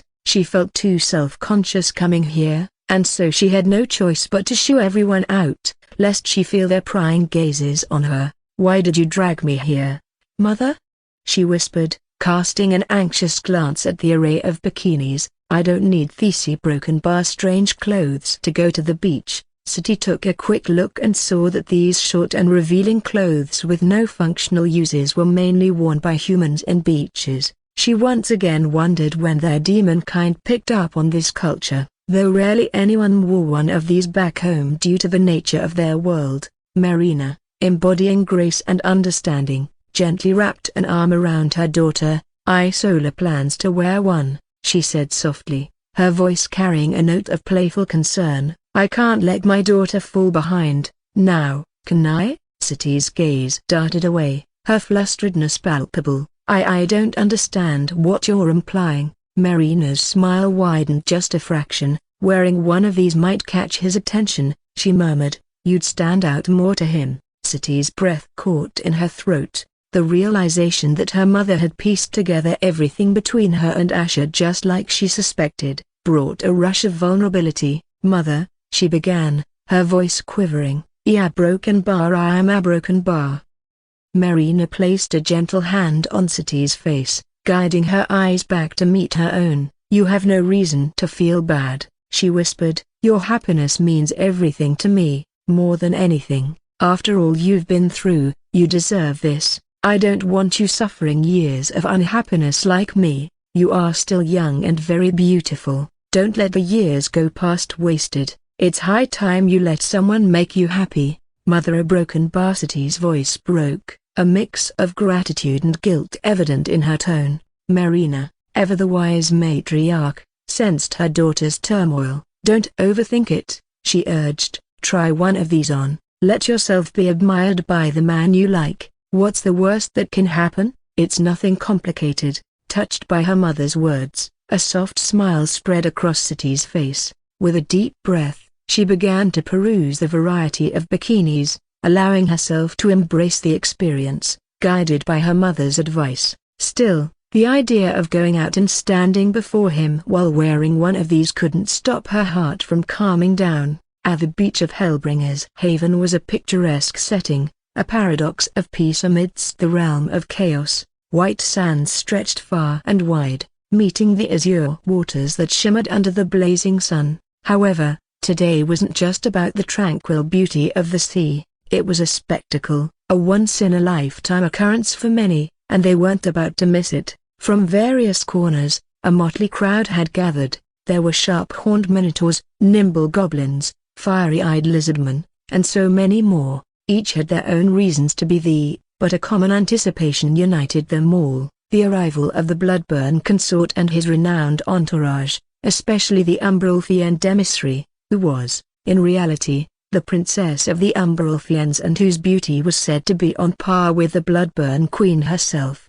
The sectioned-off part of the beach bore witness to the frolic of a young kraken, its giant pincers playfully splashed in the waters, drawing amused and terrified glances from onlookers just by looking at the gigantic waves it was creating casually. But what was more intriguing was the formidable ring of armored guards that circled this area. Their intimidating stances made it clear, no unsolicited approaches would be tolerated. A sudden hum in the air marked the activation of a teleportation portal. The silver shimmer of the portal cast surreal reflections on the water's surface, and as it did, a hushed silence fell upon the throng. Emerging from the portal, The blood-burn consort instantly became the epicenter of every gaze. His tall, dove-gray skin radiated under the sun, muscles rippling with each step. Though adorned only in his trousers, his demeanor bore regality. With a charming smile, he walked forward towards a sun lounger while all the guards deeply bowed, and the people looked on with awe. This was the very same man who was not only rumored to have an immortal bloodline but someone who defeated the second strongest genius among their generation, Prince Aganon. Some were still skeptical, but the fact that Prince Aganon and his entire group vanished off the face of the many dungeons and with the famous royal insignia of Prince Aganon adorning the gates of Hellbringer's haven was enough proof. Nobody could steal that from such a powerful, draconian prince. This only left one answer. He was killed, and his royal insignia was used as a means to humiliate him and his kingdom. Even after his death, they couldn't help but wonder if the blood-burn consort was truly fearless to not expect any consequences after getting back home. NDI circumflex plus minus SVI circumflex micro LM. After all, Aganon was highly treasured by the draconian king and his queen. Even if the blood-burn consort was the king here, it wouldn't be the same when he returns. But suddenly, their thoughts were distracted upon seeing the teleportation portal shimmer again. 3 women emerged from the portal, exuding an allure that could rival the beauties of legends. First to step out was Isola, the princess of the Umbral Fiends. Her twilight blue skin gleamed under the sun, setting a celestial backdrop for the stark white bikini she wore. Its design was intricate, tiny moonstone gems embedded in silver threadwork tracing the curves of her top, complementing her generous supple bust and toned figure. Her bottom was a low rise, tied at each side with tassels that swayed with her every movement. Her luminescent moon-white hair, cascading down her back, added an ethereal quality. Her sapphire blue eyes, soft and calm like the sea, skimmed the crowd, making many men find themselves entranced, their gazes lingering on her form, wishing the moment could be frozen in time. Walking beside her was the fierce royal battlemaster. Her bold choice of a blood-red bikini made her stand out, mirroring her fiery personality. The triangular cut of the bikini top highlighted her large breasts and her deep cleavage, with golden chains draping below, clinking softly with her movements. The bottom was a high cut, emphasizing her toned legs and waist. Her scarlet hair, pulled into a defiant ponytail, accentuated the angular beauty of her face. Several men in the crowd shifted uneasily, mouths slightly agape, taken aback by her audacious allure. Every step she took was with confidence, her fierce dark blue eyes scanning the throng, challenging anyone who dared to meet her gaze for long, discouraging the men from letting their gazes linger too long. However, inwardly, her cheeks were burning up as this was the first time she was wearing such strange clothes and stepping out. She would have definitely felt more comfortable in her armor. Lastly, the ever-so-graceful Marina. Her maturity was evident, yet she bore an ageless beauty. She donned a black, halter-neck bikini that tightly wrapped around her plump breasts while revealing her tempting cleavage. The top was ornate with shimmering black beads, providing a soft contrast to her red skin. The bottom was a full coverage style, draped elegantly around her hips, emphasizing her voluptuous curves. Long black hair flowed down her back, creating a silhouette of timeless elegance while complementing her demure demeanor. Men, especially the older ones, felt a nostalgic pang of first love, their hearts racing as they were transported back to younger days, while the younger ones felt they were starved of some motherly love, especially after seeing those pair of bouncy melons. With every step the quartet took, they commanded the beach, a blend of power and allure, leaving an indelible mark on the memories of all who were present. The men couldn't help but feel jealous of the blood-burn consort for being surrounded by such beauties despite being married to the most beautiful woman in the blood-burn kingdom. The women in the crowd, on the other hand, took in the scene with mixed feelings, envious gazes coupled with keen assessments of the consort's choices. So, he prefers women like them? Sigh, maybe I can match up to them one day, one of them muttered, her eyes moving from Isola to Marina and then to City. Keep dreaming. Another one rolled her eyes upon hearing this. The collective reaction was electric. Murmurs of appreciation rippled through the crowd, eyes widened, jaws slackened, and for a few moments, time seemed to pause. The power of beauty was evident, as even the most stoic among the demons found themselves captivated. It was no secret that wars were waged throughout history, not only for wealth and power but for beauty as well. The beach, for that brief moment, became a theater of admiration, envy, and raw attraction. As Asher turned towards the familiar trio emerging from the teleportation portal, his casual demeanor wavered. Isola warmly smiled upon catching his gaze with a hint of longing in her eyes, though her smile turned wistful upon knowing how this was all she could do. And as Asher's gaze lingered on City, the usually fierce face was painted in a hue of crimson, her eyes darting away. Marina's eyes, filled with a mix of hope and uncertainty, met her master's, wondering if he would like what she was wearing. A hushed murmur ran through the crowd as the demons around whispered and gossiped about the striking trio and their relationship with the Bloodburn consort. They knew there was a high chance he was sleeping with all three, but of course, as the consort of the Bloodburn queen, he wouldn't prove their suspicions in public. Asher, however, seemed to exist in a world of his own, his burning gaze unwavering as he admired the three women who had so unexpectedly captivated him in this moment. The gentle lapping of the waves against the shore seemed to synchronize with the racing blood in his veins. The scene was nothing short of enchanting. However, not too far away, a handsome hunk with uncanny red eyes and long silver hair stepped out along with three noble figures behind him, the crowd hurriedly giving them way. Upon seeing his Isola, dressed in such an alluring way, he swallowed his saliva. However, his expression contorted upon noticing the eyesore named Asher ogling at his woman. "It's time, a broken bar," he mumbled to his followers with a sinister curve of his lips. Asher's comfortable sunbathing, with the rhythmic sound of the waves serving as the perfect background music, was abruptly disrupted by the crunching sound of footsteps on sand. A guard, armored with a sheen that reflected the sunlight, approached with a slight hesitance evident in his gait. "Your Highness," he began, bowing respectfully, "I apologize for the disturbance.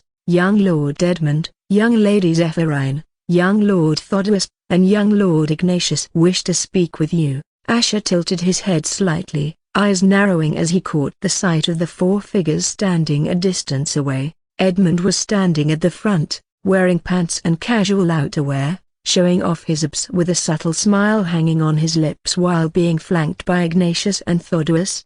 Beside them was a woman with wings in a bikini, her medium bust accentuated by the design. She shot him a flirty glance, one that lingered just a fraction of a second longer than necessary. "And what might they want?" Asher inquired, his tone cool. The guard swallowed audibly, beads of sweat forming on his forehead. "They claim to have important information to share, Your Highness." Asher hummed. "Let them approach," he finally responded, his voice relaxed. City overheard this and couldn't help but scowl. "Your Highness, is it something really important?" City found it a bit strange that Edmund and his group were suddenly approaching them now. Asher chuckled, winking playfully at City. "Let's just hear them out and send them on their way. No harm in being informed, is there? But don't worry, after this, I won't allow any interruptions." I never said anything was being interrupted," City said in a slightly flustered tone upon feeling his knowing gaze and sat back on her sun lounger.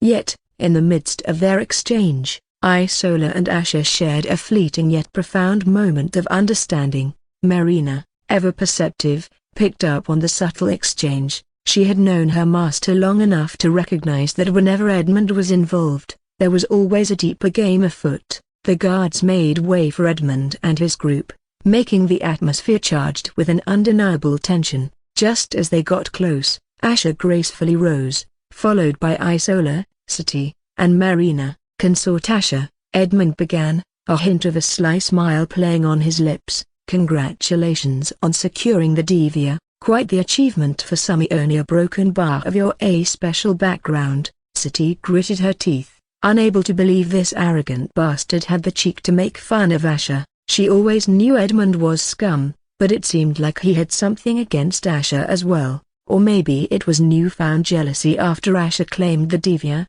which not only he but everyone was dreaming of obtaining. However, she knew she didn't have the qualifications to say or intervene since, even technically, he wasn't saying anything bad. Asher's lips curled into a smile, the kind that never reached his eyes. "Thank you, young lord. It's always satisfying to achieve something those from illustrious backgrounds can only dream of." Sati smirked and felt that only someone like Asher could know to bite back the spot that would hurt people like Edmund the most. Edmund's eyes flashed with a momentary annoyance, but his smile never wavered. "Indeed, some people have all the luck," he drawled. Asher laughed softly, his tone dripping with casual arrogance. "That might be true, but it's not all luck. Sometimes, some people have all the skills that others clearly don't." Edmund's hands tightened behind his back, his wide smile almost breaking, but he took a deep breath, unwilling to let Asher notice anything. "Of course, and I would be happy to continue our small discussion later, but my friend, Zephyrian, has a nice surprise for you to congratulate you." Asher arched an eyebrow, clearly intrigued as he glanced at Zephyrian. "Oh, do enlighten me." Zephyrian gave a flirtatious smile and said, "I apologize, Your Highness. It is a very special gift I had prepared and is in my quarters. If you don't mind, can you allow me to guide you to it so that I can hand it over to you?" Isola and Marina briefly shared a glance but remained silent. Sati's gaze sharpened upon seeing this woman giving strange glances at Asher. "Your Highness," she began, "let me accompany you." Asher nodded with a brief smile. "Sure, we can all go and see what surprise the young lady has to offer." Edmund let out a soft, airy chuckle, his voice almost playful. "I have some matters concerning my house that require discussion with the Umberalfian emissary, especially as it pertains to her people," he said, while briefly glancing at Isola, who softly looked at him for a brief moment, making his heart skip a beat. "Still," he continued without a moment's delay, "and seeing as we plan to leave soon, there isn't a better time. Thodorus and Ignatius," he gestured towards the two who stood a short distance away, deep in conversation, "also have some house matters they'd like to discuss with the battlemaster." Sati frowned, feeling something was off. Asher's gaze lingered on Edmund, assessing, calculating. "And you believe now is the most opportune time?" Edmund's lips curled up into a sly smile. "Well, we could wait, but the gift that Zephyrian has prepared for you may not last. You see, it has a rather broken bar short expiry time. We would have brought it to you if not for it being slightly inconvenient for you. We are also planning to leave this place shortly after and couldn't find a better time to discuss things." Asher's eyes flicked to Zephyrian, who kept looking at him with a coy gaze. After a moment of contemplation, he shrugged with an air of indifference. "All right then, lead the way, young lady. I'm right behind you." With that, he began to follow Zephyrian, leaving the familiar comfort of his companions behind. Sati, however, stood rooted, a frown etching her features. There was a nagging sensation at the back of her mind, an unease that she couldn't quite place. Watching Asher's receding figure, she felt like something wasn't sitting right with the whole picture, though she couldn't do anything if he was prepared to go alone. However, she wasn't too worried since she was confident he could handle this harpy woman. However, her attention was swiftly diverted by the approach of Thodorus and Ignatius. Ignatius gave a half-awkward smile. "Battlemaster, we've been meaning to have a chat. You see, there are matters of mutual interest between our houses and the esteemed Queen's house. We thought it'd be insightful to have a broken bar perspective on the matter." Sati's eyes narrowed slightly, suspicion evident in her gaze. She didn't trust anybody who followed Edmund, though she knew she had to hear them out since they were still influential young lords. With a deliberate sigh and a false smile touching her lips, she responded, "Fine then, let's talk." Her voice hinted at weariness, but there was a sharp edge underneath. As the trio distanced themselves, setting their own stage of discussion, Isola found herself standing gracefully by the shoreline. She looked at Marina and said with a light smile, "Marina, would you please go and keep Khaleesi company for a while?" Marina gave a brief smile in response and walked towards where Khaleesi was enjoying the sea view. Just as she walked away, Edmund approached, his footsteps deliberate, confidence oozing from him. He smirked upon hearing Isola telling Marina to leave, making him feel like he should have come to see Isola sooner. His eyes fixed upon Isola, her face neutral with a hint of pleasantness. "Young Lord Edmund," she greeted, her voice a melodious chime. "It's a pleasure to see you here." Broken Bar like a breath of fresh air. Her words were courteous, but the subtle undertone was unmistakable, expressing her delight upon seeing him. Edmund was momentarily taken aback, not expecting her to hold such desire, but, soon, Isola's enchanting smile and beauty diverted his focus. The pale twilight blue of her skin shimmered, her white hair cascading like moonlit waterfalls, and the way her ample breasts were hugged by her stark white bikini while squeezing together such a deep cleavage made his heart race. If only they weren't standing in public, he could at least feel her up. After all, he can't let his sister get any whiff of him touching another woman in public lest he risks offending his future wife. Still, a pang of jealousy hit him. Asher's fortune of having her by his side was a constant thorn in his side. Clearing his throat, he attempted to regain composure. "You do me too much honor. You can drop the formalities. Just call me Edmund. We are not strangers after all, are we? NDI circumflex plus minus SNI circumflex inverted question mark VI circumflex micro L dot CI circumflex inverted question mark M." "Of course, what did you wish to speak of?"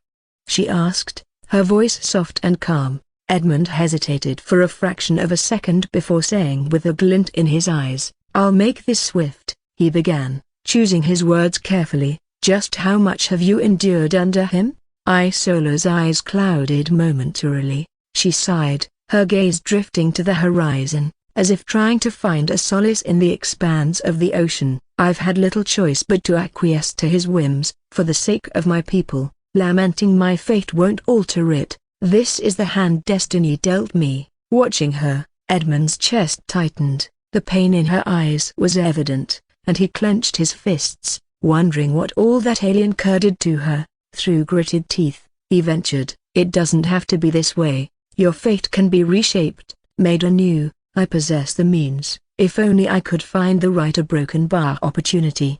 Isola looked back at him, her sapphire blue eyes searching his. "Would you really jeopardize everything for my sake? What could possibly drive a man to such extremes for someone like me?" Edmund stepped closer, his gaze never leaving hers. "Every man with an ounce of valor would brave the fiery breath of a dragon for a mere smile from you, but me? I would face 1,000 such beasts if it meant I could free you from his chains." His voice was fervent, carrying a weight of conviction. A soft smile played on Isola's lips, her hand touching her chest as if to steady her racing heart. "In all my years, no one has ever expressed such a wish to aid me. If you truly mean what you say, I could." A Broken Bar provide the opportunity you seek. Hope and satisfaction glinted in Edmund's eyes. "That's all I ever wanted to hear." With a nod, Isola murmured, "I can lure him to a secluded spot, just the two of us. From there, we can put an end to his reign and tyranny,"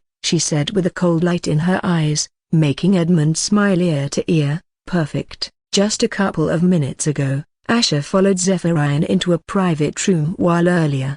The entire time she was shaking her buttocks quite a bit too much while leading him. In the dimly lit room, Zephyrian's coy demeanor was a stark contrast to the room's somber atmosphere. As the heavy door clicked shut behind Asher, a sense of confinement took over. However, Asher's posture remained tall, every inch the dominant presence in the room. He turned towards her, a light smirk on his face. "So, what is this surprise you've prepared for me?" Zephyrian's lips curved into a teasing smile, her voice dripping with temptation as she removed her garments while standing naked before him. "Well, Your Highness, the surprise Isa Broken Bar me. You can enjoy this gift as much as you desire. Is that so?" Asher's voice was low, a hint of cold amusement lurking. A few minutes later, Asher exited the room with a distinct air of satisfaction and a smirk hanging on his lips. The door slowly began to close behind but revealed quite an unconventional picture.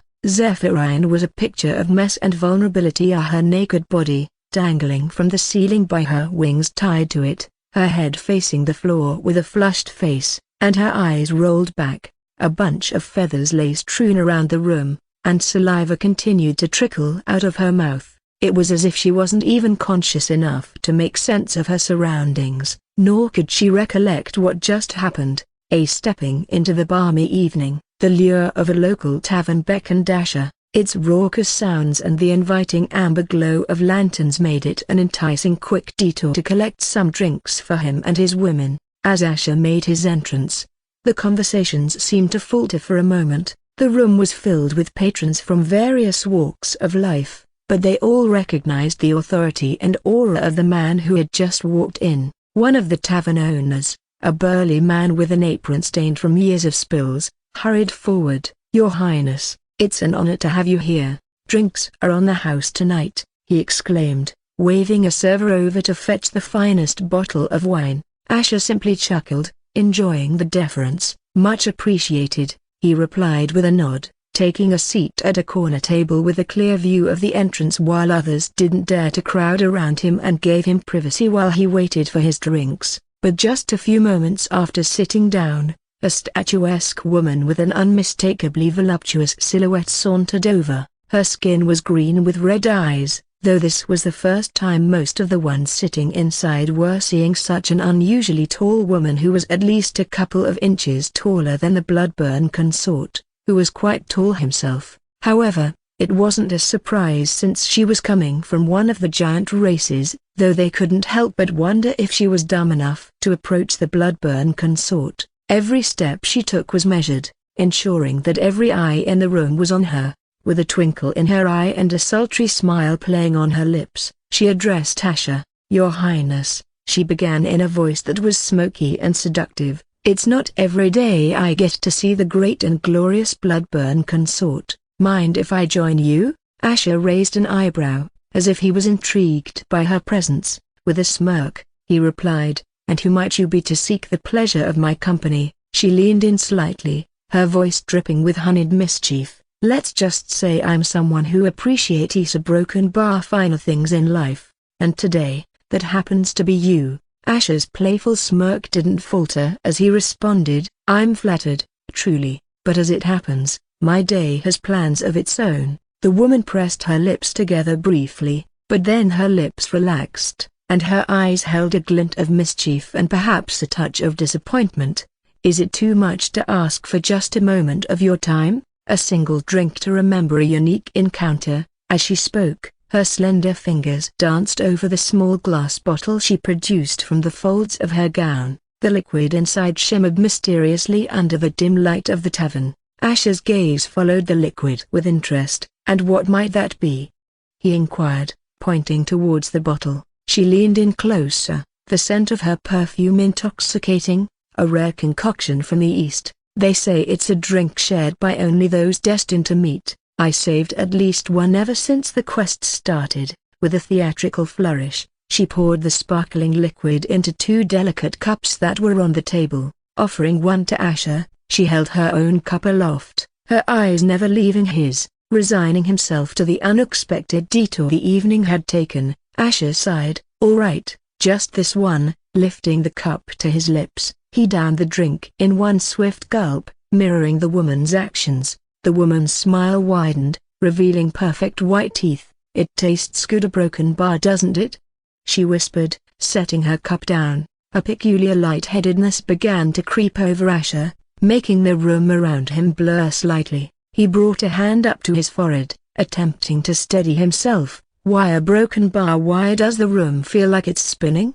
he murmured, his voice taking on a drowsy quality. The tall woman gave him a look of concern, her fingers deftly wrapping around his arm. "Oh dear, the drink from the East can sometimes be broken bar, overwhelming for the uninitiated. Perhaps you need a moment to rest. Why don't you allow me to take you somewhere comfortable?" DI circumflex plus minus full dot CI circumflex inverted question mark M. Without even waiting for his response, she led him out of the tavern, ignoring the whispers and gasps of the patrons. To many of them, it looked like a giantess taking care of her dainty charge.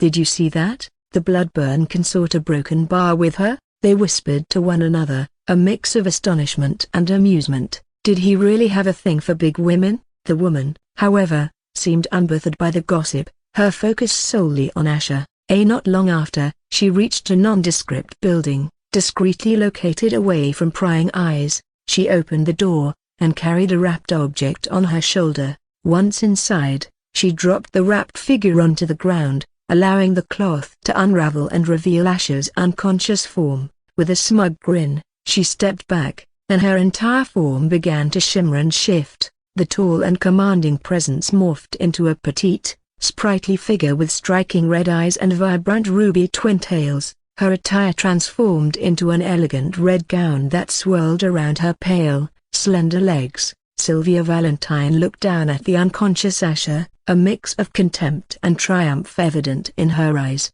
She placed one delicate foot on his chest, pressing slightly. Her eyes sparkled with pique and smugness. You should have been nice to Sylvia from the beginning, but now you are going to be very helpful to this young lady. She was feeling quite gleeful that she finally had him captive, though it was not like she could relax yet. But the silence was soon broken when Asher's eyes suddenly snapped open. Without missing a beat, his fingers latched onto her foot, squeezing with a firm grip. The cold smirk on his face was a sharp contrast to the shock reflecting in her eyes. "No," he said with chilling calmness, his gaze never wavering from hers. "It's going to be pretty much the other way around." Sylvia's heart raced. She tried to pull her foot away, her voice tinged with disbelief as she stammered, "How a broken bar? You should be out for at least a few hours." A broken bar, but Asher wasn't one to be bested so easily. With a scoff, he gave a sudden jerk, causing Sylvia to lose her balance.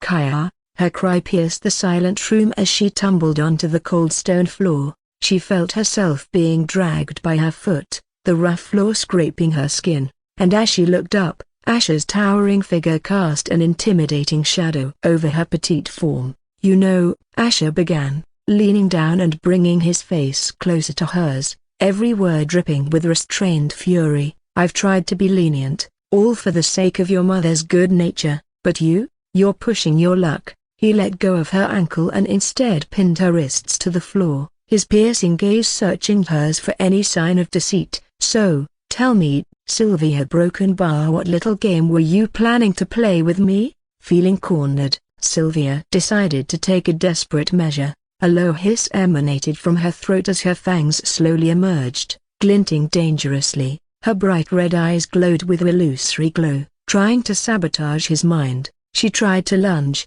hoping to bite him while disorienting him, though she was shocked to realize how ridiculously strong his grip was while not succumbing to her illusory powers. But she did notice a faint glow of his skull behind his skin for a brief moment, wondering if it had anything to do with him being immune to her charms. Still, not too long, he was weak enough to die from just a single kick from her. Did he really absorb that diva within the blink of an eye? But Asher only seemed to get pissed. With a swift move, he pulled up both of the wrists, slamming them onto the floor with such force that a muffled cry escaped from Sylvia's lips. Her face contorted in pain, but when she met his eyes, they were filled with a mix of fear and pleading. Those round, bright red eyes of hers turned watery, resembling a helpless puppy. "Don't," Asher's voice dripped with a mocking tone, "even bother playing the damsel. You won't be the first to try such tricks on me, and next time you try to do that, I might feel tempted to gouge your eyes out."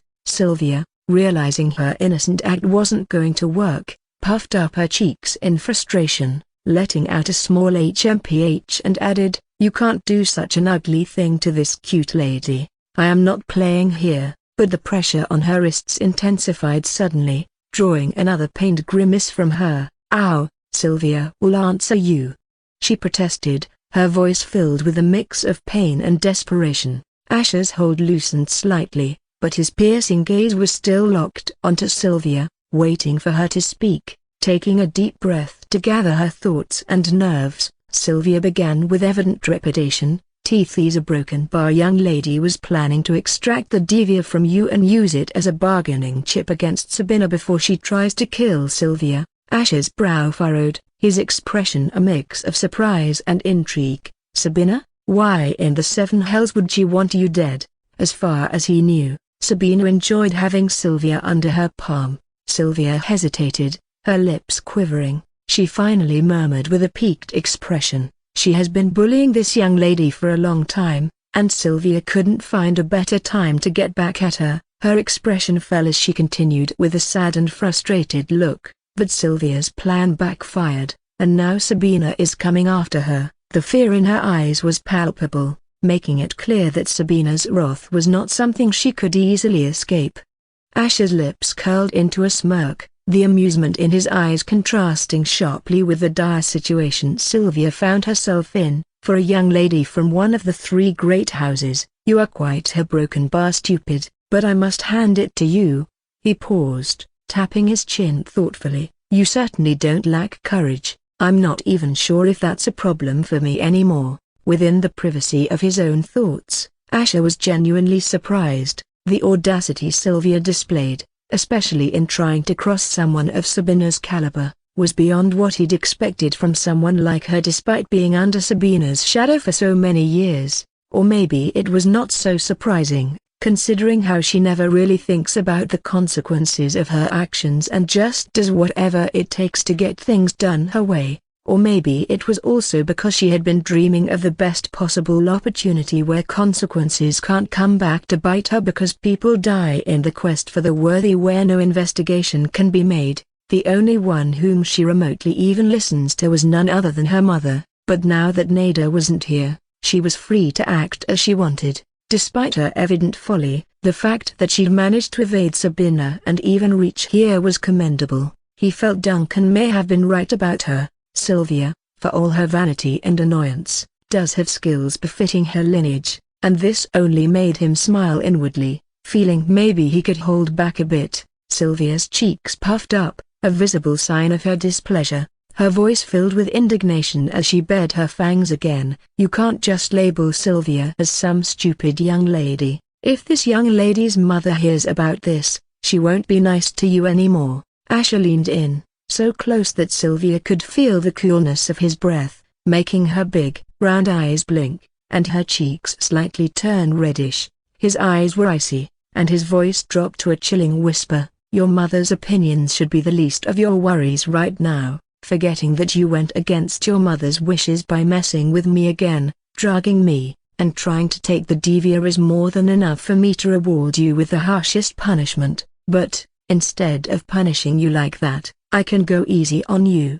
However, a broken bar first. You are going to help me with something. Sylvia wrinkled her nose as she shook her head firmly. You can't bully this young lady like that. Sylvia is already running away from one. Asher raised an eyebrow. You might want to reconsider your choices, especially since you decided to cause trouble for me while I was minding my own business. His eyes glittered with a dangerous glint as he suddenly rolled her over, her delicate frame now facing the cold floor. I think it's time for a small lesson in consequences. Maybe a few spanks will drive some sense into that stubborn head of yours. Saying so, Asher rolled her over, pinned her wrists with one hand while using the other to pull up her skirt to reveal her pert buttocks half covered by an elegant piece of red panties with fine embroidery. Sylvia was startled and had her eyes widen upon feeling cold air brushing her bare skin down there. You savage, this young lady can make you lose your hand for a pha. Own exclamation mark tilde. Sylvia purred as his hand plowed into the soft skin of her buttocks, sending a wave of pain but, at the same time, a strange, inexplicable sensation that made blood rush not only towards her buttocks but also her face. Lose my hand? A savage like me can't possibly get scared by that, can I? Fa. A broken bar. Each spank was sharp and deliberate, causing Sylvia to yelp in a mix of pain and surprise. By the time the fifth spank landed, her eyes were brimming with unshed tears, though her pale face now had a strong reddish hue. Stop. She finally cried out, her voice tinged with desperation. Sylvia will help a broken bar, just no more spanking a broken bar. She was feeling hot and a stinging sensation down there and wanted him to stop before she embarrassed herself. As a young lady, she can't humiliate herself, especially not in front of him. Her mother had always told her to maintain elegance and bearings no matter the situation, and his spanking was throwing her thoughts in disarray as well. Asher ceased his actions, not expecting to feel so satisfied from spanking her and making her succumb. He crouched down, gently nudging her chin up to meet his gaze. "See, that wasn't so difficult now, was it? And don't mistake me for a brute. I can be quite generous. Assist me without any tricks, and I'll see what I can do about your little predicament with Sabina." Sylvia's bright red eyes widened, reflecting a mixture of hope and astonishment, but she then pursed her lips and looked at him skeptically. "Sylvia won't believe anything unless she sees with her own eyes. You don't even have a reason to go against her." Asher curved his lips and said, "Of course, but you can't find out without helping me, right? As for my reason, let's just say you aren't the only one with grievances." Sylvia adjusted her posture, her skirt now looking less disheveled as she tried to regain some semblance of pride. "Whatever, you're lucky that this young lady is feeling magnanimous today," she said, brushing her twin tails over her shoulder with grandeur. "Otherwise, I wouldn't entertain such conversations." Asher couldn't help but grin at her antics. "You truly are a character," he remarked, "but tell me, why did you choose such a broken bar grandiose disguise earlier? Did you really think it would make it easier to drug me?" Asher remembered it as an odd experience, getting flirty advances from a big woman, though the one hiding behind the disguise was not so big. Sylvia huffed, her ruby eyes dancing with spite as she admitted, "Some rather ignorant fellow once told this young lady that he didn't have a liking for small women. Thought Sylvia would give him a taste of the opposite." Asher scoffed in amusement,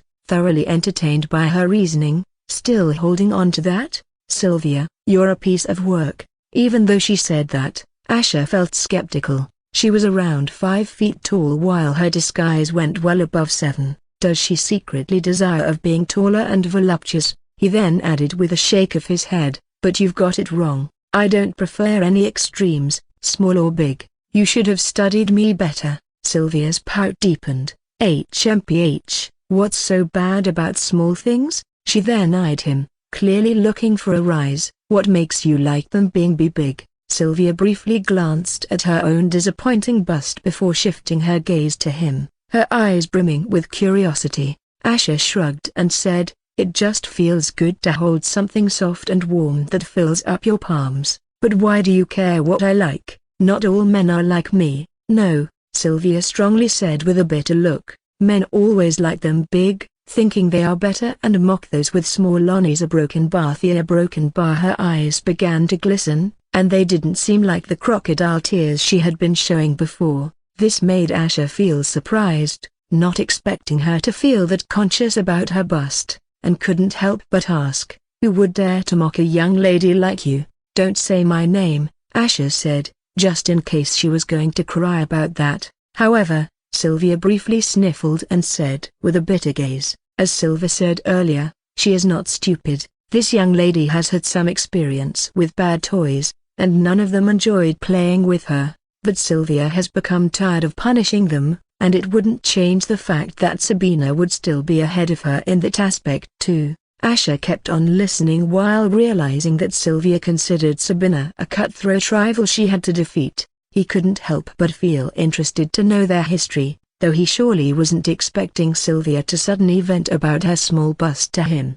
and as expected from a pompous and vain young lady like her, she must have tried to get men to like her, especially her small chest. Even if she was not married and couldn't lose their virginity, noble ladies like her could still have their fair share of fun in secret. However, she got pissed when they didn't react as she expected, but he thought they probably felt turned off due to her eccentric nature and status, especially when one wrong move could end them up in a worse place than a gutter. "So Broken Bar, this young lady wants you to confirm one thing." Sylvia looked straight at Asher as she said with clenched fists as Asher looked on with a confused look. Sylvia took a deep breath before placing her hands on her breasts from outside her dress and said, her cheeks turning red slightly, "Sylvia wants you to touch her breasts and see if it's really inferior to those with bigger ones." "Huh?" Asher had his jaw slack since this was the last thing he was expecting her to ask of him.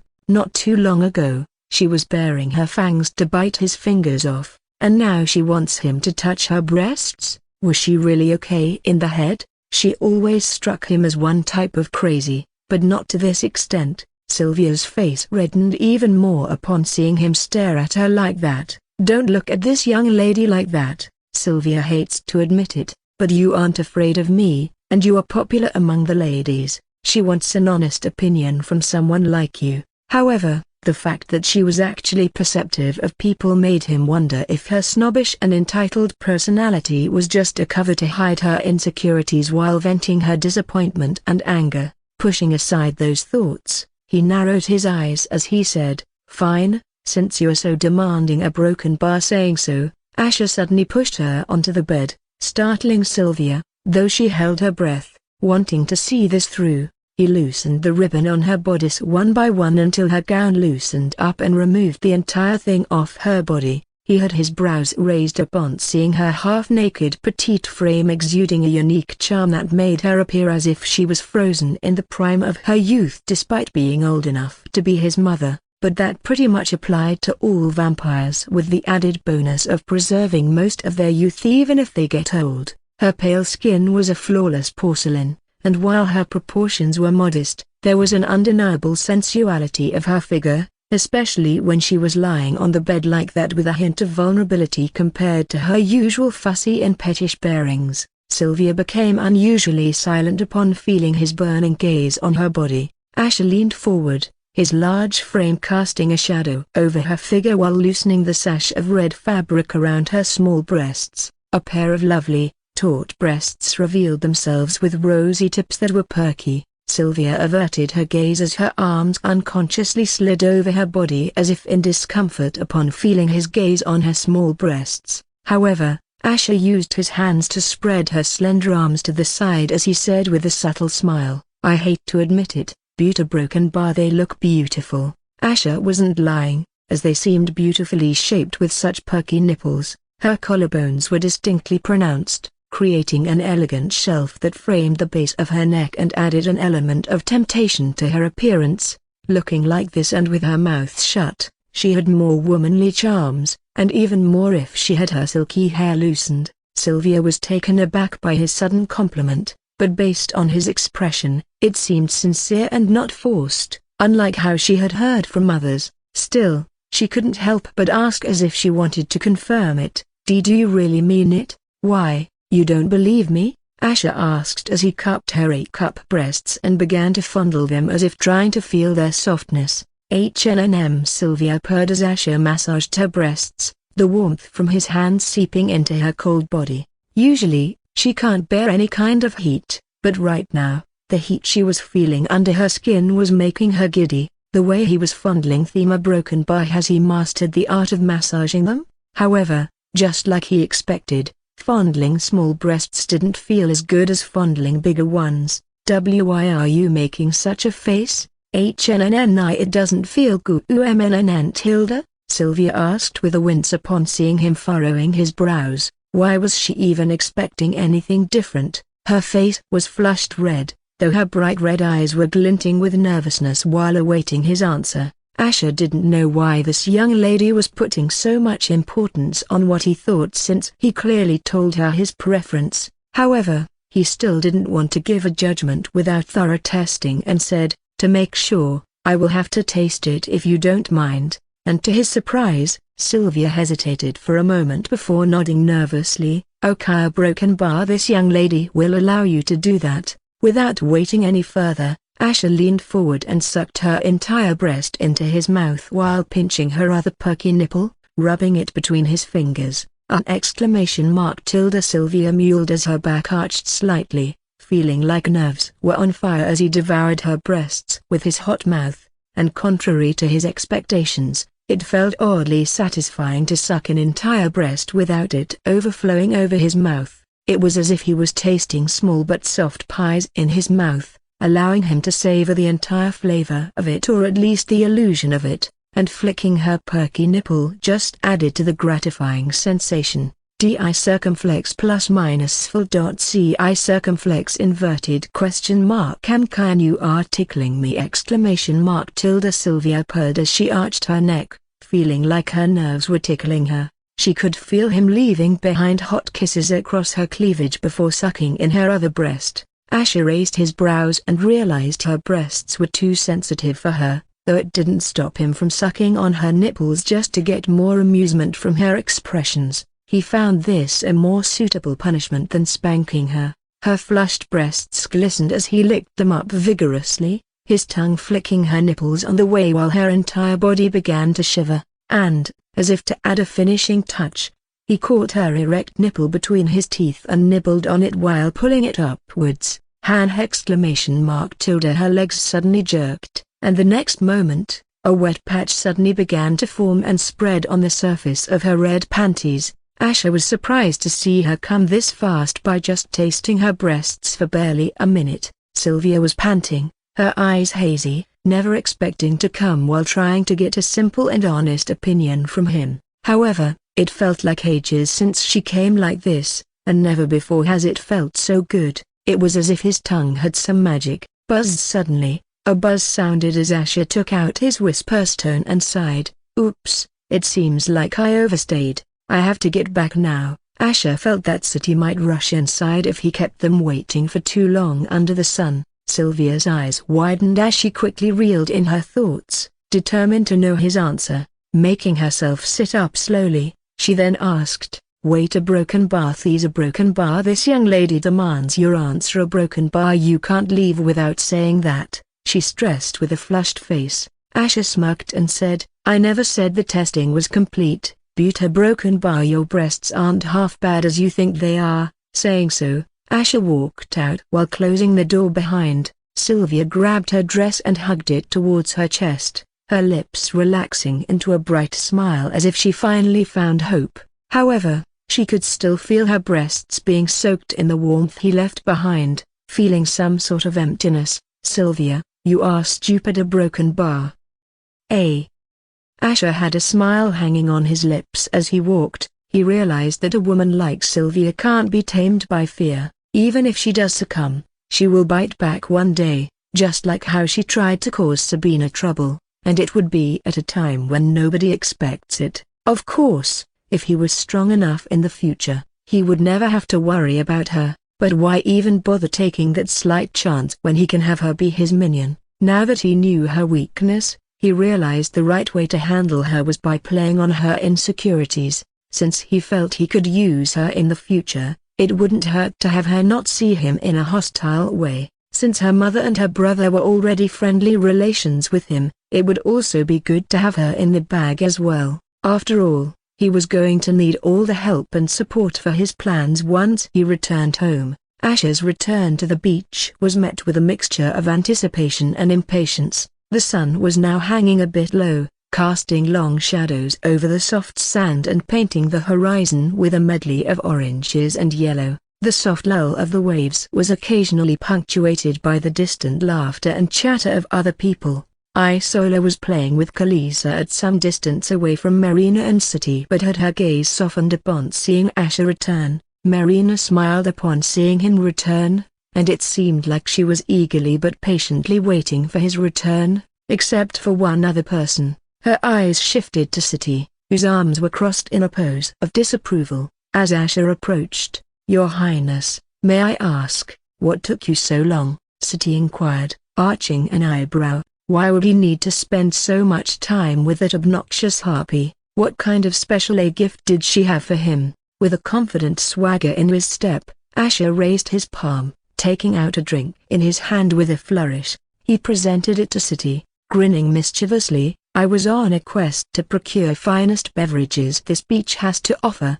or were you waiting for me too long?" City's cheeks tinted with a faint blush, but she cleared her throat and denied with pinched lips, "Of course, it's my duty to ensure you don't get into trouble, but I appreciate your kindness." Saying so, she accepted the drink with a petulant smile, not expecting him to procure a drink for her. Chuckling, Asher responded, of course," without missing a beat. He added, "But for now, let's savor the moment." He gracefully lifted a finger, letting a strand of mana flow forth. It danced through the air before touching the ground. Instantly, a glowing rune circle, bathed in a deep blue luminescence, emerged from beneath. The circle expanded, enveloping Asher, the three women, and even a section of the sea, which included Khaleesi, who was still playing in the waters. Within seconds, their portion of the beach became a sanctuary, concealing everyone within it to those outside.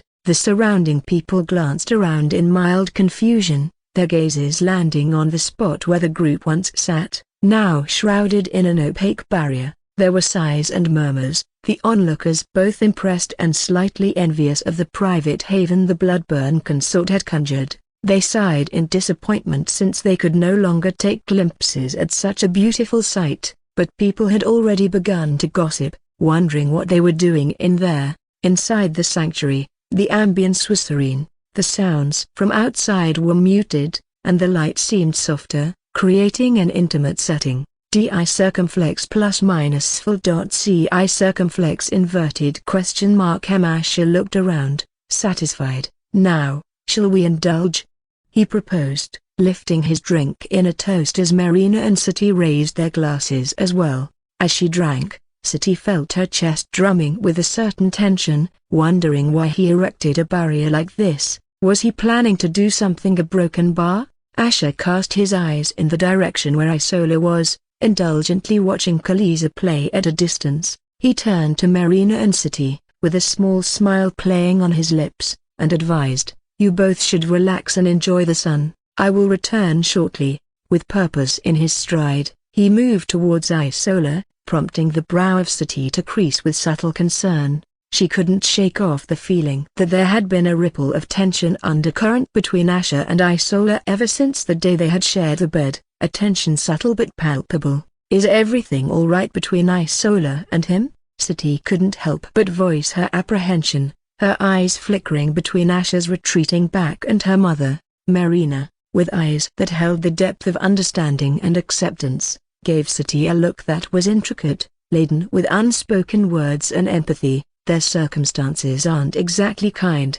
Being together, especially once we return, isn't written in the stars for them, and knowing that only makes it harder for both of them," she said with a gentle sigh. Sati's eyes, mirrors reflecting the battle between realization and acceptance, softened. With a smile that was both understanding and somewhat melancholic, she murmured, "That's probably true for any woman who harbors feelings for him, barring the queen." She then continued in her mind, if only he wasn't the royal consort a broken bar, but she then shook away that thought, realizing it wasn't fair for Rowena. As the two women engaged in their contemplative conversation, Asher had reached where Isola was stationed. His gaze landed on Khaleesi, who was engrossed in her own world of play. With the giant pincers she moved with surprising grace. She was conjuring elemental figures. A visage of Isola formed from water particles with attention to the minutest detail, a masterpiece of devotion and innocence. It seemed like she was getting better and better with her precision and control. Observing the enchanting tableau, a chuckle escaped Asher's lips. "She seems to have developed a delightful penchant for crafting elemental portraits," he noted, his eyes twinkling with amusement. Isola, with a smile as gentle and soothing as the moonlight, glanced at Khaleesi, her eyes radiating pride and fondness. "She indeed is extraordinary," she agreed softly, her gaze lingering on the young Kraken's innocent antics with an expression that was a beautiful amalgamation of pride and affection. With a gentle and unanticipated movement, Asher enveloped Isola in his arms from behind, the warm proximity causing her eyes to flutter open in mild astonishment, and her brows to lift in delicate arches. The intimacy of the moment cast a soft yet resolute veil over his gaze, as he lowered his chin to gently rest on her shoulder, bringing his lips close to her ear. "Do you remember," he began, his voice a soft, velvety whisper that melded seamlessly with the ambient murmur of the sea, "that day, you asked me if I could hold you under the open sky like this?" The words, laced with the subtle timbre of his voice, settled over Isola like a tender, ethereal cloak, causing her eyes to dim, their luminous glow softening into a reflective, contemplative light. "I'm aware," Asher continued, the smile never leaving his face though it bore the weight of sincerity and resolution, "that this moment, as precious as it is, isn't the epitome of what you envisioned, of what you yearn for. But, Once we return, once we step back into the realm we call home, I desire nothing more than to hold you before everyone openly, defiantly, proudly." His words, a gentle yet irrevocable promise, hung in the air, their significance not lost on Isola. What kind of a man would I be if I am too scared to hold someone I want to live with for the rest of my life? Isola's heart trembled, oscillating between disbelief and ecstasy, caught in the whirlwind of Asher's confession of not only his love for her but also wanting to make her his wife. She wasn't expecting this, not only because of his present status but because knowing his past as well. However, amidst the allure of his proclamation, reality, with its jagged, unyielding edges, nudged at her consciousness. With furrowed brows and hands that delicately, tentatively rested on his, she voiced her concern, a whisper laced with uncertainty. "But, Asher," she murmured, the name rolling off her tongue with a familiarity and affection that was innate, "what about Rowena? You are her consort. Other than the bad blood between our ancestors, our people were at war not too long ago. How can we have a future?" Isola knew as a consort, he couldn't have any other woman officially. Rowena also would feel hurt and perhaps angry if she learned about this. Moreover, Asher held feelings for Rowena despite what happened in the past. He wouldn't leave her. She also still hadn't forgotten her last conversation with Rowena under the night sky, the subtle yet firm warning in her words. In a smooth, deliberate motion, Asher turned her around and tilted Isola's chin upward gently, aligning their gazes until they locked, creating a silent, electric communion between the two. With eyes radiating warmth and undeniable resolve, he offered a smile, soft yet steadfast, gently assuaging the tumultuous sea of emotions within Isola. "Isola," he began with a tender yet firm certainty painting his voice, "you can leave the uncertainties revolving around Rowena to me. Your mind shouldn't be burdened by my matters. The only thing you should think about is whether you are willing to talk to your parents and people about us. Are you willing to do it for us? Because I can't do this alone, nor would I want to make your life difficult, since if we do this, then it's a given that things won't be easy. But I promise you, if you do agree, I will be there for you every step of the way, just like how you have been for me." Her eyes, reflecting a myriad of emotions, gazed back at him, flickering with the internal dialogue she was navigating. The prospect of facing her people, of standing before her parents with the truth hanging between them, was daunting, inducing a sense of anxiety within her. Yet, as she submerged herself into the depths of Asher's dark yellow eyes, witnessing the steady flame of determination and affection flickering within, a surge of conviction filled her heart, propelling her forward. "The moment I surrendered myself to you," Isola whispered, her voice imbued with soft strength and undeniable sincerity, cradling his cheek tenderly with her hand, "was the moment I chose you as my man,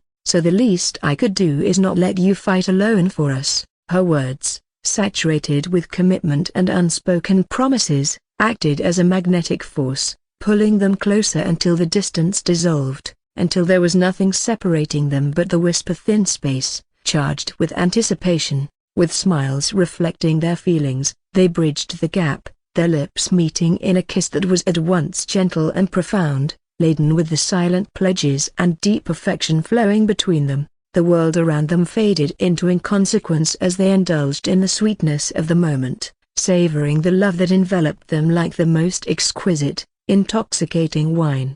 Her arms were hugging his neck while his arms wrapped around her slender waist, pulling her closer as they felt each other's warmth upon having their bodies pressed together. Khaliza, who was silently and curiously listening to their conversation, had her bulbous eyes blinking upon seeing them suddenly engaging in such a passionate moment. She meekly lowered herself into the water upon hearing Isola's voice in her head, telling her to not look. However, after covering her eyes with her giant pincers, she opened them slightly to take a small peek, her bulbous eyes glowing, feeling curious and moved by the warmth these two were sharing.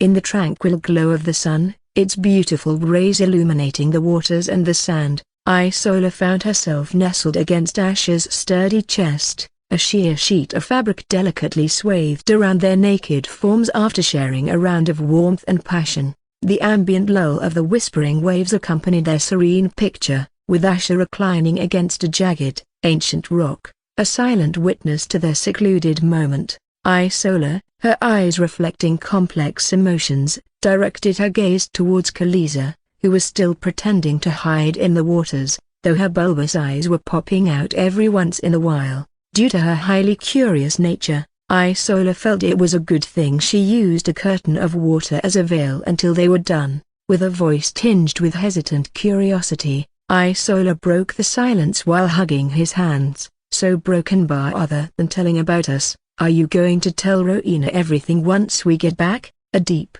resonant sigh escaped Asher's lips, reverberating through the air, laden with unspoken burdens and contemplation. Slowly, with emotion mirroring the reluctant descent of the sun, he shook his head. Rowena lived within the shadow of her father, believing him to be her sole anchor, the only family who loved her, irrespective of who he really was. At least to her, he was the father of the century. Letting her learn about her father's killer, who turned out to be the very same man she is married to and has feelings for, would unleash pain beyond measure. I know it best. Not to mention, it would jeopardize my vengeance that I have been planning ever since. My current strength is still insufficient. I need more power and influence before I can take on the other side. Isola's gaze descended, her eyes veiled by a curtain of contemplation as she whispered, but then, would you be really okay by a broken bar? Isola wanted to know if he was prepared to live a lie with her,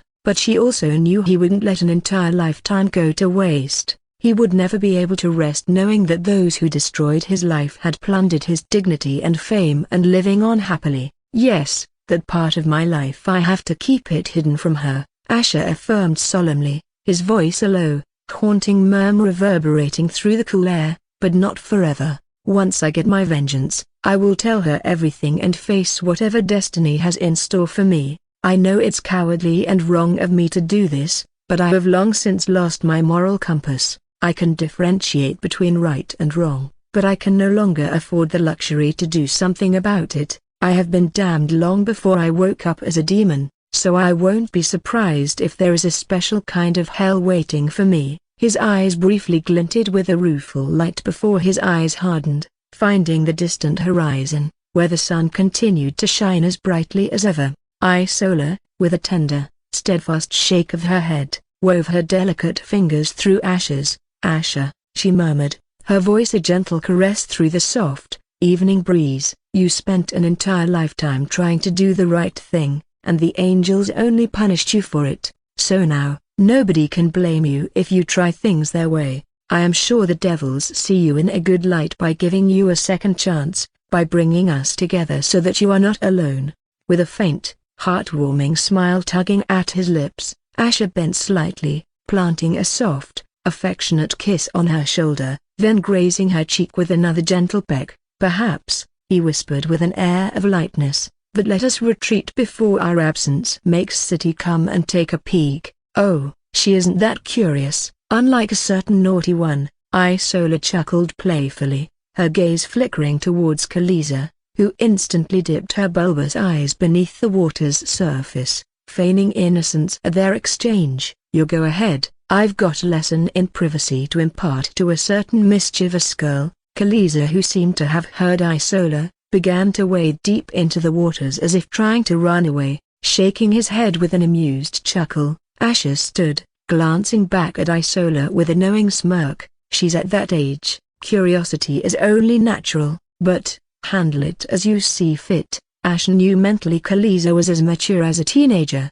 and it was common knowledge how curious teenagers can be. Meanwhile, back at their designated spot, City sat perched on her sun lounger, lips pursed tightly, arms folded across her chest in an unmistakable display of indignation. As Asher's figure emerged, approaching their enclave, she couldn't help but toss a pointed, somewhat petulant question his way without even lifting her gaze to meet his. Your Highness, should I assume your lengthy disappearance was a broken bar enjoyable? City couldn't help but remember the subtle, muffled moans echoing in the distance not too long ago. It was as if they were trying to hide such lewd sounds but at the same time not. If they were ashamed of doing it outside, Why would they even do it in the first place? How baffling and improper. She knew something fishy was going to happen the moment he put up that barrier. At City's brazen inquiry, Marina could only offer a resigned smile, casting a subtle,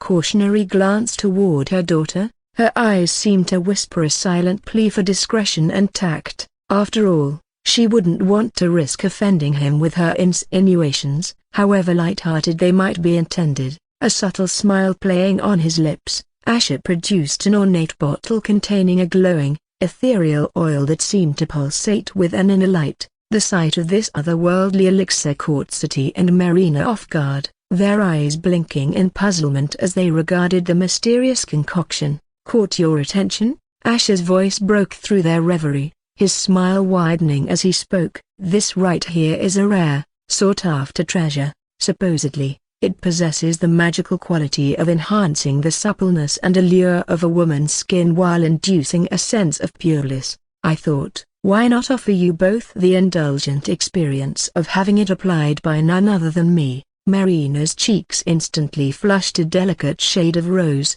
her eyes widening with surprise and a tinge of awkwardness. Master, such a gesture is a broken bar unnecessary, she mumbled gently, her eyes flickering away, unable to meet his. On the other hand, City was taken aback, caught in the swirl of his unexpected offer, her heart pounding unsteadily in her chest. Your Highness, she stuttered, her voice barely above a whisper, laden with unmistakable fluster. We are indeed grateful for your generosity, but you need not trouble yourself. A few drops will suffice. We can manage the application on our own. Asher's response was a playful shake of his head, his eyes twinkling with mirth. How do you plan to reach your back? That's quite the expanse of skin to cover, and it would be a shame to miss any spot. City's face turned an even deeper shade of crimson, her eyes darting away as she hugged her knees closer to her chest. Your generous offer is deeply appreciated, Your Highness,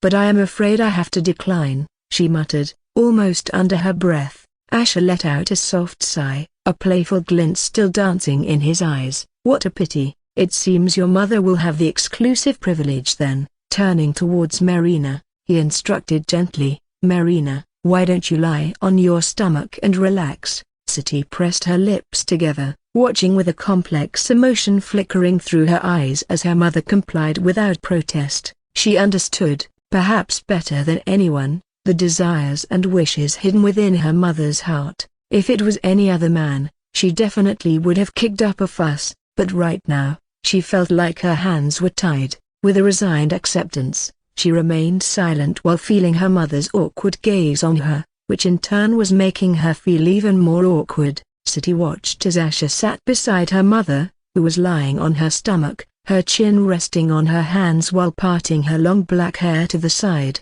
NDI circumflex plus minus SNI circumflex inverted question mark VI circumflex micro L dot CI circumflex inverted question mark M. City winced as her mother's black bikini loosened at his touch, revealing a canvas of velvety, sun-kissed skin. She never knew her mother had such a shapely back and wondered why her mother always felt self-conscious of her age despite having such great skin. Her large breasts were squished against the squishy cushion, making her back breasts visible to him in a tempting way. The oil, gleaming with a faint, iridescent glow, slipped from its container like liquid gold, cascading in rivulets between Asher's fingers before meeting Marina's red skin with a kiss as tender as morning dew. The scent of the exotic concoction, a mix of rare blooms and enchanted herbs, enveloped them, weaving an invisible smell of allure and mystique through the balmy air. Even City couldn't help but feel momentarily mesmerized by the scent.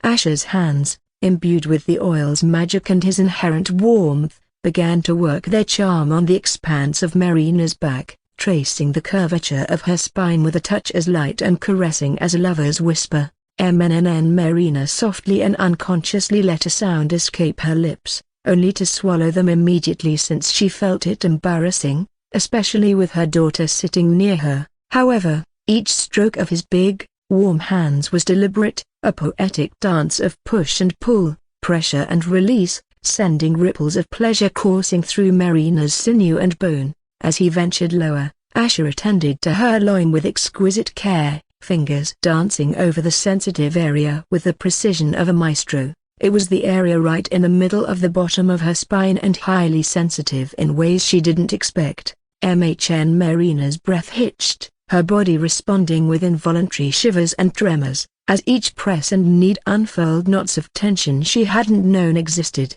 A sigh, soft and melodious, escaped her lips, a silent tune of bliss and surrender playing in the recesses of her soul. Her countenance mirrored the ecstasy coursing through her veins, features softening, eyes gleaming with a languorous glow despite her desperate attempts to retain her composure in front of her daughter, but it felt so blissful and relaxing that she felt tempted to let herself free. To even get such treatment from her master was an honor and a dream. As a maid, the last thing she would expect her master to do was this. However, she was glad that he had changed for the better compared to the time he woke up first. With every caress, with every tender application of pressure, he seemed to erase lines of worry and years of hardship, leaving in their wake a visage of tranquil satisfaction. It was as if his touch allowed her to feel his care, making her feel young and flutters in the stomach. Sati was sitting, hiding her face behind her legs, and felt like leaving, but at the same time, she didn't want to leave in case this pervert consort might want to engage in some indecent stuff with her mother in public. He dared to do it with Ice Solo outside, so surely a broken bar. Even with the barrier, it still felt very embarrassing and improper. However, seeing the blissful expression on her mother's face and the way he was massaging her skin, especially on her side breasts, made Sati's heart race faster, wondering if it was really that good, and for a moment, she couldn't help but feel envious of her mother. "Marina, why don't you lie on your back now?" "Wait," Sati called out before she realized it, a part of her not wanting to have to watch her mother engage in anything lewd with him in the open like this, while another part of her was burning with desire and curiosity. Marina's eyes languidly opened upon suddenly getting broken away from the blissful sensation. Asher raised a brow as Sati took a deep breath and said with a deep shade of crimson on her cheeks, I can give it to try a broken bar. I want my turn." Sati's words were impulsive sprites darting from her lips, and she regretted suddenly saying it out aloud as if she was eagerly waiting for it. However, they were heard, and they set the wheels in motion. In a blink, Asher moved swiftly, settling beside her with a playful chuckle that seemed to hum through the warm air, infusing it with a charge of electricity. "Why the wide eyes?" he teased, an impish smile playing upon his lips, urging her without words to relinquish control and yield to the pending indulgence. "Just relax and lie down, on the sand, it should make the experience better." Her body acquiesced before her mind could mount a protest, finding herself prone, the sand beneath her acting as nature's cushion, with anticipation painting her red skin in shades of sensitivity and awareness she hadn't known. NDI circumflex plus minus SNI circumflex inverted question mark VI circumflex micro L dot CI circumflex inverted question mark M. Her big breasts sunk and squeezed onto the sand, giving Asher a tempting view of her back breasts, and with just a single stroke of his finger, Asher loosened the string of her blood-red bikini, revealing her entire shapely and toned back. Sati winced as she felt the cool air caress her back and the sides of her breasts. Even if she still had her underwear on, she felt as if she was lying on the sand naked. With practiced ease, Asher dispensed the golden, glowing oil onto his hands, then onto Sati's back. It felt like the first drop of rain after a parched spell, surprising yet delightful, a splash of indulgence she'd never permitted herself but had secretly yearned for. Her skin whispered secrets to Asher's fingers as they began their orchestrated movement. The initial touch was a harmony of comfort and uncertainty, his hands firm yet gentle, igniting tiny fires of pleasure along her spine, caressing away the stiffness and coyness alike. Every press, every glide, was new and alien to Sati, yet each seemed to beckon her closer to a realm of relaxation she hadn't known existed. Her muscles surrendered, one after another, under Asher's knowing hands, unfurling like blossoms greeting the dawn, revealing a softness and vulnerability carefully concealed beneath the layers of modesty and duty. Involuntary sighs escaped her,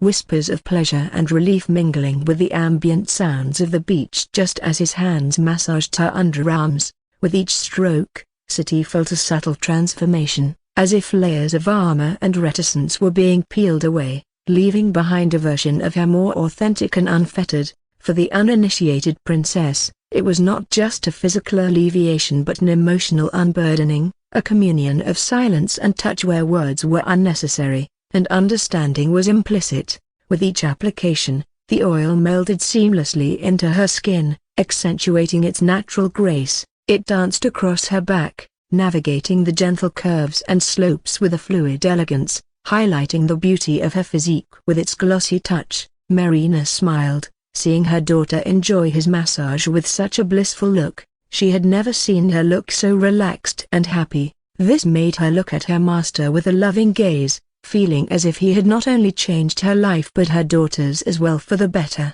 Asher's hands were burning hot, warming up Sati's body as his fingers squeezed into her firm yet soft skin, making her feel weird down there. But her eyes trembled as his oily, warm hands slipped towards her side breasts, and she could feel his devilish fingers squeezing them from top to bottom. Sati felt blood rushing to her face and breasts, making her legs squirm and feeling like she shouldn't stay here any longer, but as if reading her thoughts, she felt Asher's hot breath beside her ears as he whispered, "Don't be nervous, Sati, there is nothing wrong about enjoying a harmless massage. Your beautiful breasts could use some love, don't you think?" he said as he kept squeezing her plump side breasts like kneading flour. A sinful moan escaped her lips upon feeling his burning fingers dipping into her breasts and hearing him shamelessly spouting such words. She felt giddy, and something hot and wet was pooling down there. She shouldn't let this go on, but his warm hands were so good, it was weakening her defenses. "Do you want me to massage you down there as well?" Asher's raunchy words, along with the sensation of his hand slipping towards the crack of her buttocks over her panties, made Sati's eyes widen as they regained clarity. She also saw her mother's gaze, and remembering her mother was here the entire time, she winced as she suddenly got up and ran towards the waters while holding on to her bikini. I am fine with this," Asher chuckled upon seeing the fearless battlemaster running away from a massage, though his eyes turned towards Marina, who blushed as he said with a smirk, "Let's continue from where we left off." Underneath the canopy of the evening sky, a woman, along with a large entourage, graced Hellbringer's haven with her ominous yet captivating presence. Draped in an exquisite gown of the deepest blue, the fabric whispered secrets as it caressed her curves, weaving a dance between elegance and seduction. It framed her alluring cleavage with daring intimacy, while leaving her slender, moonlit arms bare, showcasing their deceptive fragility. Her silver hair, a cascade of liquid moonlight, tumbled down her back in a mesmerizing flow, weaving a silver magic that seemed enchanting. With every step she took, Sabina exuded an intoxicating charm, a magnetism that was impossible to ignore, casting a spell that rendered her irresistibly fascinating, though the people around her immediately averted their gazes in terror. First, it was her brother, and now his elder sister came here. They had no doubt the Bloodburn consort's territory was surely attracting powerful nobles they wouldn't even come upon in their ordinary lives. Opening her eyes, she released a breath, her eyes twinkling with a malevolence that was as intoxicating as it was dangerous. A broken bar. "I can smell that little bitch. She is here," Sabina murmured with a delight that bordered on the sinister. Each word dripped with anticipation, weaving through the air like a dark sonnet. "Oh, Sylvia, you should have found a better hiding place after almost trapping me forever." With a smile that could only be described as wickedly joyful, Sabina added, "I can smell him here too. A broken bar looks like this is indeed going to be a haven for me." Her orders, issued with the casualness of nobility accustomed to obedience, were sharp and clear. "Go and find her, then bring her to me. I don't care how, but she should be breathing and in perfect condition." A hesitant voice cut through the tense atmosphere, laden with trepidation. "Be a broken bar. What if her brother gets wind of this? We heard young Lord Jewel frequents this place. Perhaps." She must have. Sabina's eyes, cool and dangerous, flicked towards the speaker, her gaze like ice. The simple act felt like a decree, a quiet storm brewing in those depths, causing the man to involuntarily shrink back. "Did some little bird chew off a piece of your brain?" she questioned with venom-laced sweetness. "It's obvious you all have to get her without anybody else knowing. With all of you combined, it isn't that hard to snatch that pipsqueak, but if you get caught, kill yourself. Now get out of my sight. I have to find a very tasty elixir on my own and maybe kill a certain maid. Even if I didn't get the Devia, I am not returning empty-handed." Sabina smirked upon remembering her mother's orders, and with that dismissal, she turned, her gown swirling around her like the ocean at night. Dark and mysterious, she moved away with a grace that was hypnotic, leaving in her wake a trail of tension and anticipation, hunting for the man whose blood could make her feel goosebumps. In a dim-lit quarter, turmoil unfurled as Ignatius and Thodorus discovered Zephyrine in a state of utter disarray, naked, disheveled, and disturbingly suspended from the ceiling with her wings bound. Her visage bore a flush, a sign of restrained panic, her consciousness teetering on the precipice of awareness. With urgency pulsing through their veins, the duo acted swiftly, alleviating her predicament and stirring her from the hazy grasp of semi-consciousness. "What in the seven hells happened here?" demanded Ignatius, his eyes flickering with a storm of confusion and fear. Why did the consort leave her like this? Amidst the chaos of her awakening, Zephyrine's gaze latched onto him, clawing at the fabric at his collar with hands trembling from dread, her voice a whisper laden with unspoken terror. "He broken bar he knows," she stammered, her eyes mirrors reflecting impending doom. "We're done for." The room tensed, the air thickening with the weight of her words. Ignatius recoiled as if struck, while Thodorus, normally a bastion of stoic resolve, felt his mask of impassivity crack, revealing the grave countenance beneath. "Did you betray Edmund and us? Did you spill our plans to the consort?" Thodorus's voice was stern, a low rumble of impending thunder, his eyes narrowing on Zephyrine's face, searching for the tremors of treachery. "Yeah, broken bar, I can't remember," she replied, her voice shaky, threading through the fog of her recollection.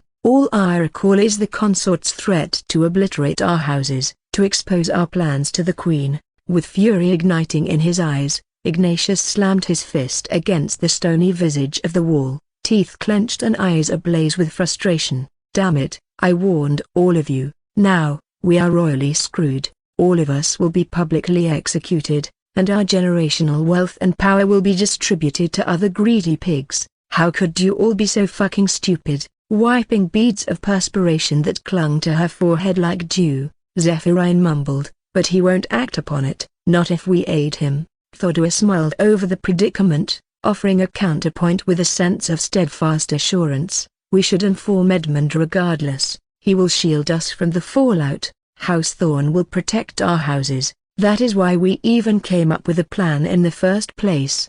"Bullshit!" The roar erupted from Ignatius's chest, resounding through the tense atmosphere, and added, "You think House Thorn is going to protect us at the cost of offending the queen and her consort, who has already absorbed the Devia and has an immortal bloodline? And let's not forget the fact that this protection would only apply if we actually succeeded in our plan, which we didn't." Ignatius went on in a vehement tone, "Now that we are all fucked, I can safely say that the only reason that pompous bastard Edmund had no fear in coming up with a plan to kill the consort was that he was planning to use us three as patsy in case things went south. In his eyes, we are not his vassals but servants to take the fall for him." Thodorus furrowed his brows as he lowered his gaze. Ignatius' glare, sharp and accusatory, bore into Zephyrine. "Now spill it. What exactly did he command us to do?" Edmund might return any time soon. Underneath the quietude of a secluded forest, shadows danced discreetly as Edmund, accompanied by Thodorus, Zephyrine, and Ignatius, ventured stealthily through the silent, dense foliage. The air was dense with intent and tension, occasionally punctured by subtle glances exchanged between the trio, glances filled with uneasy trepidation, yet unnoticed by Edmund, whose gaze and mind were fixated solely on reaching his eye solar. With each step sinking slightly into the soft earth, Zephyrine drew a tremulous breath, her voice quivering briefly before asking with a smile, "Edmund, on second thought a broken bar, why not get rid of the consort in some other way after returning home? Like what you did to him in the past, but permanently?" Edmund's lips twitched into a derisive scoff, his eyes never deviating from the path unfolding before him. "You're referring to my attempt of crippling his manhood?"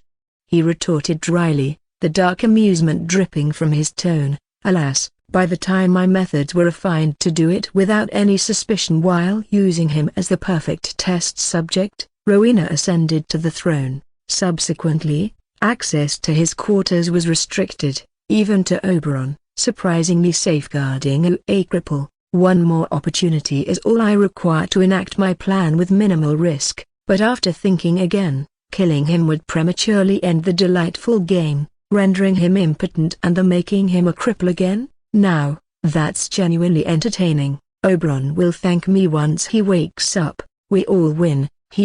A gulp rippled down Ignatius's throat, though he muffled it. His eyes flickered momentarily towards Theodorus and Zephyrine, capturing their gaze in a silent exchange laden with unsaid words and tension. "But why the sudden doubt?"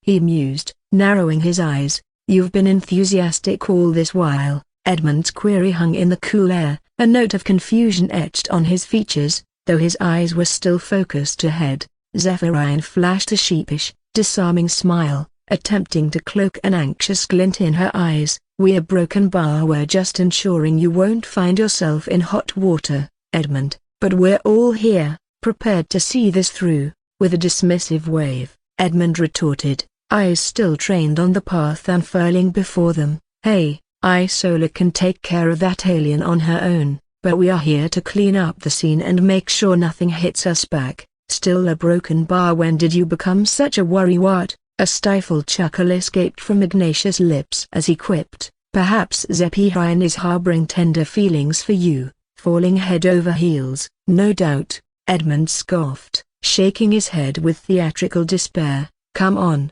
Zephyrine, don't tell me that's true just because we fuck." "Too bad, my heart is already pledged. Between my fiancée Tilda copyright he and the mistress-to-be, there's no room for more. Once Isola is truly mine, her people's allegiance will inevitably follow, cementing my status as the most powerful young lord in the kingdom." However, the smug smile quickly dissipated, replaced by a veil of seriousness draping over Edmund's face as a familiar voice, faint but unmistakable, whispered through the foliage. "Is that Isola's voice?" he murmured, eyes sharpening with focus. With a cautionary gesture, he signaled his companions to tread softly. Their approach careful and deliberate, the foliage parted under Edmund's hands like a curtain unveiling a stage, revealing a scene that caused his eyes to widen. His gaze landed on a sight that sent a surge of fury through his veins like molten iron. There, bathed in the muted sunlight, was Asher, who was clutching Isola by her nape and forcibly turning her neck around to kiss her. "You dare to resist? Where is this newfound courage coming from?" Asher asked in a seething tone as he squeezed Isola's breast. I have someone I like, and I don't want to keep doing this with you," Isola said, shooting Asher an icy glare, though she suddenly winced as he twisted her nipple from outside her white bikini. Tilda. Hearing such a soul-melting moan, a low, disbelieving murmur escaped from Ignatius' throat. "By the devil's a broken bar." The words, barely above a whisper, were cut short by the freezing stare Edmund threw his way, a silent death warning etched in those cold eyes. Edmund's fists clenched, the knuckles white. The urge to storm forward, to tear this alien cur away from his woman, was overwhelming, yet, he knew better. He had to wait for Isola to make her move first, for the situation to be ripe for intervention. He can't afford to risk anything since this alien had tricks up his sleeve, and it was safer to make the second move. Without a word, Edmund reached into his pocket, retrieving a slender stick imbued with a faint glow. With a snap, the stick cracked, releasing a sound barely perceptible to most but resounding loudly in the silent theater of their secret rendezvous. Isola's eyes flickered, her brows knitting together in subtle recognition, and in the next instant, she unleashed the sound, a chilling, haunting screech aimed directly at Asher. Taken by surprise, Asher was flung backward by the sheer force of the sound, his form careening through the air before colliding violently with a tree. The trunk shook with the impact, leaves fluttering down like a rain of green, as he slumped to the ground, unconscious. A spark of triumphant anticipation flickered in Edmund's eyes as he witnessed Isola's successful retaliation against Asher. The signal, subtle but clear, had been received, and the first part of their scheme had unfolded seamlessly. With urgency threading through his veins, Edmund began to rise, intending to dart through the underbrush and join Isola's side, but just as Edmund got past the bushes, the earth beneath him seemed to awaken, glowing runes illuminating his feet like chains of light. A sudden sense of draining weakness washed over him, his strength ebbing away as though being absorbed by the glowing symbols. Edmund's eyes widened, panic flickering within them as he attempted to escape the ensnaring trap. Bash! Unexpectedly, a fist collided with his face, a forceful blow that sent him staggering back into the confines of the enchanted circle. Eyes ablaze with shock and fury, Edmund turned to face the assailant, only to find Ignatius, his supposed ally, wearing a thin smile that barely masked his apologetic demeanor. "What the fuck, are you mad?" "Sorry, Edmund," Ignatius drawled, a shadow of false regret coloring his words. "We aren't as foolhardy as you to openly defy the royal consort." DI circumflex plus minus full dot CI circumflex inverted question mark and confusion and betrayal twisted within Edmund, his gaze swinging between Zephyrine and Thodois in a desperate search for explanation or support. Yet, all he received was Zephyrine's disdainful scoff and averted gaze, while Thodois stood silent and solemn, eyes lowered to avoid meeting Edmund's. "You two broken bar." The words fell from Edmund's lips like stones, heavy with the weight of the betrayal of these backstabbing bastards. Ugh! A roar of frustration and rage built within him, longing to rip into the traitorous trio before him. But then why wasn't Isola coming to help him? No, a broken bar she wouldn't. A broken bar. However, before the realization could fully sink in, his vision blurred, and strength continued to ebb away until darkness claimed him, leaving him slumped and unconscious on the forest floor, victim to the whims of those he believed to be his lackeys. In an isolated, shadow-draped corner of Hellbringer's fortress, Marina found herself ensnared, pinned against the unforgiving, cold stone wall by Sabina, whose smile dripped with latent danger. It was a chilling scene, Sabina's elegant form looming over Marina, whose feet barely brushed the ground, the subtle force of Sabina's grip suspending her midair, talon-like nails delicately puncturing the tender skin at her throat. Blood, thick and dark, began to bead and trickle downward, tracing a languid path over Marina's neck, the metallic scent permeating the tense air. Marina's heart galloped within her chest, each thud reverberating through her body, amplifying the fear that stitched itself through her veins. 1 second, she was walking happily through the corridor, and the next second, she found herself like this. "So," Sabina purred, her voice a silk-wrapped dagger, gleaming and sharp, "over a year has fluttered by, and I ponder whether your tongue has been weaving tales of deceit all along. Perhaps, relinquishing my grasp on you previously was an error in judgment. However, fortune appears to favor me today, wouldn't you agree? Walking right into my hands so broken Bari, I didn't deceive you," Marina gasped, her voice threadbare, teetering on the precipice of desperation. Each word was a struggle. While trying to not panic. "Oh?" Sabina's eyebrow arched, an elegant crescent of inquiry and skepticism. With deliberate slowness, she lowered Marina, allowing the woman's feet to regain their purchase on the ground. "Care to enlighten me how?" she asked while licking the blood off her long nails. Through a cascade of coughs, teary eyes blinked up at Sabina, imploring and earnestly. "I've woven distrust in his heart against the queen," Marina rasped. "In his eyes, your image surpasses that of the queen. All you have to do is meet him, and you will notice how different things are." Sabina's licked her lips while revealing a smile that mirrored the glint of moonlight on steel. "A beautiful, but cold and deadly. Guide me to him," she whispered, words dripping with icy intent. "Only then shall I find out for myself how truthful you are." With a nod of acquiescence, Marina beckoned Sabina to tread closely behind her, leading the way through the fortress's corridors. The atmosphere around them was tense, yet beneath the surface tension, there was a tangible undercurrent of anticipation bubbling within Sabina. Her eyes, gleaming with expectant delight, reflected a dance of images yet to unfold, the things she could do with him. The pair eventually arrived at a set of ornate doors, grand and imposing, yet whispered promises of luxurious comfort within. With a gesture of deference, Marina pushed the doors ajar, revealing an expanse that dripped with opulence. "My lady, may you kindly await within these confines. My master shall grace your presence shortly," Marina intoned formally, bowing deeply while taking deep breaths. Sabina's steps carried her over the threshold, the silken train of her dark blue gown whispering across the floor, drawing invisible lines through the thick carpet. But her smile was stifled when the doors behind her suddenly closed with a bang, and no sooner had the echo of the closing doors faded, the room itself began to transform. The walls blurred, colors and shapes undulating like waves beneath the moonlight, shifting, changing, rearranging themselves before the room no longer seemed luxurious but a half-lit dark and eerie chamber with dirty walls and a chilling atmosphere. Sabina's eyes narrowed slightly, the charming canvas of her face rippling with the faintest brush of surprise, her lips curving. "Oh?" In the hush of an eerie, white-lit room, Edmund's consciousness flickered back to life, blinking through the mist of disorientation.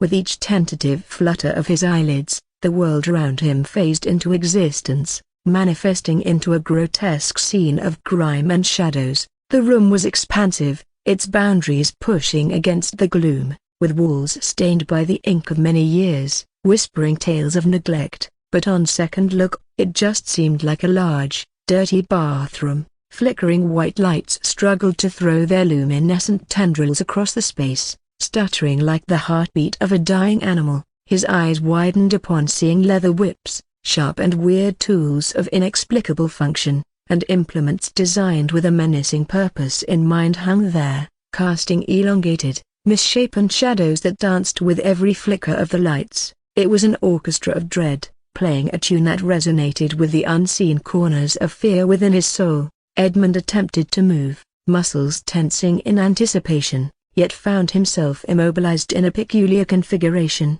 His head was ensnared within a tight aperture in the wall, a hole barely accommodating enough to allow him sight but restrictive to the point of imprisonment. The constriction bore into his flesh with unyielding firmness, holding him captive to the whims of his unseen captor, making his nerves shiver in fear. Wondering who did this to him, though this mind already guessed a few, his mana circuit was sealed as well, planting a seed of despair in his stomach. Yet, what sent a frigid chill snaking down Edmund's spine wasn't the eerie chamber or the creepy tools but the fact that, other than his head, his dick was dangling out a small hole. He was naked, he could feel the chilly air taunting his dick, but his legs were restrained outside the wall, making it impossible for him to move his dick inside. What the fuck? Hey, don't try anything stupid, free me, this instant. It was then, amidst the scream of tension and anxiety, that he heard the creaking whisper of ropes cutting through the stagnant air. With a sense of impending dread weighing upon his chest, Edmund's gaze followed the sound to witness a figure being maneuvered towards him. His heart stopped, throat constricting with a gasp as he recognized the limp form of his sister, Sabina. She was suspended, her arms raised, her wrists shackled in cold, unforgiving metal, chained to the ceiling. The chains pulled taut, dragging her feet across the grimy floor, bringing her visage into his immediate view. Her legs were awkwardly and weirdly spread apart using a spreader bar, which was something he had only seen in her torture room. This only made it strange to see one being used on her. On second look, even the black ropes and the restraints around her wrists seemed oddly familiar. Sabina, the name escaped his lips, a desperate cry piercing the foreboding silence. His voice, laden with shock and concern, reverberated off the stained tiles, bouncing back to him with a mocking echo. "Sabina, wake up, are you all right?" Edmund could see her breathing, but he couldn't tell if she was poisoned or something. Nobody here was strong enough to do this to her. She wouldn't let anyone. How could this happen? but his cries towards Sabina were halted to a stop upon hearing footsteps, each thud reverberating through the despondent air with calculated gravity. The sound grew louder, drawing near, unfolding a cadence of impending dread, until the figure responsible for the disturbance stepped into Edmund's strained view. The visage of a man emerged, his skin painted with the subtle hue of dove grey, while deep, ominous yellow eyes twinkled with unspoken amusement. With an elegance dripping from his stature, and a grin that could be best described as disconcertingly confident, Asher made his presence known. "Feeling comfortable there, young lord?" The question, soaked in a syrup of sarcasm, dripped from his lips, punctuating the tense atmosphere with its deliberate casualness. "Asher, you little broken bar, you did this?" Shock, dressed in layers of incredulity, laced Edmund's words, constructing an echo of disbelief in the chamber. Rather than offering a direct response, Asher's laughter unfurled, a sound both light and unsettling. "Ha ha ha ha," but suddenly, he stopped laughing as he raised a hand and, fa. NDI circumflex plus minus SVI circumflex micro LM on a broken bar. The impact resonated against Sabina's cheek, stirring her from the grasp of unconsciousness, with a groan escaping her lips. "You dog, you dare touch her?" Fury, raw and unbridled, ignited within Edmund's chest, a raging inferno of protective anger. Sabina was his, and the sight of another man laying hands on her in such a manner was unprecedented, intolerable. That red mark on her delicate cheek made his nerves sting. "Oh, such sibling love, I am touched," Asher mockingly said with a smile. Sabina's ghostly red eyes, previously veiled by the gossamer curtains of unconsciousness, blinked open, settling on Edmund with an expression amalgamating disbelief and confusion. Edmund?" Her voice, a whisper threaded with the delicate fabric of shock, filled the space. Sabina broken bar relief, soft and subtle, washed over Edmund at the realization that she was, indeed, unharmed. But Sabina's gaze soon transitioned from Edmund, landing on Asher with a smile chilling enough to frost the already frigid air. "Pretty boy, you have a death wish. I was playing nice with you all along, and this is what you try to do to us?" With eyes flickering like angry flames, Edmund lashed out, his words sharp and filled with the venom of desperation. "Did your mind get crippled for you to think that you can get away with something like this? Not even the Queen can save you. According to our bloodburn laws, not even royalty is immune from retaliation for offenses against the three great houses." He spat out, the threat looming in his words. "Even if the Queen truly harbors affection for you, she'd be forced to order your execution,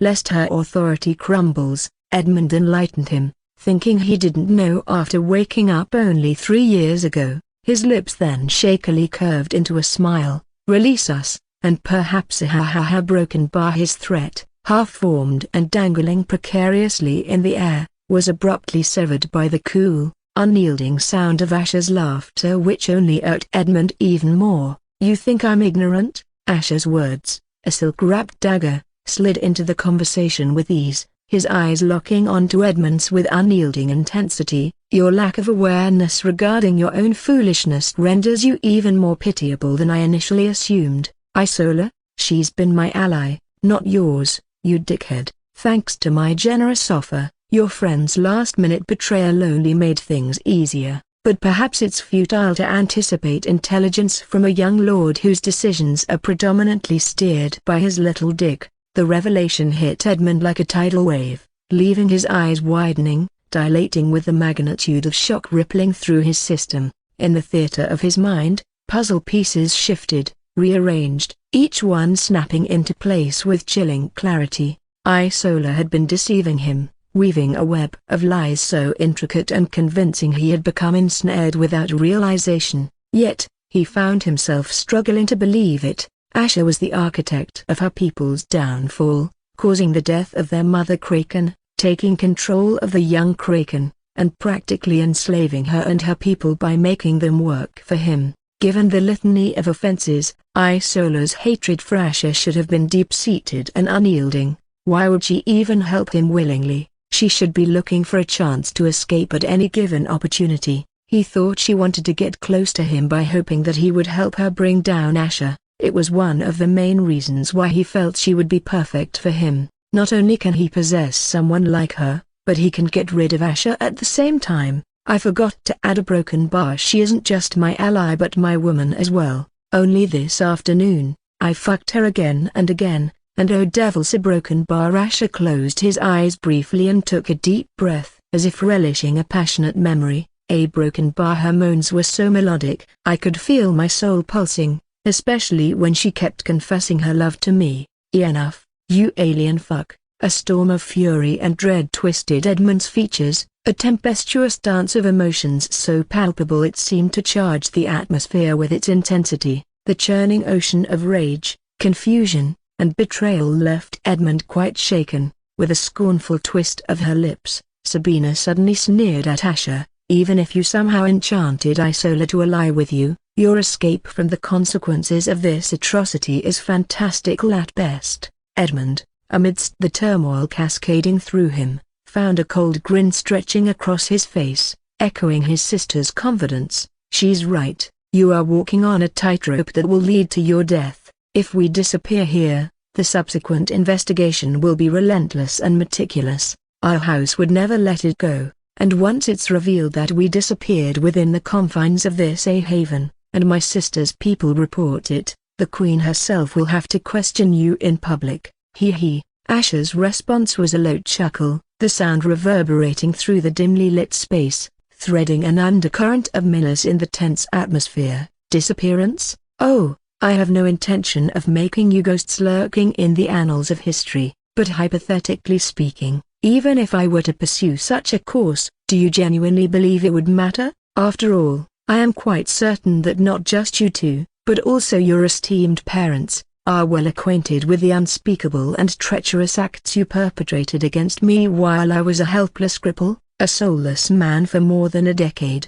Such dark secrets have a tendency to surface in the glaring light of investigations, don't they? I wonder how your house would react if they knew. Asher scoffed as he shook his head and added, honestly, you should be groveling at my feet, especially when I hid your atrocity during our war against the Umbrolfians. But what can I accept from an ungrateful asshole like you? Edmund swallowed hard, the muscles in his throat contracting visibly, a tangible sign of the anxiety gripping him. Without warning, Asher's gaze swung back to Sabina. With deliberate slowness, he reached out, fingers closing around her face in a grip that was simultaneously firm and unyielding. Aware of your brother's deeds, you still had the audacity to threaten my maid to put me under your control, he murmured, voice as cold as winter's grasp, eyes glinting dangerously. A punishment, administered before your brother's eyes, seems to be the only fitting retribution. Sabina's eyes danced with defiant mirth as she retorted mockingly, exaggerating her expression of fear. Oh no, I am scared. Who said I want you scared? Came Asher's curt reply, followed by a shrug. Edmund's eyes trembled, widening with a cocktail of emotions as he observed Asher striding towards the wall, where an assortment of sinister-looking implements were meticulously arranged. His visage strained with anxiety, whispered to Sabina through gritted teeth, he has gone really mad. If he already did this to us, he won't hesitate to do worse. How did you even get caught? Sabina's eyes flickered, reflecting a frigid, crystalline light as she scoffed, the sound brittle in the suffocating atmosphere. That little pipsqueak, she hissed, disdain dripping from her words like venom. She once again tried to trap me, only this time she succeeded. I walked into a room only to realize it was an illusion with a matrix surrounding me that left me weakened. The next thing I know, I am waking up in this ugly chamber. Edmund's eyes widened incrementally, realization dawning like a chilling sunrise. He did the same to me. Buta broken bar Sylvia? She pledged allegiance to him? Edmund couldn't believe Sylvia managed to trap his sister. It was no different than hearing that a werewolf was trapped by a cat. Still, all he could now think of was getting out of this disturbing pit. We should have curses. He is coming. Edmund's gaze darted back towards Asher, the latter's movements casting elongated shadows that seemed to dance and flicker menacingly on the cold, unforgiving walls. The whip in his hand was long and ominous, its length seeming to whisper promises of pain and vengeance as it slithered through the air, casting a dark and sinister spell over the chamber. What the fuck was he planning to do with that? Unlike your brother, you love to torture people using special means, right? Asher asked as he stood before Sabina and added with an unnerving smile, guess what, a broken bar? I looked into your area of expertise and learned some interesting things. I am sure you would love to know how it feels to be on the receiving side. What the fuck are you planning? Edmund shouted as he was getting a very bad feeling even though Asher didn't seem to be planning to use the whip on him. However, his words fell on deaf ears. Sabina's expression remained undaunted as she scoffed and gave Asher a contemptuous smile. A junior like you must be really foolish if you believe you can scare me with this elaborate setup. I don't think you have the balls to! Rip. Sabina's sentence came to a halt, as the sound of fabric being brutally torn off her body echoed in the chamber. Edmund's eyes shook and widened as he saw Asher clutching the fabric of her blue gown with one hand and then tearing it away from her body, bringing out a tantalizing picture of her naked body. Sabina's nostrils flared as she glared at Asher with a chilling smile. "We're broken bar, you must be so desperate to get a death sentence." Edmund never got a chance to touch her, but he had seen her naked before, especially when she sometimes got too excited with her hobbies, but he had never seen her naked up close like this. Her nipples were like delicate rosebuds that craved to be relished, which were sitting atop her perky and perfectly firm breasts, and going down her slim stomach. His gaze landed on her tender, clean-shaven camel toe. He always knew her beauty and body were an exquisitely sculpted piece of art, and the sight before him only deepened his belief. But he came out of his daze as he remembered that his woman was restrained like this before this alien dog. "Your sister has quite the noble figure, doesn't she?" Asher asked with a smile as he caressed her right smooth underarm with the back of his hand, making her eyelids flutter briefly with a faint reddish hue on her cheeks. "Don't you touch her, I will skin you alive," Edmund roared upon seeing Asher's filthy hand smearing her smooth, porcelain skin. He desperately tried to move his limbs to get himself free but grimaced as the hard concrete only rubbed against his skin. She was hanging before him with an air of vulnerability, yet still managed to exude a certain pride and defiance as she said with a fervid glimmer in her eyes, "I bet you won't dare to take this forward anymore. You are just a desperate brat trying to be scary." Edmund had no idea why his sister was provoking this bastard, though he knew his sister was the kind who would never show fear. Still, was now really a good time for this? But he could see that this alien bastard might really try something after coming this far and said aloud in a seething tone, "You call yourself a man after tricking my sister into a trap and trying to humiliate her? Is that all the consort of the queen amounts to?" Edmund knew he couldn't physically threaten him, so the only option he could think of was to attack his ego. Asher stopped touching Sabina as he glanced at the two before saying with a shrug, "I am not going to do anything without your sister choosing it." Edmund's brows furrowed in confusion as Asher added while pointing his whip at his dick, "Your sister has to decide between getting humiliated or saving your poor excuse of a dick." What? Edmund mumbled and felt a chill upon seeing Asher point the whip at his cold dick. "I can either whip your dick 50 times, or your sister can prevent you from such suffering by agreeing to act as my slave till the rest of the day. Of course, it's not like I can place a slave seal on her, so this will have to do." He turned to look at Sabina as he asked with a curve of his lips, "So what will it be, Sabina? You get to choose, save your brother or save yourself? Di circumflex plus minus full dot ci circumflex inverted question mark m. How ludicrous a broken bar. You think this is a game?"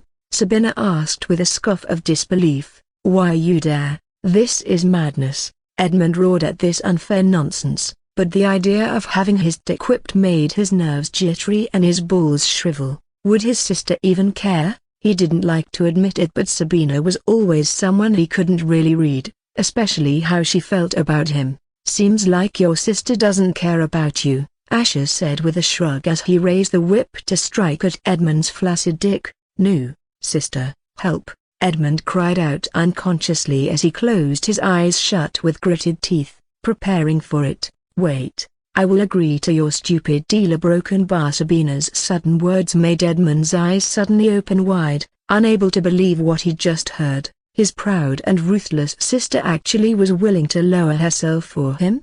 Sister? A broken bar. Edmund mumbled with a look of disbelief as Sabina sighed and looked at him with a serious expression. I can't let any harm fall on you, Edmund. As your elder sister, it is my duty. Since you also asked for my help, I have to do this for your sake. Wait, no, we don't have to endure this shit. Just set yourself free. You are a soul devourer, for devil's sake. You always escape many times despite getting caught like this. Edmund knew she was not only extremely good at using her abilities but also had tricks up her sleeve to get out of any impossible situation. She surely must be having one now and probably saving it for the perfect opportunity. I am sorry, Edmund. This brat seemed to have been preparing for this a long time. I don't have any other choice, Sabina said as she shot a glare at Asher, who smiled and said, how moving. I never knew you cared so much for him. Sabina scoffed as she gave a cold smile. Of course I do. Not only am I his elder sister, but he is also my fiancé. I can't let his dick get crippled and ruin the future of my house. Sabina broken bar. Edmund mumbled as he felt moved upon realizing that she cared so much about him, even to the point of wanting to save his dick from any harm. Otherwise, how will he have children with her? Surely, she must be looking forward to it. Then let's get down to business, but I will stop once you give me the answer I am looking for, Asher said with an unsettling smile as he stepped behind Sabina while Edmund's eyes quivered. He couldn't even gather the strength to protest because he knew he would be putting his dick in line. But does this mean he really has to endure watching his woman getting humiliated under the hands of this alien cur? What the fuck do you need to know? Edmund asked in desperation, hoping he could give some convincing answer to end all this. Asher scoffed as he said, I don't want to hear anything from your untrustworthy mouth. Your sister has to answer, and what I want to know is a broken bar. His gaze turned towards Sabina's back as he continued, a broken bar who gave you the order to try and make me your slave, and what else were you planning to do if I became your slave? Surely, you wouldn't act on this on your own. Sabina scoffed as she said with a snigger, why don't you make me, pretty boy? She then turned towards Edmund and said in a cold, serious tone, Edmund, no matter what happens, keep your mouth shut, or I won't forgive you. Sister a broken bar. Edmund gulped, and seeing her expression, he couldn't muster the strength to answer even if he wanted to. What if she hates his guts if he tells? No, a broken bar. She was right. They can't involve their mother and father in this, otherwise, the consequences would be tenfold. Let's see how long you can keep this up, Asher said as he raised his whip high in the air. A suffocating hush draped the dimly lit room, the air pulsating with anticipation, taut as the stretched hide of a drum. Edmund gritted his teeth as he wished he could tear apart this alien cur. Asher's visage was an unreadable mask, eyes glittering with an uncanny light, his movements precise, calculated and almost ritualistic. The whip's elongated shadow seemed to twist and dance, reflecting the sinister sign of domination and submission set to unveil before the unwilling audience. With a flick of his wrist, the whip lashed out, slicing through the tension-laden air before finding its mark. Thwash! ANGH exclamation mark tilde. The sound, sharp and visceral, resonated within the confines of the room, and the skin on her back recoiled from the impact, singing with pain. Her voice, strained and laden with agony, twined with the oppressive atmosphere, the sound shifting between a moan and a pitiful cry. Edmund, she whimpered, her eyes glowing with determination fixating on him, a silent plea shimmering within their depths, don't look. A broken bar. Edmund's countenance twisted, contorting into an agonized picture of rage and impotence. Asher, his vocal cords strained, emitting a guttural howl that reverberated through the stone chamber. The sound was primal, laced with the unbridled fury and agony of a man forced to witness his woman's humiliation, unable to intervene. Tell me what I need to know. Keep trying hard. Foo-foo. A broken bath wash.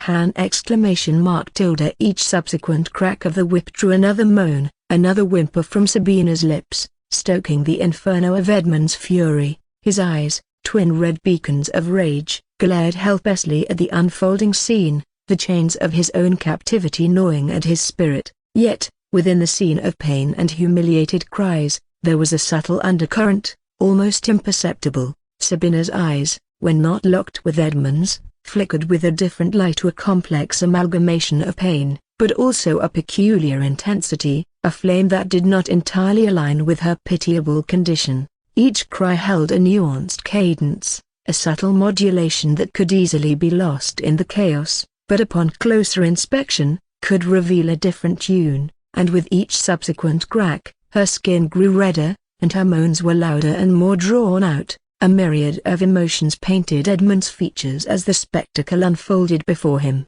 His gaze flickered between fury and disbelief, not comprehending the subtle transformation taking place on Sabina's visage, where pain subtly blended into a disturbing semblance of pleasure. "Asher, you fucking bastard," Edmund spat through gritted teeth, his voice a mix of desperation and rage, trembling within the confines of the eerie room. Sabina's eyes, mirrors reflecting the duality of her experience, occasionally locked onto Edmund's. Within their depths, the shadow of ecstasy flickered alongside pain, crafting a picture both tantalizing and horrifying for her captive fiancé. "Edmund Broken Bar, I am feeling weirder." Broken Bar, Sabina whispered, her voice echoing through the charged atmosphere. "Sister, stay strong, don't let him break you," Edmund cried out, his eyes almost tearing up. "You think this measly play is enough to break me? Ha! A Broken Bar," Sabina scoffed breathlessly, her eyes glowing with a feverish light. "Really?" Asher's scoff echoed in the room, followed by, "Thwash!" An exclamation mark. Her soft, round buttocks rippled as the whip slashed against them. Each syllable dripped with a concoction of agony and bliss, confusing, bewildering the desperate Edmund tethered helplessly in the room's recesses. "Thwash!" An exclamation mark. The room's energy twisted and thickened with every subsequent lash, becoming a living entity feasting upon the emotional turmoil generated within its walls. Sweat danced off her skin whenever the whip slashed her flushed body, and with every whisper, every moan escaping Sabina's trembling lips, Edmund's sanity frayed, threads pulling apart under the unbearable tension. But upon the next strike, thwash! "Ah!" A long, shivering moan escaped from Sabina's throat, her legs shivering as a flood of her juices gushed out from her trembling pussy, staining the floor. The scene reached its crescendo, the melody of pain and pleasure reaching a fever pitch, striking a dissonant chord within Edmund's psyche. Unable to believe his sister just came from getting whipped. How could someone come from getting whipped? "Damn, your sister seems to be enjoying getting whipped. I never knew a noble like her could be this perverted," Asher said with a chuckle of disbelief as he shook his head.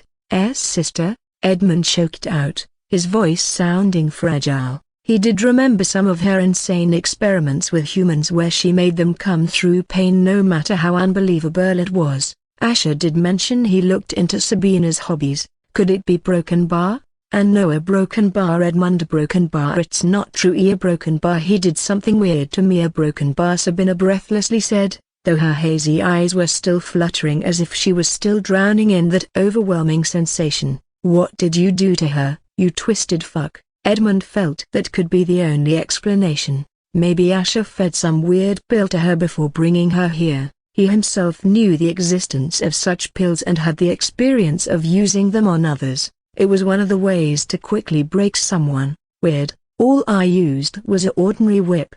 I am not a man who likes to depend only on shortcuts, but now I am going to try something fun," Asher said as his gaze landed on the bucket placed beneath the table beside him. Edmund's reddened eyes widened, wondering what else this twisted alien was going to do to torment his poor sister. Chapter 341. A broken young lord. The thick, hot air within the chamber tensed with expectancy, as if it could sense the impending storm about to unfold. Asher, his eyes glinting with unmistakable intention, wielded a bucket brimming with a mysterious potion and 2 nipple clampers in his hand. "Don't you dare!" Edmund cried out, but it did nothing to slow down Asher's movements as he attached the 2 nipple clampers to Sabina's nipples. Oh, Sabina mewed as she winced upon feeling the flesh of her hard nipples being squeezed and pinched by the clampers. Edmund's eyes were uncontrollably twitching while feeling bewildered by the sounds his sister was making. Why wasn't she even saying anything or cursing at that dog?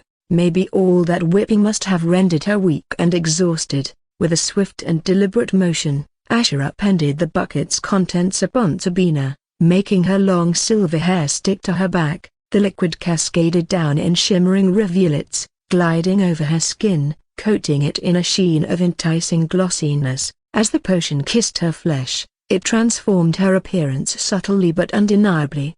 My skin is burning. What did you do to me, you little broken bar?"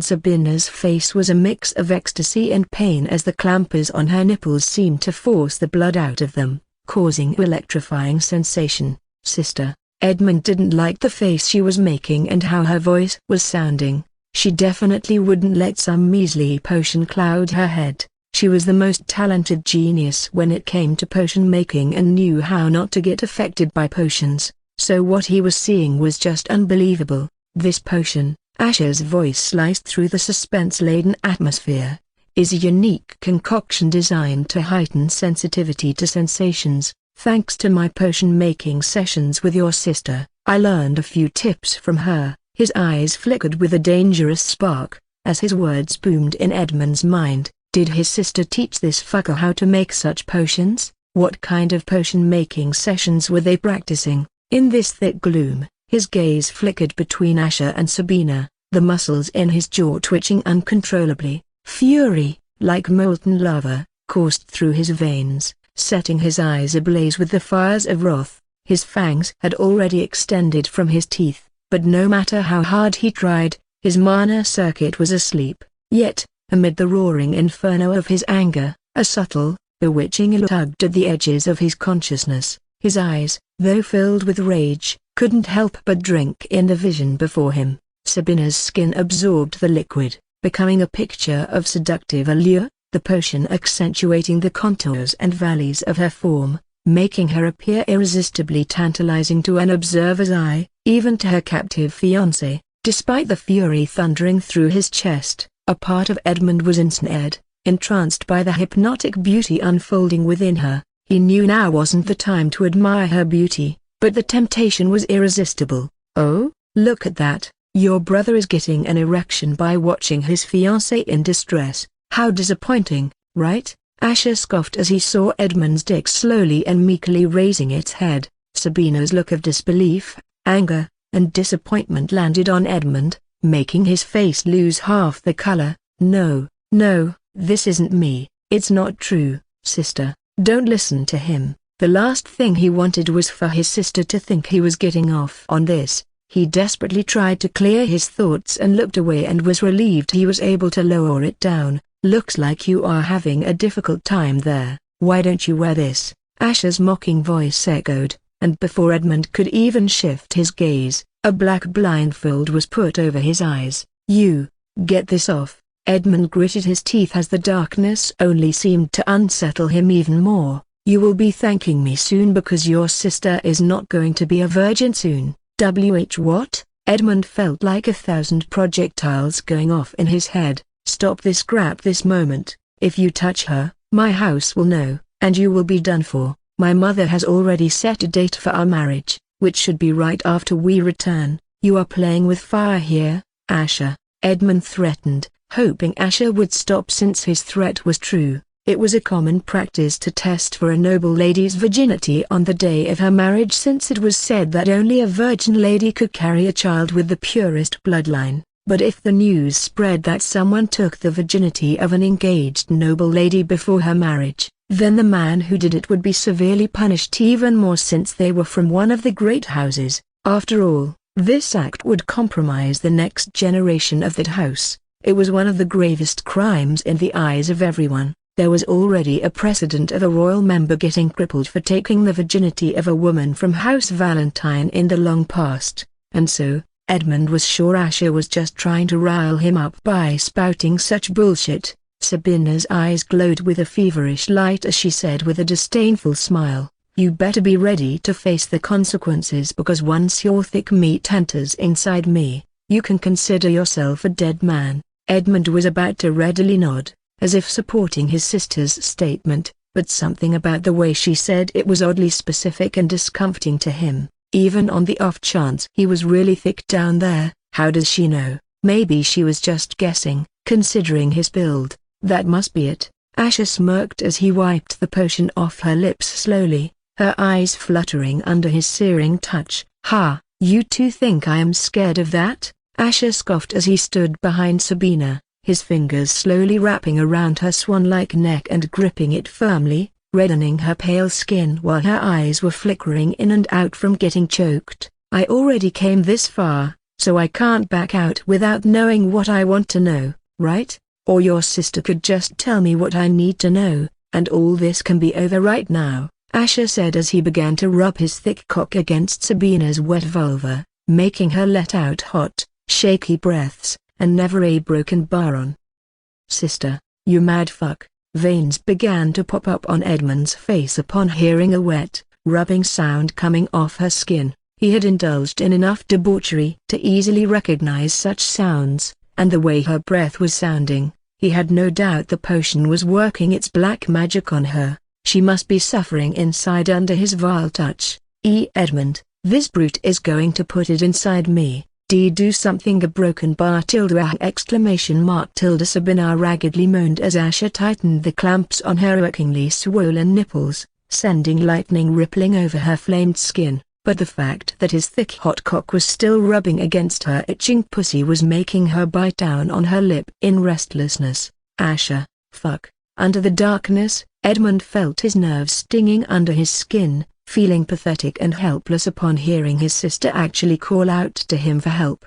As far as he knew, she would never make herself look weak by asking for help, even when courting death, but for her to actually ask now only made him realize how much his sister must be suffering and looking to depend on him for the first time. If only he could give the answer Asher was looking for, he might stop, but doing that would put their entire house in danger since he would be admitting it indirectly. Still, the alternative of having to hear his woman getting violated was too much to endure. "Don't beg your pathetic brother for help. I will keep punishing you until you tell me what I need to know. But first, you are going to have a taste of what a man's dick is like. A dick of a junior like you will never make me say anything," and Sabina said in cold ridicule, though her lips were parting and closing as if in anticipation. Edmund kept shaking his head desperately. "No, a broken bar, no, a broken bar, please don't," he cried out at the top of his voice in despair while wishing his sister would just stop provoking Asher. He had dreamed of taking her virginity for decades and then making her his woman for real, so how could it too bad? "I am going to claim your sister's first time." Saying so, Asher grabbed her hips and suddenly rammed his cock into her dripping wet, cold pussy. Sabina's back arched, her senses and thoughts shattering upon feeling something thick and long ramming deep into her maiden cave until her vision blanked out for a moment. She felt his demonic cock filling up her entire lower abdomen and could feel it bulging against her skin. The sublime sensation of it, coupled with the clampers pinching her nipples, made her lips part as saliva dripped out, the corners of her mouth twitching. "Sabina!" Edmund howled in agony upon hearing his woman's virginity being stolen by this alien dog. "Slotch, SLSSHK, SLSSHK, SLCCCK." Exclamation mark tilde hein exclamation mark tilde exclamation mark tilde hua exclamation mark tilde a broken bar, no, a broken bar, no, a broken bar, stop, a broken bar. Hearing his woman's unadulterated moans and the loud, wet sounds that were made inside her pussy by that alien dog's dick was like a nightmare to Edmund while continuing to plead in a weak, despairing voice, enveloped in darkness with a blindfold stifling his vision. He was cast adrift in a sea of sensory deprivation, leaving his hearing unknowingly heightened. Each sound in the obscured space around him reverberated with startling clarity, painting vivid images in his imagination. Exclamation mark tilde fuck exclamation mark tilde exclamation mark tilde a broken bar for a virgin, You surely know how to choke my dick, HNGH, you were born to be my slut. Asher grunted as his thighs kept violently smashing against her flesh, her skin turning red. He was grunting in pleasure upon feeling her tight pussy trying to milk his cock. Fuck.